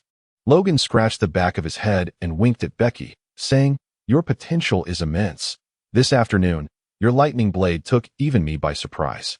Thus, I shall rely on you to protect me in the future. Becky, wiping away her tears, nodded emphatically, a smile breaking through her sorrow. Chapter 41. The Catgirl Development Plan. Subsequently, Logan and Becky reclined side by side on the lounge chairs, engaged in cheerful conversation. Having encountered numerous jokes and anecdotes in his past life, Logan always managed to elicit hearty laughter from Becky at the most unexpected moments. Time flew by swiftly. As the silvery crescent moon emerged from the sea, enveloping the waters in a hazy veil of silver mist, Logan stifled a yawn, folded up the reclining chair, and said, it's getting late. We should retire for the night. Remember to rise at 6 tomorrow to join me for our exercise. Becky leaped down from the chair, her small fist raised earnestly as she replied, all right, meow. Logan gently patted her small head and said with a smile, good night, just before drifting into slumber. Logan felt an inexplicable sense of forgetfulness, though the specific details eluded him. A wave of drowsiness surged through his body, and despite his efforts to ponder the matter, he ultimately succumbed to the embrace of sleep. The following morning, before the sun had graced the horizon, a resounding knock at the door roused the slumbering Becky. The little one abruptly threw off her covers and sat up, her round, beautiful eyes wide open, yet still displaying a hint of bewilderment. Bang, bang, bang. Miyauki, it's me. Open the door. I have something very important to ask you. Logan's voice resonated outside the door, tinged with an unmistakable urgency and anxiety. Upon hearing these words, Becky immediately regained her composure, hastily threw off the covers, and leapt from the bed, barefoot, rushing straight to the door. With a click, she opened it. Logan's anxious visage came into Becky's view, causing her to panic as well. She had never witnessed such an expression on Logan's face before. What could have possibly transpired? A dreadful thought crossed Becky's mind, prompting her to grasp Logan's hand reassuringly. Brother, do not be afraid. Even if many from the kingdom of Josie come, I shall surely protect you. You misunderstand. Logan swiftly withdrew his hand and gestured emphatically. Did you see a knife in the square yesterday? A purple one. Exceedingly formidable and imposing? Becky paused momentarily, realizing it was not pursuers they were discussing. Have you seen it? She shivered slightly, quickly regaining her composure, shaking her head vigorously like a rattle drum. No, I have not. Logan's heart sank a little further, yet he persisted in inquiring. Is there truly nothing next to the old king? Becky furrowed her brow and pondered seriously for a moment, but ultimately shook her head, replying, There is really nothing, meow. Very well, you should rest a bit longer while I continue my search. With that, Logan dashed down the stairs, only to abruptly halt at the staircase's edge. Turning to glance at Becky, who peeked out from behind the door with her little head. Clearing his throat, he said, Well, young lady, do not sleep too deeply. With that, Logan rushed down the stairs, leaping from the deck and plunging into the forest. Meanwhile, Becky instinctively looked down, and upon doing so, her face flushed with warmth. Steam even rising from the top of her head. It dawned on her that in her haste to rise, she had opened the door without donning any clothing. Now, the mountains, plains, valleys, and forests had all been laid bare before her. Meow. The little creature's face grew increasingly crimson as she collided with the door with a loud thud, diving straight into her blanket. Over an hour later, a disheveled Logan, clad in a rather ragged pair of pajamas and shuffling along in slippers like a zombie, returned empty-handed. It shouldn't be like this. Where could it have gone? Logan continued to murmur incessantly. He had just rushed over and turned the Chingstone square upside down, even summoning the old king for a moment. Yet he found not a trace of the sword of the divine guardian. It seemed to have vanished into thin air, leaving no evidence behind. That was my reward. That was the companion blade of the great swordsman. That was one of the mere 21 magnificent blades in existence. And just like that, it was lost, gone forever. Logan's heart bleeds profusely. Curse it. Do not let me uncover the identity of the perpetrator. The atmospheric pressure surrounding Logan suddenly plummeted, his countenance darkening to such an extent that it could instill fear in anyone. Brother, please don't be angry, mewed Becky, lowering her head as she presented a plate of vividly crimson sashimi before Logan. Logan absent-mindedly pinched a piece and placed it into his mouth, mechanically chewing up and down. The unique salty flavor of the sauce, the tartness of unripe fruit, the crisp texture, and an inexplicable spiciness, all enveloped by the fresh taste of fish, spread across his palate. Logan blinked, suddenly feeling a slight uplift in his spirits. This is tuna sashimi, meow? My mother said that consuming this will chase away all the negativity. Meow, Becky explained in a delicate whisper, her head bowed. Logan nodded, his eyes sparkling with delight, as he deftly picked up his chopsticks and began to eat with remarkable speed. In no time, a large platter of sashimi was entirely consumed by him. At that moment, Becky timely replenished the dish with another serving. 10 minutes later, Logan, feeling a lingering satisfaction, set down his chopsticks, leaned back, and let out a contented sigh. It was then that he finally noticed something peculiar about Becky. This little one had kept her head bowed, avoiding his gaze, and her feline ears were nearly flushed a vibrant shade akin to that of grilled shrimp. When she spoke, her voice was barely above a whisper. Logan briefly reminisced, his face flushing with embarrassment as he rubbed his nose and chuckled awkwardly. Ahem. That meowkey, I didn't see anything this morning. I was merely sleepwalking, haha, truly saw nothing. Please, don't take it to heart. Meow. Becky lowered her little head and uttered a sound as faint as a mosquito's buzz. Logan, feeling a wave of embarrassment, scratched his head, at a loss for words. He hastily excused himself, claiming the need to wash the dishes, and fled the scene in a flurry. Becky lifted her gaze to observe Logan's somewhat disheveled figure retreating, a smile blossoming on her cheeks, which burned with a fiery blush. By the time Logan returned, having refreshed himself with a shower and changed into clean attire, Becky was diligently wiping the table, a faint rosy hue still lingering on her face. Logan breathed a sigh of relief, patting the blade at his waist, and with an air of nonchalance, called out, "Let us run." Becky, attuned to his cue, deftly sidestepped the topic, clenching her small fist. "All right, meow." On the beach, Logan led Becky in warm-up exercises before declaring, "Run at full speed around the island. And do not stop." With that, Logan darted off like an arrow released from its bow. Becky cheered, her long legs propelling her forward with such vigor that she soon outpaced Logan. Observing Becky ahead of him, Logan felt a mix of surprise and delight. The Fur tribe were born warriors, seemingly endowed with the advantages of various animals as if they had consumed a zoan-type devil fruit. For instance, Becky, belonging to the feline Fur tribe, possessed the innate agility and swiftness of a cat. Additionally, her soft fur could generate static electricity as a means of attack. Logan had witnessed this power firsthand. Not only could it incapacitate foes, but the heat generated could effortlessly slice through the hard stone ground. These abilities alone elevated Becky's fundamental attributes far above that of an ordinary individual. Moreover, there was her moon lion transformation, akin to a scion's power-up. By gazing upon the luminous full moon, she could awaken the dormant ferocity within, significantly enhancing her strength, speed, defense, and even her intimidating presence. In the original tale, Garrot, upon entering his moon lion state, single-handedly intercepted an entire fleet, greatly aiding the Straw Hat crew's escape. However, due to the volatile nature of this transformation, members of the fur tribe must undergo rigorous training to master such power. Without proper control over their primal instincts, they risk losing their sanity and rampaging until exhaustion claims them. Given Becky's youth and immature psyche, she would find it exceedingly difficult to rein in her wild impulses. Furthermore, should she transform into the moon lion, she would likely become uncontrollable and harbor hostility towards Logan, making it impossible for him to safely revert her transformation. Thus, considering all factors, Logan resolved to withhold this perilous power from Becky for the time being, focusing instead on enhancing her physical conditioning and mastery of static electricity. As Logan sprinted at full speed, he vocalized his thoughts to Becky. The little one expressed no objections and informed Logan that the power of the Fur Clan's static electricity was related to the quantity of their fur and their physical strength. This implies that physical prowess is the foundation of everything. Logan took a deep breath and, observing the little kitten occasionally distracted by the shells and crabs on the beach, shouted, "Focus! Run at full speed! Do not stop!" The little creature shivered, quickly directing its gaze forward, dedicating all its attention to the task of running. In the next moment, astonishingly, the kitten's speed increased yet again. Upon witnessing the scene, Logan suppressed his smile, expelling all distractions from his mind, and summoned every ounce of his strength to sprint with fervor. He could not allow himself to be outdone by a mere girl. After more than 2 hours, the pair hastily traversed from the eastern coastline of Yundarik Island to its western shore. On the island's western edge, the lush forest vanished, giving way to parched, desert-like terrain. Barren and devoid of life, oppressively hot and arid.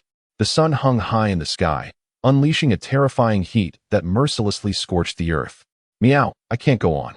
I'm so tired. I just want to rest," purred Becky, her attire drenched in sweat. Her beautiful eyes, devoid of spirit, fixed on the unchanging dry land ahead. Her legs quivering as if they might collapse at any moment. Logan's condition has improved slightly, yet it remains far from satisfactory. "Do not halt. Keep running. You must run until you can no longer move." Logan surpassed Becky and turned back to gaze at her, her figure seemingly on the verge of collapse. Gritting his teeth, he exclaimed, "Meowki, you promised to protect me from now on. How can you falter here?" Upon hearing Logan's words, Becky's body trembled as if electrified. She abruptly lifted her head and let out a fierce cry, a newfound energy surging within her, instantly revitalizing her spirit. With eyes ablaze and feet swift as the wind, she swiftly overtook Logan in a heartbeat. Feeling a gust of wind rush past, Logan blinked in bewilderment, watching Becky dart ahead, rapidly disappearing into the distance. As he touched his lips in astonishment, what an effective motivation. Chapter 42. Youth beneath the setting sun yet. I cannot concede defeat either. Logan gritted his teeth and abruptly accelerated. Thus, after more than an hour, the two finally caught sight of the ship, the Hilbees. A weary smile graced Becca's face as she was about to dash forward, only to feel her legs give way beneath her, causing her to tumble heavily to the ground. Soon engulfed by a wave of aching pain that overwhelmed her young body, Logan wished to cease his assistance, yet was halted by Becky, who exclaimed, "Brother Becky's limit." "Meow?" Logan nodded, his feet unceasingly traversing past Becky as he sprinted ahead. Yet, he too was nearing his limits. The perspiration and heat emanating from his body coalesced into a delicate veil of mist upon his skin. Logan felt as though his legs were encased in lead, burdened with an unbearable weight. Each step he took seemed to exhaust him entirely, and every breath he drew emerged with a rasp akin to that of a bellows.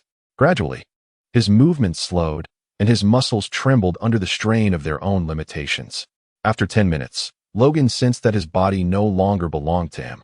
He moved like a machine, mechanically repeating the same actions, while an intense ache dulled his senses and muddled his thoughts. At last, after running another 1,000 meters, Logan misstepped and fell heavily to the ground, his limbs turning weak and leaden, an overwhelming fatigue washing over him. Logan curled the corners of his mouth, aware that this was the utmost limit of his current physical state, suppressing the overwhelming fatigue that enveloped him. He wiggled his fingers and silently intoned to the leisurely sunbathing red crab beside him. Thief of life. A surge of emerald green life energy flowed into Logan's being, alleviating a fraction of his weariness. Logan staggered to his feet and ventured into the forest, leaning against a grand tree as he summoned his abilities. The mighty tree withered, and a rich surge of life energy flowed into his being, transforming into delicate streams of vitality that continuously nourished Logan's weary frame. Logan leaned against the trunk of a tree, comfortably squinting his eyes as a hearty laughter escaped his lips. He could feel his breath swiftly recovering and gradually growing stronger. What a wondrous world it is! With diligent training, one can become more formidable. By transcending one's limits, strength can be attained. In his previous life, frenzied running would only lead to muscle dissolution, and unrestrained swordplay would result in tendinitis. Yet in this realm, one could emerge as a master of martial arts and a virtuoso of swordsmanship. Logan once again felt the allure of the pirate world. Before long, he had fully regained his composure, a faint aura of life energy emanating from his being, prompting him to click his tongue in regret. Life energy truly is a remarkable entity. It not only alleviates fatigue but also mends various injuries, akin to a miraculous elixir. Suddenly, Logan recalled Tsunade from Naruto, who possesses a technique known as sealing that stores chakra. Perhaps he too could develop a similar skill to store life energy. If so, no matter the injury he sustained, he could swiftly restore himself using the stored life energy, and even further cultivate the 100 healings technique. In such a case, Logan would undoubtedly become a nightmare for any adversary. However, before embarking on the development of this skill, he had more pressing matters to attend to. Logan once again drained the vitality from a grand tree, dashing towards Becky with this orb of life energy in tow. After absorbing a substantial portion of the life essence, Becky was rejuvenated. "Brother, you are truly remarkable," she exclaimed, bounding joyfully around Logan, her heart brimming with delight. She was oblivious to the life orb. All she perceived was Logan's casual wave, which enveloped her in a wave of comfort, erasing all fatigue and soreness in an instant. Logan smiled faintly, revealing no intention of concealing the truth. He spoke candidly. "This is the power of the devil fruit. I am a thief who has consumed the stealth fruit, granting me the ability to pilfer anything at will. Just now, I extracted the life energy from a great tree and transferred it into your being." "Wow, how impressive!" exclaimed Becky, her beautiful eyes sparkling with wonder. Logan chuckled. "Do you wish to consume a devil fruit as well?" Becky nodded her petite head earnestly. "Becky desires to become stronger, so that I can protect my brother properly." "Ha!" Logan affectionately patted her little head and replied, "Very well. However, the devil fruit is quite difficult to ingest, and once consumed, you shall lose the ability to swim. You must be prepared for that." To his surprise, Becky suddenly furrowed her small brow and looked up inquiringly. "Does consuming the devil fruit mean I can no longer swim?" Logan gently rubbed her delicate little nose and remarked, "The devil fruit is a manifestation of desires that defy nature, and thus, it is despised by Mother Sea. Once a user falls into the ocean, they become powerless." "Then I shall not consume it, meow," exclaimed Becky. "Why?" Logan inquired with a hint of confusion. "Is it because you cannot swim? Does Meowki enjoy swimming?" Becky nodded earnestly, her small face adopting a serious expression as she replied, "Brother is a user of abilities, meow." If Becky were also a user, then if brother were to fall into the sea, Becky would be unable to rescue him, meow. So that was the reason, was it? A sense of warmth enveloped Logan's heart, yet he playfully ruffled the little one's hair and chided, "You silly child. I have never heard of any ability wielder who has succumbed to the depths of the sea. It is better to be cautious than to face an unforeseen peril." Becky's stance remained resolute. Logan felt a tinge of helplessness and decided to circumvent the topic. "All right, since you're fully revitalized, let's continue our training. Speed is your forte. You must strive to enhance it further." "Okay, meow." Just as Becky was about to take off, she suddenly recalled something and turned to Logan, who was poised to wield his sword. "Brother, your breathing seems a bit different, meow. Is this also a power from the devil fruit, meow? You're quite observant."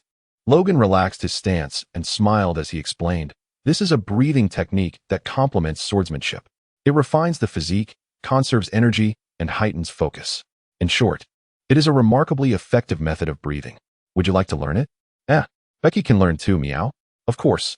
Logan approached Becky and began to elucidate the intricacies of the divine breathing technique. This method of respiration is, in fact, quite elaborate. The duration and depth of each breath are of utmost importance, rendering the practice decidedly challenging. Neither haste nor slowness is permissible. Breaths cannot be too deep nor too shallow. In essence, the rhythm of each inhalation and exhalation must be impeccably timed, akin to the precision of a second hand on a clock. Each step must be executed flawlessly, for a single misstep may lead to a cascade of errors. At that moment, Logan was able to breathe with proficiency due to the experiential memories of the old king, while Becky, lacking any such knowledge, relied solely on Logan's patient explanations. Logan devoted 10 minutes to thoroughly explaining to Becky the intricacies of breathing and circulation, followed by an additional 30 minutes dedicated to rectifying her issues. Logan observed Becky, who was breathing as if she had acquired a new toy, and said sternly, "You should run a lap while breathing. If you experience any discomfort, you must stop immediately. Since Miyauki's physiological structure differs from that of an ordinary person, I am concerned that this breathing technique may not be suitable for you." Becky nodded vigorously. "I understand, meow." Then, waving goodbye to Logan, she eagerly dashed off, breathing with excitement. What a child! Logan, with a sense of resignation, shook his head and readied himself, commencing today's swordsmanship training. 1 strike, 2 strikes. Due to the old king's extensive swordsmanship experience, Logan felt that with each concentrated swing of his sword, he was stepping into a new realm. This exhilarating sensation of continual improvement invigorated him. He had a premonition that the soaring slash was soon to be unleashed. Time slipped away quietly amidst the boy's relentless swordplay. Over 3 hours later, 19,997, 19,998. The beach beneath Logan's feet has been soaked with his perspiration, to the point where one could almost extract water from it. He cast aside his clothing, and his sculpted physique glistened with sweat, each muscle contour embodying the aesthetic of strength. At this moment, the act of wielding his blade had become exceedingly arduous, his body nearing its limits. Yet, the youth's movements remained impeccably precise, and his gaze retained its brilliant clarity. 19,999. Bang! Suddenly, a figure collapsed not far from Logan. It was Becky. Unbeknownst to her, she had sprinted a full lap around the island at full speed, and this time, she had ventured even farther than before. Logan remained unaffected, his gaze resolutely fixed as he delivered the final stroke. 20,000. Bang! Logan could no longer bear the weight of his exhaustion. He fell backward, reclining upon the sandy shore. Logan tilted his head slightly, locking eyes with another equally weary figure. They exchanged a glance, both revealing smiles that, despite their fatigue, radiated joy. After resting for a moment, Logan propped himself up with his sword and ventured into the nearby forest, procuring 2 orbs of life energy. One was for himself, and the other for Becky. As his body gradually mended, he relished the sensation akin to an exquisite massage, a truly delightful experience. Especially after the weariness dissipated. The unmistakable feeling of his body growing stronger was nothing short of exhilarating. Logan glanced up at the sky, noting that the sun had begun its gentle descent towards the western horizon. Logan gently tousled Becca's hair and smiled, saying, "Let's prepare dinner." Although the infusion of life energy had replenished the lost vitality within his cells, leaving Logan not particularly hungry at the moment. The ritual of 3 meals a day is an essential aspect of life that must not be overlooked. After listening to Logan's explanation, Becca happily ventured into the kitchen. Following an eager wait, a plate of delectable salt-grilled mackerel was presented on the dining table. The slender, silvery fish bore brown char marks, and its surface was adorned with several cuts made by a chef's knife, revealing the tender white flesh beneath, emanating a distinctive aroma of fish oil enhanced by the grilling process. Logan's fingers twitched with anticipation as he eagerly reached for his chopsticks. The fish effortlessly separated from its bones and found its way into his mouth, where a delightful explosion of flavor ensued. "Brother, squeezing some lime over the mackerel and pairing it with the radish puree will enhance the taste," Becky suggested with a cheerful smile, also recommending a dash of soy sauce from the side. Fully captivated by the culinary delights, Logan mimicked Becky's actions, squeezing the juice over the fish, adding the vegetable puree, and drizzling soy sauce. The dark liquid flowed from the bottle, gradually staining the white vegetables and spreading across the silver fish. Logan delicately took a bite of the fish and was rendered speechless in astonishment. Goodness, it tastes even better than before. First, the mackerel boasts a rich, fatty flesh complemented by its delectably charred skin. Then, there is the refreshing tang of the zesty lime juice, accompanied by the subtly bitter notes of the radish puree, and the uniquely flavored savory soy sauce. When these elements are combined, the mackerel transforms into a dish of entirely different character. Logan's eyes sparkled with delight, and his appetite surged as he indulged in hearty bites. Though his stomach was not truly hungry, an insatiable desire to eat consumed him. After a whirlwind of consumption, Logan patted his belly and declared, "Nap time, awake at 2:30. All right, meow." In the afternoon, the duo's exercise routine was refreshingly simple and unpretentious. Logan continued to swing his sword for 20,000 times, while Becky maintained her full-speed run around the island. Around 6 in the evening, both Logan and Becky completely recovered under the radiance of life energy. Following this, they prepared to celebrate the conclusion of a day filled with rigorous training. Logan smiled. "Run, young one." As the sun dipped below the horizon, the fervor of youth surged forth. Chapter 43, The Soaring Slash. Time spent in focus always seems to fly. In the blink of an eye, a week had quietly slipped away. "Brother, lunch is ready." Becky, donning a chef's hat, stood at the bow of the ship, raising her small hand and calling out vigorously to Logan, who was skillfully wielding his knife by the beach. Beads of sweat cascaded down his face as he decisively made his final cut. After wiping his brow, he grabbed his clothes from the sand and made his way towards the silver ship. Logan gazed at Becky, who had evidently grown taller, a knowing smile gracing his lips. In just a week, this little one had undergone remarkable changes. Not only had her stature increased, but her abilities had also significantly improved. A week prior, Becky required over 3 hours to complete a lap around the island, returning in a state of utter exhaustion. However, now, she had astonishingly reduced that time to under 2 hours, finishing with laughter and cheer. This transformation was not merely in speed. It reflected a comprehensive enhancement of her physical capabilities. It was evident, as she now emitted nearly double the amount of static electricity compared to before. This little one had indeed become considerably stronger. Of course, Logan's own prowess had also experienced a meteoric rise. His time for a lap around the island had similarly been compressed to under 2 hours, and his focus during sword training had elevated his strikes to an impressive 30,000 repetitions over the span of 3 hours. More tangibly, his strength had transcended from being able to lift several thousand pounds to effortlessly hoisting several tons. Beyond mere physical attributes, his mastery of the devil fruit powers, conqueror's haki, and swordsmanship had all seen substantial advancement. Notably, Logan had reduced the activation time for his life thief ability from 3 seconds to 1, enabling him to precisely siphon an appropriate amount of life energy based on his own depletion. However, he remained at a loss regarding the development of the advanced techniques akin to the life return in the 6 styles, and the range of his fruit ability still capped at 30 centimeters, without any enhancement. On a brighter note, the improvement in his conqueror's haki had brought Logan unexpected delight. Throughout the week, amidst his routine of running laps and swordplay, he had ventured into the forest daily to exert his conqueror's haki on wild beasts. Now, Logan could not only skillfully control the intensity and range of his haki, but also selectively target its impact, achieving precise strikes.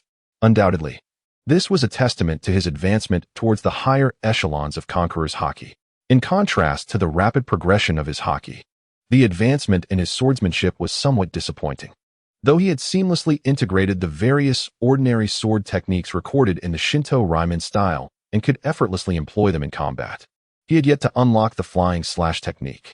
A week ago, Logan felt he had grazed the threshold of that skill, yet now, he found himself still on the outside looking in, and this sensation was nearly driving him to madness. In recent days, Logan has been overwhelmed by a powerful intuition, a fervent desire for an exhilarating battle. Mere experience is insufficient. The relentless training that occurs day after day falls short. It is only through a confrontation that can truly challenge him that he may advance further. However, on this island, Logan finds himself devoid of worthy adversaries who can provide such pressure. Becky is not up to the task, and the beasts certainly do not pose a challenge. The island's former sovereign, a towering gorilla standing over 10 meters tall, has already been slain by the old king.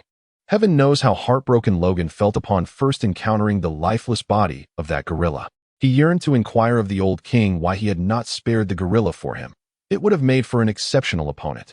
Each recollection of this incident brings him discomfort, even diminishing the pleasure he derives from his meals. Observing Logan's lack of enthusiasm, Becky too feels a pang of sorrow. She can only lament her own inadequacy and her inability to assist her brother. The little one, hesitant to disturb the sorrowful Logan, retreats to the stern of the boat, gazing vacantly at the scenery. Suddenly, a small shadow emerged on the horizon, abruptly intruding upon Becky's aimless gaze. Momentarily stunned, she rubbed her eyes and, upon recognizing the shadow, her little ears perked up with excitement. Logan twitched his ears and looked up, only to see Becky running towards him from the stern of the ship, her footsteps echoing as she approached. Breathless with excitement, she exclaimed, "Brother, we have a ship." "A ship, meow?" Logan, still somewhat bewildered, inquired, "What ship?" "The ship from the Josie Kingdom," Becky exclaimed, her eyes sparkling with excitement, her soft tail swaying playfully. "Brother wishes to find someone to spar with. They will surely fulfill your desire." Upon hearing the words, Logan immediately set down his chopsticks and stood, gazing out at the sea, a fierce battle intent igniting in his eyes. At last it has come. In the distance, aboard the black warship of the Kingdom of Josie, beneath the fluttering royal flag, the vice-captain of the palace guard scratched his head, casting an impatient glance at the middle-aged man standing at the bow of the ship. "Captain, how could those four prodigies possibly encounter trouble on such a desolate island? They must be indulging in a hunting game on the island." The captain shot him a stern look, his expression grave. "As guards, our foremost duty is to execute orders. Do not entertain unnecessary thoughts." The vice-captain scoffed, turning his gaze toward the azure sea. At that moment, a guard glanced at the captain, then leaned closer to the vice-captain with a beaming smile, whispering, "Vice-captain, I heard that the princess implored His Majesty to retrieve Lord Lucy immediately." "Oh." The vice-captain's eyes ignited with the flames of gossip. Just as he was about to inquire further, the lookout suddenly shouted, "Report, Captain. We have spotted Duke Rider's vessel, the Hilbys. But the four lords are not aboard, only two unfamiliar individuals." The captain's gaze sharpened as he took the binoculars from a nearby guard and placed them before his eyes, his expression darkening instantly. "That cat is a slave bestowed by His Majesty, and that youth is clad in Lord Lucy's attire? This is outrageous. Prepare for battle. The four lords may have been abducted." With a swift motion, the captain drew his sword and bellowed. The vice-captain, momentarily taken aback, hastily unsheathed his sword as the guards nearby also assumed battle stances. Standing beside the captain, the vice-captain felt an absurdity welling up within him. They were the kingdom's prodigies. Who could possibly have the audacity to kidnap them? The captain remained silent, thrusting the binoculars into the vice-captain's hands. Through the lenses, the vice-captain clearly discerned Logan's figure and exclaimed in astonishment, "So young. Surely, he must have employed some nefarious means." The captain replied coldly, "Do not let your guard down. Regardless of his methods, ensuring the safety of the four lords is our mission." His voice resonated loudly, meant for all aboard. The crew responded in unison, "Yes." The distance between the two ships dwindled, and soon Logan could easily discern the captain's austere visage. 1, 2, 3, 26, exclaimed Becky, counting the enemies aboard with utmost seriousness. She looked up and said, "Brother, there are 26 of them. They are the palace guard, and nearly a quarter of them have come. Be careful. Are they formidable?" Logan licked his lips, his gaze suddenly sharpening, an overwhelming aura of dominance emanating from him, sweeping across the enemy ship like a tempest. Thud, thud, thud. The guards standing on the enemy ship began to fall like harvested wheat, with only a scant few managing to remain conscious. Becky's mouth fell agape in astonishment, round enough to fit an egg. In the past, Logan had always chosen locations far from Becky to unleash his conqueror's haki, to avoid any unintended harm. Thus, this was the first occasion for her to witness the overwhelming power of his haki, and she was utterly astonished. However, while she was captivated by surprise, the enemy ship was gripped by terror. The first mate felt as though his head had been struck with a heavy hammer, stars dancing before his eyes. Staggering, he clumsily leaned on his sword and collapsed onto the deck. When the captain turned around, he realized he was the sole survivor on the entire ship. Cold sweat trickled down his brow as every muscle in his body tensed. Gripping the hilt of his sword, he shouted furiously at Logan, "You scoundrel! What have you done to my crew? Logan fixed his gaze upon the captain, his eyes ablaze with fervent battle intent. In the relentless tide of competition, only the true gold remains. If even his conqueror's haki could not withstand the captain's might, then he would be unworthy of engaging in combat with him. Yet, at this moment, the middle-aged captain evidently possessed the qualifications to face him in battle. Logan leaped from the vessel, striding onto the beach with purpose. Gradually unsheathing his icy blade, its edge pointed directly at the middle-aged captain. The captain cast a glance at his kneeling deputy, whose eyes were clouded with dread. "You scoundrel!" The captain bellowed in fury, discarding his scabbard. With legs bent and taut, he leapt from the warship, wading through the seawater, advancing step by deliberate step towards Logan. With each stride, his anger intensified. "You arrogant whelp! No matter what sorcery you employ, now that you have entangled yourself with the kingdom of Josie, brace yourself for the consequences." Logan smirked coldly, exclaiming, "What a futile pursuit." Meanwhile, Becky hurriedly made her way to the bow of the ship, her beautiful eyes fixed intently on the standoff between the two. A battle was on the verge of erupting.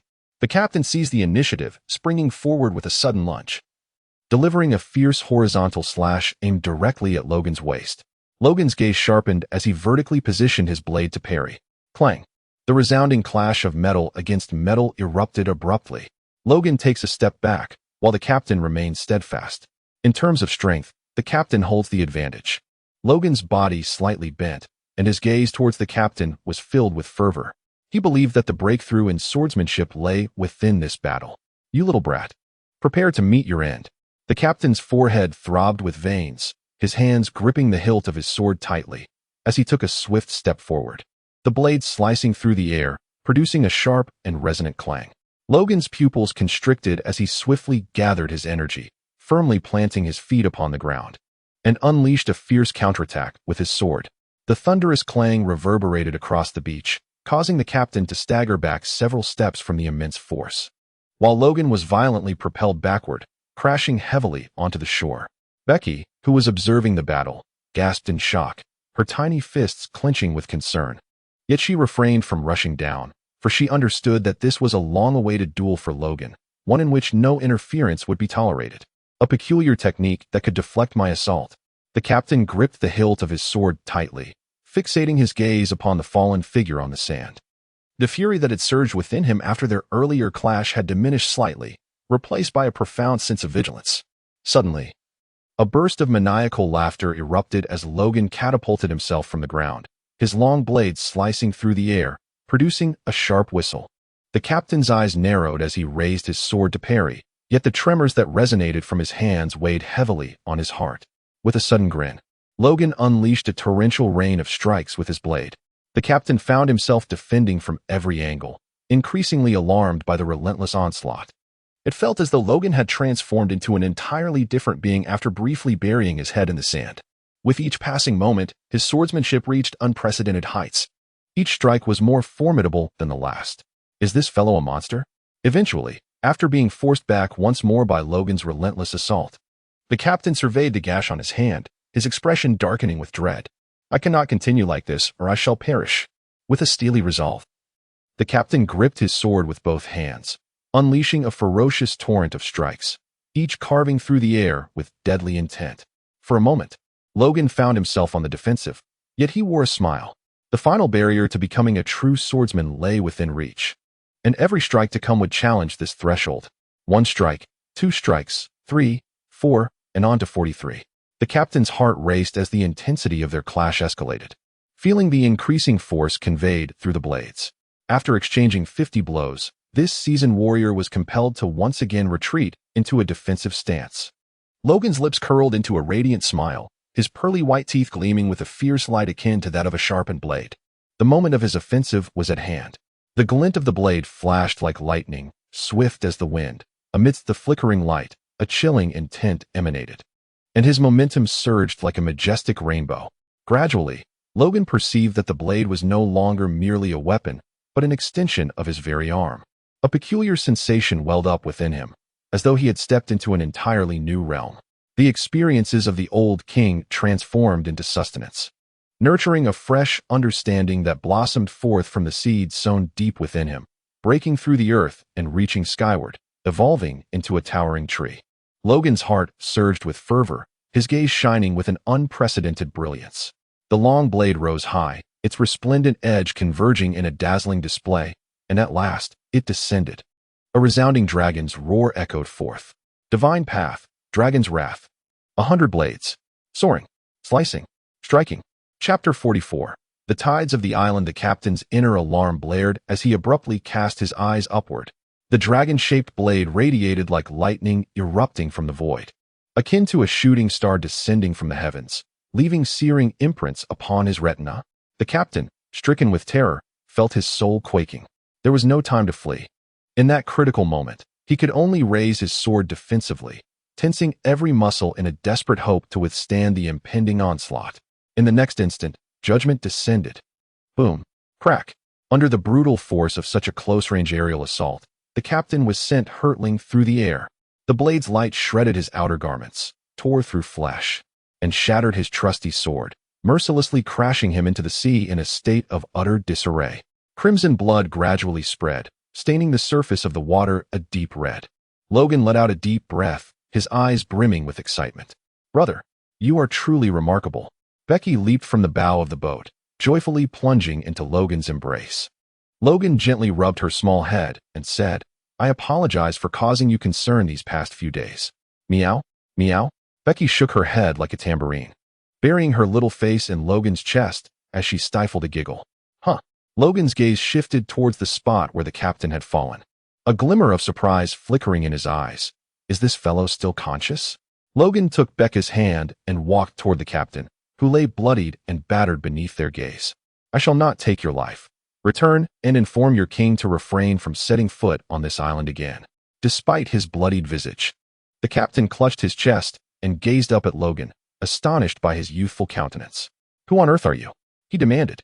"You need not be privy to that."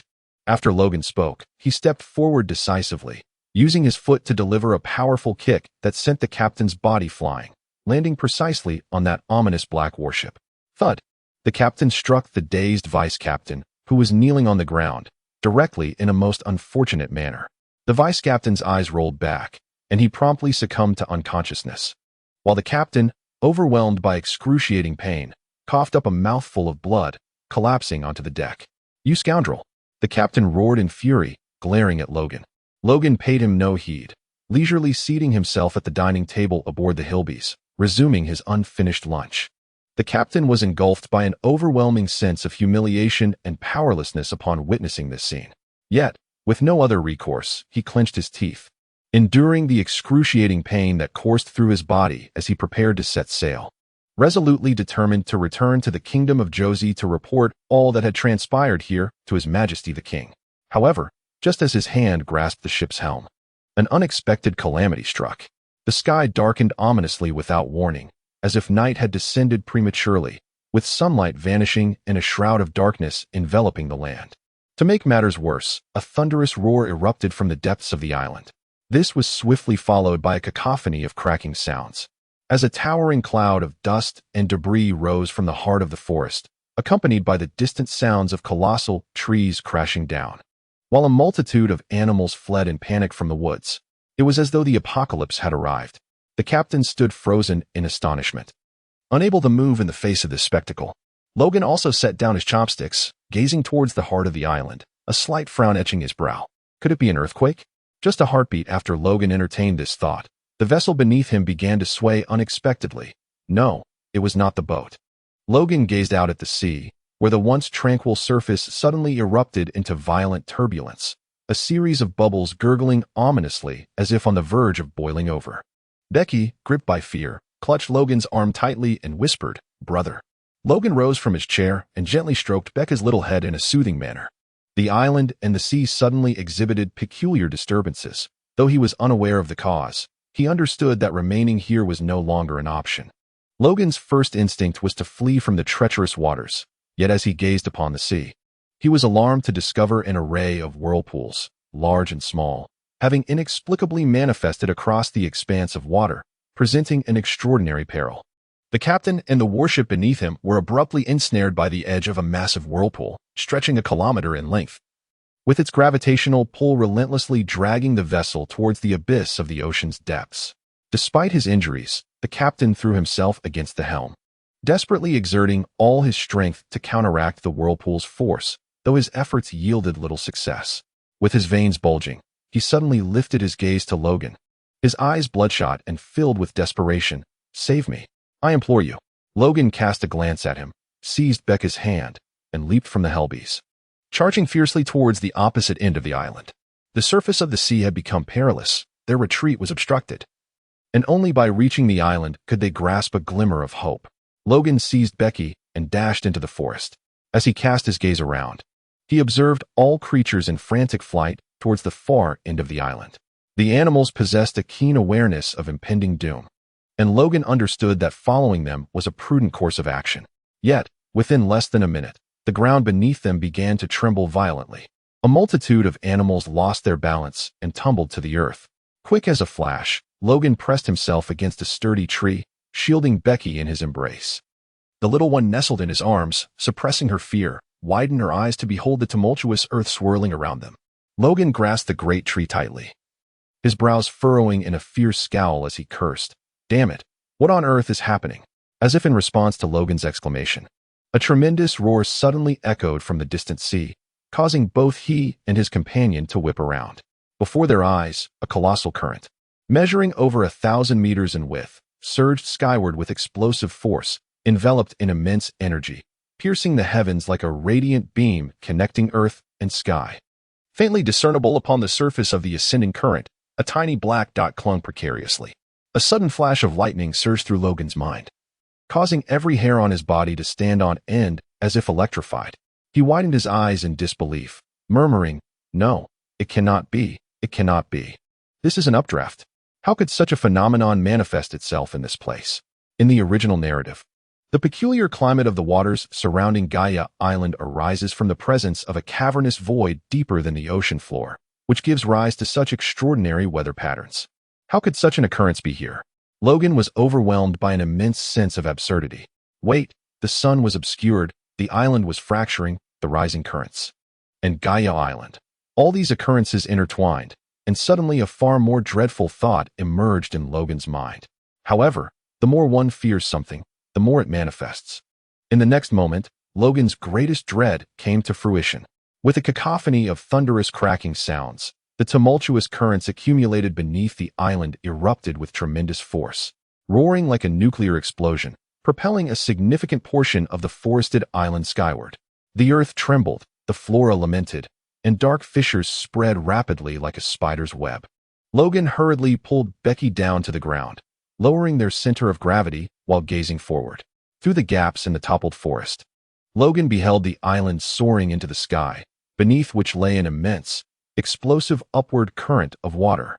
Such a spectacle, perhaps, had only been witnessed by the Sandians 4 centuries prior. Logan's lips curled into a bittersweet smile, reflecting a sense of humor amidst his despair. Becky, utterly astonished by the scene before her, lay on the ground with her mouth agape, unable to utter a single word. Soon, the island was swept up by the rising currents, plunging into the White Sea, and an overwhelming sense of helplessness engulfed Logan's entire being. The White Sea, situated 7,000 meters above sea level, was entirely composed of sea clouds, wherein the effective factor keratin particle pyrobroin contained within the sea spire stones rendered even the most formidable of abilities powerless. Much like the ordinary ocean, fortunately, the momentum of the rising currents was immense. Within mere seconds, they propelled the island out of the White Sea and launched it towards the lofty heights of the White Sea at 10,000 meters. The 3,000-meter distance was traversed in the blink of an eye, and with a resounding pop, Logan found himself staring at a world enveloped in white when he opened his eyes again. After a brief bout of swaying, Cloudrick Island steadied itself, cradled securely by the soft, cotton-like island clouds. Suddenly, a large, plump rabbit stumbled out from the thicket, dazed, and collided headfirst into a tree trunk. Dazed and disoriented, it staggered like a drunken fool and plunged headlong into a nearby crevice. Logan leaned over the edge of the crevice and caught sight of a rabbit, nestled comfortably upon the soft, fluffy clouds of the island, peacefully asleep. Logan's lips twitched slightly, yet he did not rise immediately. Instead, he acclimated to the rarefied atmosphere at an altitude of 10,000 meters. Once he felt capable of moving normally, he stood up, brushed off the dust from his clothes, and then pulled the adorably bewildered Becky to her feet. It appeared that her adaptability surpassed even his own, as she showed no signs of discomfort in the thin air. Brother, Becky asked, tilting her small face in disbelief. Where are we, meow? In the sky. Logan paused for a moment before adding. At an altitude of 10,000 meters. The little one blinked in astonishment, utterly awestruck by the reality before her. Logan let out a sigh, taking Becca's hand as they ventured out of the forest. The world is vast and full of wonders, throughout billions of years of evolution. The magnificent natural world has given rise to two extraordinary types of clouds, island clouds and sea clouds. Both are formed by the amalgamation of volcanic ash and moisture. Yet they differ in their density. The island clouds and sea clouds give rise to the white seas and the white ocean, nurturing a unique culture of aerial islands that resides above the sky. Logan grasped Becca's hand as they ascended to the highest point of this half of Gunderic Island. Gazing into the distance, the entirety of the island unfolded before them. However, instead of the azure expanse of the ocean beyond the island, they were met with a sea of white clouds.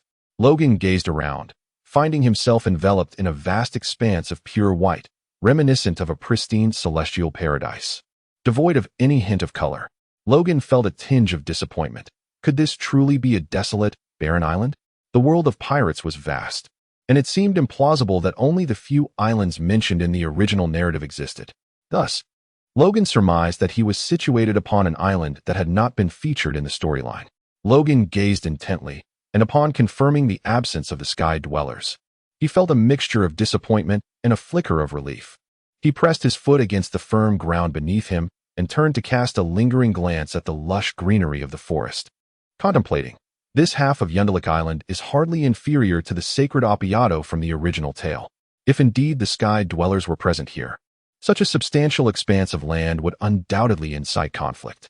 Should war break out, Logan could not assure that he and his companion would not be deemed heretics and meet a grim fate at the hands of the sky dwellers. Brother, look over there. As Logan surveyed the distance, Becky gradually emerged from her state of shock. Mimicking Logan's inquisitive demeanor, she began to scan her surroundings, suddenly noticing something unusual. Chapter 45, The Target, White Sea. Logan formed a ring with his hands and placed it before his eyes, following Becca's gaze. He discovered that on the beach lay a ship. Was it the Hilbies? Logan inquired with uncertainty. Becky nodded affirmatively, indeed. A gleam of joy appeared on Logan's face as he exclaimed, Wonderful! With a boat, we shall not be stranded here. Although the island, thrust upward by the rising currents, was abundant in resources sufficient for their survival without concern for food and clothing, Logan did not intend to remain here like a wild man for the rest of his days. His aspirations lay in Qinghai, where his battlefield awaited. Logan grasped Becca's hand as they traversed the forest, swiftly arriving before the vessel known as the Hilbies. However, with great hope comes profound disappointment. Indeed, it was the very ship they sought, yet it lay in ruin, severed in half. The rear portion of the Hilbies had vanished without a trace, and the mast was nowhere to be found. Moreover, the hull stranded upon the beach was in a state of disrepair, with the decks splintered and chaotic. The figurehead at the bow had lost its head, a truly disheartening sight. Becca gasped in sorrow and hurriedly dashed into the ship. Moments later, she emerged, her head precariously balanced with an assortment of kitchen utensils, and with tearful eyes, she exclaimed, Brother, the storeroom is gone. Logan smiled helplessly. It's all right. There is plenty to eat in the forest. Becky bit her lip tightly, tears brimming in her eyes. But Becky can only cook fish. Logan laughed heartily, pointing at the vast expanse of white sea before him, exclaiming, Fish? There are plenty within. Becky turned her head to follow Logan's arm, but as she did so, the utensils perched atop her head nearly came tumbling down.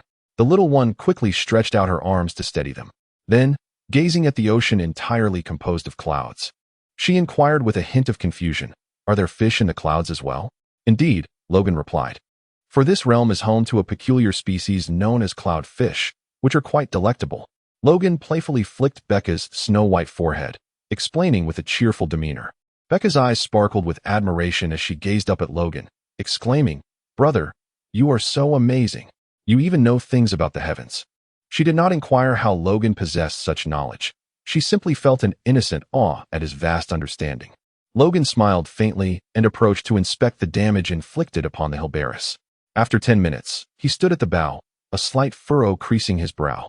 The vessel was in such a state of disrepair, reduced to little more than half its original form, that any hope for restoration seemed futile. However, having absorbed the nautical and shipbuilding skills imparted by old Dailu, Logan, though not an expert, mused that with some diligent effort, he might be able to transform this half-destroyed ship into a modest vessel. Logan pondered uncertainly. However, a man cannot simply refuse. He quickly engaged in self-affirmation and resolved to act decisively. The primary task in the coming days would be to construct a new small vessel. Fortunately, most of the tools necessary for repairs were still available, sparing Logan the arduous task of starting from scratch. With his mind set, Logan leaped off the boat and approached the inquisitive Becky, who was gazing around with wide eyes. He gently removed the large assortment of cooking utensils precariously perched atop her head and briefly shared his plans. Then, he affectionately ruffled her warm, silky hair and said, "Let us condense our training for the next few days. Once the small boat is built, I shall take you fishing for empty fish." Becky's beautiful eyes sparkled with excitement as she nodded eagerly, reminiscent of a chick pecking at grains. In the ensuing hours, Logan and Becky dismantled several rooms left aboard the ship and assembled them into a charming two-story villa. By the time they completed this task, the sun had already begun its descent, retreating into the shimmering sea, painting the vast expanse of clouds in shades of golden red. Logan drove the final nail into place, casting his gaze towards the distant sight of Becky, frolicking joyfully upon a large mass of island clouds. A paternal smile reminiscent of a loving father graced his lips. "Brother, this cloud is so delightful, meow. It feels even more comfortable than freshly sun-dried cotton, meow." Becky waved her hand at Logan, calling out exuberantly, "Come join the fun, brother. It's absolutely exhilarating, meow." Logan flashed a mischievous smile, setting down his hammer as he approached. "Here we come. Oh ho." The joyous moments always seemed to pass in the blink of an eye, and nightfall descended upon the two, catching them completely off guard. Logan gently caressed his emaciated belly and inquired, "Is there any food left aboard the ship?" Becky stuck out her tongue, her little face tinged with bitterness, replied, "Not a morsel remains, meow." Understanding this, Logan tapped his forehead, and suddenly, a spark of inspiration ignited within him. He then ventured into the forest and shortly emerged, shouldering a smooth wooden staff while holding an unconscious little wild boar in his right hand. Becky tilted her small head, a few question marks appearing above her. "Brother, what are you doing, meow?" Logan smiled mysteriously, saying, "You shall find out shortly." With that, he promptly retrieved a thick rope used for raising sails, securing one end to a stick and the other to a small wild boar. Thus, a rudimentary yet functional fishing rod was ingeniously crafted. Logan hoisted the fishing rod, stepping into the sea under Becky's curious and expectant gaze. He paused when the water reached his calves, took a deep breath, and forcefully cast the little mountain pig bait into the depths. A remarkable spectacle unfolded as, while the bait was still suspended in midair, the tranquil surface of the sea began to ripple. Then, at the very moment the little mountain pig touched the water, a thunderous splash erupted as a gaping maw broke through the surface, sharp teeth snapping shut, devouring the bait in one swift motion. Logan's eyes narrowed, and the overwhelming might of his conqueror's haki surged forth, striking like a colossal hammer. The latter felt a sharp pain pierce through his mind, causing him to roll his eyes back and faint instantly, his mouth unconsciously falling open. Seizing the opportune moment, Logan, with remarkable precision, yanked his arms back forcefully as the small wild boar found itself ensnared between the jagged teeth of the vacant fish. In that instant, he triumphantly hoisted a colossal flat fish, measuring over 10 meters in length, from the depths of the sea. Grasping this behemoth, weighing several tons, Logan beamed as he made his way to the shore, approaching Becky. Upon witnessing such a magnificent catch, Becky's eyes sparkled more brilliantly than the stars above, her exuberance transforming her into a whirlwind of excitement as she danced around the enormous fish, akin to a child encountering a long-awaited toy. "Look, she exclaimed, leaping high into the air and directly into Logan's embrace, her arms wrapping around his neck, her delicate face nuzzling affectionately against his cheek. Logan chuckled softly as he tapped Becca's little head, remarking, "This is your first time expressing affection towards me in the way of the fur tribe. All for the sake of a fish." Logan deliberately elongated the final syllable, Becky's cheeks flushed with embarrassment, clearly perceiving the underlying implication in Logan's tone. The little one nuzzled against Logan's cheek, shyly exclaiming, "Oh dear, I forgot. I was so excited that I momentarily overlooked the etiquette of the fur tribe that mother taught me. Please don't be upset, dear brother. Caruccio, Caruccio, Caruccio." The little creature was so exuberant that Logan felt as though his cheeks were ablaze. He hastily pushed Becky's face away and gently pried her off him. Becky's petite form transformed mid-air into a feline shape. Indeed, cats are composed of liquid, their bodies soft and pliable. After setting Becky down, he tenderly rubbed his slightly heated cheeks and said with mock irritation, "All right, enough of the cuteness. Use your culinary skills to delight me, young lady." Logan pointed at the empty fish on the beach and exclaimed, "All right, meow." Becky responded loudly, rushing into the kitchen with fervor. In the blink of an eye, she emerged fully equipped. The little one was spirited, resembling a general poised for battle. This was Becky's fight. With knives clashing, Becky charged forward with unwavering determination. Logan chuckled softly, his hands clasped behind his back, leisurely making his way towards a large, fluffy island cloud. The cloud retained the warmth of the sun, enveloping him entirely. He felt as though he were cocooned in a comforting embrace, so delightful that it almost lulled him to sleep. Over an hour later, in the midst of slumber, Logan sensed a gentle nudging. Groggily, he rubbed his sleepy eyes and emitted a nasal sound. Is it time to eat, meow?" Beatrice playfully brushed her fluffy, snow-white tail against Logan's prominent nose. Achoo! Logan sneezed, and instantly felt a sense of relief as his nasal passages cleared. A tantalizing fragrance wafted in, flowing through his nostrils and permeating his entire being. Logan's body seemed to be drawn by invisible strings, step by step, toward the direction from which the tantalizing aroma wafted. Soon, a grand banquet of assorted fish dishes came into view before him. Sashimi, steamed, spicy, dry-fried, and crispy with pepper and salt. Logan swallowed hard, his stomach betraying him with a loud growl. Becky chuckled softly, performing an elegant bow as she gestured invitingly. "My dear brother, please indulge yourself," she purred. "I shall not hold back." Logan's eyes sparkled with excitement as he transformed into a true gourmand, indulging in a tempestuous feast. What an exquisite flavor! It was entirely distinct from that of ordinary fish, utterly beyond description. Simply divine. Beside him, Becky had already finished her meal, resting her chin on her small hands, her face radiating bliss as she observed Logan devouring his food with fervor.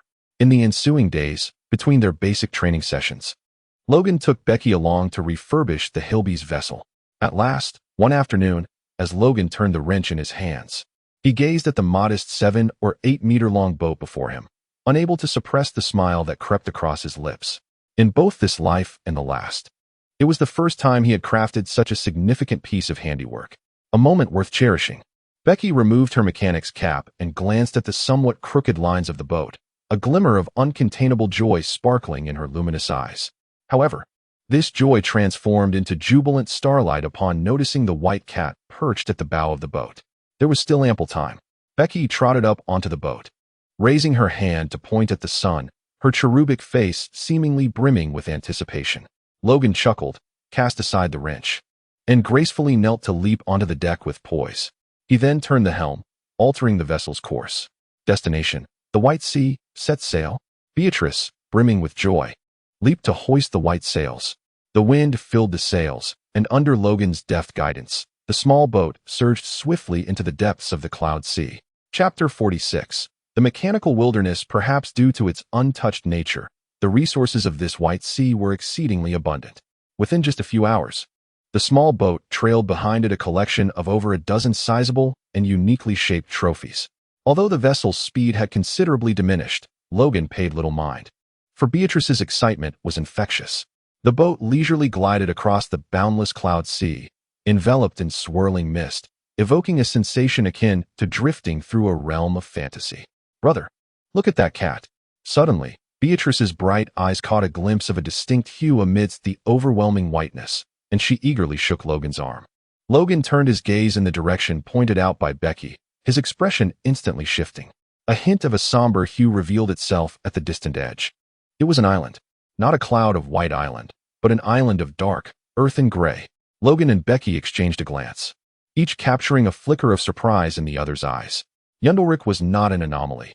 There were indeed other islands similarly swept here by the rising currents. Logan hummed a cheerful tune, deftly maneuvering the ship's helm as they slowly sailed toward the new world. After approximately half an hour, their small vessel reached the shore. Becca eagerly dashed onto the island, with Logan dropping anchor and following closely behind. Two pairs of eyes curiously surveyed this new land. Surprisingly desolate. The entire landscape was enveloped in a rigid, ashen hue. White clouds drifted by like rivers, and the vegetation was scarce. With no plants exceeding half a meter in height, only sparse tufts of grass stretched from their feet to the horizon. Logan furrowed his brow, a peculiar sensation rising within him. Logically, the keratin particles in the island's clouds, rich in nutrients, should possess the wondrous ability to magnify the size of flora and fauna, rendering such desolation unlikely. Becky, upon witnessing this lifeless scene, scrunched her nose in disdain, stamped her foot upon the ground, and remarked, "The ground here is so hard, much harder than back home." The ground? Logan, filled with curiosity, crouched down, allowing his fingertips to graze the earth, where he sensed an unusual presence. He then brushed aside the thin layer of soil that concealed it, revealing a hard surface glimmering with a faint, ashen sheen before him. What could this be? A flicker of astonishment crossed Logan's eyes as he gently tapped it twice with his fingers, producing a muffled sound akin to that of metal. Logan pressed his lips together, rose to his feet, and moved to another spot, crouching down to repeat his previous actions. The sound of the tapping remained muffled, confirming Logan's suspicions. "Brother, what is the matter?" Becky inquired with curiosity, bending over to question Logan with a look of puzzlement. Logan remained silent as he rose to his feet and unsheathed his long knife, driving the blade forcefully into the ground. The anticipated scene of effortless penetration into the earth did not materialize. Instead, the tip of the knife clashed against the surface, producing a resonant clang and a fleeting spark, leaving not even a dent in the ground. Becky gasped, covering her mouth in astonishment. She was acutely aware of the razor-sharpness of Logan's blade, which could slice through the hard stone floor as if it were mere tofu. Yet now, an utterly unexpected situation had arisen. What on earth lay beneath? Becky quickly crouched down, her palm making contact with the ground, and her beautiful eyes widened in disbelief. Iron indeed. Logan shook his head, declaring, "It is a metal harder than iron. My blade is capable of slicing through iron." A ground harder than iron? Becky, bewildered, crouched upon the earth, her gaze drifting towards the distant horizon, murmuring, "What is the origin of this island?" Logan took a few steps forward, an emotion known as adventure rising in his eyes. Gripping the hilt of his blade, he remarked with a smile, "Isn't that metallic object floating in the sky rather intriguing?" Behind Logan, Becky stood with her small fists clenched, eagerly exclaiming, "Meow, meow." Logan turned back and gently ruffled her hair, advising, "Stay behind me and do not wander off." Becky obediently nodded. Rather than recklessly venturing deep into the heart of the unknown island, it would be wiser to first ascertain its size along the periphery. With this thought in mind, the duo chose a clockwise direction to begin their circumnavigation of the island. Before long, a stranded and dilapidated warship came into view. The vessel, enshrouded in darkness, bore a tattered flag that hung limply from its shattered railings, while its hull was riddled with countless small portholes. Sunlight streamed through from the opposite side, casting a myriad of shimmering white dots upon the sandy shore. Becky's expression turned serious as she warned, "It is their ship." Logan let out a thoughtful hum, yet did not exhibit any excessive reaction. At that moment, a stark white glimmer emerging from the rear side of the vessel caught his eye. It appeared to be. Logan approached cautiously, his muscles instantly tensing. Before him lay a fragment of human bone. Becky, terrified, swiftly darted behind Logan, her ears standing erect, as if sensing a formidable threat. Logan circled to the other side of the vessel, his expression darkening instantly. Scattered across the desolate shore lay a handful of charred human bones, their surfaces dotted with ominous black specks, exuding an eerie and terrifying aura that conveyed an unspeakable horror. Becca's pupils quivered as she clutched Logan's garment tightly, her voice trembling uncontrollably. The words that followed were forever lost to her. Logan cast a glance at the scene of the ship's hull, which was evidently subjected to violent destruction. He then observed the remnants of fabric clinging to the skeletal remains. Despite his rational mind straining to resist, he found himself nodding stiffly, uttering dryly, "It must be them." Yet, what could possibly transform them into a pile of bones in mere days? What are these small black dots? This island indeed harbors great terror. Just then, a sudden buzzing sound erupted, seemingly emanating from all directions. Logan hurriedly glanced around with vigilance, yet found nothing amiss. At that moment, Becky suddenly noticed the ground beneath her feet trembling slightly and urgently tugged at Logan's sleeve, exclaiming, "It's the underground." Logan immediately reacted, seizing Becky and leaping to the pinnacle of the warship, wielding his blade downward, his gaze fierce as that of a leopard, fixated on the trembling ground. Under Logan's composed demeanor, Becky momentarily overcame her fear, recalling the fruits of their training over the past days, and with immense courage, she finally relinquished her grip on the hem of Logan's garment. Turning around, she positioned herself back to back with Logan, extending her claws in a battle stance, while arcs of electricity danced adeptly across her snowy fur. Sensing the shift among the crew behind him, Logan smiled in satisfaction. Yet, in the next moment, an unforeseen transformation occurred. A thick veil of black mist abruptly surged from the ground, rising into the air like a shroud, enveloping the warship. In the dim light, Logan finally discerned the full visage of their assailants. Bees. It was an entire swarm of them, each no larger than a fingernail. Their bodies were a gloomy gray, with crimson compound eyes and two pairs of wings vibrating at an imperceptible speed, producing a sharp, buzzing hum. Their elongated bodies bore raised stingers that gleamed with a metallic sheen, under the ominous gaze of thousands of such blood-red eyes. And with thousands of these stingers aimed directly at him, Logan could not help but swallow hard, his heart racing uncontrollably. Becky was even more terrified, her legs trembling uncontrollably. She had clearly seen that this swarm had emerged from beneath the earth. The ground, which could not be marred by Logan's blade, seemed as fragile as paper against the stingers of this swarm. Becky could scarcely imagine the sensation of such sharp instruments piercing her flesh. Suddenly, she turned her head to glimpse the white bones dotted with black, and a dreadful hypothesis surged to the forefront of her mind. However, before she could complete her thoughts, the swarm launched its assault. Buzzing, the swarm dove like lightning, their stingers slicing through the air like swords, accompanied by a piercing shriek. Logan's heart raced as a flash of white light erupted. With a swift motion, he raised his arm, unleashing a blue-white slash from the icy vein, boldly confronting the onslaught of the swarm. Clang, clang, clang. The relentless clashing of metal resonated in the air as the slash collided with the venomous stingers, igniting a brilliant display of flames. Startled, the swarm quickly retreated, creating a momentary void in their ranks. Seizing the opportunity, Logan swiftly reached back with a powerful hand, grasping the weakened Becky, and immediately leaped off the warship, sprinting desperately towards the direction of their small vessel. It was absurd to think he would remain here as a living target. He was not blind. The small hole in the ship and the dark spots on the human bones were undoubtedly the result of that venomous dart. With such terrifying penetrating power and an unknown toxin, if he were to be struck even once, it would all be over. He could not afford to be hit. Not even once. After Logan dashed out several dozen meters, the swarm finally realized that the enemy which had instilled them with panic was fleeing. Enraged and humiliated, the swarm buzzed furiously as they pursued Logan. The dark clouds swept across the short distance like lightning, appearing behind Logan in the blink of an eye. As the alarm blared behind Logan, he instinctively ducked to the side, and in the next moment, a bolt of lightning struck down.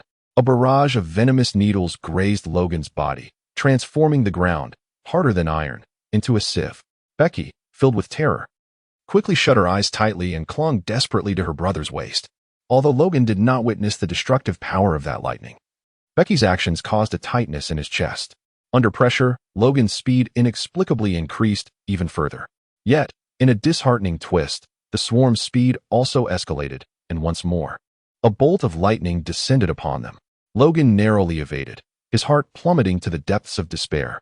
He realized that the swarm seemed to be deliberately toying with him, intentionally lingering behind, incessantly striking with bolts of lightning, sapping his strength and tormenting his will. They did not seek to slay their prey outright.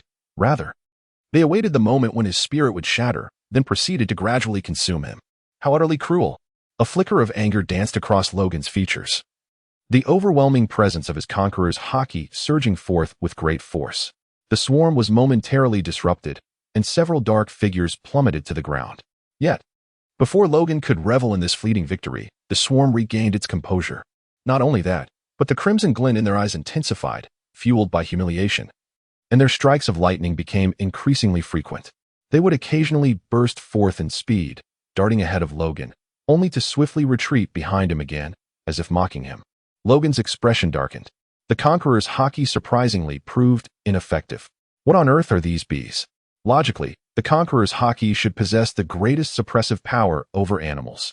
Logan found himself in a perplexing situation, compelled to run with reckless abandon. Lightning struck incessantly, grazing his clothing on several occasions and narrowly missing his body as it struck the ground. Logan's speed, honed through countless narrow escapes from death, has transcended its limits. Yet, it remains effortlessly outmatched by the swiftness of the swarm. Logan did not succumb to despair. He held steadfastly to the belief that as long as he continued to run, hope would eventually reveal itself. Moreover, clinging tightly to his waist was none other than his sole crew member. Logan tightened his grip on Becca's arm, quickening his pace once more. Sensing Logan's emotions, Becca sniffled, her gaze shedding any remnants of weakness and transforming into unwavering determination. Gradually, she released her embrace around Logan's waist, and arcs of energy began to dance at her fingertips, poised to deliver a lethal blow to their adversaries. The conviction to protect one another bound them closely together. Chapter 47. Victory and defeat. At times, the heavens exhibit a sense of loyalty, refusing to forsake any soul striving for survival. After Logan had sprinted for several thousand meters, a glimmer of hope emerged, albeit in an unfriendly manner. Roar! The feral roar of a wild beast echoed, stirring the wilderness into a frenzy. The air thick with a pungent odor. The fierce wind rushed towards Logan as he pressed on, and in a split second, he leaned back with an extraordinary flexibility, narrowly evading a powerful strike that could have been devastating. Boom, boom, boom. Ferocious blows landed amidst the swarm, unleashing a cacophony of explosions.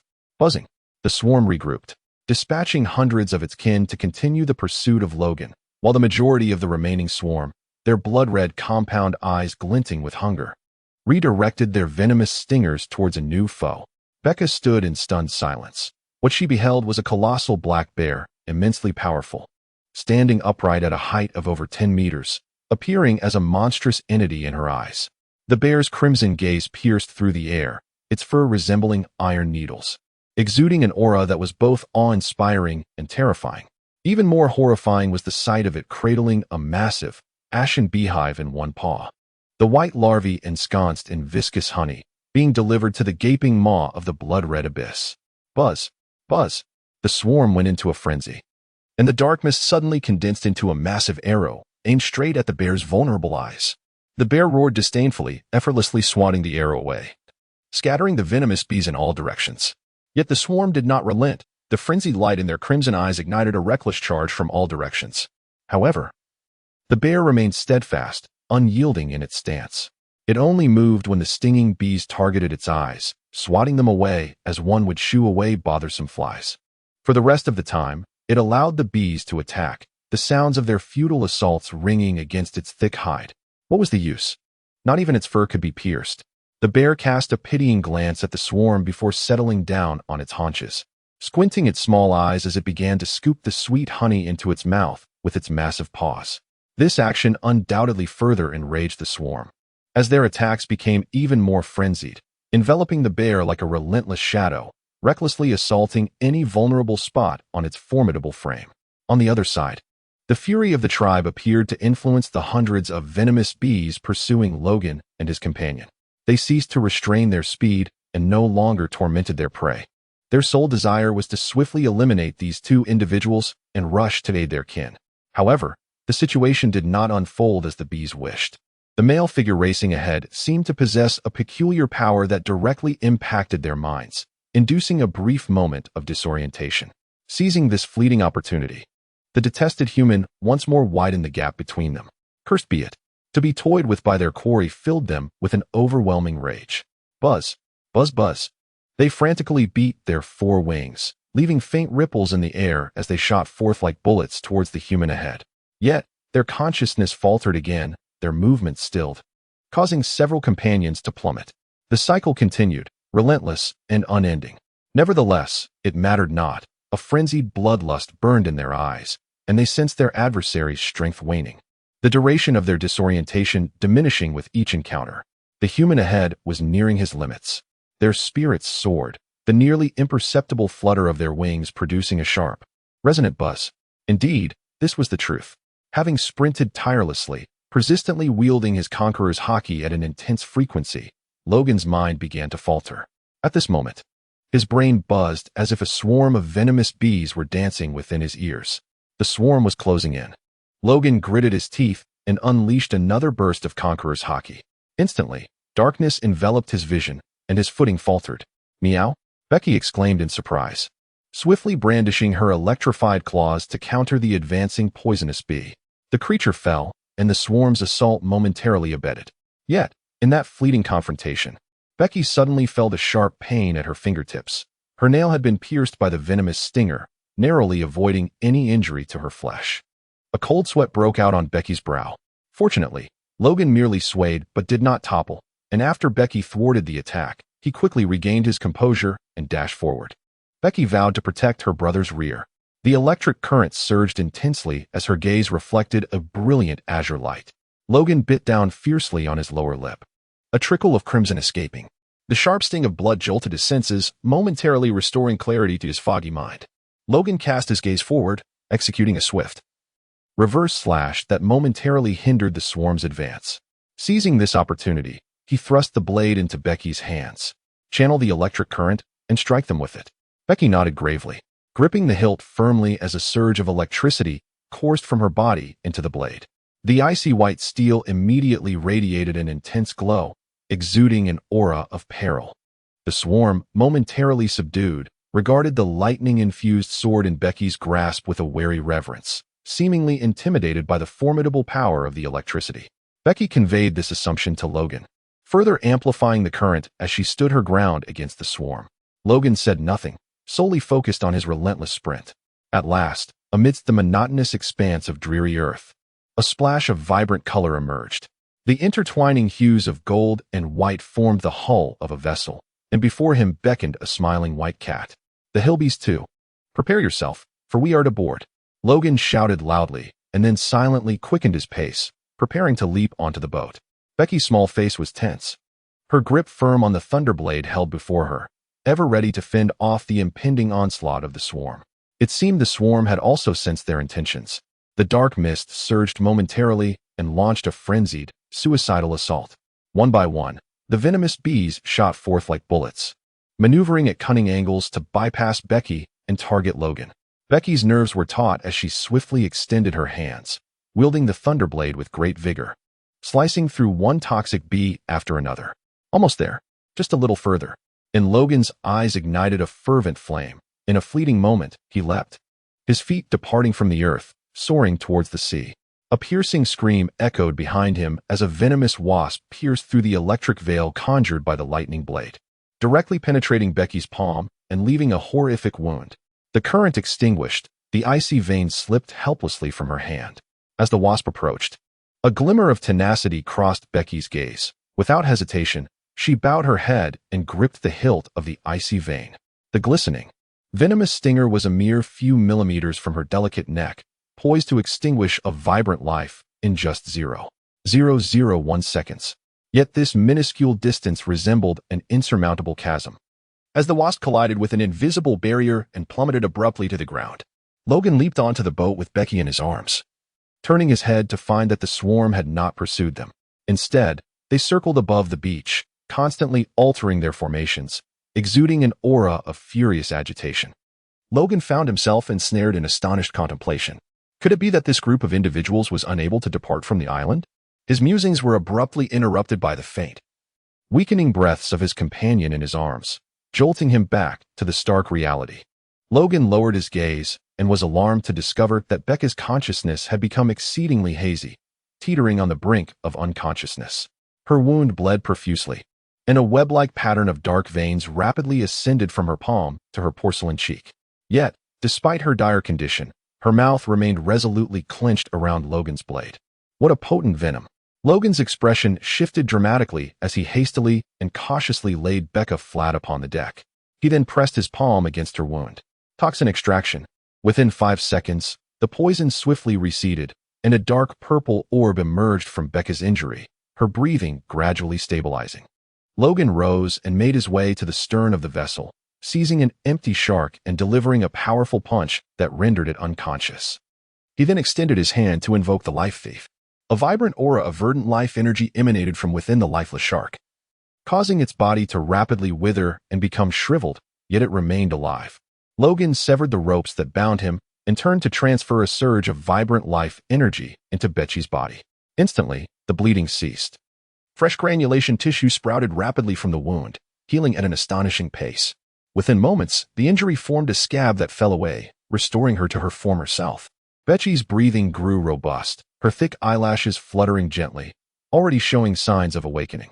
Logan let out a sigh, attempting to remove the knife from Becca's mouth, only to discover that her bite was surprisingly strong, rendering the task nearly impossible.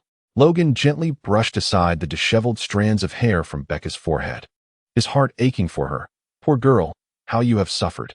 The rigid lines on Becca's face softened, and as the tension in her lips eased, the ice blade slipped from her grasp with a soft thud.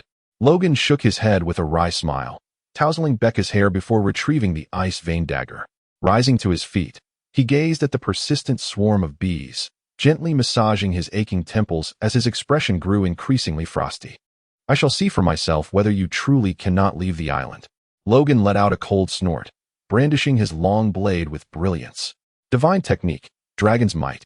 The magnificent dragon strike, extending several meters, traversed a distance of over 10 meters, plunging into the inky darkness in the blink of an eye. A resounding explosion of flames ensued, and several venomous wasps, caught in the onslaught, immediately plummeted to the ground. Logan's pupils constricted. So formidable. What exactly are these individuals?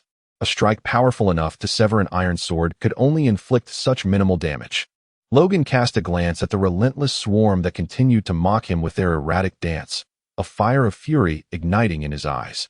The insights of his swordsmanship surged forth from his mind like a deluge unleashed, and his icy white strikes were unleashed with abandon. 3, 5, 7, and then a dozen. The might of his slashes grew ever more formidable, with the most tangible manifestation being the extension of their reach from an initial 3 meters to over 7. The number of venomous bees felled with each stroke multiplied incessantly. At last, after leaving behind the lifeless bodies of hundreds of his kin, the swarm abruptly dispersed with a resonant hum, only to reconvene several dozen meters away, swiftly departing like a sharpened arrow retracing its path. Logan gazed at their retreating figures, a victorious smile gracing his face.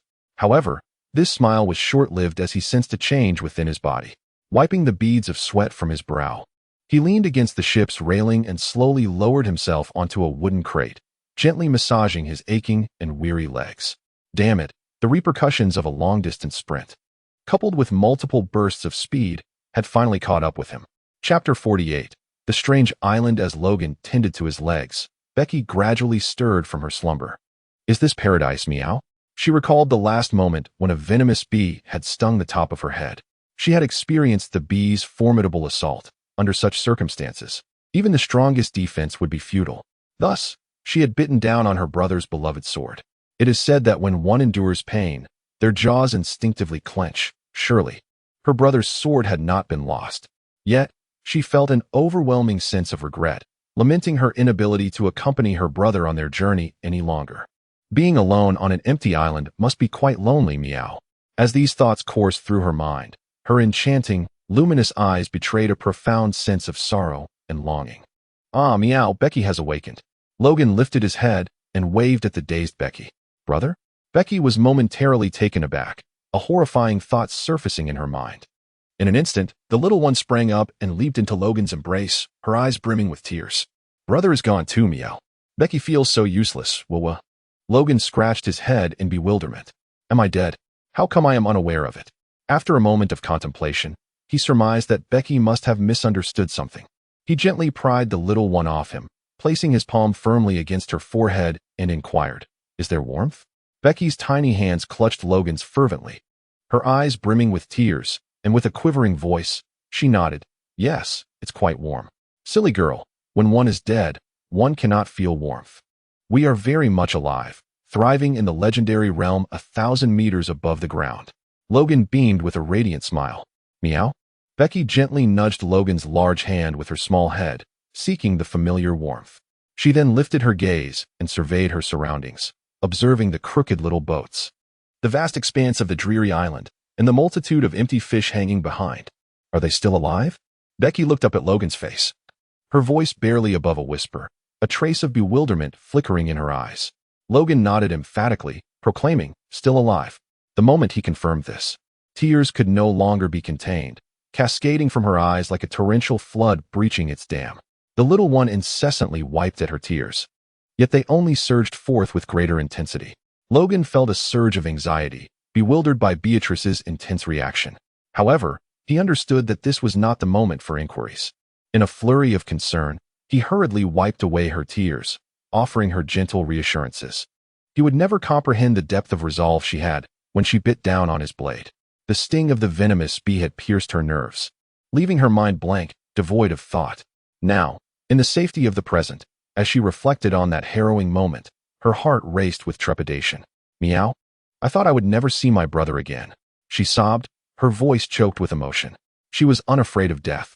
It was the realization that she might never see Logan again that unleashed a torrent of tears. The little one wept uncontrollably, causing Logan immense heartache. Fortunately, with his tender comfort, her cries gradually subsided after a few minutes, and her emotions began to stabilize. Brother, let us return now. This place is far too perilous, Beatrice said, wiping away her tears. Logan shook his head, gently tousled her hair, then rose and steadied himself against the ship's railing as he made his way to the stern. There, he extracted a tenth of the life energy from a serpentine, hollow fish, and swallowed it in one gulp. Instantly, the weariness in his back and legs ebbed away like a receding tide. Logan stretched, his body emitting a series of crackling sounds reminiscent of popping beans, a sensation that was utterly invigorating. Once the life energy fully integrated into his being, he approached the bow of the ship and gazed at the nearby metallic island, exclaiming, Miyaki, what a remarkable place for cultivation this is. Meow? Becky tilted her head in confusion. Logan brandished his knife and remarked with a smile, in just the brief span of a few minutes during my escape, my speed has increased by at least 30%, akin to the results of arduous training over the course of half a month. A significant breakthrough between life and death.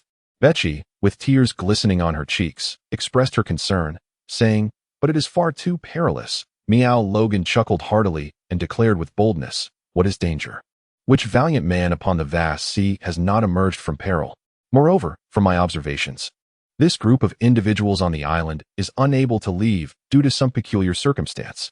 Logan winked at Becky with a confident smirk, proclaiming, as long as we run swiftly, danger shall not catch us. If need be, we can always take refuge in the sea. However, it will be my dearest Miyaki who must retrieve this landlubber. With a chuckle, Becky was amused by Logan's antics. Her earlier tears replaced by a playful pout as she retorted, I want to rescue you. Let your brother quench his own thirst. Oh, you mischievous girl, Logan laughed, gently tapping Becky's forehead before turning to grasp the helm of the ship. This island ought to have a name. Let us call it the Island of Trials.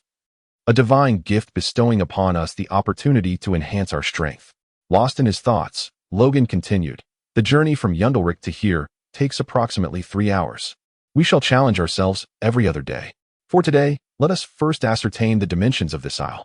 With that, he instructed Becky to hoist the anchor and raise the sails, personally steering the small vessel in a clockwise direction around the island's perimeter. Before long, Becky shouted, look over there, it's that great black bear. In truth, Logan had already noticed the creature, having sensed its presence during their escape. At that time, the bear had attacked from the side, preventing him from fully observing its form. Yet, the heart-stopping terror he experienced in the face of such a primal beast lingered in his mind, indelible and haunting. Its aura of intimidation was overwhelming. Even now, as it sat casually, it exuded an unassailable pressure akin to that of an immovable mountain. This sensation was amplified when compared to the swarm of bees surrounding it. Logan's body trembled involuntarily, not from fear, but from exhilaration. He yearned for a confrontation with the black bear, fully aware that he stood no chance against it. Meanwhile, the bear seemed to sense Logan's hostility. It lifted its head and cast a glance in his direction, a flash of crimson igniting in its dark brown eyes. However, this creature merely regarded Logan with a dismissive expression, curling its lip in a remarkably human-like manner before turning its head away, engrossed in its indulgence of honey. It appeared to regard Logan with utter disdain. Oh, What an audacious bear! Logan's temper flared as he relinquished the helm, placing one foot upon the ship's railing. He aimed at the black bear, raising his blade high above his head before delivering a powerful strike. Divine technique, dragon's might, a slashing arc. Over 7 meters in length and shimmering with an icy white hue, soared forth like a dragon-shaped arrow towards the bear 100 meters away. The blade's trajectory stirred up dust, causing a notable commotion among the swarm of bees. In the next moment, the blade's radiance cut through the air, emitting a piercing howl as it left a straight wave in its wake, racing towards the black bear. Yet, the creature merely lifted its eyelids, swatting at the incoming strike with a paw. Clang! Boom! It was as if the blade had met steel, and with a crisp sound, the light of the blade shattered into countless flecks, scattering in the wind. The black bear disdainfully blew on its unscathed paw, then without a glance at Logan, it twisted its body, presenting its thick, short tail in Logan's direction. The level of mockery was palpable. Logan seethed with indignation, itching to rush down and engage in a fierce battle. Fortunately, Becky, drenched in cold sweat, tactfully restrained him, saying, "Brother, remember our mission. We can deal with him later when the opportunity arises." Logan let out a cold snort, his mood visibly soured as he withdrew his foot and returned to the helm. The small boat drifted away slowly, while Becky glanced back at the black bear, which was busily swatting at flies, and made a playful face in irritation. "Stupid bear. My brother will surely knock you down one day, meow. Meow brother, that appears to be a wolf, meow." After sailing for approximately half an hour, Becky pointed towards a large rock several hundred meters from the beach and exclaimed. Logan halted, extracting his binoculars for a closer inspection, and his expression instantly turned grave. It was not a wolf, it was a black panther. This monstrous creature, including its tail, measured over 20 meters in length and stood a staggering 8 or 9 meters tall. Its limbs were muscular and powerful, with 4 razor-sharp fangs protruding from its lips. Even in repose, it exuded an intimidating aura of formidable strength. As if sensing the scrutiny, the panther's ears twitched, and its pale golden eyes gradually opened, fixing their gaze in Logan's direction. Goodness gracious! In an instant, Logan set down the binoculars, his heart racing uncontrollably. Under the icy gaze of the black panther, he felt as though he were staring into the face of death. This creature was undeniably more formidable than the black bear. A mere glance from it extinguished any flicker of defiance within him. "Brother, the panther has vanished." Becky suddenly tugged at Logan's sleeve, pointing towards the large rock several hundred meters away and exclaiming loudly. Logan paused for a moment, following the direction of her finger, and indeed, the black fruit had vanished without a trace. Logan once again lifted the telescope to his eyes, yet not a single trace of the elusive leopard could be discerned within his line of sight. This creature is astonishingly swift. Logan lowered the telescope, exclaiming in astonishment. Becky, filled with exhilaration, described the scene with animated gestures, portraying it as a streak of ebony lightning that vanished in an instant. Just like that, Logan licked his lips, his gaze ablaze with intensity. This island is indeed brimming with secrets. If I could truly conquer them, I can scarcely imagine the extent of my burgeoning power. As Logan navigated the waters, he indulged in dreams of the future. For over an hour, he and Becky circumnavigated the island, witnessing herds of majestic elk and groups of colossal bighorn sheep. They marveled at the vibrant plumage of magnificent peacocks and observed the soaring golden eagles high in the sky. Contrary to its seemingly desolate appearance, this island teemed with a plethora of life, resembling a complete ecosystem. Yet, upon further reflection, Logan realized he had not encountered sufficient fundamental resources to sustain such a diverse array of creatures. There were no forests, pastures, or rivers to be found. Only a thin layer of soil blanketing the barren ground and sparse, struggling grasses. Not a single plant exceeded half a meter in height. He puzzled over how such a multitude of herbivores could survive, thriving in such robustness and stature. Could it be that these creatures possessed the ability to photosynthesize? The absurdity of this notion made Logan chuckle to himself. After all, they bore no green hues, and animals certainly lacked chloroplasts. Such a concept was impossible. Perhaps the island's interior harbored abundant resources, hidden from view from the sea. Logan attempted to persuade himself. Chapter 49, Logan versus the Swarm. However, contemplating this now serves little purpose. Clarity will eventually come in due time, and there is no need for excessive preoccupation at present. Logan cast a glance at the clouds painted crimson by the setting sun, then turned to smile at Becky. Time to head back. Homeward bound. Becky cheered with exuberance. Under the starlit sky, after relishing a sumptuous feast, Logan and Becky succumbed to a peaceful slumber. The following day, the duo engaged in an entire day of rigorous training on the island, embracing the philosophy that as long as one does not perish from the practice, one should train relentlessly. They pushed themselves to the limits with extensive long-distance running, countless squats and push-ups, and wielding swords while performing frog leaps. With life energy as their safety net, they not only saved time on recovery, but also avoided lingering injuries, as if they had activated a cheat code. As night descended, the moon shone brightly amidst a sparse scattering of stars, and the weather was refreshingly pleasant. Brother, are we really going tomorrow? Becky reclined on the soft cloud chair, gazing upward with a hint of concern on her delicate face. I feel that our current training is quite beneficial. I can sense myself growing stronger each day. Logan donned an eye mask crafted from fluffy clouds, and upon hearing those words, the corners of his lips curled into a subtle smile. His tone exuded a reassuring warmth as he spoke. Fear not, dear brother, for I shall never place myself in peril.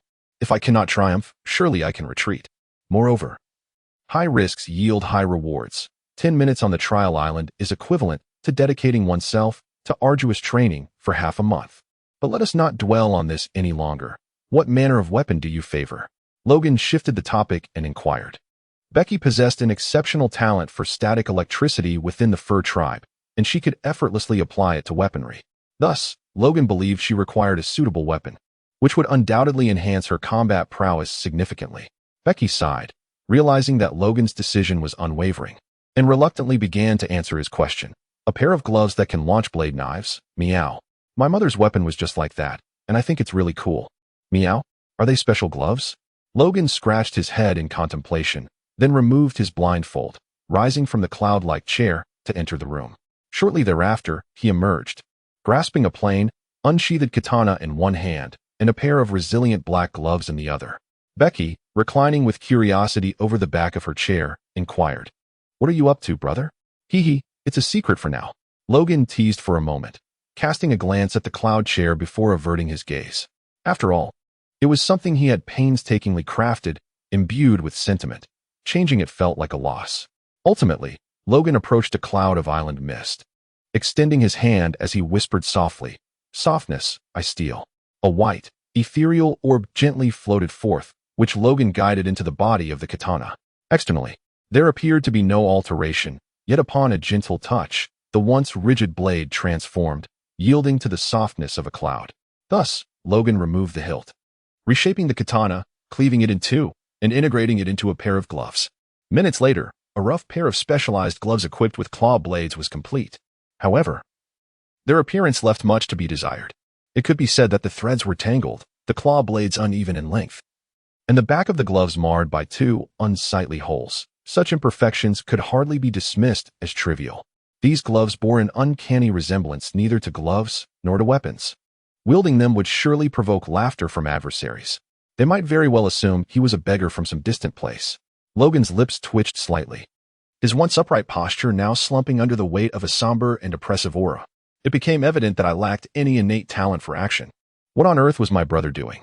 Becky quietly leapt down from the cloud chair, her small face alight with anticipation as she stealthily approached Logan. Meow. A tiny hand suddenly landed on his back, startling Logan, who quickly concealed his belongings behind him. Turning around, he chastised her with a somewhat awkward expression. Why are you walking so silently? Becky tilted her little head, peering curiously behind Logan, inquiring, Where's the surprise brother mentioned? Huh. Haha, is there one? Logan replied nervously, forcing a laugh. By the way, the book says children shouldn't stay up late. You should head to bed. Haha. Oh, what's that? Becky suddenly exclaimed, pointing at something behind Logan with wide-eyed wonder.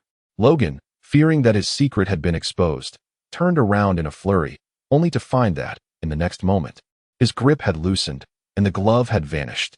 Logan quickly turned to look at Becky, and indeed the gloves were already in her possession. Hey, how dare you deceive me? Logan lightly tapped her forehead in annoyance. Becky chuckled awkwardly and stuck out her little tongue, only to be captivated by the item in her hand. Brother, what is this soft thing? It resembles a cloud. Meow, it's a katana. Give it another try. With a flick of Logan's finger, a soft orb of light emerged from the blade. It suddenly became solid. exclaimed Becky, her eyes widening in astonishment as she gently tapped the gleaming blade. I initially intended to craft a weapon for you. Logan coughed lightly, his gaze drifting elsewhere. However, my hands are rather clumsy. In the future, I shall surely enlist the most skilled weapon master of the seas to forge you a set of silver. Its conductivity is unparalleled. Cradling the gloves in her arms, Becky's eyes curved into enchanting crescent moons. I shall await it. Meow. Logan paused for a moment, then returned to the present, smiling as he affectionately ruffled Becky's silky hair. Now off to bed. We must rise early tomorrow to journey to the trial island. Meow. The following morning, the two set sail at dawn, making their way to the trial island. Logan, with a golden, succulent wild boar leg clasped between his teeth, effortlessly steered the helm. His gaze fixed ahead, reflecting the undulating waves of the sea. Becky sat gracefully at the stern, adorned with a sun hat, holding a long fishing rod, cheerfully humming a lively tune. The voyage across the vast ocean was rather monotonous, yet the occasional catch of peculiar fish provided delightful amusement. As Logan and his companion beheld the silhouette of Trial Island, their small vessel trailed behind 4 or 5 unusually long fish, each measuring several meters in length. Logan whistled towards the foreboding, iron-gray expanse of the continent before him. Let us venture forth to confront those venomous hornets. I shall disembark to provoke them while you remain aboard the vessel. Very well, Becky replied, raising her petite white hand and nodding solemnly.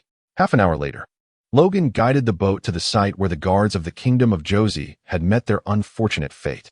Logan did not anchor the boat, but instead brought it to a halt on the surface of the sea, within a single leap's reach. He then drew the ice vein blade, and, with a flick of his index finger, summoned hundreds of white orbs of light that gracefully descended from the heavens, forming a steady circle around him. These soft orbs, which Logan aptly named the armor of cloud softness, served as his second line of defense. Should the urgency arise and retreat to the boat prove impossible, he would affix these luminous spheres to his body, leaving no space untouched, allowing the venomous wasps to experience the sensation of being rendered powerless. However, Logan was resolute in his decision not to resort to this tactic unless absolutely necessary. After all, his purpose for coming here was to cultivate his skills. Only by confronting the brink of death could he achieve a breakthrough in adversity. Gazing at the desolate beach a mere few dozen meters ahead, Logan tore off his shirt, revealing his muscular torso, and took a deep breath while gripping the ice vein blade. I am going. With that declaration, he crouched low, his leg muscles taut, and propelled himself upward like a coiled spring. Boom. Logan's body plummeted like a cannonball, shattering the already battered warship, causing beams to splinter and wood shavings to scatter in all directions. Logan emerged from the wreckage of the battle vessel, his mind taut as he fixated on the ground. Becky, too, ceased her fishing, leaning over the side of the boat with her gaze unwaveringly fixed upon the silent earth, her breath instinctively slowing. Suddenly, a resounding buzzing filled the air, echoing with an intensity that seemed to saturate the very space around them, a manifestation of pent-up fury. Logan's expression turned grave as he felt the tremors beneath his feet, prompting him to leap backward. In the next instant, a massive surge of black mist erupted from the very spot where he had just stood, billowing upward like a colossal black flag, obscuring his entire line of sight. Goodness! It was even more than yesterday. Logan's heart raced, and he summoned every ounce of his focus, directing the blade's tip towards the encroaching black mist. A low hum echoed through the air as the swarm recognized him, instantly igniting a furious wrath. In an instant, the dark cloud transformed, coalescing into a semicircular dome with a radius of several meters, enveloping Logan within its grasp. The density was overwhelming, obscuring all sunlight, while the incessant buzzing filled the confined space, effectively sealing off Logan's sight and hearing. The world around him plunged into darkness, causing Logan to squint uncomfortably, his brow furrowed in distress. Yet, before he could fully comprehend the situation, a barrage of poison needles rained down from all directions, their piercing shrieks relentless. The venomous swarm sought to mercilessly impale Logan, situated at the epicenter of their wrath, turning him into a veritable pincushion. Logan's pupils constricted abruptly, far too swiftly for him to react. He dared not hesitate. With a swift sweep of his long blade, he spun on his heel like a whirling top, unleashing a torrent of blade light that sliced through the air with elegant precision. Divine path, return to heaven. The clash resounded with a series of thunderous booms as the resplendent blade light collided with countless poison needles, igniting a fiery tempest. Dozens of venomous projectiles pierced through the explosive mist, hurtling towards Logan's vital points with malicious cunning. A clarion call echoed in Logan's mind, sending a shiver down his spine as his body bristled with trepidation. Without a moment's hesitation, he rolled to the ground, summoning the protective cloud of Yunru to envelop him. In the very next heartbeat, he felt a series of subtle impacts across his forehead, chest, and thighs. Simultaneously, the soft luminescent orbs that had shielded those areas dissipated. Witnessing Logan's miraculous survival, the swarm erupted into a cacophony of furious shrieks, followed by the ominous contraction of the dark mist into a menacing semicircle. In the blink of an eye, an even more violent and densely packed rain of venomous needles rained down upon him, leaving no respite for breath. Logan's expression abruptly shifted, his pupils narrowing to the size of pinpricks. In a flurry of urgency, he swiftly retracted all the soft orbs of light, reconstructing the ethereal armor of clouds. Simultaneously, the strings of his mind were drawn taut, and he wielded his long blade, creating an illusionary afterimage. Dozens, if not hundreds, of miniature blade lights spiraled upward like a funnel, meeting the torrential downpour of poisonous needles. The sound of explosions echoed relentlessly, a cacophony that compounded the torment of Logan's hearing. Hundreds of poisonous needles, cloaked by the chaos of the blasts, traversed the smoke like assassins in the night, aiming to sever their target's head. There was no defense. An ominous warning surged through him, and Logan felt a sharp pain throughout his body. Gritting his teeth, he rolled, propelling himself like a human cannonball, swiftly breaking free from the encirclement and tumbling several hundred meters away in the blink of an eye. Behind him, the sharp needles pierced the air, their tips quivering ominously, glistening with a chilling glow under the sunlight. As Logan escaped the trap, the swarm surged forth like a tempest, casting a dark canopy overhead. Several bolts of shadowy lightning, formed by countless venomous wasps, struck down with ferocity. The droning of wings merged with the shrill cries of their sharp mandibles, unleashing a terrifying sound that pierced the air more sharply than thunder. It felt as though the very atmosphere had stilled, paralyzed by the dread of the impending assault. Becky held her breath, her eyes wide in horror at the perilous scene, desperately covering her mouth to stifle her gasp. The ethereal armor had dwindled to a mere few remnants clinging to him. There was simply no time to reassemble it. Logan was not disheartened. He reclined on the unforgiving ground, gazing up at the sky, where the wrath of heaven descended in the form of a fierce onslaught. His eyes suddenly narrowed. The overwhelming aura of the conqueror surged forth, momentarily stalling the speed of the black lightning. Seizing the fleeting opportunity, Logan exhaled gently, casting aside all distractions. He grasped the hilt of his blade firmly, his arm muscles swelling with intensity, causing the blade to tremble slightly. With divine mastery, he unleashed the breath of the tornado. In an instant, a vortex akin to a gentle breeze emanated from the tip of his sword, swaying like a tiny insect before the tempest of divine retribution. In the next moment, a transformation occurred. 1 meter, 5 meters, 10 meters, 20 meters. The wind arose from the edges of the green rush, as the diminutive vortex stirred the air, growing with the gusts, and in the blink of an eye, it expanded into a colossal strike over 20 meters long, morphing into a fierce gale. The hurricane roared, unleashing a sharp tempest from the earth towards the heavens, venting the wrath of the wind god. Boom! The tornado effortlessly dispersed the electric swarm of wasps, charging unrelentingly into the black mist, tearing a gaping chasm within it, before soaring into the sky and erupting with astonishing energy. Chapter 50, Observation Hockey. Like fireworks, brilliance erupted in the sky, scattering the vast clouds that stretched for kilometers, momentarily brightening the sunlight.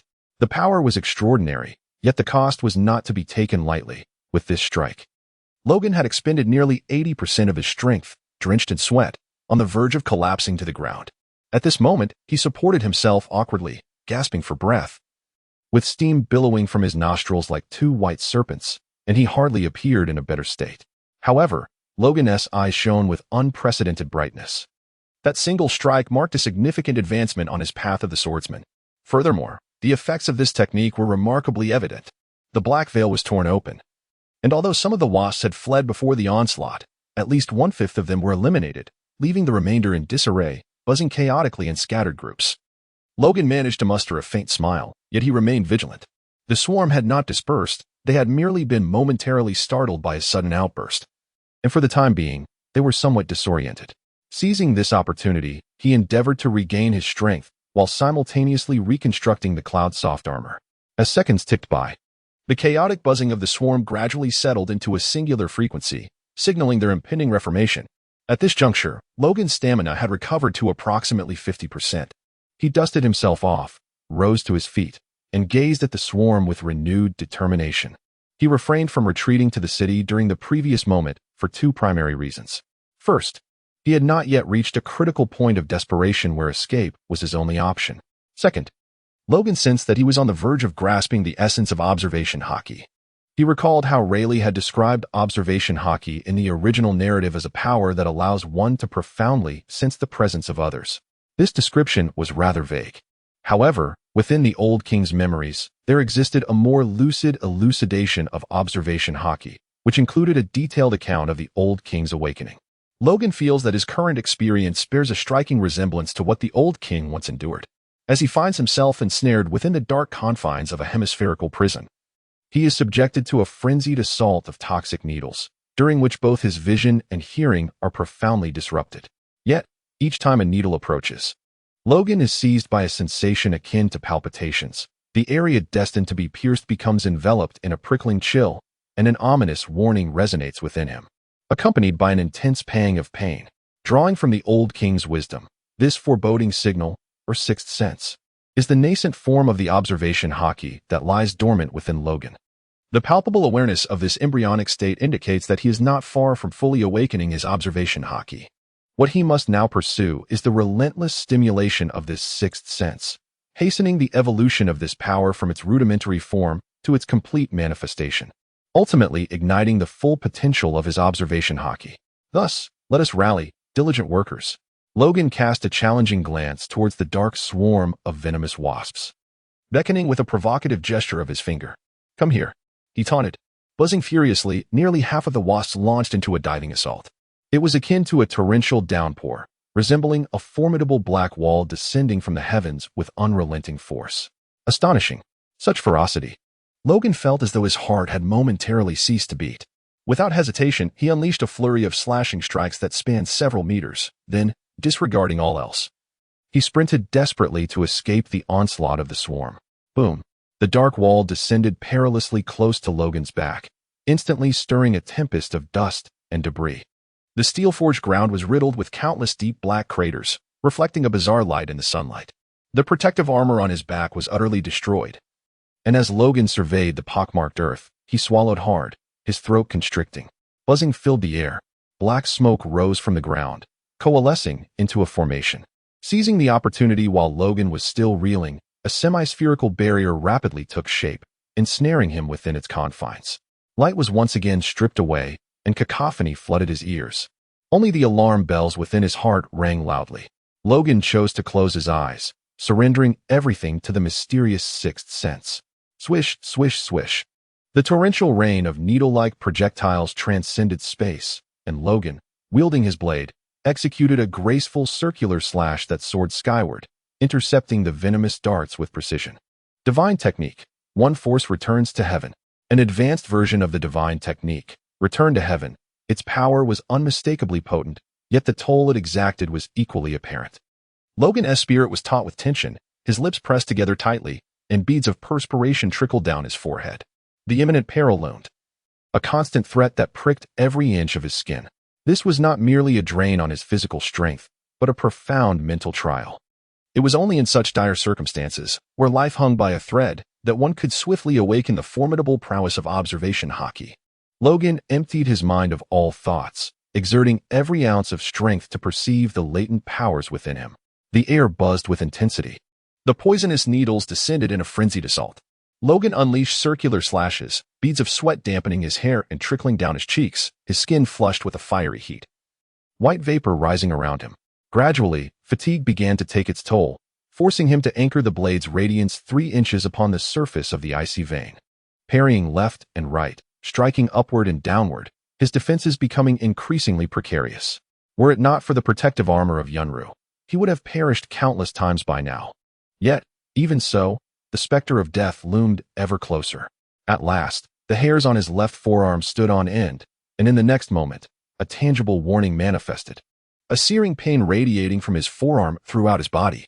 A single poison needle breached his defenses, piercing through Logan's left forearm and continuing unabated into the ground below. Damn it! A trickle of blood escaped the corner of his mouth as he clenched his teeth, unleashing his overwhelming will, the aura of a king surging forth, momentarily slowing the relentless swarm. Seizing this fleeting opportunity, Logan summoned all his strength to slash two cross-shaped arcs of blade light, each spanning several meters, towards the left rear. Boom! A multitude of venomous bees were cleaved apart, sunlight streaming through the breach. Logan hastened to escape the encirclement of the swarm, sprinting towards the small boat. Seeing this, Becky anxiously maneuvered the vessel to assist Logan. The toxins infiltrating his nerves caused his consciousness to wane, and his movements began to stiffen. Behind him, the swarm buzzed ominously, clearly hot on his heels. Logan bit down hard on the tip of his tongue, the taste of blood sharpening his awareness. The small boat loomed just within reach. With all his might, Logan leaped forward, stumbling and collapsing onto the deck. Behind him, a swarm surged, clearly enraged. "Brother, are you all right?" Becky asked anxiously. Helping Logan to his feet, her small face streaked with tears resembling delicate pear blossoms. Logan pressed his dark purple lips tightly together, taking careful steps with Becca's assistance until he stood before the immense, empty shark, measuring several meters in length. He struck it unconscious. Logan weakly murmured. Becky promptly nodded, delivering a strike with her palm, suffused with a dazzling azure glow, which pierced into the body of the empty shark. A torrent of electricity surged forth instantaneously, paralyzing the creature and rendering it unconscious. Logan nodded, trembling as he extended his hand to support the empty shark. A surge of vibrant life energy coursed through his body, rapidly mending the cells and tissues ravaged by toxins. However, the toxins were exceedingly insidious, persistently assaulting his body even as the life energy surged, wreaking havoc upon the cellular structure. The interplay of destruction and restoration, annihilation and rebirth, unfolded within Logan, provoking waves of unbearable agony. Logan sat on the ground, drenched in cold sweat. However, he did not remain idle. Instead, he endured the excruciating pain, mobilizing his entire vital energy to expel the toxins from his body. At long last, after several minutes, a copious amount of dark purple toxic blood oozed from his wounds, which slowly began to heal. Logan's complexion resembled that of a convalescent, pale and weary.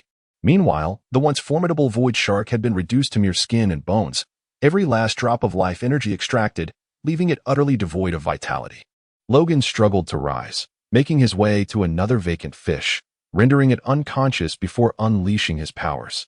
A torrent of life energy surged into Logan's being, rapidly healing his wounds, and his complexion visibly brightened.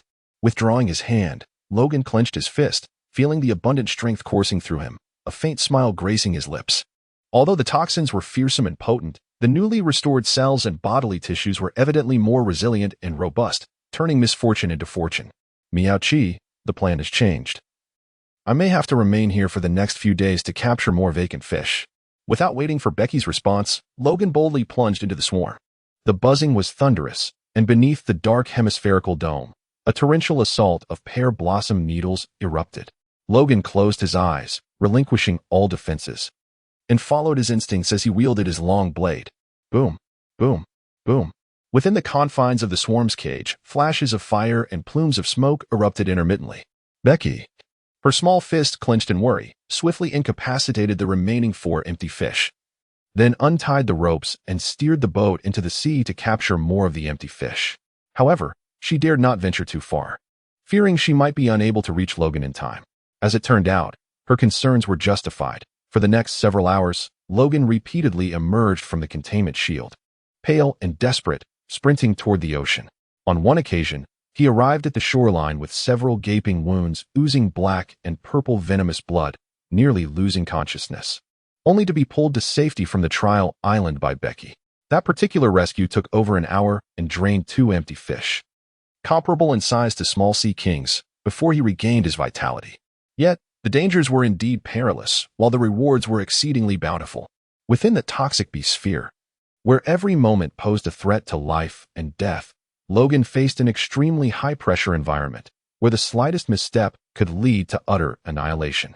Under such immense pressure, his sixth sense heightened, and his perception sharpened, allowing him, for a fleeting moment, to count the number of poisonous needles launched at him.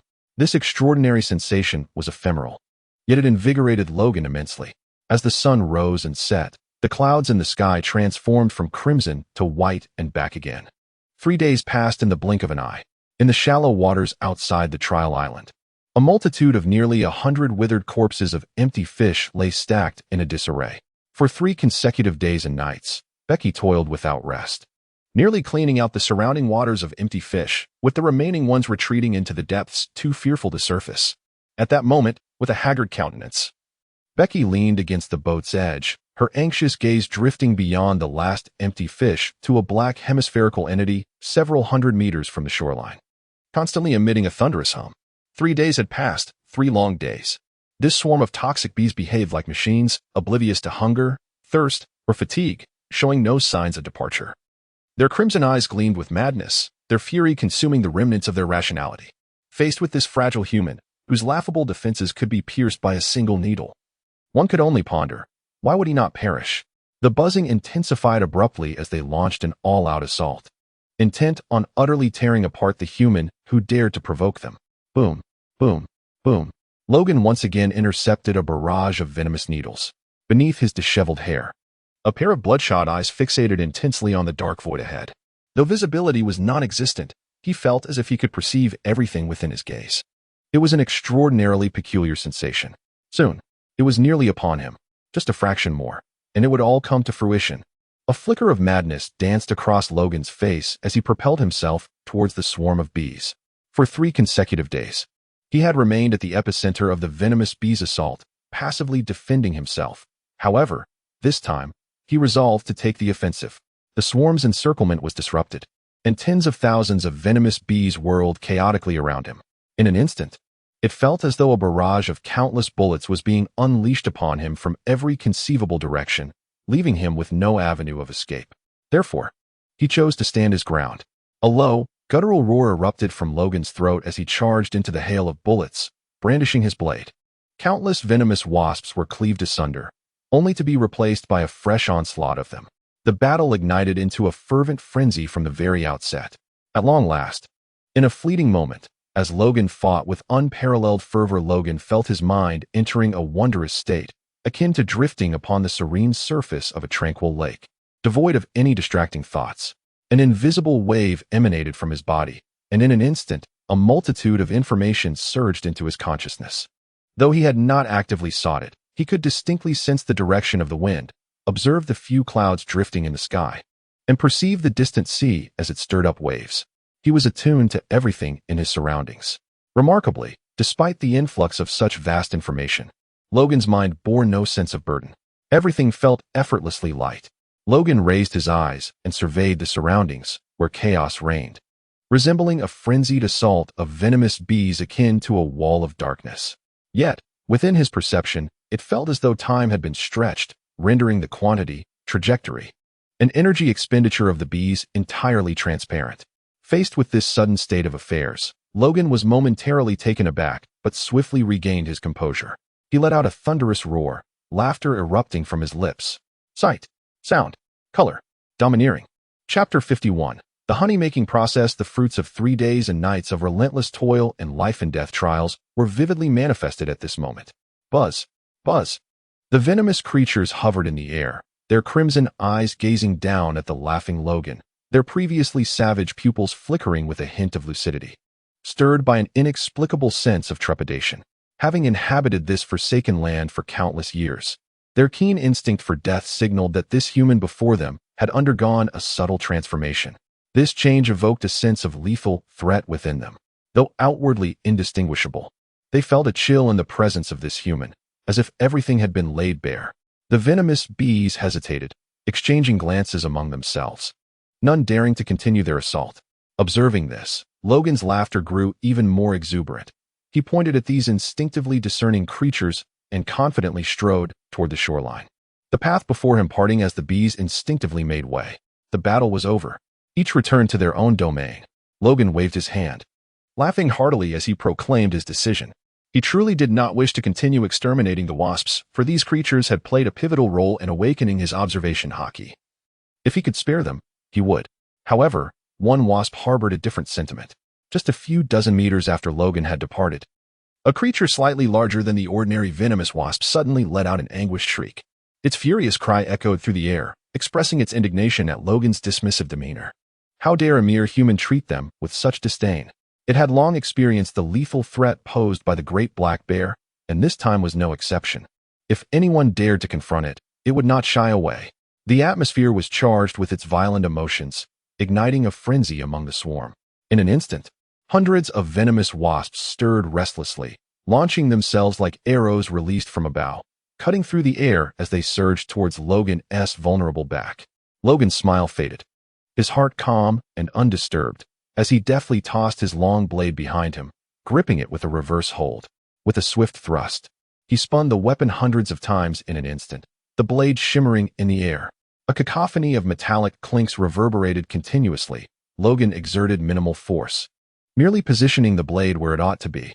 This slight adjustment resulted in the poisonous wasps seemingly colliding with the tip of the blade, their extraordinary speed ultimately leading to their own demise, a display of foolishness so egregious it was almost laughable.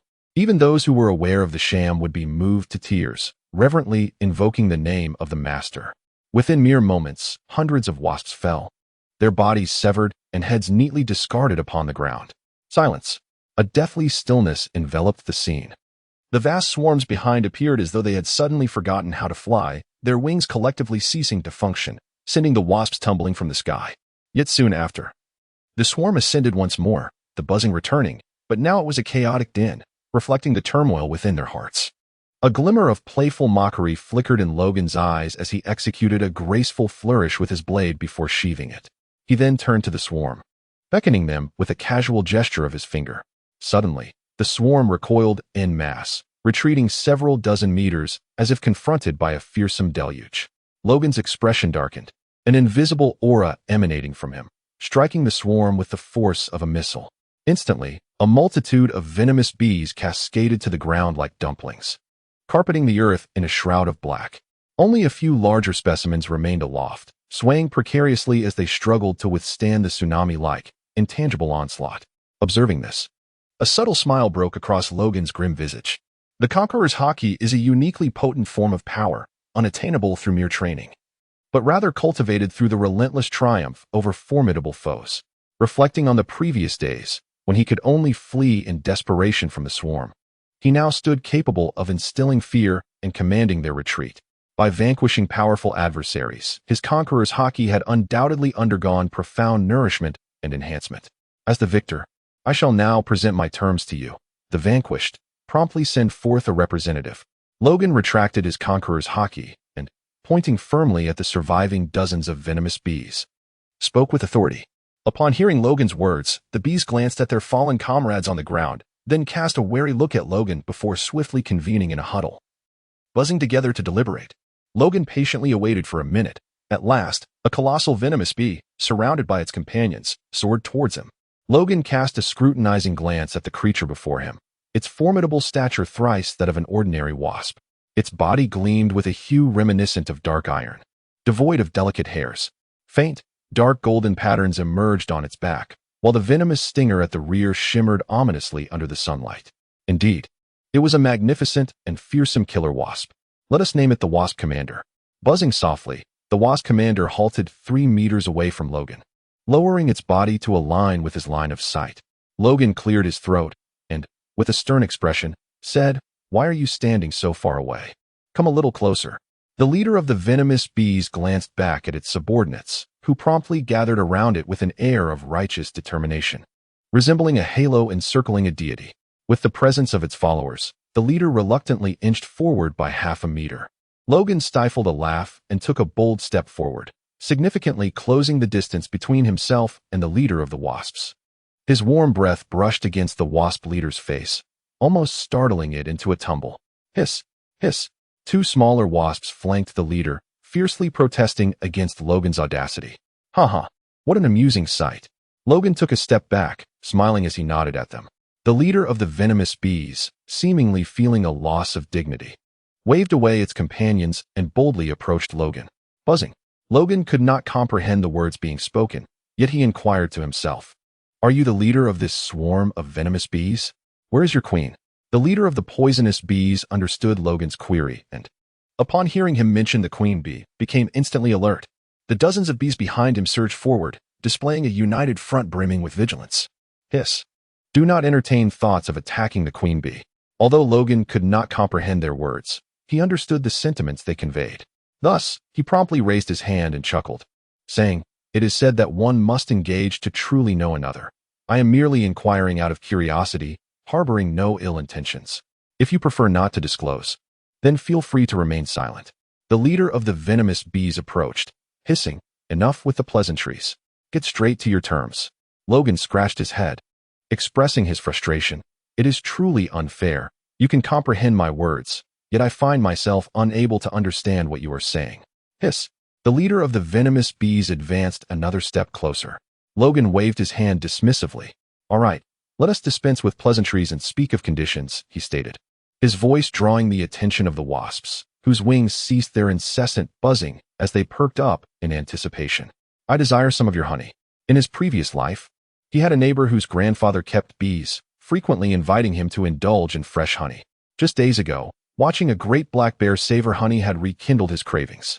After such a long time without it, Logan found himself yearning for that exquisite taste. One must wonder, is wild honey not sweeter? His mouth watered as he swallowed, his eyes sparkling with anticipation as he gazed intently at the wasp leader. Yet the leader was engulfed in disbelief.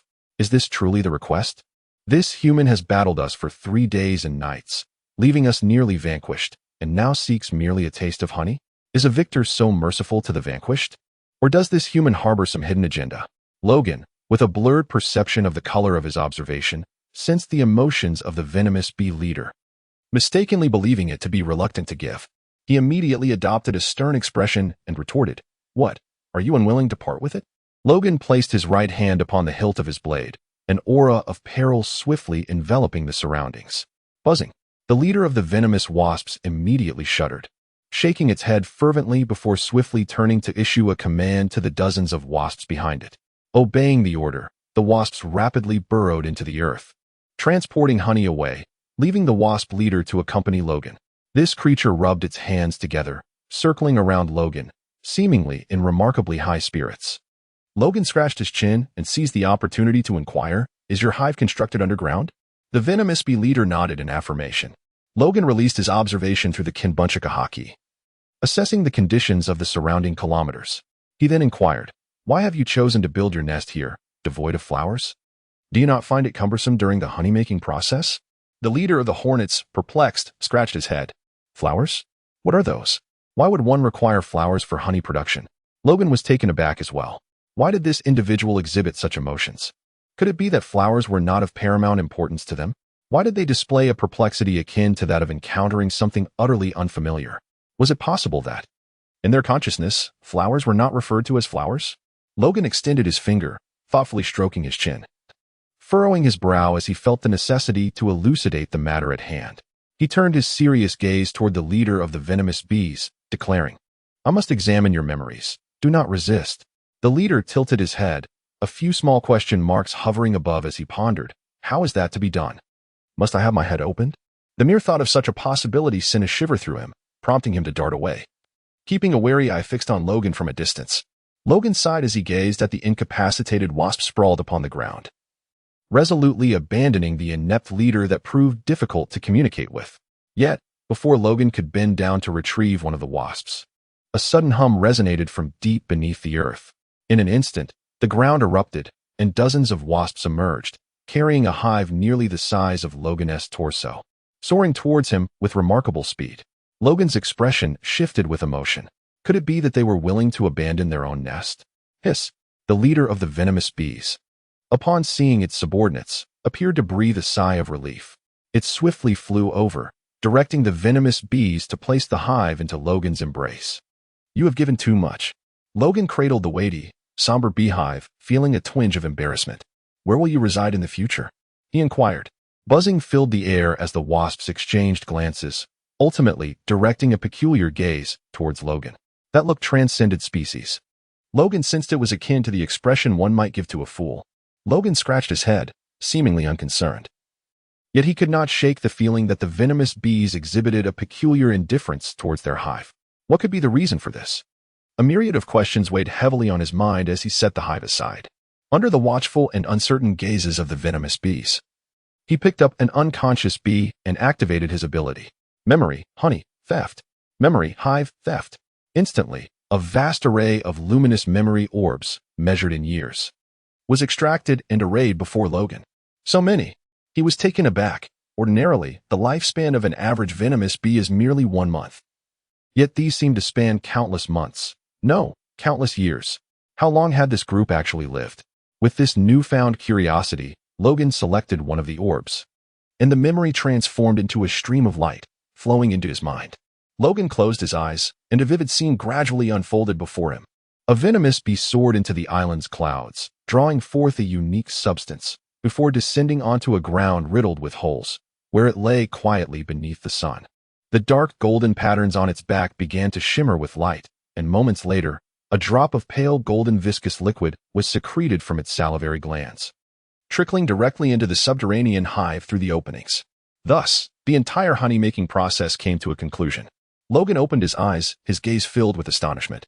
The bees, the honey, the sunlight, they truly thrive on sunlight. It is simply inconceivable. Chapter 52, a little more. And that special substance extracted from the clouds of the island must be the keratin particles, right? Keratin particles and sunlight. How on earth do these venomous bees transform such elements into honey? Logan, with his curious, wide eyes, leaned closer to the poison bee that lay unconscious in his palm. He extended a finger to gently prod it, meticulously observing every detail. The vivid hues of his observation hockey clearly revealed to him that this poison bee was not a mere cold machine, but rather a living entity, replete with flesh and blood. However, its skin was remarkably rigid, shimmering with a metallic luster, and it did not require sustenance in the biological sense. Remaining tireless for 3 days and nights, the stinger, upon impact, could even unleash an explosive reaction. These characteristics rendered it strikingly reminiscent of a biomechanical creature. The more Logan gazed, the greater his confusion became, an inexplicable sensation surging within him. Minutes later, he thought to himself, enough, enough. Having gone 3 days and nights without sleep, Logan's mind was already clouded, and now an array of new questions only compounded his headache. Logan casually discarded the venomous bee onto the ground, then waved his hand to return the drifting orbs of memory.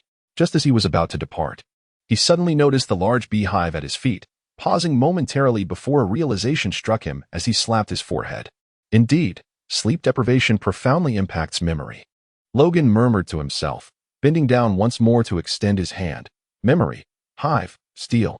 A cascade of luminous orbs leapt forth, arranging themselves before Logan as if awaiting inspection. Logan casually clicked on one, and memories surged into his mind, unveiling a series of vivid recollections. In the depths of darkness, a swift and agile wasp navigated through a labyrinthine network of intricate passages. Through its perspective, Logan beheld countless colossal honeycombs, brimming with honey and in the process of being filled, standing like warehouses 5 meters deep in the pitch-black underground. Their density was staggering, their distribution extensive, covering the entirety of the beach spanning hundreds of square kilometers. Logan stood frozen as if struck by lightning, his gaze blank as he clicked on another orb of light. A venomous bee, after feeding from a hive dedicated to storing honey, made its way to a nest meant for nurturing the young bees. Upon encountering the plump, white, and chubby little creatures, a wave of joy surged through its memories. Logan is utterly disheartened, completely despondent. He had thought that his classmate, who sold cattle to attend school, was in a pitiful situation. Little did he know that the classmate's family owned an entire expanse of pasture filled with cattle. It turns out that the true fool was none other than himself. Logan, his expression vacant, waved his hand to disperse the remaining orbs of memory, then awkwardly picked up the beehive at his feet and strode directly towards the small boat. The incessant buzzing behind him indicated that the swarm of venomous bees exchanged glances, unable to fathom Logan's sudden departure.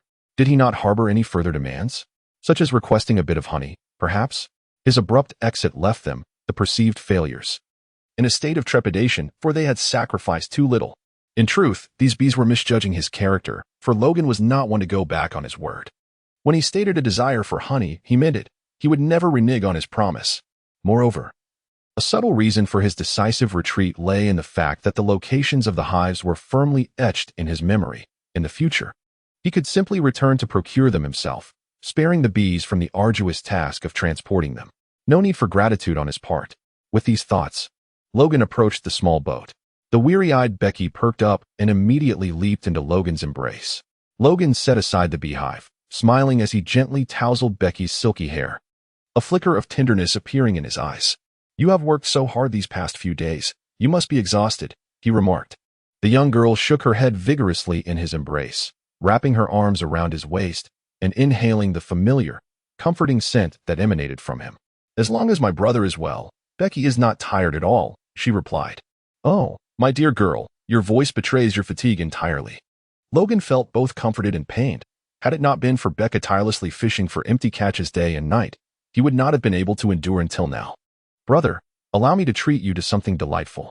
Logan offered a subtle smile, cradling Becky in one arm while deftly drawing his long blade with the other. The glimmer of the sword flickered momentarily. With a swift motion, the hive was severed in two, its dark and rigid shell shattered, revealing a pale golden core within. A rich, fragrant sweetness wafted through the air. Meow. Becky's petite ears perked up instantly, invigorating her spirit significantly. Logan felt a surge of vitality, akin to witnessing a hearth ablaze on a wintry day. "Aha, it appears this truly is a remarkable treasure." Logan stepped forward to pick up the two halves of the honeycomb, handing one half to Becky. "This is our bounty from the last few days. Savor it well." "Meow," Becky exclaimed, her bright eyes sparkling with the essence of honey as she flashed a charming smile at Logan. With a small hand, she eagerly grasped a piece of the golden honeycomb and brought it to her mouth. Instantly, her enchanting feline eyes curved into delightful crescent moons, and she was enveloped in a blissful sweetness. "Such a little glutton." Logan let out a soft chuckle as he gazed at the half honeycomb in his hand. Only a thin outer layer of a dull metallic substance encased the interior, which was filled with a pale golden gel and viscous honey, presenting an irresistible temptation. Slurp. Logan, rather unceremoniously, wiped his mouth and seized a piece of honey, placing it into his mouth. How fragrant, how sweet, how comforting. It seemed to dissolve upon his tongue, transforming into a warm current that flowed into his stomach, filling his senses with a delightful sweetness. As he swallowed, a radiance akin to sunlight enveloped his limbs, and for a fleeting moment, it felt as though all fatigue had vanished, with even the energy he had expended gradually replenishing itself. Such an extraordinary honey exists in this world. Logan's eyes sparkled with enthusiasm as he deftly indulged, his mouth never ceasing its delightful activity, while the honey from the hive vanished at an astonishing pace. Beside him, Becky exhibited a touch more grace than Logan. Yet their manner of feasting could only be described as a whirlwind of consumption. Moments later, Logan and Becky set down their empty shells, exchanging a glance that conveyed a radiant happiness imbued with shared joy. Burp. Meow. Becky quickly covered her mouth, offering Logan an embarrassed smile. Logan chuckled heartily, then turned around and emerged from the cabin carrying two reclining chairs. Having feasted and quenched their thirst, they were now enveloped in a profound desire for slumber. The two of them lay side by side in utmost comfort, each adorned with a cloud-like eye mask, seemingly relishing the moment. Meow, snore meow. Before long, a faint sound of slumber emanated from beside Logan. Logan lifted the blindfold and beheld that Becky had already fallen into a deep slumber. Her delicate cherry-red lips were slightly parted, a single glistening droplet of saliva trailing at the corner of her mouth. Logan gently tucked back the stray strands of hair from Beatrice's forehead, then lowered the eye mask and gradually succumbed to slumber. For 3 days and nights, despite the restoration of his life force, his mind had remained in a state of heightened tension. Now that he finally relaxed, a tidal wave of drowsiness washed over him. He fell into a deep sleep, oblivious to the world around him. Time flew by, and when the sun rose for the third time in the east, Logan slowly opened his bleary eyes. Ah, what a refreshing slumber this has been. Logan stood at the bow of the boat, stretching his limbs, his body emitting a series of satisfying crackles akin to popping beans, a sensation of pure bliss. "Brother, you're awake," exclaimed Becky, who had been fishing at the stern. Upon hearing the commotion, she promptly set down her fishing rod and bounded over with enthusiasm. "Brother, let us return home. There are no fish here at all." After several days away, the longing for home had indeed grown quite strong. Logan grasped the ship's wheel and commanded, "Crew of Meowki, raise the sails and set course for home." Meow. By the time the two returned to Yundelrick, it was already noon. Logan disembarked from the boat and entered the long-cherished two-story villa, while Becky selected a fortunate empty fish they had just caught to prepare lunch. Subsequently, in order to make up for the training they had missed over the past few days, Logan and Becky spent the entire afternoon engaged in running, wielding swords, squats, and push-ups until the moon ascended high into the sky. After a delightful dinner, the two reclined on the soft clouds of the island. Meow-chi. Tomorrow I shall not merely linger outside, Logan whispered. I wish to explore the deeper realms of the trial island. What about you, Becky? Logan sat up, casting a bright gaze towards Becky. You shall remain on the beach, training alongside those venomous bees. Becky fell silent. Were you frightened? Logan gently caressed Becky's head, assuring her. I will warn those venomous bees to show mercy. I will certainly not allow you to suffer any fatal harm. Of course, some essential dangers are unavoidable. It is only through experiencing pressure that one can advance swiftly. This is the essence of training. Meow. Becky looked up and softly replied. Becky is not afraid. Rather, Becky is worried about her brother. Logan chuckled as he playfully patted his bicep, proclaiming, Brother is quite formidable now. Besides, if I can't win, I can always outrun them. Meow. Although a hint of concern lingered, Becky's worries began to dissipate upon witnessing Logan's unwavering confidence. Logan, concerned that she might indulge in further fanciful thoughts, rose to his feet and remarked, It is getting late. Let us retire for the night. The following day, Logan and Becky once again set foot on the hallowed ground of the trial island. Returning to the site where the royal guard ship of the Josie Kingdom had met its tragic fate, Logan's gaze traversed the desolate ground, ultimately resting upon an unremarkable spot. A faint smile danced upon Logan's lips as he strode forward, extending his hand to unleash his power. Sturdy ground, steel. A massive orb of solid light ascended from the earth. Logan waved his hand, drawing forth his ice vein blade to carve 3 deep lines into the ground, then deftly flicked it upwards. The earth suddenly parted like a skylight, revealing thousands of bewildered crimson compound eyes beneath. A low hum filled the air as the darkened sky churned, and the enraged hornets, realizing their home had been violated, prepared to launch a fierce assault. Greetings to you all. Logan waved his hand in a gentle manner, causing the swarm's assault to abruptly cease. This human seems somewhat familiar. It has only been a few days. Have you already forgotten who I am? Logan feigned disappointment and sighed, his blade pivoting to point at the swarm of bees.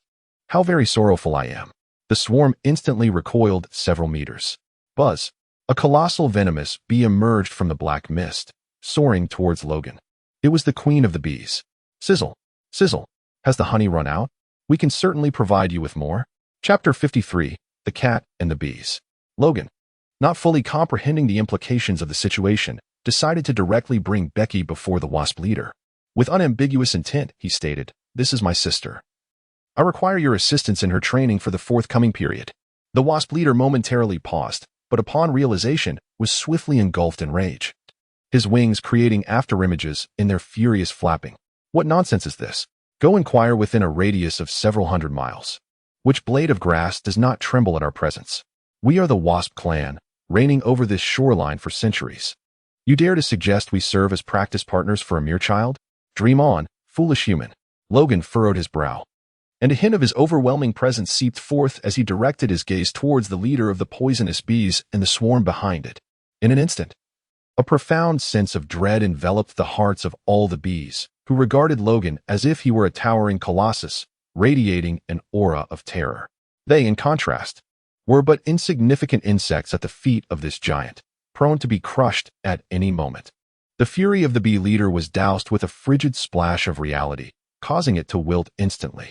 Stealing a glance at the fearsome Logan and then at Becky, who stood nearby, filled with curiosity yet tinged with trepidation, the leader's feeble mind suddenly sparked with an idea. Perhaps serving as a sparring partner for this cat-like figure wouldn't be so bad after all. We may not be able to contend with your brother, but surely we can take advantage of you. With this thought, the bee leader felt a flicker of excitement. Hiss buzz hiss. We accept. Logan observed the leader of the venomous bees nodding repeatedly, a faint smile gracing his face as he relinquished his menacing aura. Quickly summon your subordinates. I wish to see how you assist my sister in her training. With these words, Logan gently patted Becky's hand, imparting an encouraging glance before stepping aside. Meanwhile, the leader of the venomous bees conveyed his intentions to the swarm. The bees stirred slightly, a brilliant gleam igniting in the depths of their multifaceted eyes. We shall avenge our brothers. With a synchronized hum, the swarm dispersed in an instant, encircling Logan and Becky to form a 20-meter diameter arena. The leader, flanked by a dozen venomous bees, leaped from the swarm to confront Becky at the center of the arena. With a commanding hiss, the leader elevated himself, issuing a decree that unleashed a barrage of black lightning bolts from all directions toward Becky, a speed so swift that it left afterimages in the air. The sudden onslaught of buzzing filled the air, causing Becky's face to pale as she frantically activated her lightning claws, waving them in a fluster. In the past, when fleeing alongside Logan, the life-or-death stakes had quelled her fear of the venomous bees, enabling her to wield her electric blades with bravery. However, with the absence of imminent peril, a natural dread of these creatures surged within her. Consequently, her movements became increasingly erratic, and her evasive maneuvers grew more desperate. With a buzz, a single venomous bee, perceiving an opening, dove down with wings aflutter, arriving in a flash.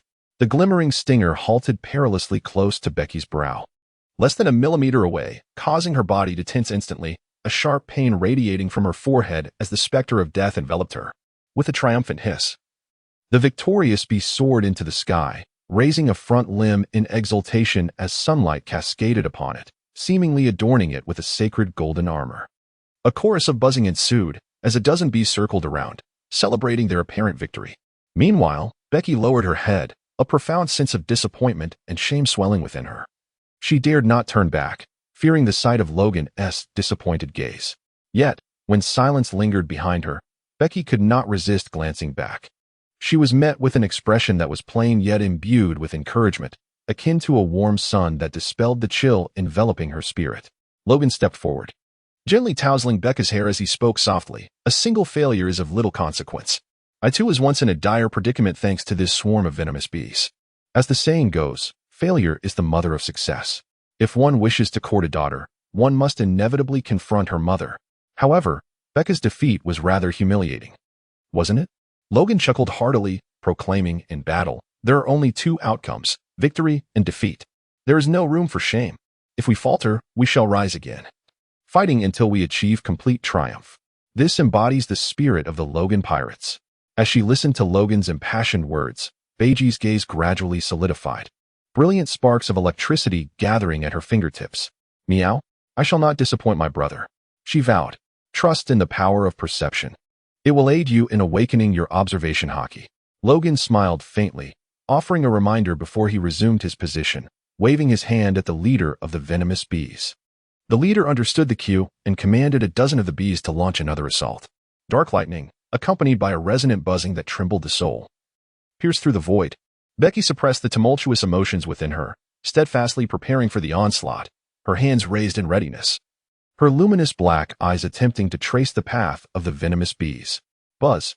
The bees initiated a surprise attack, swiftly closing in on Becky's vulnerable back.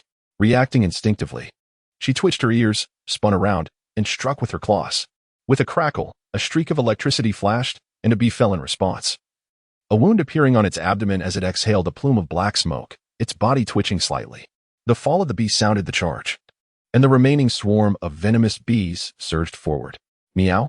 A flicker of panic crossed Becky's eyes, yet she forced herself to remain composed, maneuvering her form deftly, her claws crackling with searing electricity, pushing back the ferocious bees. However, her speed and combat experience paled in comparison to these bees, and after approximately a minute, the battle concluded when one of the bees, at the cost of a leg, pierced through the fabric over Becky's heart. The bees ascended into the air, leaping joyously to express their exhilaration. Becky gasped for breath, her face ashen. Logan's lips curled into a subtle smile as he stepped forward to offer words of encouragement. "Well done. Your progress is remarkable." As he spoke, Logan beckoned with his fingers, summoning a small orb of verdant light that descended from the heavens, merging with the body of the vanquished venomous bee lying on the ground. Prior to arriving on the island, Logan had extracted several square meters of soft luminous energy, along with the life force of 50 majestic trees and 4 formidable leviathans of the sea. Now, these ethereal elements floated gracefully above. The venomous bee felt a wave of warmth envelop it, and gradually, its fading consciousness returned to its corporeal form. The wounds vanished, and the sensation of pain dissipated. With a fervent buzz, the bee ascended into the air, circling around Logan in an exuberant display of gratitude. At that moment, another venomous bee, hovering near its leader, approached Logan, holding up a tiny remnant of a leg, its eyes wide with a pitiful plea. Logan bestowed upon it a measure of life energy. The charred stumps of its severed limbs began to mend, yet the lost appendages did not regenerate. Had the limbs been recoverable, the life energy could have restored them. But they had been utterly obliterated by the electric surge, rendering them irretrievable. Logan expressed his sincere apologies, saying, "I am truly sorry. This is the best I can do." Becky, following suit, bowed her head in contrition, exclaiming, "I apologize. It was my lack of discretion, meow." The wasp, displaying remarkable generosity, circled around Logan and Becky before returning to the leader of the wasps, proudly raising its scar. The leader extended its forelimb to rest upon the wasp's head, exclaiming, "Bravo! A scar is the badge of a warrior." The surrounding wasps gazed upon it with admiration. Logan approached with a smile and addressed the leader of the venomous wasps. "I am heading into the depths of the island. I entrust Meowki to your care." With a determined nod, the wasp leader patted its small chest in assurance. It then soared back to the swarm, issuing a command. The swarm coalesced, forming a vast, shadowy cloud. Observing this spectacle, Logan was utterly bewildered. At that moment, the wasp leader returned and gestured for Logan to observe the swarm. The dark mist began to morph, occasionally taking the shape of a colossal python, at times a ferocious wolf, then a formidable black bear, and occasionally an unsightly toad. For a full 5 minutes, the swarm showcased over 200 distinct creatures to him. Logan understood that the swarm was cautioning him to be wary of these ferocious beasts. "Hey, you are quite charming, aren't you?" A gentle warmth surged within Logan as he waved his hand, causing 2 towering trees to condense into a vibrant orb of verdant light, from which a delicate rain of life energy began to cascade. The swarm of bees tilted their heads skyward, graciously accepting this divine gift of vitality. Gradually, they found themselves overcoming the adversities of nature, vanquishing the formidable black bear, and healing the lingering wounds that had long festered within them due to their prolonged battles against Logan. The entire hive's spirit and vitality ascended to a higher plane. The leader of the hornets, filled with exhilaration, rubbed its hands together, astonished that such a simple gesture could yield such a magnificent response from Logan. Truly, a benevolent soul. Logan's keen observation of the emotions of the poisonous bees captured their joy and gratitude, which brought a smile to his heart. However, time was of the essence, and Logan turned to Becky, admonishing her, "Meow-chi, while I'm away, do not overexert yourself in training. Do you understand?" He feared she might revert to her previous habit of rigorously honing her physical abilities, a method of training that could prove perilous without timely replenishment of life energy. Becky understood, knowing that her brother also needed to prioritize his safety. Logan chuckled as he gently tousled her little head, then turned and ventured deeper into the island. His brother was striving, and Becky could not afford to be idle. The girl, her expression resolute, bowed to the leader of the poisonous bees and proclaimed, "Esteemed leader of the venomous bees, I implore you to continue battling alongside me." Hiss, the leader of the poisonous bees nodded, and the clash between cat and bee commenced anew. Meanwhile, Logan raced across the vast, desolate wilderness. Beneath the veil of observation, there was no sign of life for miles, save for the wild grasses swaying in the breeze. After running for more than 2 hours, Logan finally glimpsed a few gray butterflies, as large as basins, fluttering just above the tips of the grass. Logan halted his steps, steadying his slightly disordered breath. Madness, I must undoubtedly be the epitome of lucklessness. He could not help but exclaim, "So many ferocious beasts, yet I have encountered not a single one." Casting a glance at the sun, Logan discerned the direction and proceeded northward. After another half hour, at last, on the fringes of his observation, signs of life materialized. A Marco Polo sheep? A surge of joy filled Logan's heart as he licked his lips and altered his course towards the flock of sheep. In just a few fleeting moments, he beheld a dozen colossal ram-horned sheep drinking from the gently flowing river of clouds, each towering over 3 meters in height. Although they were quenching their thirst, their ears were all alertly erect, and one vigilant ram stood apart, acting as a dutiful sentinel, ever watchful for lurking dangers. Chapter 54, The Wolf Pack. Fortunately, the grass here grew exceptionally lush, completely concealing Logan's form. Logan slightly bent his body, his penetrating gaze transcending the flock to survey a tranquil patch of wild grass nearby. His keen observation revealed some intriguing creatures. Suddenly, a piercing wail echoed across the wilderness. A massive ram with formidable horns tumbled into the dense undergrowth, collapsing lifelessly. its desperate thrashes snapping the grass blades around it, creating a chaotic dance of shadows. Panic, akin to a rampant plague, surged through the flock, leaving the sheep no time to reprimand the sentinel as they fled in terror. A mournful wolf's howl rent the sky, and a pack of formidable wolves sprang forth from their concealed lair in the grass, darting across the earth like streaks of dark lightning, shattering the foliage as they pursued the sheep with relentless ferocity. Logan licked his lips, and a fierce glimmer of combat fervor ignited in his eyes. The wild wolf stalks the sheep, the hunter close behind. Logan laughed heartily as he leaped high into the air, seizing the moment to unleash a blade of light spanning several meters. Wherever the blade passed, blades of grass snapped like twigs, and the air erupted with a piercing howl reminiscent of a dragon's roar, crashing fiercely upon the earth. Just bellowed forth, revealing a gaping chasm of darkness before the wolf pack. The swiftest of the wild wolves suddenly halted, a few severed hairs drifting down gracefully before its eyes. A howl of astonishment escaped its lips, yet this emotion was swiftly consumed by the rage that clouded its mind. Who was it? Amidst the chaos wrought by the blade, the terrified flock had long vanished without a trace. The wolf pack stood still, pacing restlessly at the edge of the fissure, their senses tormented by the scent of sheep left in the air and the trampled grass beneath their feet, igniting their hunger to a fever pitch. Who indeed was it? A chilling chorus of howls erupted, filling the hearts of the wolves with a tempest of fury. Logan, sensing that the hatred had reached its zenith, boldly lifted the unfortunate sheep, lifeless from its fatal bite, and strode out from the thicket to stand before the pack of wolves. Defeat me, and reclaim what is rightfully yours. Logan cast the slain sheep behind him, provocatively beckoning the pack of wolves with a flick of his finger. A dozen pairs of ferocious amber eyes fixated on Logan, while thick saliva dripped from their dark, menacing jaws. An overwhelming aura of impending violence enveloped the surroundings, rendering the vast wilderness eerily silent, save for the whisper of the wind rustling through the blades of grass. Logan fearlessly met the cold and savage gazes of the pack of wolves, his fist clenched tightly. Indeed, he intended to engage in this battle without the use of a blade. Instead, he sought a passionate clash of fists against fists, flesh against flesh. Logan's observation hockey has awakened, and his foremost task now is to awaken his armament hockey. With the theoretical knowledge imparted by the old king, he no longer needs to explore slowly. Instead, he can engage in numerous battles, each filled with pressure, employing the methods etched in his memory. The fervent clashes, charged with passion and sweat, pave the way toward the awakening of armament hockey.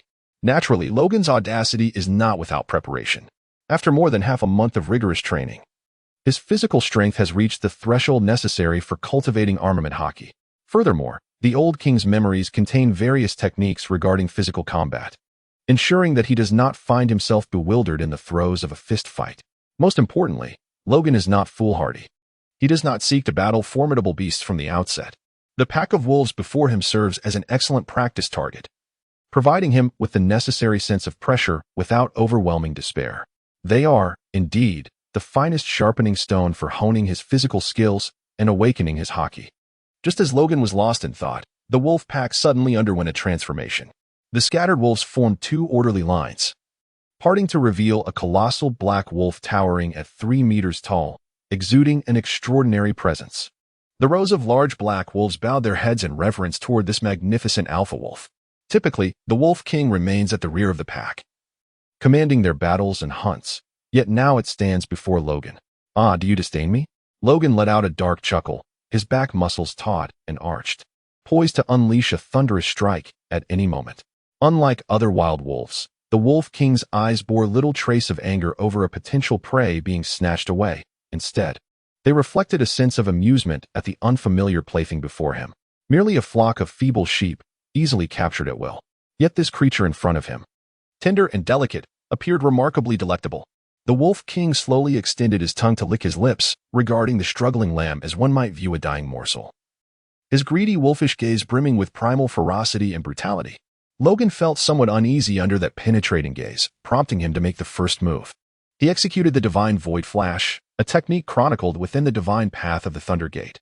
This physical art, when harmonized with swordsmanship, could unleash tremendous power. Its method of force application is akin to the shave technique from the Six Styles, relying on rapid footfalls against the ground to generate explosive reactive force for swift movement. However, during his initial attempt, Logan found little enhancement in his speed. Instead, he squandered a significant amount of energy. Consequently, when he charged before the Wolf King, the latter effortlessly evaded him, delivering a powerful headbutt that struck Logan squarely in the waist. Boom. Logan was forcefully propelled away, and in his dazed state, he seemed to hear the ominous sound of bones fracturing. How repulsive. Logan propped himself up on his arms, rising to his feet as he spat out a mouthful of bloodied saliva, his gaze fiercely fixed upon the Wolf King. This creature possesses immense strength. The Wolf King slightly lifted his head, releasing 2 white puffs of breath from his nostrils, disdainfully looking down at Logan from afar. How dare he? The Wolf King, dismissive of further confrontation, issued commands to his subordinates, and instantly, the surrounding pack of wolves surged towards Logan. How dare they underestimate him? Logan wiped the blood from the corner of his mouth and once more engaged in a fierce confrontation with a divine flash. His fiery fists collided violently with the formidable wolf's head, their skulls seeming as if forged from iron, sending a numbing shock through Logan's hands. Just as he unleashed a powerful strike, his strength waning and new vigor yet to arise, a cunning wolf, concealed by its companions, ruthlessly slashed across Logan's chest. Scalding blood gushed forth, splattering the wolf's face and fur. The metallic scent of blood awakened their primal ferocity, intensifying the wolves' aggression and rendering their attacks increasingly savage. Logan's face was ashen, enduring excruciating pain as he repelled 2 frenzied wolf heads, only to immediately heal his wounds with life energy. The Wolf King's nostrils flared, although it could not perceive the luminous orb of life energy. It caught a whiff of a scent more fresh and sweet than that of a newborn lamb in that fleeting moment. The Wolf King's gaze fixed upon Logan, whose injuries were healing at an astonishing rate, and a peculiar, almost human-like smile flickered across its face.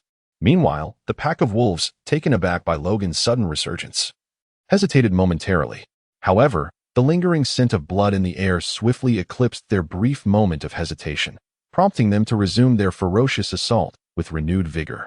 Logan, undaunted, employed unfamiliar martial techniques to confront the ferocious pack of wolves.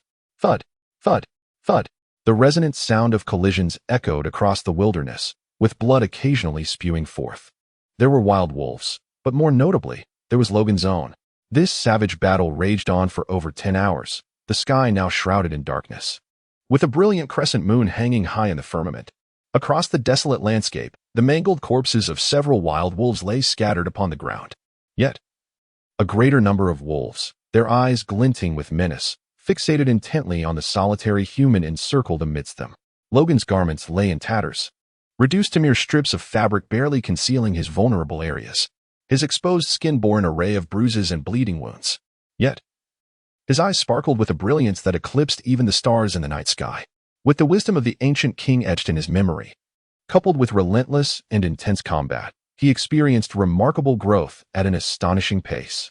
Logan once again harnessed a sphere of life energy. Feeling the searing blood coursing through his veins and the abundant power within him, he could not suppress a primal roar. The moment of the hunt has awakened. As the words left his lips, several distinct fissures appeared upon the ground beneath him, and in an instant, Logan vanished from sight. In the next moment, a wild wolf became acutely aware, seeking to flee from the impending peril. Yet, it was already too late. Logan's figure suddenly materialized in the upper left corner. His right fist coiled with latent energy, striking down with explosive force upon the creature's spine. A resounding crack echoed through the air, though Logan shattered the wolf's vertebrae. The beast was not yet lifeless. Instead, it lay heavily upon the ground, its dark maw foaming with a sickly pink froth. The once fierce glint in its eyes now replaced by sheer terror and despair. Witnessing this scene, the Wolf King's eyes darkened, and with a piercing howl that pierced the heavens, the remaining pack swiftly converged, forming a circle.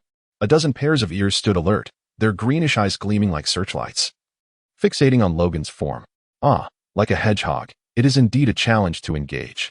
Logan scratched his head and chuckled softly, then turned his gaze toward the Wolf King, which had detached itself from the pack, standing resolutely outside the hedgehog formation. The Wolf King paused momentarily, seemingly taken aback that Logan would set his sights on it. As the sovereign of wolves, it possessed the inherent confidence to confront any challenge. Although Logan had demonstrated remarkable progress, effortlessly dispatching its subordinates in a short span, the Wolf King harbored no doubt about its own supremacy. This was the essence of its royal assurance. With a low growl, the Wolf King slightly lowered its forequarters.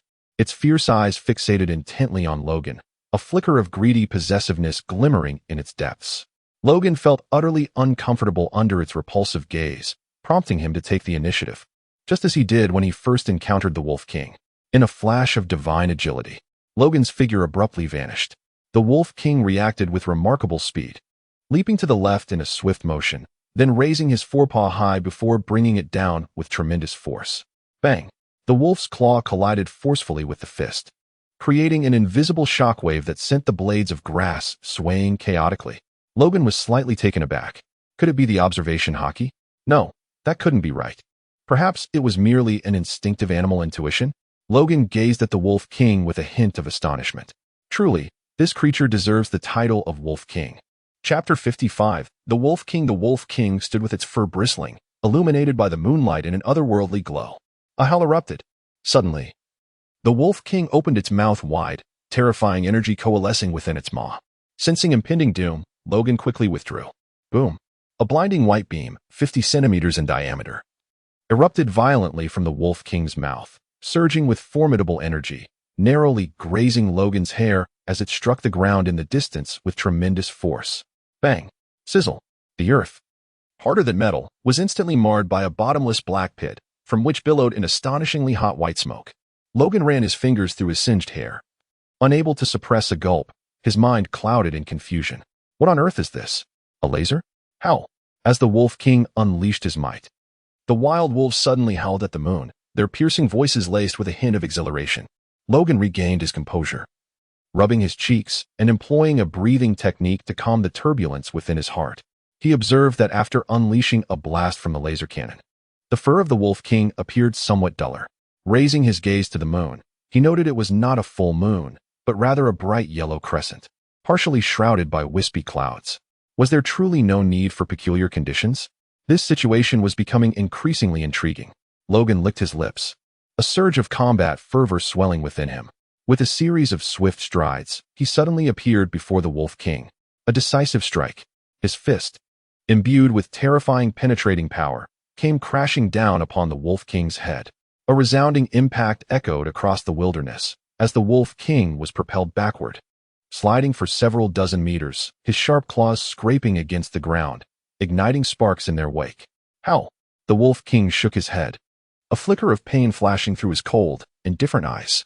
It had been years since he had experienced such a sensation. Within his ferocious gaze, strands of brutal rage began to surface.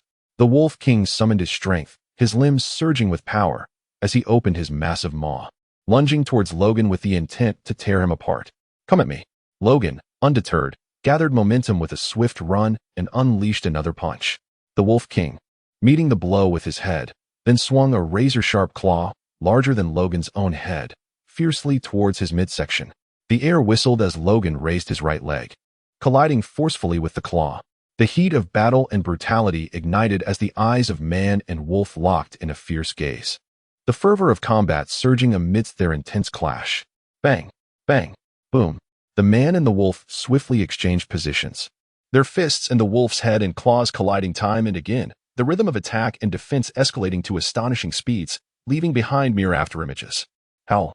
The distant pack of wolves simultaneously rubbed their eyes, staring in astonishment at the spectacle. This human could contend with the king to such an extent. Just hours ago, he had been so beleaguered in daylight, yet now he stood as an equal to the king under the cover of night. The pace of his advancement was truly remarkable. Boom! Boom! Boom! At the heart of the battle, waves of power erupted, unleashing fierce winds that uprooted vegetation, while dark cracks spread across the ground. The wind sliced against their faces like sharp knives, prompting the wolves to silently retreat several hundred meters, gazing at the battlefield from a distance. Time flew swiftly away under the increasingly tense scrutiny of the wolves. Hours slipped by. Who? Huh? Logan unleashed the fury of battle that surged within his chest, losing count of the punches thrown and kicks delivered in the throes of combat. When he finally separated from the Wolf King, his entire body radiated a wave of intense heat. Meanwhile, the Wolf King was in a poor state as well, its fur disheveled, a long crimson tongue lolling from its mouth, exhaling clouds of white steam, reminiscent of a wild dog that had just indulged in a fierce frenzy. Amused by this thought, Logan couldn't help but let out a soft chuckle. The panting Wolf King understood the implication of Logan's mockery. its wolfish eyes narrowing into slits of pure rage in an instant. How dare this mere prey dare to mock the noble king? Such insolence was utterly unforgivable. With a fierce howl, the Wolf King gathered its spirit. The ground trembled as its massive form surged forward like lightning, a colossal paw descending upon Logan, intent on crushing him to dust. A powerful gust rushed towards Logan, yet he remained unfazed. With a swift movement of his foot, his back straightened like a pine tree, and he slowly drew back his fist, channeling immense strength into it. The Wolf King's paw grazed Logan's hair, and with a focused gaze, he suddenly vanished from sight, only to reappear before the exposed chest of the Wolf King. With a thunderous release, the pent-up energy erupted forth, unleashing a grand beam of impact that penetrated the Wolf King's body. A resounding thud echoed like a drum as the Wolf King's back arched high, its fur exploding in a flurry, visible shockwaves radiating outward. The Wolf King's blood-red eyes bulged, its elongated face contorted in agony, before it violently expelled a copious amount of blood. Logan, with impeccable timing, gazed upon the fallen form of the severely injured Wolf King, a radiant smile illuminating his face as he revealed 8 pristine teeth. After several hours of intense combat, Logan had made remarkable progress. His martial skills had nearly reached perfection, and he had thoroughly grasped the Wolf King's strength and speed. In truth, he could have dispatched the Wolf King with a single strike 10 minutes prior. Yet he was eager to witness the formidable power of his laser cannon. Regrettably, the Wolf King's fur had not exhibited any further extraordinary transformations. In fact, it appeared somewhat dull, indicating that the energy expenditure had been considerable. It seemed that such a display would not grace the night again. Ah, what a pity! Logan gazed upon the dying Wolf King. Despite the imminent approach of death, this creature still bore a fierce demeanor. Blood oozed from its teeth, yet its eyes remained filled with ferocity and rage. Logan shrugged and stepped forward, one deliberate stride at a time, approaching the Wolf King. The victor claims all. Logan desired to unleash his abilities to discern the true nature of the laser cannon. However, at that very moment, a series of chilling howls pierced the air, causing the foliage to sway. A pack of black wolves, numbering in the dozens, surged forth from the distance with astonishing speed, encircling the Wolf King and creating an impenetrable barrier of protection. Logan paused, his gaze fixed upon them with palpable intrigue. It was evident that they quivered subtly, their formidable forms trembling as if steeped in icy waters, amidst the low growls of fear and menace. Yet, despite their trepidation, they resolutely shielded the dying Wolf King behind them, their fierce eyes locked onto Logan with an unwavering ferocity. Logan scratched his chin, lost in thought, and suddenly began to survey his surroundings, as if in search of something elusive. Ah, he found it. The ice-veined blade shimmered with a cerulean glow under the moonlight, positioned conveniently behind the pack of wolves, making it effortlessly noticeable to Logan. Logan strode forward, and the wolf pack immediately grew alert. One by one, the black wolves crouched low, their stark white fangs revealing themselves as they curled their black lips, emitting a menacing growl from deep within their throats. Logan, unperturbed, strode boldly past the pack of wolves, retrieving the fallen ice-veined blade from the ground. Throughout this encounter, the wolves' gaze remained fixed upon him, their nerves taut, their forms shifting in response to his movements. Meanwhile, Logan's eyes gleamed with a piercing intensity as he confronted the wolves, as if he sought to penetrate the very depths of their secrets. He solidified a notion in his mind, gradually unsheathing his long blade, a formidable aura of unmatched sharpness rising around him. In that instant, it was as if a needle had pricked them, for a flicker of terror appeared in the wolves' eyes. Presented with 2 choices, Logan extended 2 fingers, a smile upon his face reminiscent of the biting cold winds sweeping across the icy plains. First, abandon your king, and you shall live. Second, follow your king, and meet your demise. As the final word escaped his lips, an overwhelming, oppressive force surged forth, mingling with the falling frost upon his blade. At that moment, Logan resembled a sovereign of life and death. A wild wolf collapsed to the ground, its tail tucked like a frightened dog, its body trembling violently, eyes brimming with fear and despair. The remaining wolves, equally shaken, faltered in their defense of the Wolf King, exposing several conspicuous gaps. Through these openings, Logan caught sight of the Wolf King, momentarily taken aback. The king lay there, gasping for breath, intermittently spewing forth blood mingled with fragments of its innards, appearing utterly wretched. Yet, its gaze remained fierce, burning with rage as it stared daggers at Logan, as if promising to gnaw at his very essence until its last breath. Truly, one must commend the indomitable spirit of a king. Logan silently marveled. Yet his expression grew increasingly frigid. The icy blade was raised, its lethal brilliance glimmering upon its surface. Logan issued his final ultimatum: to live or to perish. A wild wolf, overwhelmed by Logan's formidable presence, faltered, yet instead of collapsing, it emitted a whimper and, in a flurry of limbs, hastened away into the distance. Quite commendable. Life is one's own, and fleeing is not a disgrace. Oh no, not for a wolf. Logan's lips curled into a chilling arc, the brilliance of the long blade shimmering with even greater intensity. Logan's gaze was drawn to another wolf wavering in the distance, its eyes darting furtively toward the horizon. Just as Logan was about to utter a word, a piercing howl erupted, shattering the ominous atmosphere he had crafted. Logan turned his gaze towards the sound, only to behold the Wolf King staggering to its feet, howling at the moon with a resounding cry. Under the Wolf King's haunting howl, the wild wolves trembled, joining in a chorus of howls that seemed to possess an enchanting power. Gradually, their bodies ceased to quiver. Those who had contemplated fleeing abandoned the thought, and those who had collapsed on the ground gritted their teeth and rose anew. In but a moment, the primal ferocity and savagery of the pack were rekindled, and the essence of brutal cunning coursed through their veins once more. As Logan's piercing gaze flashed with brilliance, the wolf howls began to subside. The Wolf King emerged from the throng, exuding an extraordinary presence, its eyes ablaze, as if intent on incinerating Logan. It could not bear it. A mere human dared to toy with its kin before its very eyes, and as king, it felt like a lamb awaiting slaughter, powerless and humiliated. It refused to accept such a fate. As a king, it could not perish in disgrace. At the very least, it must seize a piece of flesh from its adversary. Deep within the blood-red depths of the Wolf King's gaze, a glimmer of regal light erupted, bathed in the luminous moonlight. A strange radiance began to dance among the wild fur of the Wolf King. The wild wolves howled in unison at the moon, as if beating drums to rally their spirits.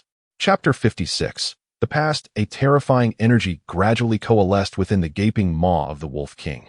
Even a slight release of this energy stirred up a searing wave, causing the clouds to evaporate and the vegetation to wither. The Wolf King stood tall, its robust neck held high, and its crimson gaze reflected the distant figures of humans. With a thunderous roar, the wolf's cry resonated like a clap of thunder, infused with a resolute determination of inevitable demise. The immense energy was compressed to its zenith, transforming into a slender, blazing beam of light that surged forth. This time, its power was magnitudes greater than before. Logan licked his parched lips, standing resolutely without evasion, his hands gripping the blade with unwavering determination. He summoned the full force of his being, transforming it into a brilliant radiance that flowed seamlessly into the sword, revealing not a hint of its potency. His body slightly inclined, and in an instant, the blade seemed to gain the weight of 1,000 pounds, an extraordinary heft that was palpable. Here it comes. A deadly beam of light, seemingly distant yet perilously close, surged forth, enveloped in a devastatingly intense heat as it traversed the expanse of space. Logan's eyes shone with an unprecedented brilliance, his spirit reaching its zenith in that moment. Divine path, extreme, embrace the heavenly phoenix. Logan's brawny arms bulged as he swung his long blade, meeting the oncoming torrent of blazing light head-on. The two brilliant forces collided, momentarily casting a hush over the heavens and the earth. Then, with a resounding cry, a melodious phoenix's call pierced the stillness.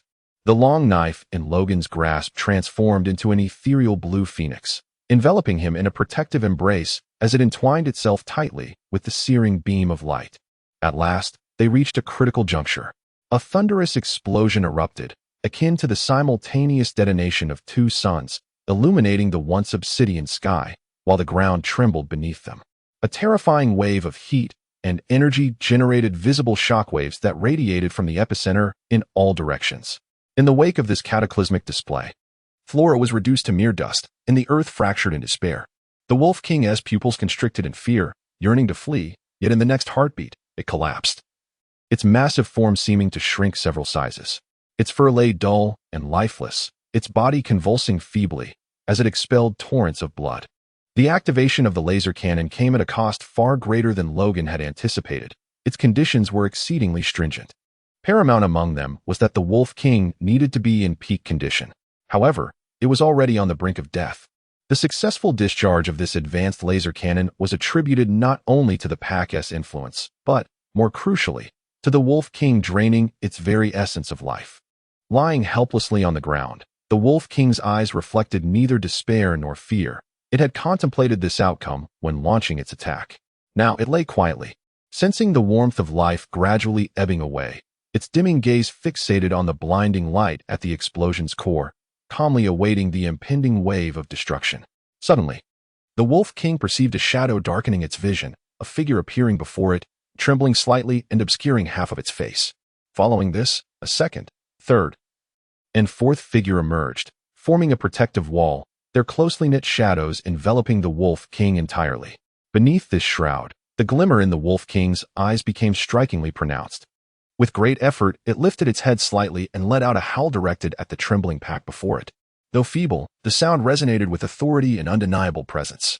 The wolves, upon hearing the command, straightened as if infused with renewed vigor, their limbs firming up, proud heads held high, facing the threat of death with unyielding resolve. "Well done," a clear voice rang out, followed by a figure dashing forth to stand before the pack, brandishing a blade against the encroaching shockwave with a swift stroke. The blade's arc, spanning several meters, cleaved through the air, charging directly at the shockwave. Boom, boom, boom. The explosions echoed continuously as the terrifying shockwave and the colossal blade's energy were both rendered to naught. The tumultuous waves surged, and the pack of wolves crouched low, their elongated faces betraying expressions of anguish. Once the dust settled, the wild canines shook off the remnants of debris and lifted their heads, only to be met with a sight that made their hearts falter. The human, an entity resembling a demon, stood before them, brandishing a long blade and directing a chilling smile in their direction.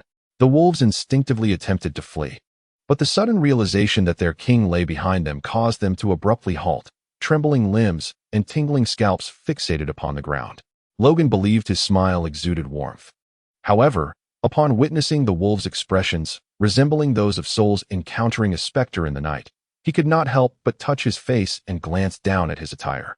Alas, his current appearance was far from admirable. His clothing was utterly ruined, portraying a classic scene of strolling under the moonlight. A chill ran through him, and even Logan, seasoned as he was, felt a flush creep across his cheeks. Meanwhile, the wolves, observing Logan's movement, instinctively shuddered and took a collective step back. Logan scratched the back of his head, resolving to abandon the matter of clothing. He lifted his gaze over the pack of wolves to behold their leader in the distance. A subtle smile graced his lips as he called out, "Hey, if you don't step aside, your king is bound to perish." Such words raised a question. Would stepping aside truly prevent their king's demise? The wild wolves exchanged glances, each convinced that Logan was merely spouting nonsense. Logan's observation of the colors of perception captured their emotions. His lips twitched slightly as he resolved not to engage them further. With determination, he unleashed his formidable conqueror's haki. The overwhelming aura struck each wolf with precision, causing them to collapse one by one, rendered unconscious. Logan retracted his conqueror's haki, casting a somewhat astonished glance at the only other individual in the arena, aside from himself, who still retained his composure, the Wolf King. Truly a king indeed? This marked the second time he had pondered this sentiment. With purposeful strides, Logan approached the Wolf King. At that moment, the tranquility that once resided in the latter's eyes had vanished, replaced by a fervent rage and a glimmer of disbelief. From the Wolf King's perspective, such a formidable force of impact should have been sufficient to annihilate an entire pack with its residual waves, rendering it inconceivable for Logan to have survived. Yet, the harsh reality was that this detestable human had endured, now standing defiantly before him.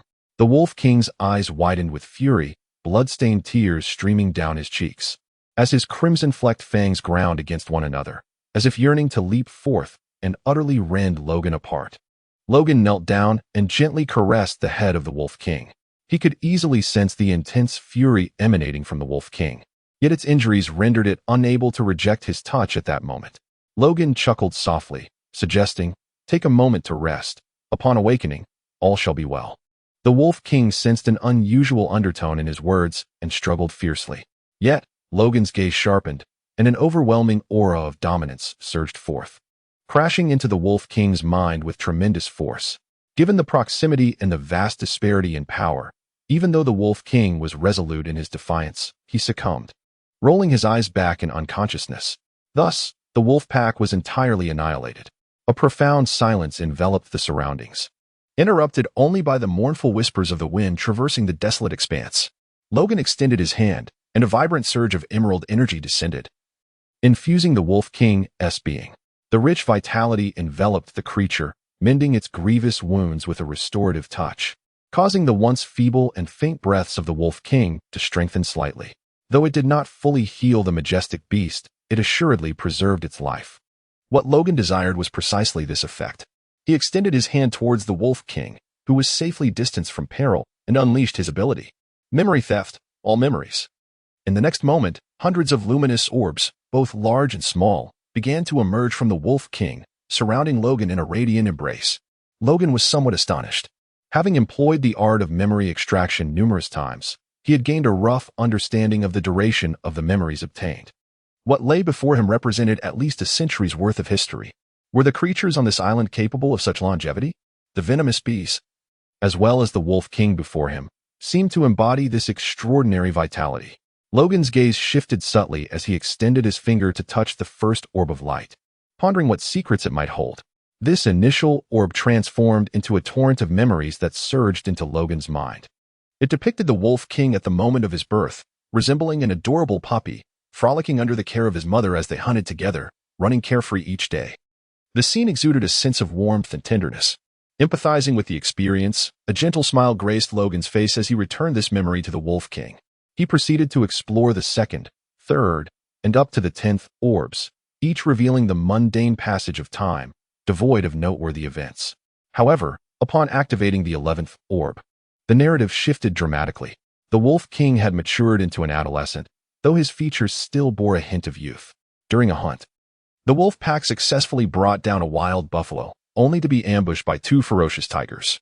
It was a massacre. The wolves stood no chance against the tigers, suffering catastrophic losses in mere moments, with dismembered bodies strewn about. Through the veil of memory, Logan could almost perceive the overwhelming scent of blood. The tigers trampled upon the Wolf King, voraciously devouring the buffalo before the eyes of the entire pack. Once they finished, they did not depart. Instead, one tiger crushed the Wolf King's skull beneath its paw, roaring with savage delight as it plunged into the midst of the beleaguered wolves. A cacophony of wails erupted. Humiliation, fury, and hatred surged within the young Wolf King's mind, compelling him to charge forth and rend the tigers with his formidable teeth. Yet, his mother intervened, biting his neck and concealing him within a subterranean den, pressing her body firmly atop him. Thus, the Wolf King remained imprisoned in the suffocating darkness, listening to the harrowing cries of his kin and the triumphant roars of their killers above. Time became indistinct, and eventually, the sounds faded into an oppressive silence. With little effort, the Wolf King pushed aside the cover above him, only to be met with the overwhelming stench of blood and a grisly scene. A landscape awash in crimson, broken limbs, bloodied fur, and shattered wolf skulls. He beheld the remains of his mother, her body seemingly glued to the lid above him. Her head was fractured, her teeth locked in a final grip, her tongue severed, and she uttered not a whisper until her last breath. The Wolf King, engulfed in despair, howled mournfully to the heavens, the moonlight cascading upon him, illuminating his fur with a strange luminescence. Chapter 57. Subjugation of the Wolf Pack. At this juncture, the memories abruptly ceased. Logan regained his senses and touched the tears that had unknowingly cascaded down his face, letting out a sigh of resignation. Delving into the memories of others, especially when absorbing them into his own mind, bore a significant drawback. It instilled a profound sense of empathy, as if he too had traversed the harrowing experiences of the protagonists within those memories. If the recollections were of joyous occasions, it would be bearable. However, in the face of such a catastrophic tragedy that led to the annihilation of a lineage, the despair and suffocating weight of sorrow were simply unbearable. Logan gently patted his face, exhaling deeply to alleviate the heaviness in his chest. With his heart now calm, he could finally stabilize his emotions and focus on other matters. The situation had become clear. The Wolf King was the awakened laser cannon during this particular time. This laser cannon represented a precious legacy deeply embedded within the bloodline of the Wolf clan, accessible only to the true prodigies of the Wolf tribe, an endowment from the moon. It was akin to possessing the tyrannical aura that distinguishes one among millions. Moreover, this laser cannon possessed two attributes. One, a scorching laser emitted from the moon reflecting sunlight, and the other, a a frigid laser arising from the moon's inherent coldness. The Wolf King had awakened the fiery variant. Naturally, he did not know its specific name. He merely wielded this power instinctively. Having clarified this, Logan inscribed the information from this memory onto the ground with the tip of his blade before returning it. Since the memory was stolen, it would leave no trace in his mind. Once returned, it would vanish completely, and he too would forget it. After restoring the memory, Logan gazed thoughtfully at the information on the ground, nodding in understanding. He then continued to explore the remaining memories, much like a protagonist in an online novel. The Wolf King bore deep-seated enmity, wandering alone across the wilderness, joyful yet sharing his happiness with no one, and when wounded, retreating silently to lick his wounds in solitude. Gradually, however, he found companionship. A lone wolf became two, and a new pack began to form. After an hour of delving into the Wolf King's memories, Logan gained profound insights into this trial island through the Wolf King's perspective. It was evident that a multitude of animals inhabited this place. Their sources of energy came not only from hunting, but also from sunlight, moonlight, and the keratin particles within the island's clouds. Wild wolves could replenish their energy by basking in the moonlight. The lifespan of the island's fierce beasts was remarkably long, through the Wolf King's eyes.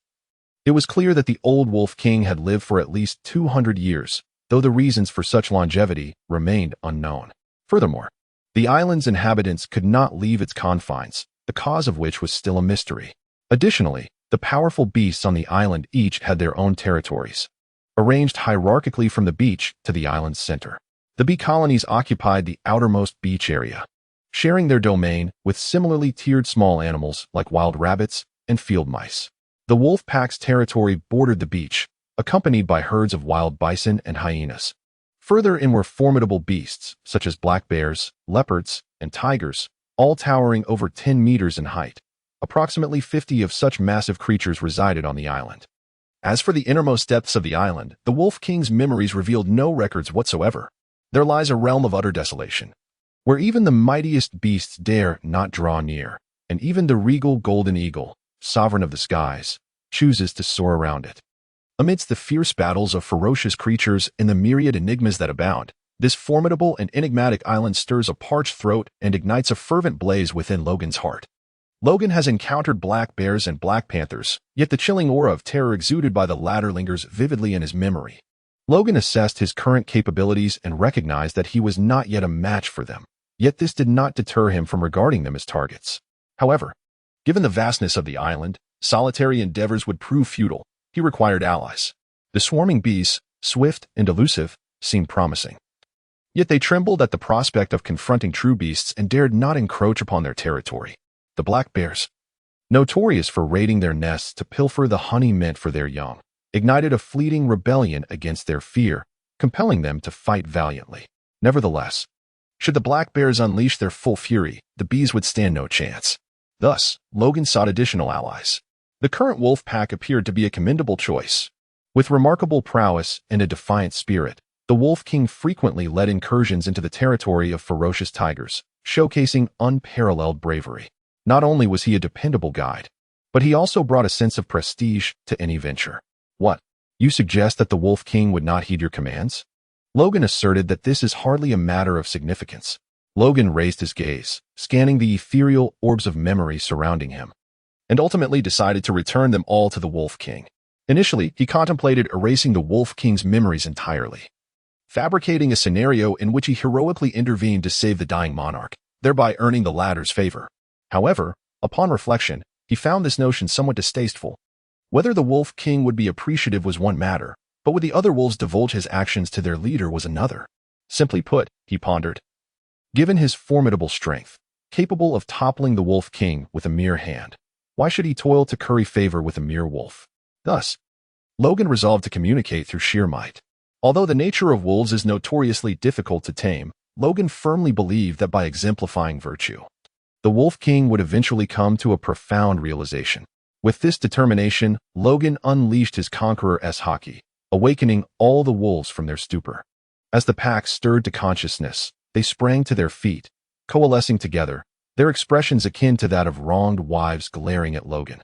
At that moment, the Wolf King also awoke, his eyes glowing with a fierce crimson light as he fixed a menacing glare upon Logan.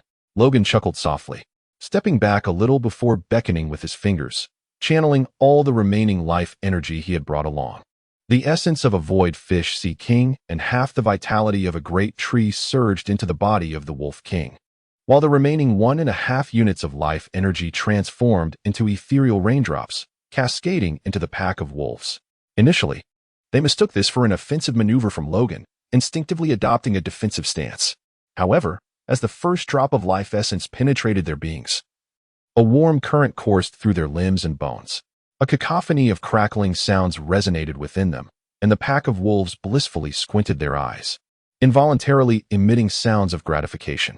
This sensation was akin to lying upon a smooth stone under the full moon, immersed in the sea of moonlight, a feeling of exquisite comfort and fulfillment. Their injuries mended completely, and their bodily functions reached their zenith in that instant. Amidst their newfound euphoria, the wolves gazed at Logan with profound astonishment. Who exactly is this person? The Wolf King strained to suppress the expressions flitting across its face. Yet the dark muzzle could not help but curve upwards slightly, its eyes narrowing with intrigue. This sensation was nothing short of exhilarating. In less than a minute, the Wolf King's fatal injuries were fully healed, and with renewed vigor, it strode majestically before the pack, looking down upon Logan from a position of dominance. A growl erupted. "Human, what is your intention?" Though the Wolf King's eyes still glinted with a hint of ferocity, it no longer desired to engage in battle with Logan. Having tasted death once, it had no wish to experience it again.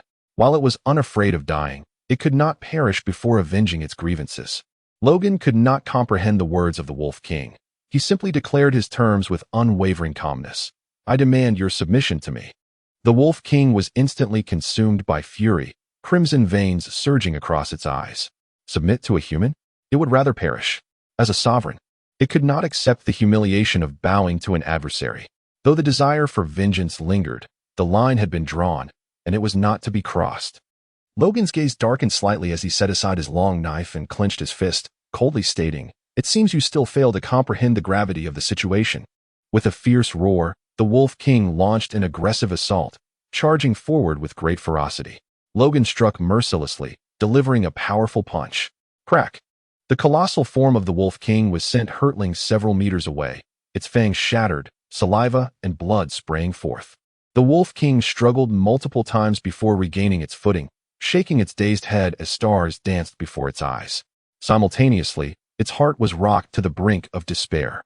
Even with some anticipation, it was utterly astonished by Logan's displayed prowess. Just a few hours prior, they had been evenly matched. Now, it found itself sent flying by a single blow. Is he a monster?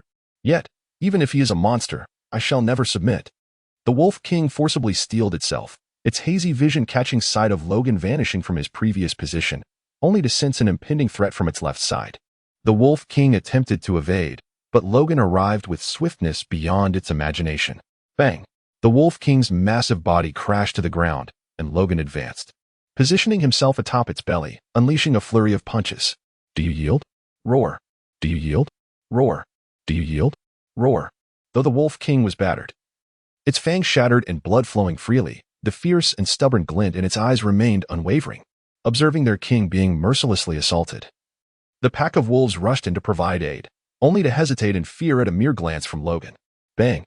Logan unleashed another powerful punch, causing a spray of crimson blood to erupt. His gaze met the defiant and unyielding eyes of the Wolf King. After a brief moment of surprise, he rose from the ground, wiping the blood from his knuckles as he stepped aside. Logan lamented, "Very well, since you refuse to submit to me, let that be the end of it." The Wolf King turned over, lying on the ground, gazing up at Logan with a bewildered expression. "Is this all? Shouldn't you have killed me? I was fully prepared for death. Yet you merely dismiss it with a light-hearted remark. Have I endured the beating for nothing?" As the Wolf King was lost in a haze of confusion, Logan spoke again. "Since our hierarchical relationship is untenable, let us become friends." Upon hearing this, the Wolf King furrowed its brow in perplexity. Friends? What does that mean? Having experienced the tragic annihilation of its clan from a young age, burdened with a sea of blood and deep-seated enmity, it fought across the lands and single-handedly established its own wolf dynasty. Its past was steeped in violence and bloodshed, treachery and betrayal. The Wolf King had never known friendship, nor had any wolf dared to approach it as a friend. Thus, It was utterly oblivious to the meaning of companionship. Logan was not surprised by this. He approached the Wolf King and elucidated the essence of friendship. He concluded, "Are you not seeking vengeance against those two fearsome tigers? As a friend, I am willing to impart my strength to you, and I will offer my unwavering support." Upon hearing these words, the Wolf King was stirred, and its gaze towards Logan shifted noticeably. The lengthy discourse on brotherhood, sharing life and death, and enduring glory and disgrace elicited little emotional response from the cunning and ruthless monarch of the wilderness. Such sentiments seemed foreign to its nature. Nevertheless, it could not dismiss the final statement made by Logan. The deep-seated obsession of avenging its kin was a festering wound within the Wolf King's heart. It would not find peace until it had personally vanquished those two tigers. Yet, the Wolf King was acutely aware that its own strength was insufficient to confront its foes. Even its prized laser cannon could merely graze the tiger's flesh, inflicting minimal damage. Thus, every year, the Wolf King led its subordinates into the tiger's territory. Not out of any real hope of triumph, but simply to vex them. To remind them that a pair of venomous eyes were ever watching from the shadows of this land. But that was the extent of its endeavors. Absent any unforeseen changes, the Wolf King might have continued this way until old age claimed it, or until it fell prey to a tiger. However, the tides had shifted.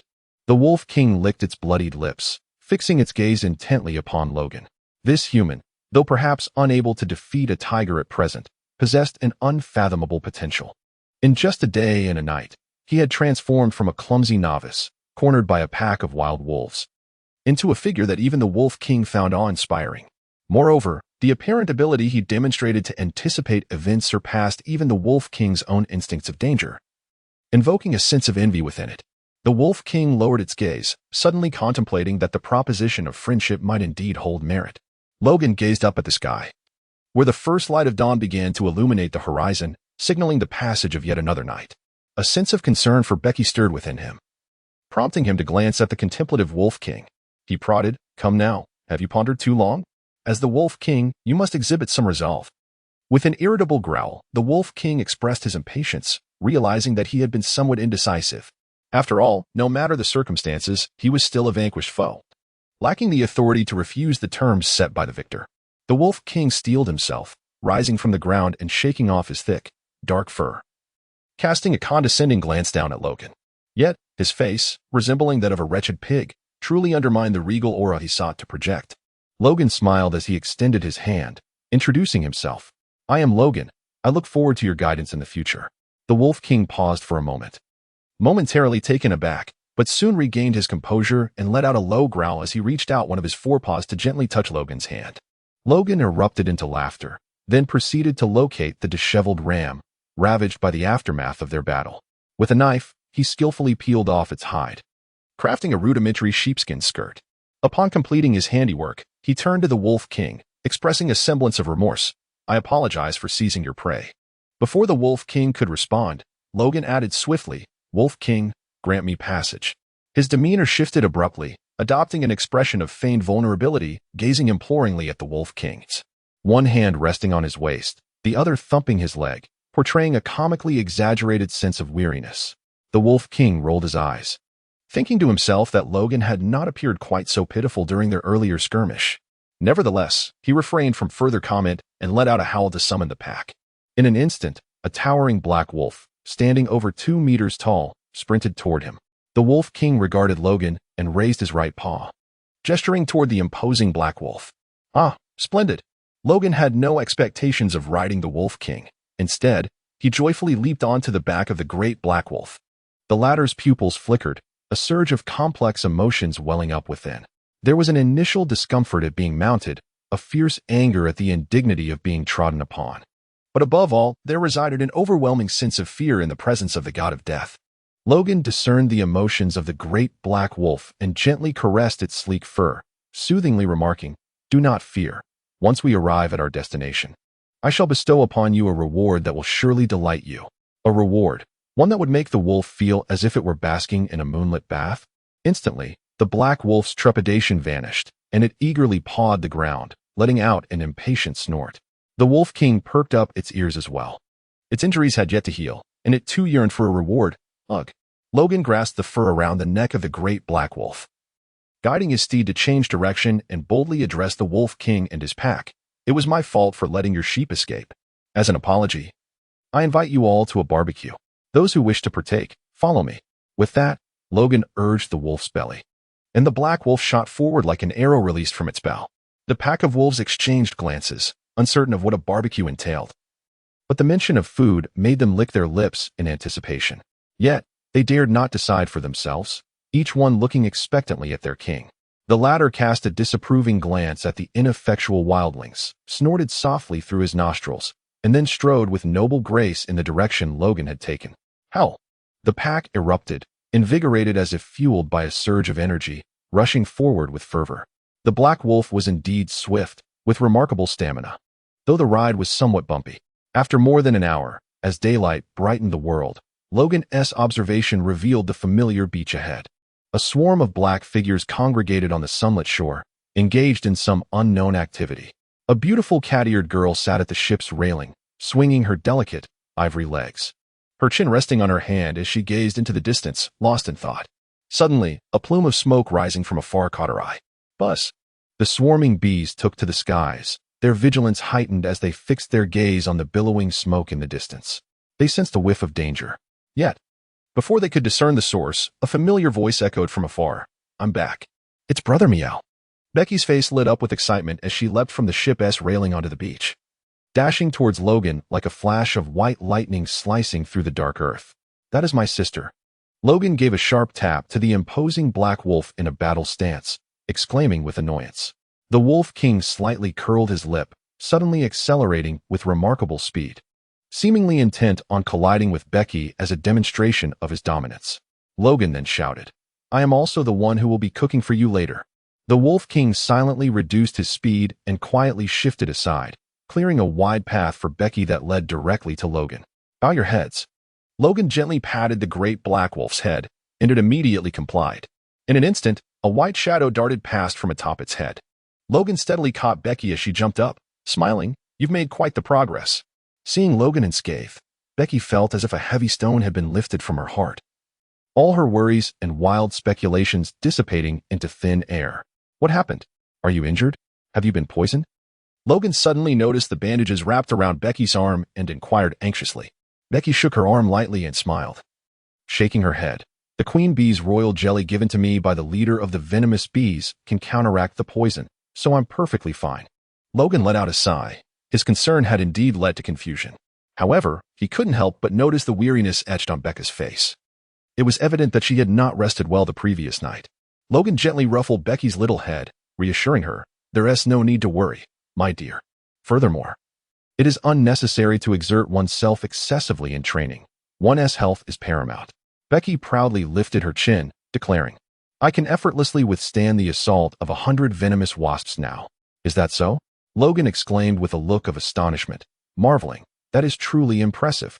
However, Becky's pride did not linger for long, as she soon lowered her little head once more, lamenting, "Yet, my mastery of observation hockey has not progressed at all, Meow. Such things cannot be achieved overnight. It is essential to proceed steadily and with purpose." As the two conversed, a pack of wolves had already arrived at the beach. Logan leapt from the wolf's back, gazing at the beach where numerous large platters were laid out, each hosting over 3,000 venomous bees, partaking in a sumptuous feast. Upon recognizing Logan as the visitor, the bees lowered their guard and returned to the platters. Only the leader of the bees hovered beside Logan. "Do you indulge in meat as well?" Logan inquired with curiosity. The venomous bee queen circled around Becky before raising her forelimb to deliver a small morsel of flesh to her mouth, instantly displaying an expression of sheer, explosive satisfaction. Logan gave Becky a thumbs up, then turned his gaze towards the shallow sea, where 3 more empty fish appeared, each exceeding 10 meters in length, presumably caught by Becky. Logan gazed at the venomous bees and chuckled, "In a little while, I shall ensure you feast to your heart's content. Go fetch some honey. Let us commence the banquet." With a fervent response, the leader of the venomous bees plunged into the depths below, accompanied by thousands of its kin, in search of honey. Logan stepped onto the small boat and reached out to retrieve 1/10 of a life force from an empty fish. He divided it into 3 portions, and with a flick of his fingers, sent them into the bodies of Becky, the Wolf King, and the great black wolf. All 3 closed their eyes in bliss, their wounds visibly healing at an astonishing rate. Soon, Becky, radiant, unwrapped her bandages, the Wolf King regained his proud and noble countenance. While the great black wolf leaped about in joyous abandon, Logan chuckled, then retreated to the cabin for a refreshing shower and changed into a clean set of clothes. After emerging, he waved at Becky. Once she approached, he gestured towards the Wolf King and the 12 formidable black wolves behind it, stating, "These creatures shall henceforth be our companions. They have come to join us for the sake of your culinary prowess." Becky's cheeks flushed with a rosy hue as she immediately rolled up her sleeves and headed towards the empty fish, exclaiming, "Leave it to Becky." Logan waved his hand, allowing the Wolf King to play at will, before he turned to assist Becky. The swarms of bees busily transported honey and opened one side of the hives like a lid, revealing the golden, fragrant treasures within, akin to a chalice. The Wolf King shifted his throat slightly, casting a sidelong glance at the venomous bees, then reclined on the beach, feigning slumber, with his pack of wolves following suit. However, their gazes occasionally darted towards the bees, drawn by an unfamiliar aroma of food wafting towards them, infiltrating their nostrils. Their mouths watered incessantly, and their eyes glimmered with envy.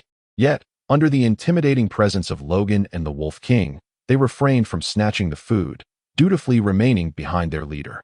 Soon, however, their keen sense of smell was ensnared by an even more delectable scent emanating from a small boat in the shallow waters. The pack stirred restlessly, yet none dared to act. One reason was fear, while the other stemmed from their awareness of futility. Each time they contemplated plunging into the sea, an invisible barrier seemed to rise before them, impervious to their might. Fortunately, this tantalizing aroma did not torment them for long. After more than an hour, Logan and Becky presented 3 meticulously prepared sea creatures on the beach, half-grilled and half-stewed, filling the shore with an enticing aroma that made mouths water. The Wolf King opened his eyes and sprang to his feet. The venomous bees also converged from all directions. Logan seized a piece of meat still clinging to the bone and proclaimed, "In celebration of the profound friendship forged between the Logan pirate crew and the bee and wolf families, let us revel in merriment." Buzz, buzz, buzz. Howl. The wolf pack, swept up in the jubilant atmosphere, joined in a chorus of ecstatic howls that echoed into the sky. Chapter 59. The quest for the tiger beast, the sumptuous delicacies from the sea, and the exquisite wines imbued with the essence of sunlight were a staggering revelation for the wolves, who had only ever known the taste of raw flesh. So this is the flavor of fish? How delightful it is to feast upon roasted fare. And honey. How wonderfully sweet it is. This lively triad of festivities commenced at dawn and continued until the solitary hour of dusk. The venomous bees lazily settled upon the blades of grass to rest, while the wild wolves, their bellies round and full, sprawled upon the beach, emitting contented snores. Logan approached the Wolf King and said with a smile, "Let us rest here tonight, and tomorrow accompany me to seek out those 2 fierce tigers." The Wolf King opened its eyes, a flicker of doubt evident in its gaze. To it, Logan's current strength seemed insufficient. Pursuing vengeance against the tigers at this juncture appeared to be a distinctly unwise choice, akin to courting death. Logan discerned his thoughts and, with a radiant smile, declared, "I am in pursuit of a power known as armament hockey. I can sense that after our battle yesterday, I am but a mere veil away from it. This veil can only be transcended through combat with even stronger opponents. I shall not perish. Instead, I shall grow ever more formidable in the heat of battle." Logan spoke with unwavering conviction, as if asserting that the sun would undoubtedly rise in the east. The Wolf King paused momentarily taken aback, before returning to reality and nodding vacantly. Subsequently, it turned its head away, closed its eyes, and appeared to drift into slumber. Logan smiled faintly and rose to return to the ship. As his figure vanished into the small vessel, the Wolf King suddenly opened his eyes, a hint of confusion flickering within them. Why was he not destined to perish? What granted him such unwavering confidence? Had I grown considerably weaker over the years? He recalled the time in his youth when he, a lone wolf, boldly confronted hordes of hyenas many times his size. He remembered the moments when he, accompanied by a few young wolves, had bared his fangs at rival packs encroaching upon his territory. He reminisced about how courageous and spirited he once was. So why had he become so cautious and hesitant now? When did this transformation begin? The Wolf King's gaze fell into deep contemplation. Finally, a pair of merciless, bloodthirsty eyes surfaced in his mind, sending a chill down his spine. Yes, it was that moment. He had established his own wolf dynasty upon this land, vanquished all defiant wolf kings, and amassed 100 formidable wolves, marching proudly into the territory of the tigers. Yet, within mere exchanges, his pride was torn asunder by the tigers. His authority collapsed, and the majority of his followers perished in that battle. Since then, the Wolf King dared not confront the tigers openly, resorting instead to stealthy guerrilla tactics with his pack. He spoke of seeking vengeance against the tigers, but it was merely self-deception. The Wolf King could not help but ponder, if he had not yielded at that time, if he had relentlessly pursued battle with the tigers, what would his situation be now? Would he have been slain by the tigers, or would he have vanquished them? He tilted his head towards the moonlit sky, his heart engulfed in bewilderment. A night passed in silence. The following morning, Logan awoke early and began to stretch on the deck. Spotting the Wolf King gazing up at the sky on the beach, he greeted him warmly. "Good morning." The Wolf King slowly turned his head, giving a slight nod. Logan noticed nothing amiss and remarked, "I shall go catch a few empty fish to replenish my milk supply." The Wolf King, lacking enthusiasm, lowered his head, his elongated snout resting against the frigid ground.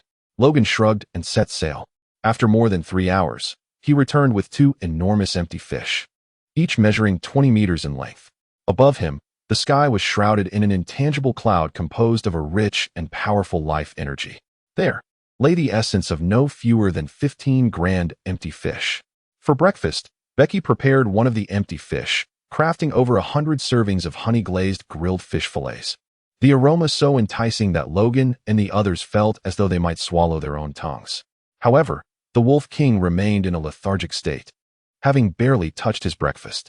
Logan finally noticed its peculiarity and jested, "Surely the mighty Wolf King is not afraid, is he?"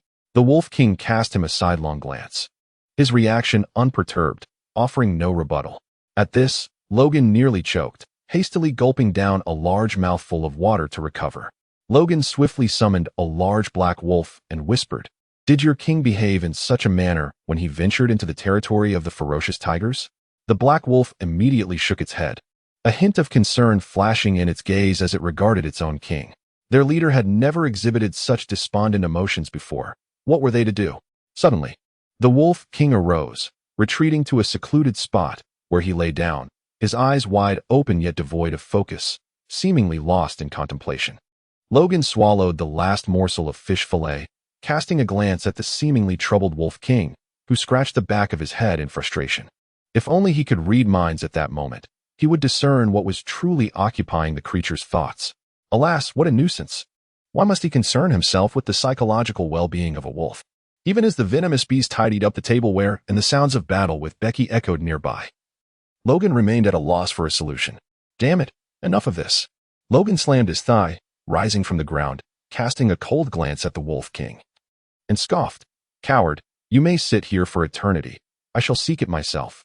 With that, Logan returned to the vessel, gathered some provisions, fresh water, and clothing into a pack, bid farewell to Becky, and strode into the depths of the island without a backward glance. The Wolf King slightly lifted his head, his eyes moving like clay figures, yet he made no further movement. The wolf pack, sensing the tension, huddled together, worried yet respectfully whispering their inquiries. "How do I fare as your king?" The Wolf King suddenly spoke, his voice hoarse. The pack erupted in excitement. A mature black wolf eagerly replied, "Roar. Our king is powerful and wise." Another black wolf chimed in, "Roar. The king embodies courage, a true role model." The Wolf King regarded him, recognizing the wolf. In that fateful battle against the fierce tiger, his father had perished there. With a heavy heart and a sense of shame, the Wolf King lamented, "Roar, howl. My blind arrogance led to your father's demise. For years, I have lacked the courage to confront the tiger again." The wolves shook their heads, proclaiming, "Roar. Countless wolves have suffered annihilation at the hands of the vicious tiger, yet only our king dares to invade the tiger's territory, exposing the fangs that belong to wolves." The wolf who had lost his father stepped forward, bowing his head, "Howl. My father said before his death, in the next life, be a wolf that reigns. I do not know what the king currently thinks, but please believe, we are forever your wolves." The Wolf King's gaze trembled. Since that disastrous defeat, burdened by guilt and despair, he had felt unworthy of his followers, convinced they had turned from him, and had dared not share his heart with them. This moment marked the first time he realized how deeply his wolves believed in him. They had never abandoned him. The confusion in the Wolf King's eyes gradually dissipated. What does past defeat matter? Ruminating over bygone events is futile. What I must focus on is the present. The Wolf King shook off the weight of his doubts, his eyes gleaming with newfound confidence, radiating an aura of majesty befitting a king. In the distance, the leader of the poison wasps abruptly ceased its actions, casting a suspicious glance toward the Wolf King. After a moment of contemplation, it shook its head and resumed directing the wasps to attack Becky. The Wolf King gazed in the direction Logan had departed, feeling the blood within him surge with fiery intensity. My prey, how could you consume it all alone? A rumble of excitement echoed in the Wolf King's throat as he surged forward like an arrow released from a bow. Yet, he soon returned, issuing commands to the pack. Let us hunt, preparing a grand feast for the triumphant return of our king. A pack of wolves howled with excitement as they charged into the vast expanse of the wilderness. On the other side, as Logan walked, he kicked at the gravel by the roadside, feeling a sense of frustration brewing within him. He never anticipated that the Wolf King would be such a creature, such a coward, such a feeble wolf. Just as these thoughts occupied his mind, a cloud of dust suddenly appeared behind him. Logan's observation hockey detected a familiar aura. The Wolf King? Logan squinted, turning around with his arms crossed. The swift-running Wolf King spotted Logan and came to a halt before him. A fierce howl erupted. Logan let out a snort, his voice now resonating with vigor. Where had that energy been all along? Confronted by Logan's indifference, the Wolf King, aware of his own shortcomings, refrained from retorting. With a low howl, the Wolf King slightly bowed his head and then advanced, glancing back at Logan to beckon him to follow. Come with me. I know where the fierce tiger lurks. Logan's eyes glinted as he suddenly appeared on the back of the Wolf King, swiftly grasping its nape. The Wolf King tensed, on the verge of expressing its ire, when Logan's voice, low and haunting, cut through the air. Who compelled you to act petulantly this morning? This is merely a punishment among friends. Besides, my pace is slow, and should I lag behind, it would hinder our endeavors. What a convoluted rationale. A flicker of indignation flashed in the Wolf King's eyes, yet it ultimately let out a heavy huff, choosing not to dislodge Logan. Thus, the duo, a man and a wolf, galloped across the wilderness, akin to a black arrow, swiftly piercing toward the territory of the ferocious tiger. One must concede, the Wolf King lived up to its title. Its stride was unwavering, offering an unparalleled experience of riding. After 2 hours, they finally reached the periphery of the tiger's domain. Fortunately, their journey had been devoid of any unwelcome misfortunes. Logan stood upon the back of the Wolf King, gazing into the distant landscape, characterized by its ever-present somber hues and desolation. However, the clouds in this realm appeared more abundant, a remarkable sight indeed, as 2 sizable rivers of cloud could be discerned in the far-off horizon. Logan stood for a moment, gazing into the distance before taking a seat. Are there any other formidable beasts here, aside from the 2 ferocious tigers? The Wolf King nodded. Logan stroked his chin. Are they all minions of the ferocious tiger? The Wolf King nodded once more. The territorial instinct of fierce beasts is exceptionally strong, particularly for a sovereign like the ferocious tiger. It would never permit other formidable creatures to inhabit its domain unless they pledged their allegiance. Thus, the question arose as Logan clapped his hands and inquired, shall we confront the ferocious tiger directly, or should we first eliminate its underlings? Chapter 60, The Battle of the Tiger King. Roar. The Wolf King dug its front paw into the ground, unhesitatingly opting for the former choice. Logan comprehended the intent of the Wolf King, a spark of exhilaration illuminating his countenance. Great minds think alike. With that, the Wolf King sprang forth with astonishing swiftness, his 4 paws akin to bolts of lightning, resembling a black spear that unleashed an unparalleled brilliance, aimed directly at the location of the ferocious tiger. The path was familiar to the Wolf King. Throughout their journey, aside from a few giant lizards, the pair encountered no significant obstructions. In contrast, gentle creatures like sheep and deer were abundant, yet upon their sighting, they fled in panic. As they ventured deeper, the landscape became increasingly desolate, as though they had entered a realm devoid of life. Approximately half an hour later, Logan caught sight of a small hill in the distance, but at that moment, the atmosphere around them shifted dramatically, as if the very oxygen had been siphoned away, rendering the air pressure unsettlingly low. It felt as though they were being scrutinized by a primordial beast, evoking ancient memories from their bloodline that sent chills coursing through their bodies. Logan's breath momentarily faltered, yet swiftly regained its steadiness. The Wolf King halted in its tracks, its body involuntarily quivering, as it clenched its razor-sharp teeth with unwavering determination. its pair of wolfish eyes slowly ascending to a crimson hue. Was this the embodiment of dominance? Logan, feeling a mixture of uncertainty and trepidation, ultimately discerned that the source of this formidable pressure emanated from a powerful entity. Upon realizing this, Logan endeavored to unleash a trace of his conqueror's haki. Instantly, the intangible weight in the air dissipated, and the atmospheric pressure around him returned to its normal state. Logan furrowed his brow. The absence of crackling crimson lightning indicated that this aura was not the manifestation of Conqueror's haki. Could it be the legendary presence of a ferocious beast? Yet, one must ponder the sheer might of such a creature to possess an aura akin to that of Conqueror's haki.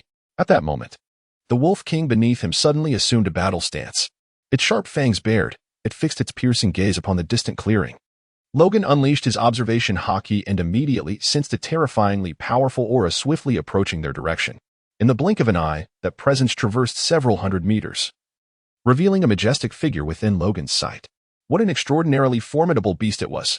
Its base coat was a pristine white, adorned with intricate black patterns, towering at a staggering height of over 10 meters. As it charged forward, it resembled a colossal mountain bearing down upon them, darkening the skies and causing the very earth to tremble.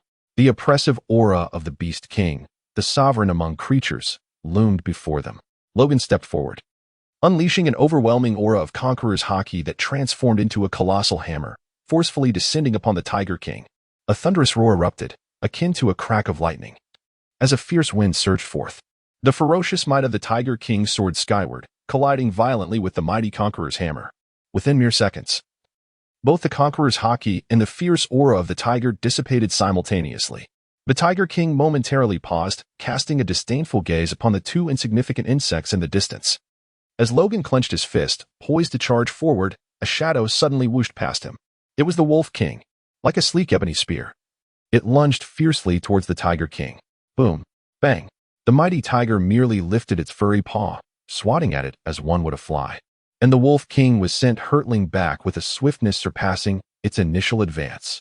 Logan's pupils contracted sharply as he swiftly seized the Wolf King. However, the immense force transmitted from it caused him to stagger backward, his legs carving two deep furrows into the ground. Gouts of blood, mingled with shattered entrails, were violently expelled from the Wolf King's maw. Logan hurriedly placed it on the ground, briefly assessing its injuries, and his expression changed dramatically. The creature's body was riddled with shattering fractures. One eye had been burst, and its entire head had withered to one side. The severity of the wounds was staggering. Internally, the heart had been pierced by a shard of bone, and most of its organs were ruptured, leaving its body limp and deflated like a punctured doll. The force of a single strike was indeed terrifying. In the distance, the Tiger King narrowed its enormous azure eyes, radiating an aura of menace. It unmistakably recognized the identity of the Wolf King, for since the establishment of dominance on the island, this solitary wolf had once commanded the entire wolf pack and had audaciously challenged its authority. However, over the years, the Tiger King's desire to eliminate the Wolf King had waned. On one hand, it found the prospect troublesome on the other. It had come to regard the Wolf King as a source of amusement. Each year, this creature stealthily engaged in petty antics on its territory, only to flee in disarray upon sensing its presence, thus adding a touch of intrigue to its otherwise monotonous existence. To be candid, it harbored no intention of slaying the Wolf King.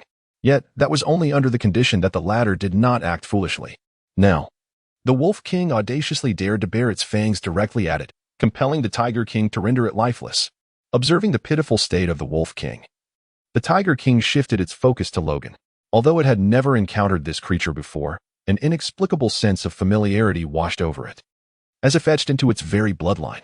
Was it known as a human, perhaps? A flicker of puzzlement danced in the Tiger King's eyes. Logan sensed the piercing gaze of the Tiger King, his body tensing slightly. However, witnessing the imminent peril faced by the Wolf King, he swiftly directed immense waves of life energy into the Wolf King's body. Gradually, the Wolf King's wounds began to heal, and his heart started to beat vigorously once more. The Wolf King pushed Logan's hand away from his face and leaped up from the ground, his eyes a fierce crimson, harboring a hint of astonishment deep within. This creature had grown even more formidable than in years past. In the distance, the Tiger King widened its eyes in disbelief at this scene. He is alive? Alive? It turned its gaze toward Logan, recalling the surge of potent life energy that had abruptly surged forth, revitalizing the Wolf King's battered form. It must have been the work of this human. Logan raised his head, locking eyes with the Tiger King, a fierce glint flashing in the depths of his gaze. He stepped forward, blocking the advancing Wolf King, and spoke in a resolute tone. "This time, I shall take the lead." Before his words had fully escaped his lips, Logan's figure abruptly vanished from the spot. The Tiger King's deep azure pupils narrowed, his massive form twisting with an astonishing swiftness to the side, before he unleashed a colossal paw, crashing down with ferocity. The howling wind surged, the compressed air emitting a sharp, piercing shriek. In that moment, Logan's silhouette emerged beneath the descending paw. Damn it! Upon witnessing the mountain-like claw descending upon him, a chill of dread surged through Logan, and he swiftly maneuvered, narrowly evading the strike. Thunderous rumblings echoed. Dust and debris erupted. The Tiger King's paw struck the ground with tremendous force, creating a vast crater 5 meters in diameter.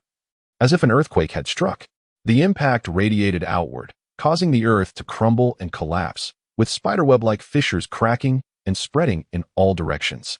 Chapter 61. The Might of Armament Hockey? Logan retreated repeatedly, the earth behind him collapsing in a terrifying display. Witnessing this cataclysmic force, he couldn't help but gasp in astonishment.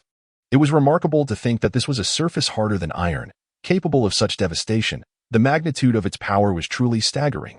Just as Logan pondered this, a pair of crimson eyes, as large as lanterns, gleamed through the swirling dust. In the next instant, a colossal paw surged forth, breaking through the haze once more. Its 5 claws, sharp as guillotines, glimmered ominously, and the horrifying force unleashed a tempest that swept away the dust, crashing fiercely towards Logan. Logan dared not confront the might of the beast directly. In a flash, he unsheathed the long blade from his waist and struck fiercely against the Tiger King's claws. The clash resonated with a sharp metallic sound, as sparks erupted from the contact between the claws and the sword. To his astonishment, the overwhelming force transmitted through the blade caused Logan's complexion to change drastically, nearly forcing a mouthful of blood from his chest. With a low growl, the Tiger King bared its teeth and unleashed its tremendous strength, sending Logan soaring through the air. In that fleeting moment, Logan felt as if he had been struck by a speeding locomotive. An immense, irresistible power coursed through his body. Thud, thud, thud, in a haze of numbness. He bounced several times off the unforgiving ground before crashing heavily to the earth. The Tiger King did not pursue him this time. Its colossal and formidable figure gradually emerged from the swirling dust, casting a condescending gaze upon Logan. Spit. Logan braced himself to rise, spitting out a mouthful of blood, acutely aware of the pervasive pain coursing through his body. His right arm, in particular, hung at an irregular angle, unmistakably broken. Logan switched to wielding the knife with his left hand, channeling the life energy into his body, and his injuries swiftly began to mend. A flicker of surprise crossed the Tiger King's face, but it quickly faded, replaced by a cold demeanor that radiated the imposing aura of a superior. His presence was overwhelming, exuding an air of dominance and disdain. As Logan's wounds healed successfully, the Tiger King provocatively licked his right claw in front of him. Meanwhile, Logan exhaled slowly, gripping the knife with both hands. His arm muscles bulged dramatically, tearing through the sleeves of his shirt. The entirety of his being emanated a newfound steadiness, as if the very air around him had ceased to flow, enveloping the atmosphere in an eerie silence. Then, in the midst of this profound stillness and impending motion, Logan flicked his wrist gently, causing the tip of the knife to quiver slightly. A minuscule gleam of the blade emerged, drifting forward with an enchanting grace. Divine technique, breath of the tornado. Logan let out a faint exhale. The Tiger King furrowed its brow in confusion. What could such a trivial attack accomplish? Yet, before the Tiger King could fully entertain this thought, the faint glimmer of the blade suddenly expanded, like a mythical beast commanding the winds. The blade's radiance transformed the air into a tempest, swiftly conjuring a colossal tornado. Everything in the vicinity was uprooted, with sand and stones swirling chaotically, ruthlessly drawn into the ferocious gale. Above, the skies morphed dramatically, boundless clouds churning rapidly like a great gray dragon, while simultaneously, a visible vortex of wind was forming at an alarming pace. The Tiger King's pupils constricted sharply, sensing a hint of danger. However, its pride as a ruler rendered it disdainful of retreat. With a resounding roar, the Tiger King bellowed skyward, the raging winds converging within its maw. swiftly coalescing into a turquoise projectile forged solely from the fierce pressure of the wind. The moment the wind projectile took shape, the Tiger King's gaze sharpened, its mouth abruptly closing, only to reopen as it faced the oncoming tornado with renewed ferocity. Boom! A magnificent column of azure light erupted from the Tiger King's mouth, colliding violently with the spiraling wind vortex that stretched to the heavens. In that instant, the world lost its color. The next moment, a chilling howl of the wind surged forth as the tumultuous currents unleashed their fury in all directions. The heavens and earth seemed on the verge of upheaval, rendering all things colorless. Witnessing this spectacle, Logan's expression shifted dramatically. He hurriedly positioned himself before the Wolf King, replenishing his own life energy as if it were inexhaustible, before transforming it into a brilliant blade light that coalesced within the sword's body. Logan brandished his blade with a swift motion, invoking the divine art of extreme force. Heavenly Phoenix. A resplendent, icy white blade of light took form, manifesting a phoenix with magnificent wings that enveloped both Logan and the Wolf King beneath its protective embrace. In the next breath, a deafening roar of the tempest resonated through the heavens and the earth, drowning out all other sounds, nearly shattering eardrums. The tangible cyclone collided with itself, morphing into razor-sharp gusts capable of obliterating all in their path, converging into a surging torrent of cerulean waves that swept across the realms. The very ground fractured beneath, disintegrating into fine dust, swept away by the azure deluge to distant horizons. Above, the clouds were torn asunder by the ferocious winds, illuminating the world in an instant. After an indeterminate passage of time, the tumult finally began to subside. A man and a wolf emerged upon the ravaged earth, their bodies marred with numerous wounds, blood seeping forth. Yet, these were mere superficial injuries, appearing far more alarming than they truly were. Logan briefly healed himself and looked up, instantly feeling a jolt of shock coursing through him. The world around him was enveloped in an eerie silence, within a radius of several kilometers. The entire terrain had been lowered by over a meter, creating a vast, shallow circular basin. Even the Wolf King was taken aback, unable to suppress a gulp as he cast a gaze of genuine gratitude towards Logan. Just then, a low growl, filled with fury, shattered the stillness. Logan and the Wolf King were taken aback, instantly tightening their focus as if facing a formidable adversary, raising their heads to the source of the sound. Upon glancing, the expression of the Wolf King remained unchanged. Logan was once again struck with profound astonishment. It was not that the Tiger King had escaped injury, but rather that the entirety of the Tiger King's form had transformed into an ominous shade of black. The manifestation of armament hockey, Logan murmured in a hushed tone. The Tiger King stood majestically upon the earth, reminiscent of a fearsome deity of death, his formidable black form gleaming brilliantly under the sunlight. Blood coursed down the Tiger King's body, splattering onto the ground with a rhythmic drip. Logan regained his focus, his gaze fixed intently upon the ebony cloak draped over the Tiger King. He could not ascertain whether it was the manifestation of hockey. His earlier ability to swiftly discern the Wolf King's aura of danger did not stem from observation hockey, nor did his prompt recognition of the Tiger King's ferocious presence arise from Conqueror's hockey.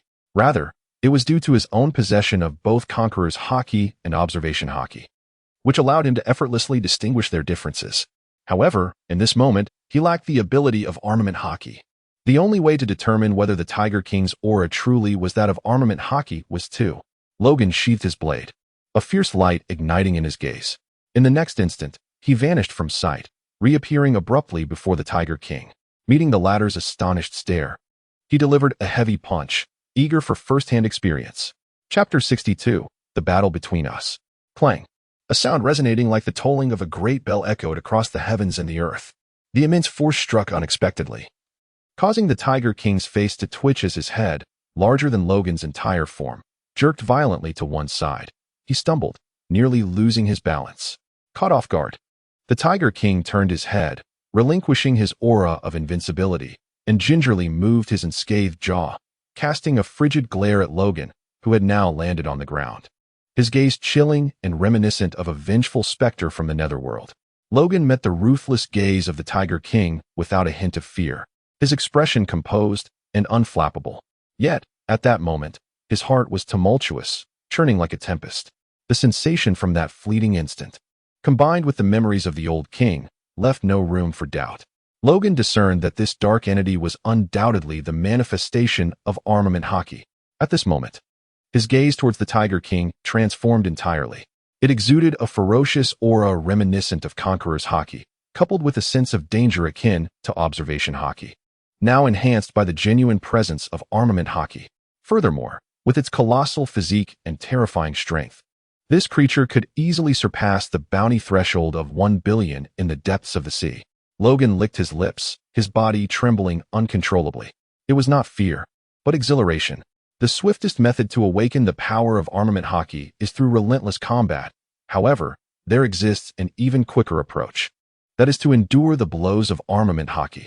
At last, the potential for mastery is within reach. Logan gazed at the Tiger King with eyes that sparkled with intensity. Noticing this unwavering stare, the Tiger King felt an immediate surge of irritation, and with a fierce display of his formidable Haki, he struck down with his powerful, clawed paw. Logan swiftly evaded the onslaught, surrounded by swirling dust and smoke. He deftly sprinted upon the Tiger King's paw and, in the blink of an eye, leapt once more to confront the Tiger King directly. With renewed vigor, he unleashed a powerful punch, only to find it had struck nothing but air.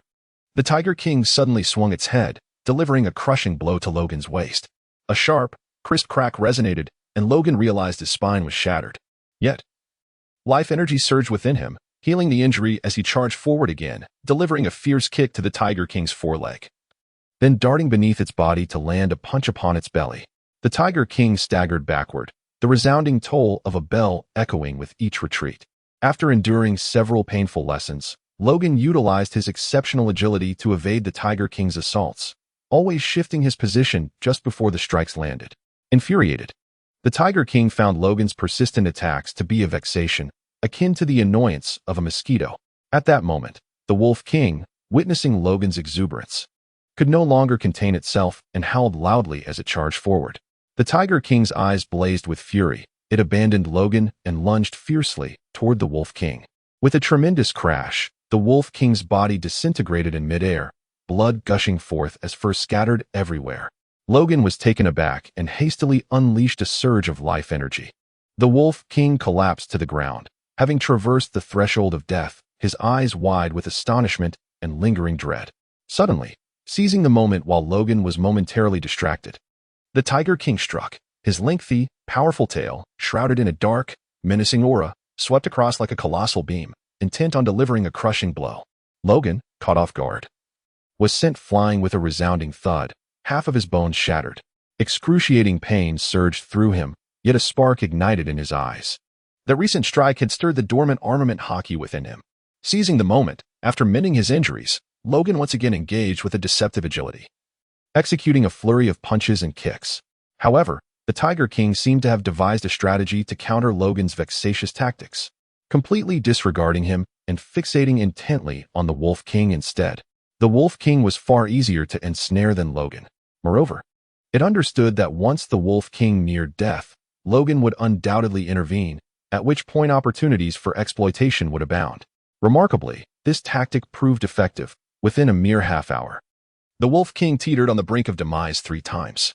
Logan was also severely injured by Tiger King at an opportune moment. Goodness, if you are devoid of mercy, do not blame me for being heartless. Logan's expression hardened as he unsheathed the ice-veined blade. The Tiger King, sensing the shift, perked its ears and regarded Logan with heightened vigilance. The distinction between Logan wielding the blade and not was monumental in terms of damage. Without the weapon, Logan's strikes were akin to the mere irritation of a mosquito, while with it, the harm he could inflict rivaled that of a fierce phoenix. Observing the Tiger King's reaction, Logan let out a cold smirk before his form abruptly vanished. In the next instant, he reappeared behind the Tiger King, unleashing a concentrated blade of energy that stretched 10 meters long. The Tiger King swung its tail, its weaponized, Haki-imbued appendage slicing through the air like a steel whip. Clang! The two forces clashed and held for several moments before the dark tail exerted a tremendous force, dispersing the blade's energy. Seizing this fleeting opportunity, Logan suddenly blinked beneath the Tiger King. The predator felt a chill beneath its body, a sense of alarm washing over it as it hastily attempted to evade while enveloping itself in Haki. Yet, it was too late. With a resounding thud, blood erupted from the Tiger King's undercarriage. Roar! Roar! The air was rent with howls of fury and agony, echoing across the wilderness. Witnessing this scene, The Wolf King twitched its lips, instinctively bringing its hind legs together. Meanwhile, Logan emerged from beneath the Tiger King, instantly teleporting to a distance of several dozen meters. Hefting his blade as he wiped the crimson liquid splattered on his face, cursing, "Damn it, quite resilient. I only severed half." Roar. Upon hearing Logan's words, the Tiger King could no longer contain its wrath. Its engorged eyes fixated on Logan, powerful muscles tensed in its legs before it surged forward with an unimaginable speed. Though Logan's observation hockey detected the movement, his body could not react in time. The consequence was dire, as Logan was sent hurtling through the air. Yet, this was not the end. The Tiger King swiftly closed the distance, the ground shattering beneath its feet, and in the blink of an eye, it pounced upon the airborne Logan, delivering a thunderous strike with its paw. Boom.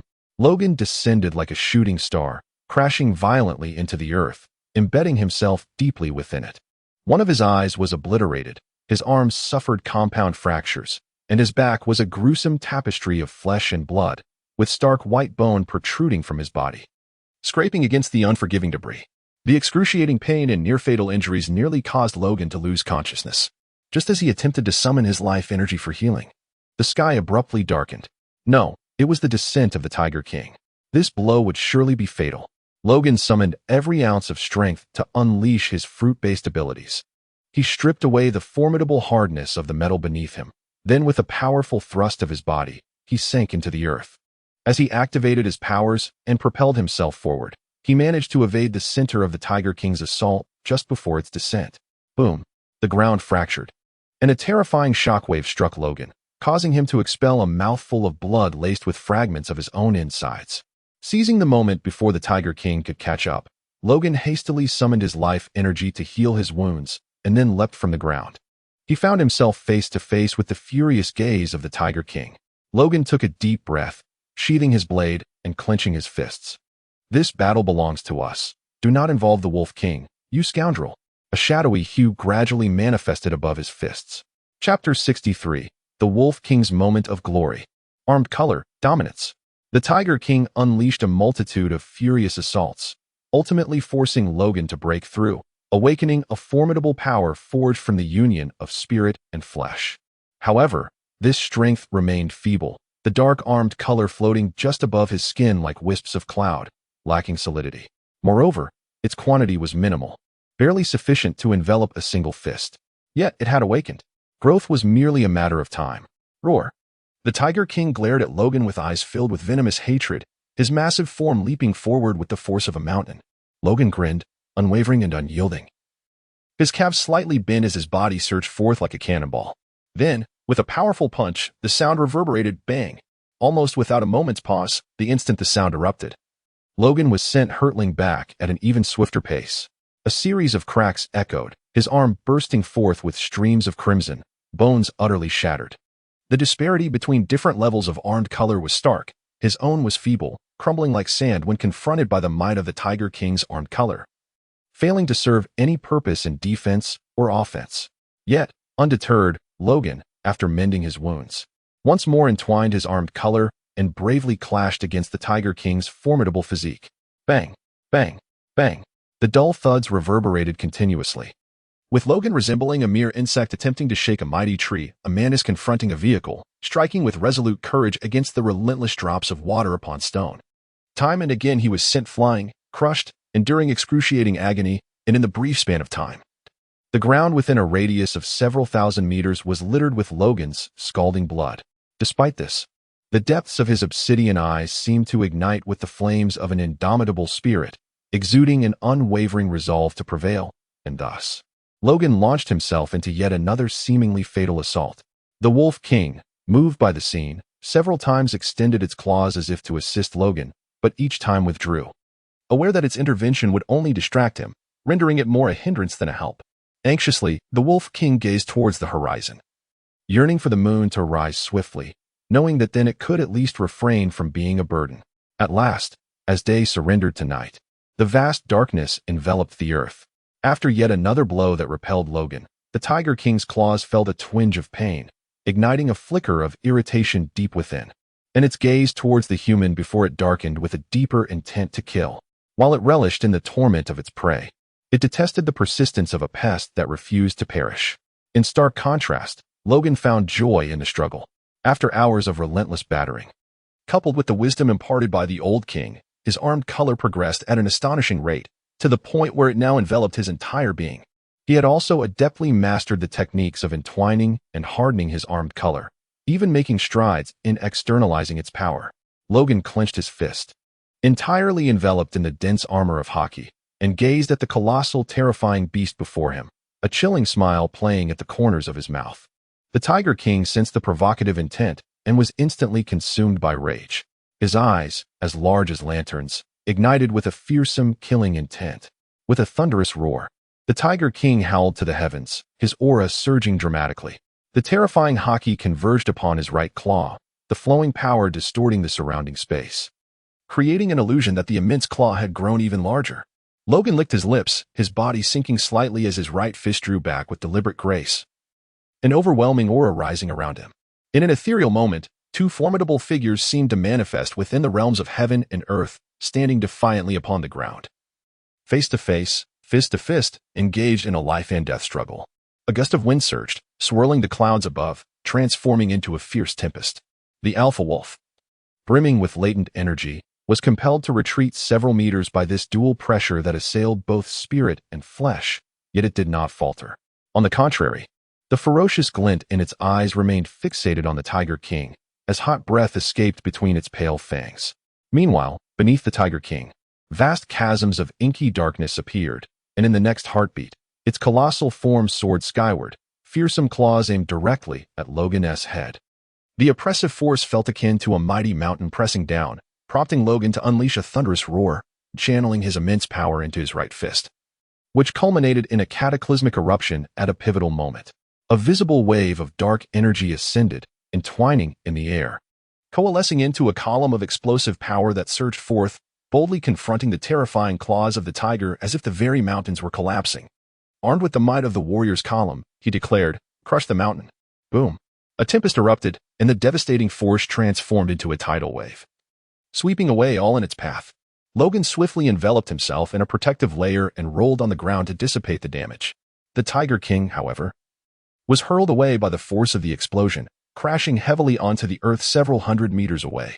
Moments later, as the tumult subsided, the Tiger King felt the chill of the ground beneath him, and a flicker of astonishment appeared in his fierce eyes.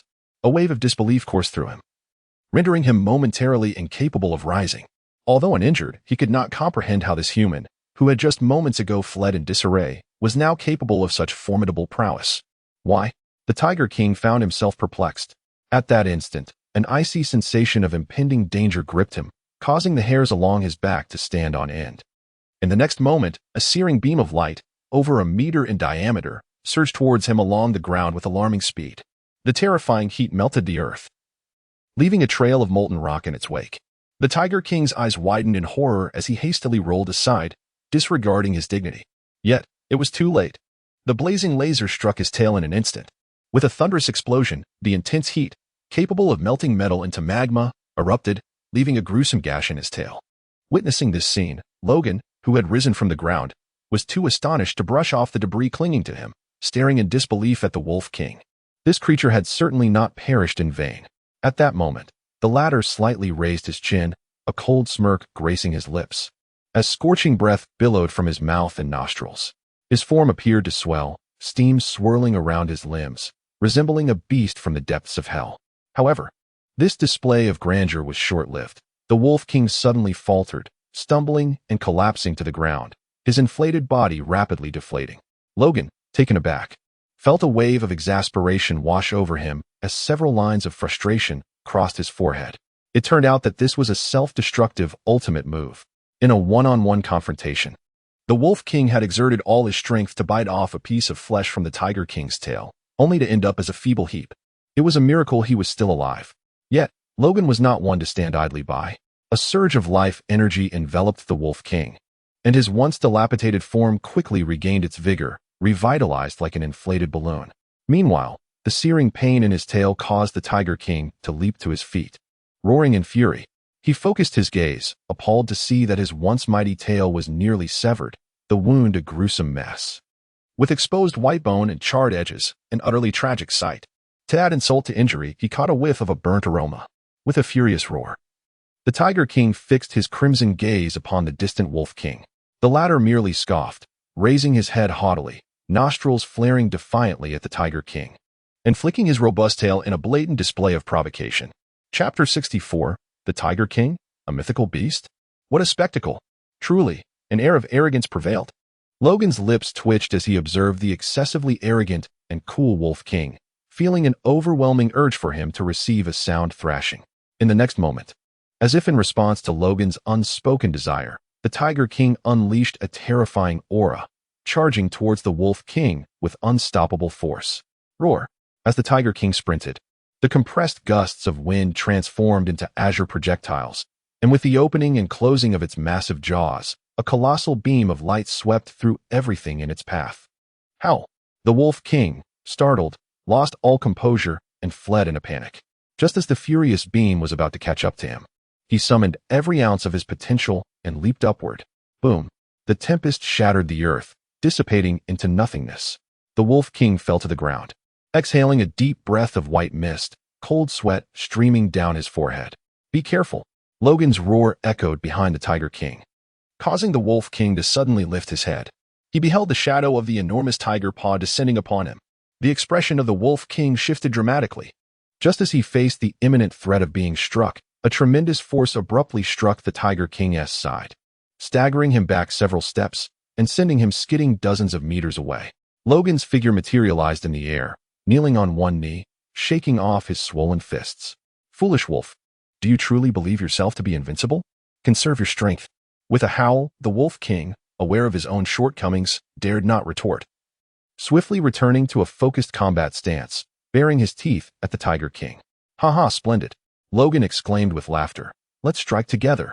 No sooner had the words left his lips than he transformed into a streak of black light, charging towards the Tiger King's face, while the Wolf King expanded his form, darting like a shadow towards the Tiger King's rear. The two creatures, deemed mere insects by the Tiger King, bared their fangs. In a fit of rage, the Tiger King unleashed a thunderous roar, once more conjuring a tempest of azure wind. Logan and the Wolf King both focused intently, bracing themselves for the impending attack of the Tiger King. However, a wondrous spectacle unfolded before them. Instead of unleashing a roar, the Tiger King closed its formidable jaws and swallowed the gale whole. In the next moment, an ethereal azure whirlwind manifested around the Tiger King's form, as if it were clad in armor of the cerulean hue. A resonant hum, reminiscent of a swarm of bees, suddenly erupted. Within the Tiger King's crimson eyes, a glimmer of blue emerged, akin to a tempestuous whirlwind, as gusts of wind escaped its lips, transforming into azure tendrils that entwined around its four powerful paws. With a single paw thrust forward, the surrounding air momentarily stilled. In that realm, only the majestic beast stood defiantly, reminiscent of an ancient deity that commanded the very winds. Logan's swift motion abruptly halted as he stood there, transfixed by the scene before him. This is truly a mythical beast, isn't it? Before Logan could fully recover from his astonishment, a chilling howl of a wolf suddenly reverberated through the air. A woof! Logan swiftly regained his composure and cast a sharp glance at the Wolf King, his eyes narrowing in astonishment. The Wolf King had not made contact with the Tiger King.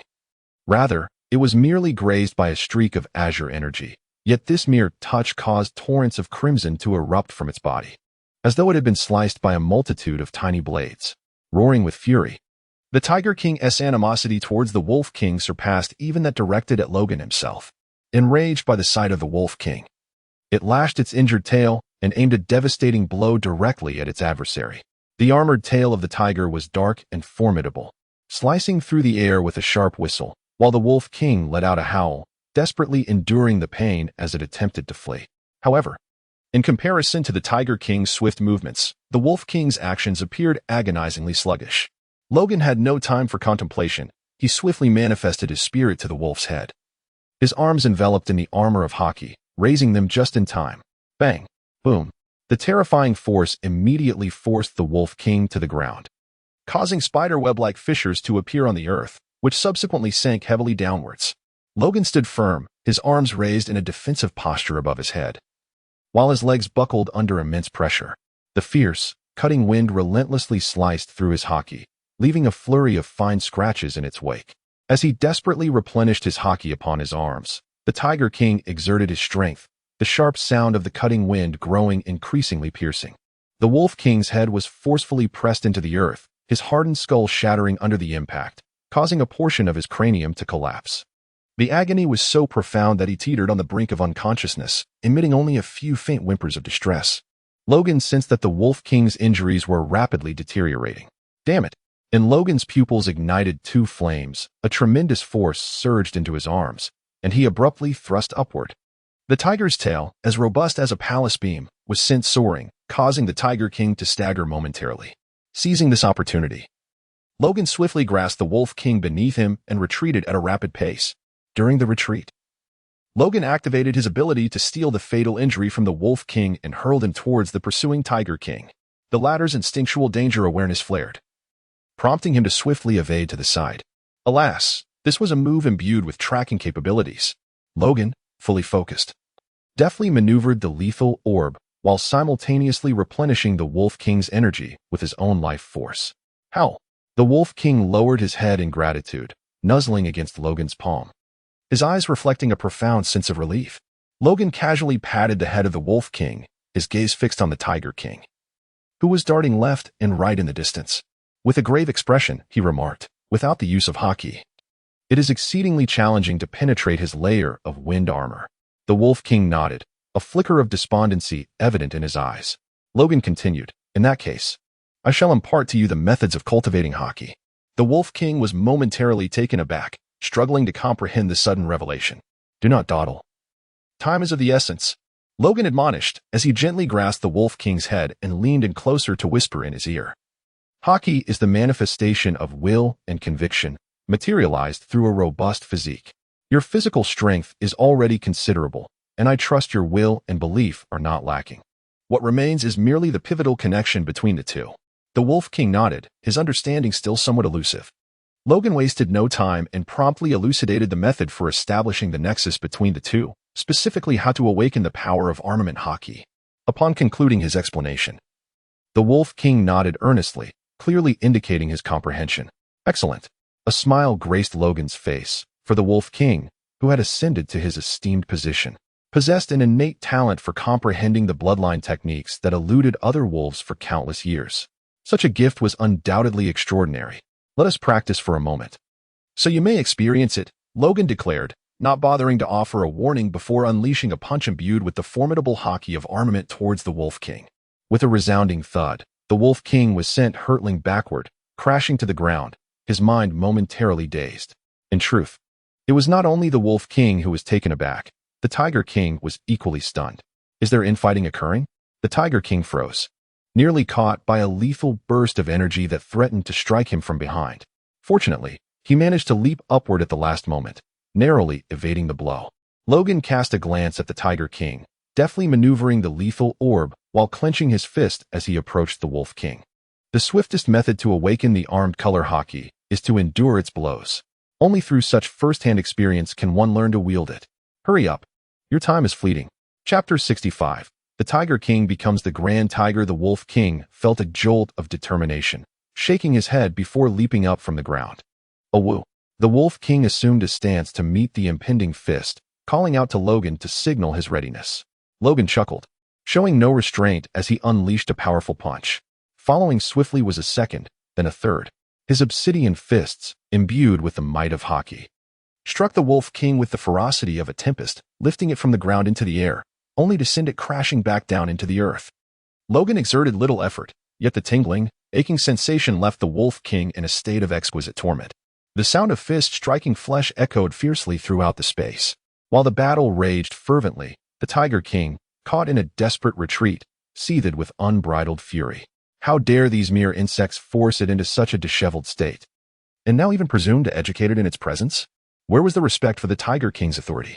Enraged, the Tiger King's azure wind battle armor swelled dramatically, and its massive form charged recklessly toward Logan and the Wolf King. Meanwhile, Logan halted his assault, a glint of cold determination flashing in his eyes. With a flick of his finger, a lethal orb of light surged into the Tiger King's body. Boom! A spray of blood erupted from the Tiger King's forehead, causing it to stagger momentarily, a grimace of pain crossing its visage. Yet, that was where the injury ended. What was a fatal blow to the Wolf King was merely a minor wound to the Tiger King. The pain only served to awaken the Tiger King's ferocity, and it lunged forward with even more savage intensity and speed. Logan shielded the battered Wolf King behind him, saying, "Hold back for now and observe from a distance. Wait until you sense the opportunity for awakening your Busashoka haki before engaging." The Wolf King nodded and swiftly darted away, while a searing aura began to emanate from the fangs. The activation of the scorching laser cannon demands an abundance of moonlight and a significant surge of life energy. In the past, the Wolf King would have never dared to utilize it multiple times. But with Logan by his side, what was there to fear? The Wolf King halted several hundred meters away. Logan halted in his tracks, the inky black hue of his armament swiftly enveloping his entire being. He licked his lips and clenched his fist. A brilliant light erupted in Logan's eyes as he bent his knees slightly and charged toward the Tiger King. With a deafening roar, the Tiger King's azure battle armor expanded outward by nearly 4 meters in an instant. A tempest of razor-sharp winds enveloped Logan, filling the air with a sound that was almost unbearable to the teeth. As Logan maintained his full-body haki, he unleashed a powerful punch. Bang! The clash of haki against haki resonated with a deep, sonorous boom akin to the tolling of a bell. Logan felt a surge of numbness in his fist, while the Tiger King curled his lips into a chilling smirk and swiftly unleashed his razor-sharp claws. Bang! Logan raised his right leg high to defend himself. Once again, a wave of tingling discomfort surged through him. Goodness, it's truly tough. Logan took a deep breath, the ethereal aura shimmering around the Tiger King, who unleashed a barrage of dark fists. Ever since the Tiger King had entered his wind demon state, his perception and reflexes appeared to have undergone a significant enhancement, allowing him to anticipate and counter most of Logan's assaults. Gradually, Logan found it increasingly challenging to maintain his armament haki, and after delivering another powerful punch, he swiftly leapt away, withdrawing his entire body from the armament haki. Logan landed in a nearby clearing, looking up to see the Tiger King maintaining his full-body haki with an air of nonchalance. A surge of frustration welled within him, compelling an urge to berate the beast. The correlation between dominance and stamina was evident. It appeared that this creature possessed considerably greater endurance than Logan. Just then, a distant roar echoed from the Wolf King. Upon catching sight of Logan, a wave of amusement washed over him. The distant Wolf King resembled a diminutive sun, emanating a fiery crimson warmth that dispelled the surrounding darkness.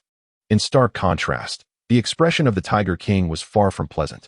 The long tail behind him, already scabbed, instinctively flicked, while the Tiger King's gaze toward the Wolf King was charged with a palpable intent to kill, as if he were poised to utterly rend him apart at any moment. Logan's eyes glimmered with a sudden spark as he swiftly drew the long blade from his waist, unleashing a shimmering arc aimed at the neck of the Tiger King. Clang!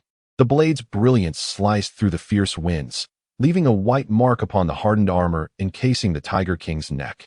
Roar! Provoked by the audacity, the Tiger King turned its head, its blood-red eyes fixating menacingly on Logan. "Hey, big kitty, come chase me." Logan turned away, delivering an exceedingly insulting slap to the Tiger King's rear. The Tiger King stood momentarily stunned. Suddenly, another flash of bladed light surged forth, prompting the Tiger King to furiously swipe its paw in retaliation. Upon closer inspection, one could see Logan twisting his hips and brandishing a long knife with fervor. Veins, representing seething rage, protruded prominently from the Tiger King's forehead, cheeks, and neck.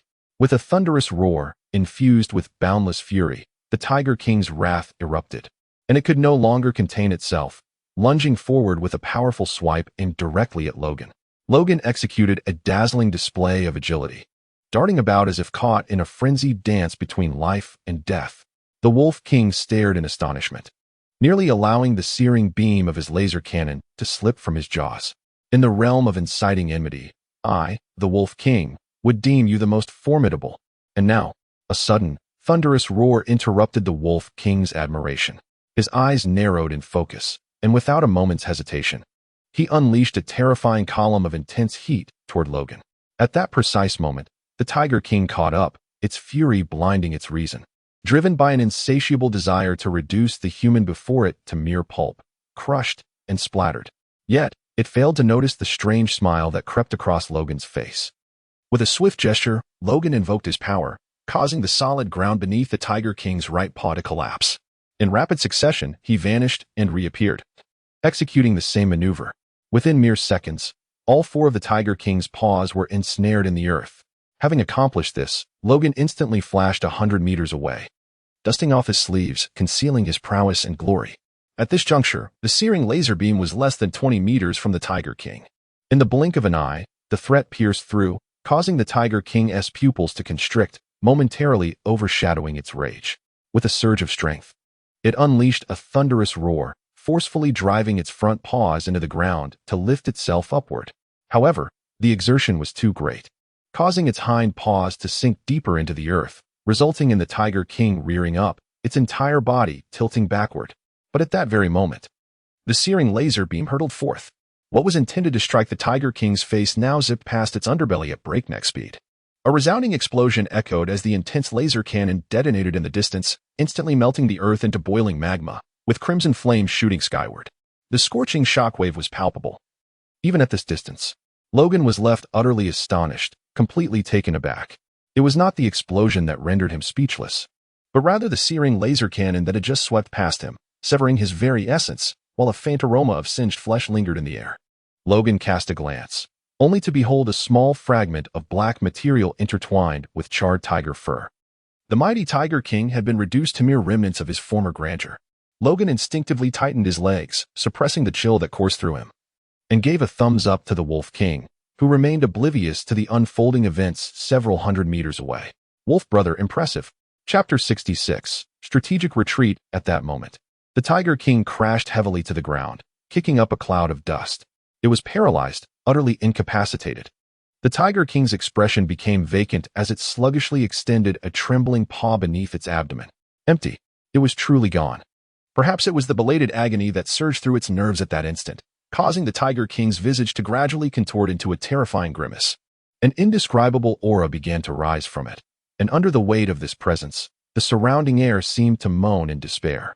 Sensing the shift in the Tiger King's atmospheric pressure, Logan's expression changed, and a profound sense of impending danger surged within him. He hurriedly flickered with urgency towards the Wolf King. "Be cautious," Logan intoned solemnly, brandishing his gleaming longsword. With a piercing cry, a resplendent ice-white phoenix gradually materialized, enveloping both man and wolf in a protective embrace. The Wolf King, seemingly perplexed by the situation, tilted his head inquisitively towards Logan. The latter met his gaze with unwavering seriousness, proclaiming, "Tiger King, you have been emasculated." "How?" The Wolf King's reaction was swift, his ears perking up instantly. However, fear did not seize him. Instead, an expression of exhilaration blossomed on his elongated visage. Logan chuckled mockingly, remarking that the fierce tigress would surely go into a frenzy now. The Wolf King, unfazed, puffed out his chest and gazed into the distance where the Tiger King resided. Their eyes met, the tiger's gaze emanating a chilling aura of lethal intent, akin to two blood-red lanterns. The Wolf King trembled slightly at the sight. Yet upon catching a glimpse of Logan's silhouette, his courage surged back, prompting him to brazenly shake his hips in a provocative manner towards the Tiger King. Logan's eyelids twitched involuntarily. This fellow truly had no fear of death. Yet, in the next moment, Logan's heart tightened. A thunderous roar echoed through the heavens, as the Tiger King summoned a tempest that tore through the earth and swept across the skies. The powerful winds surged outward, extending for several kilometers in an instant. The celestial phoenix was forcefully propelled hundreds of meters away. Gritting his teeth, Logan strained to lift his gaze towards the distance. At that moment, the Tiger King was enveloped in a swirling maelstrom, its form obscured, with only its two crimson eyes glinting with a bloodthirsty gleam in the darkness. The roar reverberated, shattering the ground beneath. The sheer might of that single roar was overwhelming. Cold sweat instantly poured from the Wolf King's body, and it could not help but glance at Logan, who braved the pressure ahead, silently questioning, can he withstand it? Neither it nor Logan had the answer. In that fleeting instant, within the depths of his perception, Logan sensed the Tiger King's life energy surge fivefold. What this entailed was beyond his comprehension. Yet he understood one thing. He was certainly outmatched. He could only silently exert more strength, causing the brilliance emanating from the celestial phoenix to shine even more brilliantly. Roar! The Tiger King began to move. The ground beneath its feet crumbled, and the swirling winds gradually coalesced behind it, ultimately transforming into a pair of colossal, deep teal wings. The Tiger King was taking flight. Clarity emerged. Logan's gaze sharpened as he beheld the Tiger King, whose form appeared diminished, emaciated to the point of resembling a desiccated corpse. Yet, the creature's eyes radiated a blinding brilliance, akin to two blazing orbs of fire. Simultaneously, its aura exuded an unprecedented might. Whoosh! The Tiger King's figure vanished in an instant. It has arrived. Logan's expression changed drastically, his entire body tensing instantly. In the next moment, the body of the Tiger King tore through the void, its claws, entwined with a tempest, struck violently against the protective barrier formed by the celestial phoenix of strength. Crack! Fine fissures appeared on the surface of the celestial phoenix, and icy white light dispersed into the air. Logan bent his body, and a copious stream of fresh blood erupted from his mouth. Logan's expression shifted dramatically. This is outrageous. Logan's long blade held firm. Yet the onslaught of the Tiger King came like a tempest. In mere seconds, the celestial phoenix of enduring strength was on the verge of collapse. Dig deep. Logan's lips bled as he bellowed at the Wolf King. The Wolf King momentarily froze, but quickly regained his composure and plunged his head down, clawing frantically at the earth beneath him. Thanks to Logan's extraordinary abilities, in the blink of an eye, the Wolf King unearthed a cavernous hole over 10 meters deep. Howling, the Wolf King called out to Logan from the depths below. Taking a deep breath, Logan's arms surged with formidable strength, momentarily stalling the Tiger King's assault at the cost of fracturing his wrist. Seizing this fleeting moment, Logan leapt into the abyss and guided the Wolf King in a frenzied excavation downward. For every 10 meters they advanced, Logan collapsed the path behind them, heaping all the rubble atop the entrance. In what felt like mere moments, Logan and the Wolf King vanished into the subterranean depths, burrowing hundreds of meters beneath the surface. Above ground, the Tiger King seethed with rage, its crimson eyes glinting with a predatory intensity. Without hesitation, it unfurled its massive wings and, with its razor-sharp claws and the force of a tempest, resembled the most efficient drilling machine imaginable, swiftly descending into the earth. The Tiger King's senses remained fixated on the Wolf King, akin to an enormous groundhog, as the once solid ground crumbled before it like fragile tofu, leaving behind a vast, dark tunnel. Sensing a slight tremor above, Logan activated his observation skills and was taken aback. Hurry, the Tiger King is coming down. The Wolf King jolted, quickening its pace, its forepaws leaving only swift afterimages. Fortunately, due to Logan's abilities, their digging speed surpassed that of the Tiger King. Logan exhaled a sigh of relief and reassured the Wolf King, saying, "Do not worry. This state should be temporary, and I estimate that the consumption will not be insignificant. Once its grandeur fades, that will be our moment to strike back." Upon hearing this, the Wolf King nodded, a glint of cold light flashing in his eyes. The chase unfolded in a fervent display beneath the ground. As the distance from their adversaries widened, a surge of anger welled up within the Tiger King's heart. Suddenly, a spark of inspiration flickered through his mind, and the Tiger King opened his mouth wide, a terrifying radiance coalescing within. In an instant, he unleashed it with tremendous force. Boom! The entire underworld trembled, and before the Tiger King, a nearly 100-meter-long dark tunnel materialized. Witnessing this scene, a fierce killing intent flickered in his eyes. The Tiger King eagerly flapped his wings and surged forward. He then replicated the same technique. The distance between the Tiger King and Logan diminished rapidly. Logan, ever attuned to the nuances of his surroundings, discerned the unsettling reality in that moment. A shadow of frustration crossed his face as he exclaimed, "What an outrageous violation of the expected norms! How dare he resort to such a grand maneuver?" Yet, in an instant, Logan grasped the true meaning of misfortune compounding upon itself. Suddenly, a resounding clang echoed through the air as the Wolf King's claw collided with an unyielding object. And despite several vigorous attempts, it remained immovable. With a forlorn gaze, the Wolf King lifted his head, his innocent eyes seeking understanding from Logan. At this moment, Logan's countenance was exceedingly grim, for his fruit ability had ceased to function. Upon observing the dark hue revealed upon the ground, he crouched down and touched it with his finger. A subtle sense of powerlessness surged within him. Chapter 67. The Armed Wolf King, Breaking into the Great Swordsman. Hockey Stone. To his astonishment, he discovered that the depths of this place concealed Hockey Stone. Logan's heart was filled with uncertainty. However, the current situation left him no time to ponder these thoughts. Debris rained down from above, and the Tiger King was merely 2 cannon shots away from them. Logan, with decisive resolve, unleashed a formidable blade of energy toward the right. "Dig this way." The Wolf King instantly altered its course, and Logan cast one last glance at the sea stone beneath before hastily following the Wolf King's lead. Notably, during this interval, the range of his fruit ability experienced a remarkable enhancement, expanding from an initial radius of 30 centimeters to a substantial 3 meters. Moreover, this capacity was still gradually increasing. Above them, the Tiger King seemed to have sensed the change in direction of both Logan and the Wolf King. The terrifying wind blast it had intended to unleash directly downward abruptly redirected toward them. It aimed to intercept Logan ahead. Damn it. Upon realizing this, Logan could not help but curse.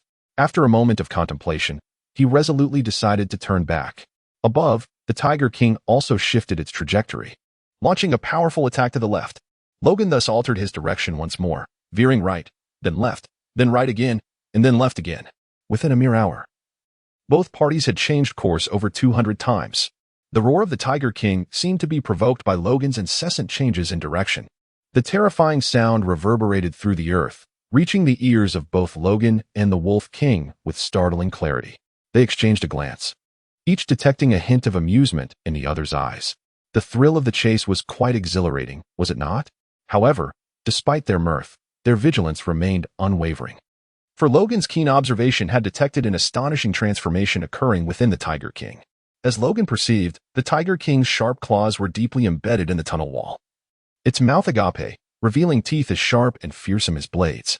A tempestuous wind swirled within its maw, coalescing into a minuscule core of wind the size of a grain of rice, while its massive wings, extending over 40 meters, gradually began to retract. The overwhelming force of the wind, imperceptible yet immense, surged through the Tiger King's body, converging at its mouth and merging with the tiny wind core, which swelled gradually to the size of a peach, then an apple, as the wind core burgeoned to the size of a watermelon. The wings behind the Tiger King had already diminished by more than half, its own momentum significantly waning. Yet the dense, darkly glowing wind bullet forming within its mouth seemed poised to shatter space itself, exuding an aura of death. With a tremor, the Tiger King recognized that it had reached its limit, thus ceasing its accumulation of power. Its ferocious eyes fixated intently on the ground, as if it could see the two figures within the earth, destined for annihilation. Its injuries throbbed, and the Tiger King's visage contorted in a snarl before it abruptly clenched its jaws, only to open them in an instant. Boom! The formidable Gale cannon unleashed its might. Expanding explosively upon release, it transformed into a colossal destructive wind column, 20 meters in diameter, and ruthlessly struck downward. With a swish, the ground offered little resistance, disintegrating into mere dust as the grand wind cannon treated the earth as though it were non-existent, plummeting towards Logan and the Wolf King with astonishing speed. Indeed, it was a strike, like a mountain descending, intent on reducing both man and wolf to mere pulp. Sensing the overwhelming force above, Logan's expression shifted dramatically, and he hastily summoned the power-bearing phoenix. The Wolf King swallowed hard, his forelegs trembling slightly. The moment the power-bearing phoenix took form, the colossal mountain of annihilating wind descended upon them. The tremendous pressure forced both Logan and the Wolf King to their knees, blood gushing from their wounds. The Tiger King's attack encompassed a vast area, and they were still at least 3 meters from the edge of the assault. What had once seemed a trivial distance now felt insurmountable. With a crack, the power-bearing phoenix emitted a mournful groan under the unbearable strain. Logan clenched his teeth tightly, his formidable heart beating at an extraordinary pace, pumping forth more scalding blood to nourish every corner of his body. A torrent of blade-like energy surged towards the tin phoenix of endurance, shattering repeatedly, only to be replenished and fragmented once more. In a mere few seconds, the tin phoenix of endurance had been shattered 10 times. Sweat poured down like rain, completely soaking Logan's garments. Suddenly, a gaping hole was torn in the tin phoenix, and a terrifying gale surged forth like an arrow through the breach. Howl! The Wolf King's forepaw was pierced through, and the unleashed blades of the raging wind instantly carved deep gashes into the pristine bone beneath the flesh. Even more alarming, the tempest spread rapidly along his forepaw, creeping menacingly towards his body. The Wolf King's eyes bulged with agony, his pained wails echoing through the depths of the earth. Quickly grasped the essence of armament hockey. "You fool!" Logan roared, his muscles taut with tension, steadfastly enduring the weight pressing down upon him. He found himself unable to summon any life energy or offer assistance to the Wolf King. He could only employ this nearly desperate means to aid his companion. A howl echoed through the air as he watched helplessly as the flesh and blood from his front leg were stripped away, leaving only a skeletal remnant. Battered and hanging by fragile connections, the Wolf King was enraged. An overwhelming fury awakened the dormant power within its being, a shadowy hue manifesting upon its form. With a thunderous roar, the Wolf King enveloped its teeth in armed color, directly biting down upon the raging winds that assailed it. Fur flew, and blood splattered. As the Wolf King extinguished the last vestiges of the tempest, half of its face was left a gruesome mess, the wolf's snout reduced to a horrific sight. Its entire body lay weakly on the ground. The pain that had been momentarily suppressed by anger now surged throughout its frame. Yet it bore the agony in silence. Its blood-stained pupils fixated upon the silhouette ahead, a glimmer of despair flickering in its gaze. "Well done, Wolf King." A powerful shout suddenly resonated in the pitch-black depths. Amidst the tumultuous winds, embodying unwavering resolve. "Now, leave the rest to me." Logan let out a furious roar, his arms straining with effort as he managed to lift the blade a mere millimeter against the overwhelming weight bearing down upon him. How could he succumb here? The wishes of Nelson, the final desires of Nelson, remained unfulfilled. He could not fall here. Logan roared within, as the dark hue of haki surged from every part of his body, flowing towards his hands before enveloping his long blade, ultimately cascading towards the soaring celestial phoenix. The armed color unleashed a sweeping slash, marking the threshold into the realm of the great swordsman. Cloaked in obsidian armor, the celestial phoenix emitted a melodious cry, its form suddenly solidifying as it steadied itself amidst the tempestuous barrage. Chapter 68. The Wheel of Fortune turns, seizing this opportunity. Logan instantaneously summoned all the life energy from the heavens above, transcending the earthly confines, and directed it to coalesce around himself. The reservoir of life energy was dwindling, leaving only the essence of two void fish sea kings remaining. Logan did not cure the Wolf King. It was not mortally wounded and could not perish. Conversely, if he faltered, both of them would undoubtedly meet their demise. The Wolf King was acutely aware of this, hence it endured the agony in silence, determined not to disturb Logan's focus. At that moment, above them, a pair of crimson eyes emerged, as the Tiger King unleashed a colossal beam of tempestuous wind from its gaping maw. Noticing the shift in Logan's power, its gaze sharpened, and boundless fury surged within its heart. How could such a mere human attain such heights? A flicker of malice crossed the Tiger King's eyes as it flapped its wings, which astonishingly began to shrink, transforming into a torrential gale that converged towards its mouth, ultimately morphing into a terrifying tempest aimed directly at Logan.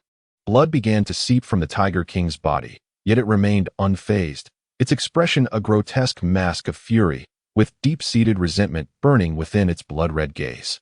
In this moment, it yearned solely for the annihilation of Logan and the Wolf King. Below, the intensity of the raging winds escalated, and Logan found himself under immense pressure. The recently solidified armed phoenix trembled precariously. Crack, crack. As his teeth shattered, Logan lifted his head, his fierce eyes piercing through the terrifying assault, locking onto the Tiger King from afar. The overwhelming aura of his conqueror's haki surged forth, striking directly at the Tiger King's visage. Unyielding, the latter, as the King of Beasts, emanated an imposing presence that clashed with Logan's haki. Boom! An invisible shockwave erupted, swept away by the ferocious tempest, leaving only remnants in its wake. Logan's gaze was drawn to the gradually diminishing wings behind the Tiger King, as well as the trickles of blood seeping from its body. He understood. The moment the wings vanished would herald the time for a counterattack. What followed would be a protracted struggle, a test of endurance to see who would falter first. Logan's gaze sharpened, and his conqueror's haki experienced a subtle enhancement, momentarily forcing the Beast King's ferocious aura to retreat in disarray. The Beast King let out a cold grunt, steeling his resolve and, disregarding the pain coursing through his body, intensified the output of his vast wind cannon. Crack, crack. Two distinct fissures appeared on the armored celestial phoenix. Logan let out a low grunt, swiftly enveloping himself in armament haki. Despite his current injuries and dwindling stamina, he refrained from utilizing his life energy. The vitality from the two empty fish was precious, sufficient only to heal from two severe wounds. He would not expend it unless absolutely necessary, just as Logan intended to engage in a prolonged battle. The gaze of the Tiger King flickered. It ceased the energy output from its wings, and its expression suddenly hardened. In the next instant, its body rapidly shrank, its fur withering as if it had aged decades in an instant. Moreover, its body erupted in bursts of blood, almost instantaneously transforming it into a blood-soaked tiger. Upon witnessing this scene, Logan was immediately gripped by an ominous premonition. Subsequent events would prove his intuition correct. The grand column of tempestuous wind began to slowly constrict around Logan as its epicenter, and with each meter it retracted, the pressure surged exponentially. Logan was filled with alarm, swiftly steadying his mind and exerting every ounce of strength to maintain his defenses. However, the pressure upon him escalated as if measured in mountains, bending his form under its weight. Large beads of blood oozed from his skin, while the protective layers of his armed defense began to fracture, teetering on the brink of collapse. It was only due to the proximity of the extraordinarily resilient sea stone that the ground beneath him remained intact, preventing it from crumbling beneath his feet. Logan's face was contorted with veins bulging, his eyes marred by a web of blood vessels, and the power within him was nearly depleted.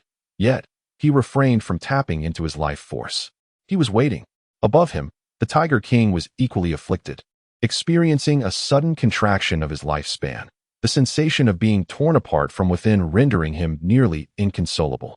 Nevertheless, the Tiger King fixated intently on Logan, the contraction of the light beam unwavering. 17 meters, 16 meters, 15 meters. At last, when the distance reached 15 meters, Logan's defenses were utterly shattered, and a terrifying torrent of wind descended upon him like a mountain of blades. The Tiger King's eyes gleamed with triumph, for he too could no longer endure. And all the unleashed winds surged forth in a wild tempest. Boom! The razor-sharp gusts erupted, creating a colossal void of 100 meters in diameter in the ground. As the storm subsided, the Tiger King plummeted to the earth, his emaciated claws scraping against the unyielding sea tower stone. In that moment, his condition appeared dire. A pungent scent of blood permeated the air, as if the entire tiger had been dredged from a pool of gore. The once mighty wings of the tempest were now reduced significantly, awkwardly draped across his back. Yet, the most pitiful sight was his mouth. Half of his lips were gone. All his teeth had vanished, and his tongue was severed, leaving a gruesome mess. However, his eyes sparkled with satisfaction. His bloodied gaze scanned the surroundings, revealing no trace of the two pests, seemingly ground to dust by the gale. Just as he relished this thought, from a distance, beneath a wall marked by the traces of the storm, a furry paw suddenly emerged from the rubble.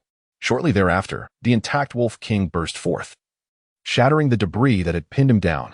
The Wolf King sniffed the air and swiftly dashed to another nearby heap of ruins, unearthing the pallid Logan, who was completely exposed.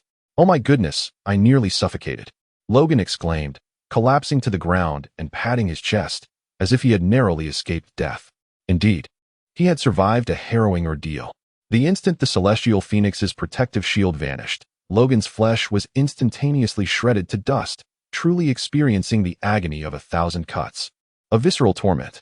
Fortunately, the Tiger King had unleashed all his power in that moment. Had he endured even a second longer, Logan would have undoubtedly perished. In truth, Logan was gambling, wagering that the Tiger King would launch a final assault the instant his defenses crumbled. Only then could he maximize the remaining life energy. He had no choice but to gamble. Given the circumstances, he could not withstand further assault.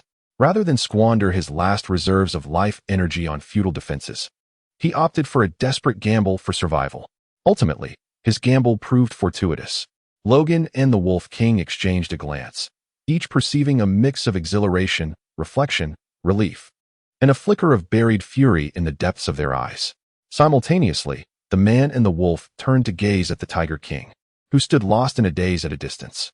Although their strength was dwindling and hunger gnawed at their bellies, with no life energy left to mend their wounds, it was evident that the Tiger King bore the more grievous injuries. Logan set down his blade, the scabbard having been ravaged by the recent tempest, leaving only the ice-veined sword gleaming as if newly forged. He then rose, clenching his fist with a resounding crack, as the deep, lustrous hue of armament hockey swiftly enveloped him. Beside him, the Wolf King bared its maw, revealing teeth as dark as obsidian. The time for vengeance had arrived.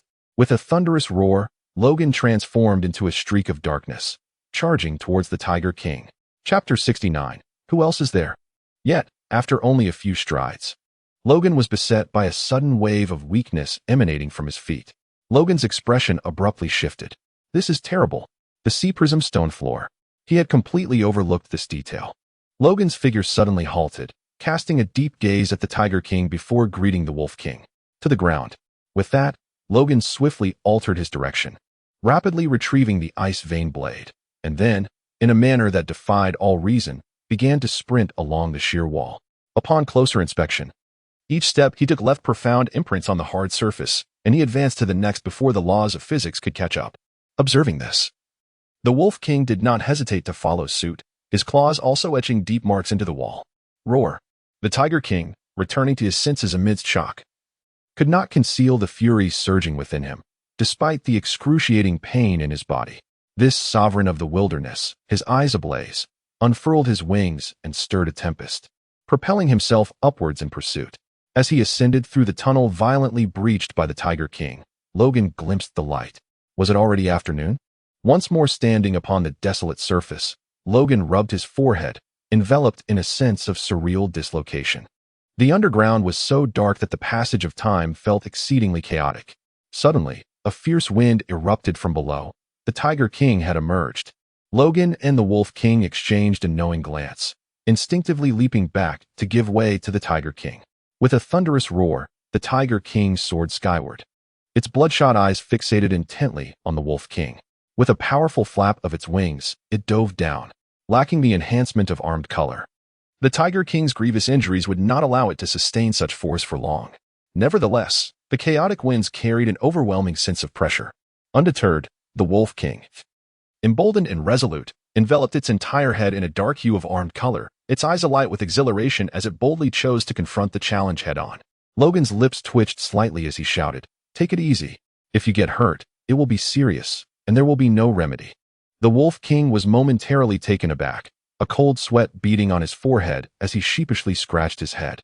Upon witnessing the oncoming charge of the Tiger King, any thoughts of confrontation vanished. He swiftly turned and fled. The Tiger King pursued closely behind, the ominous signs of impending doom flickering ominously behind the Wolf King. Logan refrained from striking, marking a pivotal moment to assess the progress of the Wolf King. The Tiger King approached with fierce wrath, yet its grievous injuries significantly diminished its speed. The thunderous paws of the tiger continuously grazed the tip of the wolf's tail. After a relentless pursuit lasting over 10 minutes, the Tiger King's injuries flared up, causing a momentary delay in its movements. The Wolf King, with keen perception, seized upon this fleeting opportunity. A glimmer of determination